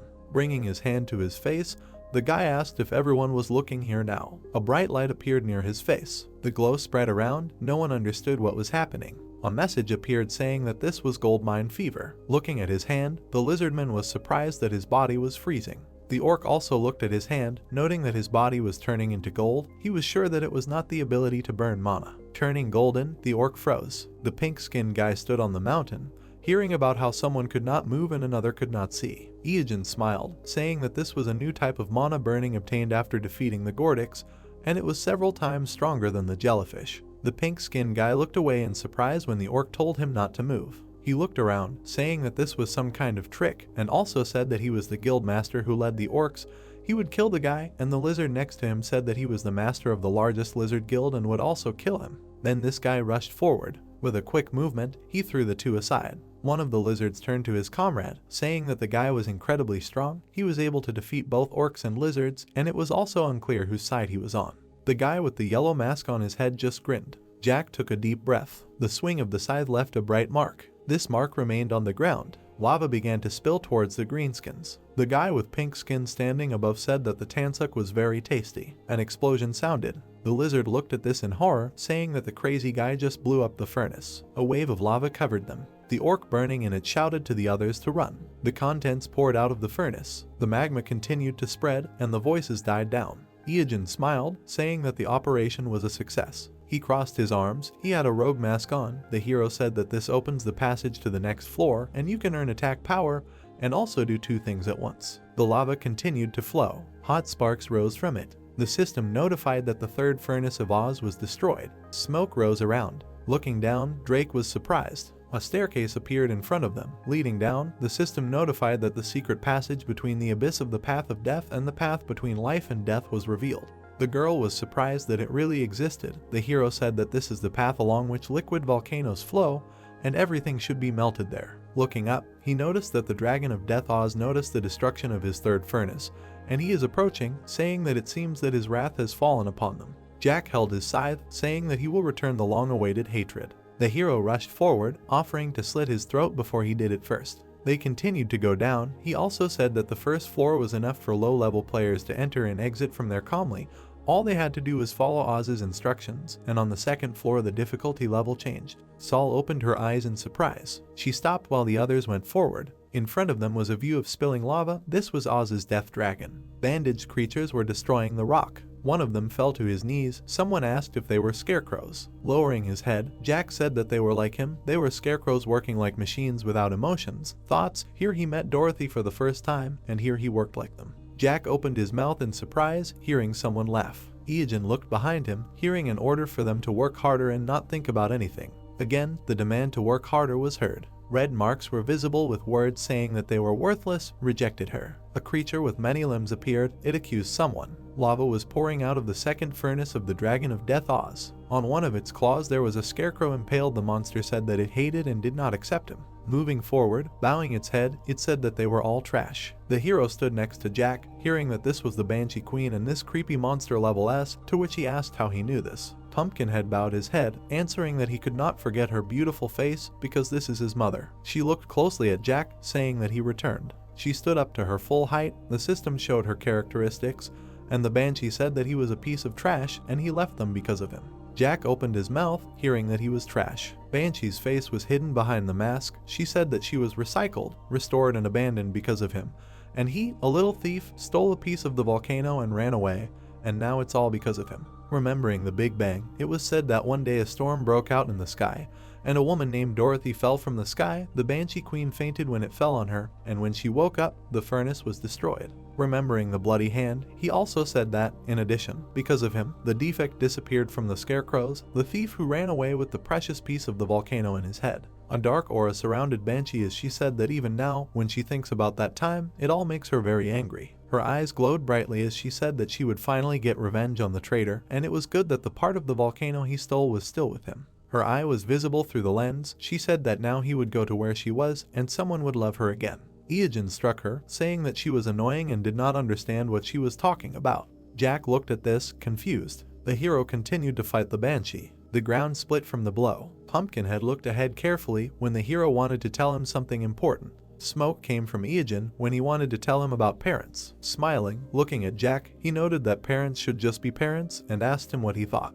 Looking at the corpse of the scarecrow on the ground, the monster agreed with this, so he put his scythe forward. The Banshee spread her blade arms out to the sides, saying that he had pointed the scythe at his mother and become such a worthless child. Holding the scythe close to him, Jack asked if she hadn't heard his friend, and said that parents who throw their children into furnaces cannot be called parents. Drake looked at his comrade with a smile, asking if the story about parents was based on his personal experience, but he replied that he had no comment. The swing of the scythe left a bright mark. Jack rushed into the attack again. He dealt many blows. From one of them, red liquid flew to the sides. Pulling the scythe back, the hero thought about how Oz trusted the Banshee Queen because of her ability to turn dead soldiers into indestructible ones. He had a smile on his face, thinking that besides, her value and stats are quite low for an S-rank monster, and the scythe is strong enough to cut through a dragon's scales because it deals a lot of damage in close combat. The Banshee stood up, saying that it won't work. The surroundings turned red, saying that it was her first time having fun with her son, and he was so energetic that he lost control. Hands burst out from the ground as she summoned her children. The scarecrows surrounded the Banshee. She said that it was Jack's brother's army. All the scarecrows were bandaged. The system showed their stats. Iogen followed Drake, saying that she did it and summoned, and because of that, she is considered an S-rank monster, and asked if they would continue with the plan, to which Drake agreed. Saul looked forward in surprise after hearing the plan. Jack pointed his scythe, saying to stop his brothers. The blade's swings left bright traces. The scarecrow pounced on Drake. He hit them with crossbow shots. Fire engulfed the battlefield. There was an explosion. The Banshee's eyes glowed brightly. She said that it would not help them. Their source of energy was a volcano created by the Great Oz himself. She was surrounded by many scarecrows, and she also said that as long as this boiling volcano exists, her children will be reborn again. Iogen dodged, smiled, saying that he knew about it, and their healer will take care of her boiling cauldron. Then he pointed his finger at him. Saul clenched her fist tightly. Then she struck. The banshee looked at this silently. Then she rushed around in surprise, asking about the healer. Then Iijin pointed his finger, saying that the healer has an attack power of 13 and she will destroy the furnace. Saul turned to him, asking how could anyone talk about people as if their lives were worthless. Banshee looked at the hero, asking where the healer got such power from. But at that moment, an explosion sounded. The shockwave blew the scarecrows apart. Drake fired his crossbows. Fire whirlwind appeared on the battlefield. The girl prepared a powerful blow again. At that moment, Jack struck the banshee. Looking ahead, the pumpkin-headed one said that Oz, who was his master, was here and that was a shame. Sparks flew around the banshee. She said that she could not give in to such dangerous runts and let them get into Oz's chambers. Then she rushed forward. Iijin rushed after her, asking where she was going. The swing of his blade left a bright mark. The hero looked behind her, thinking that perhaps because she was only a neck, she could easily maneuver quickly, and she managed to dodge, and also, if she ran away, they would lose the reward. A bright explosion was heard. The banshee was heading forward. With her mouth wide open, she repeated again that she would not let them reach Oz, although she did not want to, but it seemed that she had no choice, and so she had to wake him up. Iijin looked at the lava that was spilling out. Drake stood behind, asking what it was and whether the banshee had killed herself, to which the hero replied that she had jumped into the secret passage at the bottom of the furnace, since it had the same structure as the upper floors. Gritting his teeth, he also thought that in the end he had not been able to follow through and kill her because he had been too careless, and considering all her stats, she could become a second Zodiac. Do monsters like that always escape using their stats? It seemed that something was wrong with these inferior creatures. The banshee walked forward, trembling, saying that it irritated her. She could not do anything with her own hands, so they had come this far. There were wounds on her face, thinking that if this continues, she will not be able to meet Oz. Seeing the dark silhouette in front of her, she said that she would leave it to the lizard warrior. Then she pointed her claws upward. The system reported that the operation of the second Oz furnace had been stopped, and a secret passage had appeared, linking the boundary of life and death, as well as an undisclosed area of the path of death. Saul and the others looked up. A question was heard about the atmosphere here being slightly different from the one above. Seeing the cracks on the ceiling, someone noted that it looked like a dungeon for prisoners. The blonde looked behind him. Iijin looked there too. Someone's black tail was visible. The silhouette stood in the fire. The warrior was wearing black armor. His eyes were shining brightly. The system indicated that he was a lizard warrior with various characteristics. Drake and Saul looked at him. The girl noted that compared to the other bosses, he didn't look that strong, the guy added, saying that he even seemed small. The banshee on the warrior's chest called them petty thieves and that they weren't even worthy of being at Oz's feet. They would turn them into kindling for the furnace. Iijin frowned. Looking ahead, he thought that he was sure that the lizard warrior was the last mid-boss on the way to Oz, but something was wrong, as if in his memories, everything was different. He remembered the warrior on fire, thinking that his ferocity was infamous, and he was harder to fight than any other the moment he entered the battlefield. He could immediately break through the tank line of the orc army and go on the attack. He was a legendary boss that even the combined attack of 100 ranked orcs could not defeat. Remembering the big orc, he also noted that for a while after the boss was released, and even before his main boss, the master of torture techniques appeared. He was the one who was the hardest to get along with out of the entire dragon faction. Looking at the warrior standing in the fire, he wondered if his body had always been so small, as if there were some parts missing. A powerful explosion blew the rocks apart. The warrior held a fire sword in his hands. Jack was dealt a powerful blow, sending him flying backwards. Iijin avoided the falling rocks. He turned around in surprise. Drake and Saul watched with their mouths open. Jack was lying wounded on the ruins. The lizard warrior moved the blade aside. Iijin rushed forward, saying that he attacks NPCs first, and is his attack power the same as before. He also frowned and noted that once they defeated him, they would reach Oz. Drake was running towards the enemy with him when the hero said that they were starting the raid. Jack's head was pierced. The black warrior raised his blade above his head. His eyes were burning brightly. Jack's flames were still burning. The question about Dorothy was asked. Drake fired his crossbows. The arrows bounced off the enemy. The hero pulled the blade behind his back. Then he struck the warrior. The blade left no damage. Iijin gritted his teeth, saying that, as he thought, it was not easy. The swing of the enemy's blade left a bright mark. The hero had to avoid the blow. A face was visible from under the warrior's mask. Gritting his teeth, Drake told his comrade that this armor was made of obsidian. He replied with a smile that his entire body was made of volcanic ash, and if you hit him with standard attacks, it would not cause any harm. The warrior looked forward silently. His swing left a bright trace again. A destructive wave was directed forward. Iijin avoided it. The blonde also had to jump back. but many bright attacks still hit them. Sol put her hands forward, using Angel's Breath. A bright glow surrounded the two comrades. Drake lowered his head, saying that he thought he was able to dodge, and asked if this was really a piercing attribute. The lizard warrior opened his mouth wide. A stream of fire burst forward. Ijin frowned. A blue barrier protected them. Looking behind him, the hero thanked Sol. There was a bright glow in the girl's hand. Standing behind him, the hero said that this flame is poisonous, so you can get damaged even if you dodge it. The girl doubted that she could hold out. The blonde said that he had been shooting arrows for quite a long time, but there was no damage due to the armor, and if this continues, it will be difficult to destroy him. Looking at Jack's body, the boy noted that if his scythe was from the same volcano, it might help a little. A smile appeared on Ijin's face as he said that there must be some way to defeat the enemy.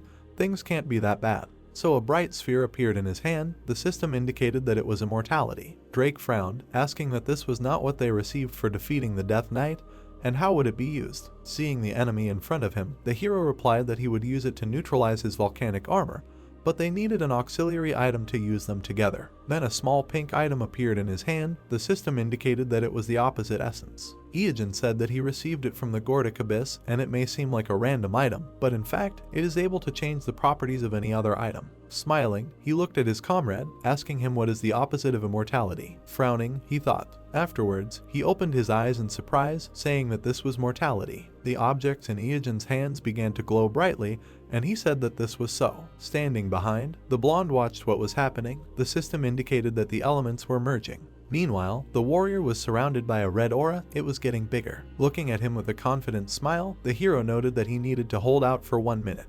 Then Drake rushed forward, asking Sol to protect him. Putting his hands forward, the girl agreed. The enemy also rushed forward. At that moment, Jack appeared in the air. He tried to strike the enemy. Looking at him with a smile, the hero said that he was in time and asked to delay the enemy for a while. The sphere of immortality shone brightly. Then it changed its glow, becoming the sphere of mortality. The warrior and Jack looked at each other. Carefully looking at the enemy, the pumpkin-headed one asked about Dorothy's name. Ijin raised his eyebrows in surprise. His comrades also looked at this in surprise. The warrior in black armor opened his mouth. Then he kicked Jack away. Jack slid back on his feet. Turning to him, Ijin asked what he was talking about and asked again about Dorothy. Then Jack lowered his head, asking the Banshee what she did to Dorothy. Attached to his chest, she asked him again if he had just realized it. Her eyes lit up when she said that he was smarter than his friends. Then she called him a nasty boy who could not be forgiven and that he had hurt her pride. Recalling the captured dragon, she said that it was weak as a chicken, but this girl was full of surprises. Surrounded by fire, Jack turned to the Banshee. He tightly gripped the handle of the scythe. Suddenly, Ijin flew over his head. He clenched his teeth. The system notified that the merging of the items was complete. The warrior in black armor swung. Avoiding the attack, the hero said that it did not matter how honest his words were. Holding the sphere of mortality, he noted that they would know when they destroyed him. The sphere's touch to the warrior caused a bright flash. Pieces of armor flew off the girl's body. Ijin looked at her in surprise. Drake covered his face with his hand. Sol's eyes widened in surprise. Jack's eyes were shining brightly. A mechanical prosthetic arm was visible, so the girl without armor was visible. Looking at her in surprise, Ijin said that this was Dorothy. The Banshee attached to the girl's chest saw that the volcanic armor given to her by Oz was falling off and asked what they had done.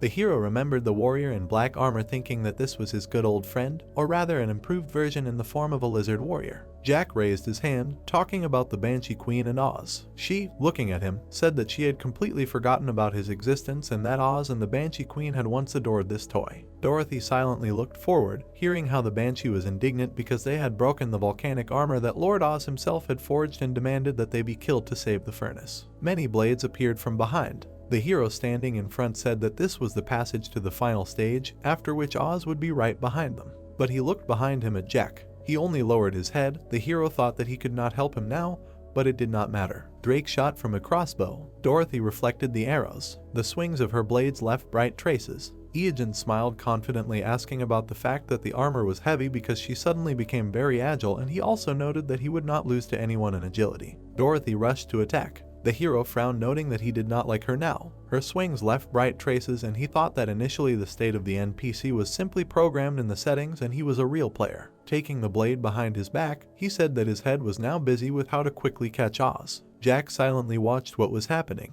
Still motionless, he asked Dorothy if she recognized him because he was the scarecrow that she set on fire. Seeing the emotionless face, he felt sorry for what she had turned into. He could not hit her with this scythe. Ijin opened his eyes in surprise hearing no. Turning around, he thought that this was the voice that was heard earlier. Jack silently looked forward. His eyes began to glow brighter when he wanted to say something. The voice said that at this rate it would be difficult for him to get rid of the lizard warrior. Looking towards the hero, he clarified that this time the voice seemed clearer and heard that he needed to break the control device on her chest. Then he looked at Dorothy again. His attention was drawn to this device and he noted that this meant the Banshee Queen. Avoiding attacks, the hero also thought that although the volcanic armor slept, her skills did not disappear, and the Banshee Queen would probably dodge and run away, regardless of whether to attack her or not, and it seems she was aiming for something.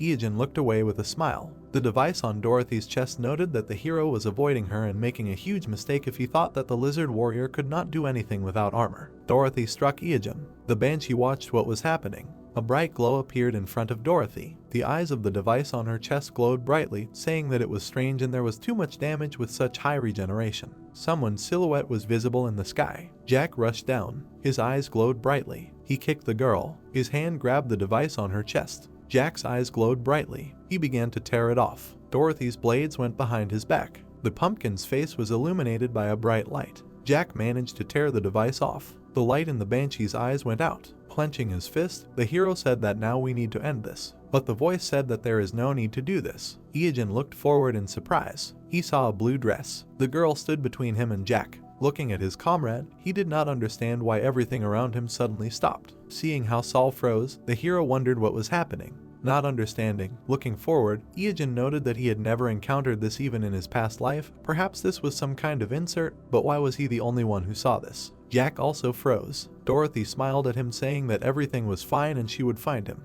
Then she went to the hero saying that she would do it like a summer night shower. He smiled thinking that this looked like an insert, which meant there should be a skip button somewhere, but he would pretend to have listened carefully. Dorothy looked at him and greeted him as Jack's new friend, and also said that she knew him. Ijin was surprised to hear this, and she asked if he was the friend who launched everything in the opposite direction. Ijin looked completely confused. The girl smiled widely at him, thanking him for listening to her carefully and asked him to take care of Jack and also let him say hello to his white friend. The hero, confused, extended his hand, asking what she had just said about regression and why these words were said by an NPC and what other white friend. In response, she only smiled widely, after which a powerful explosion was heard. Jack caught it. Drake covered Saul with himself. Ijin opened his mouth wide asking to wait, but a flame burst out of his chest. It rushed to the sky.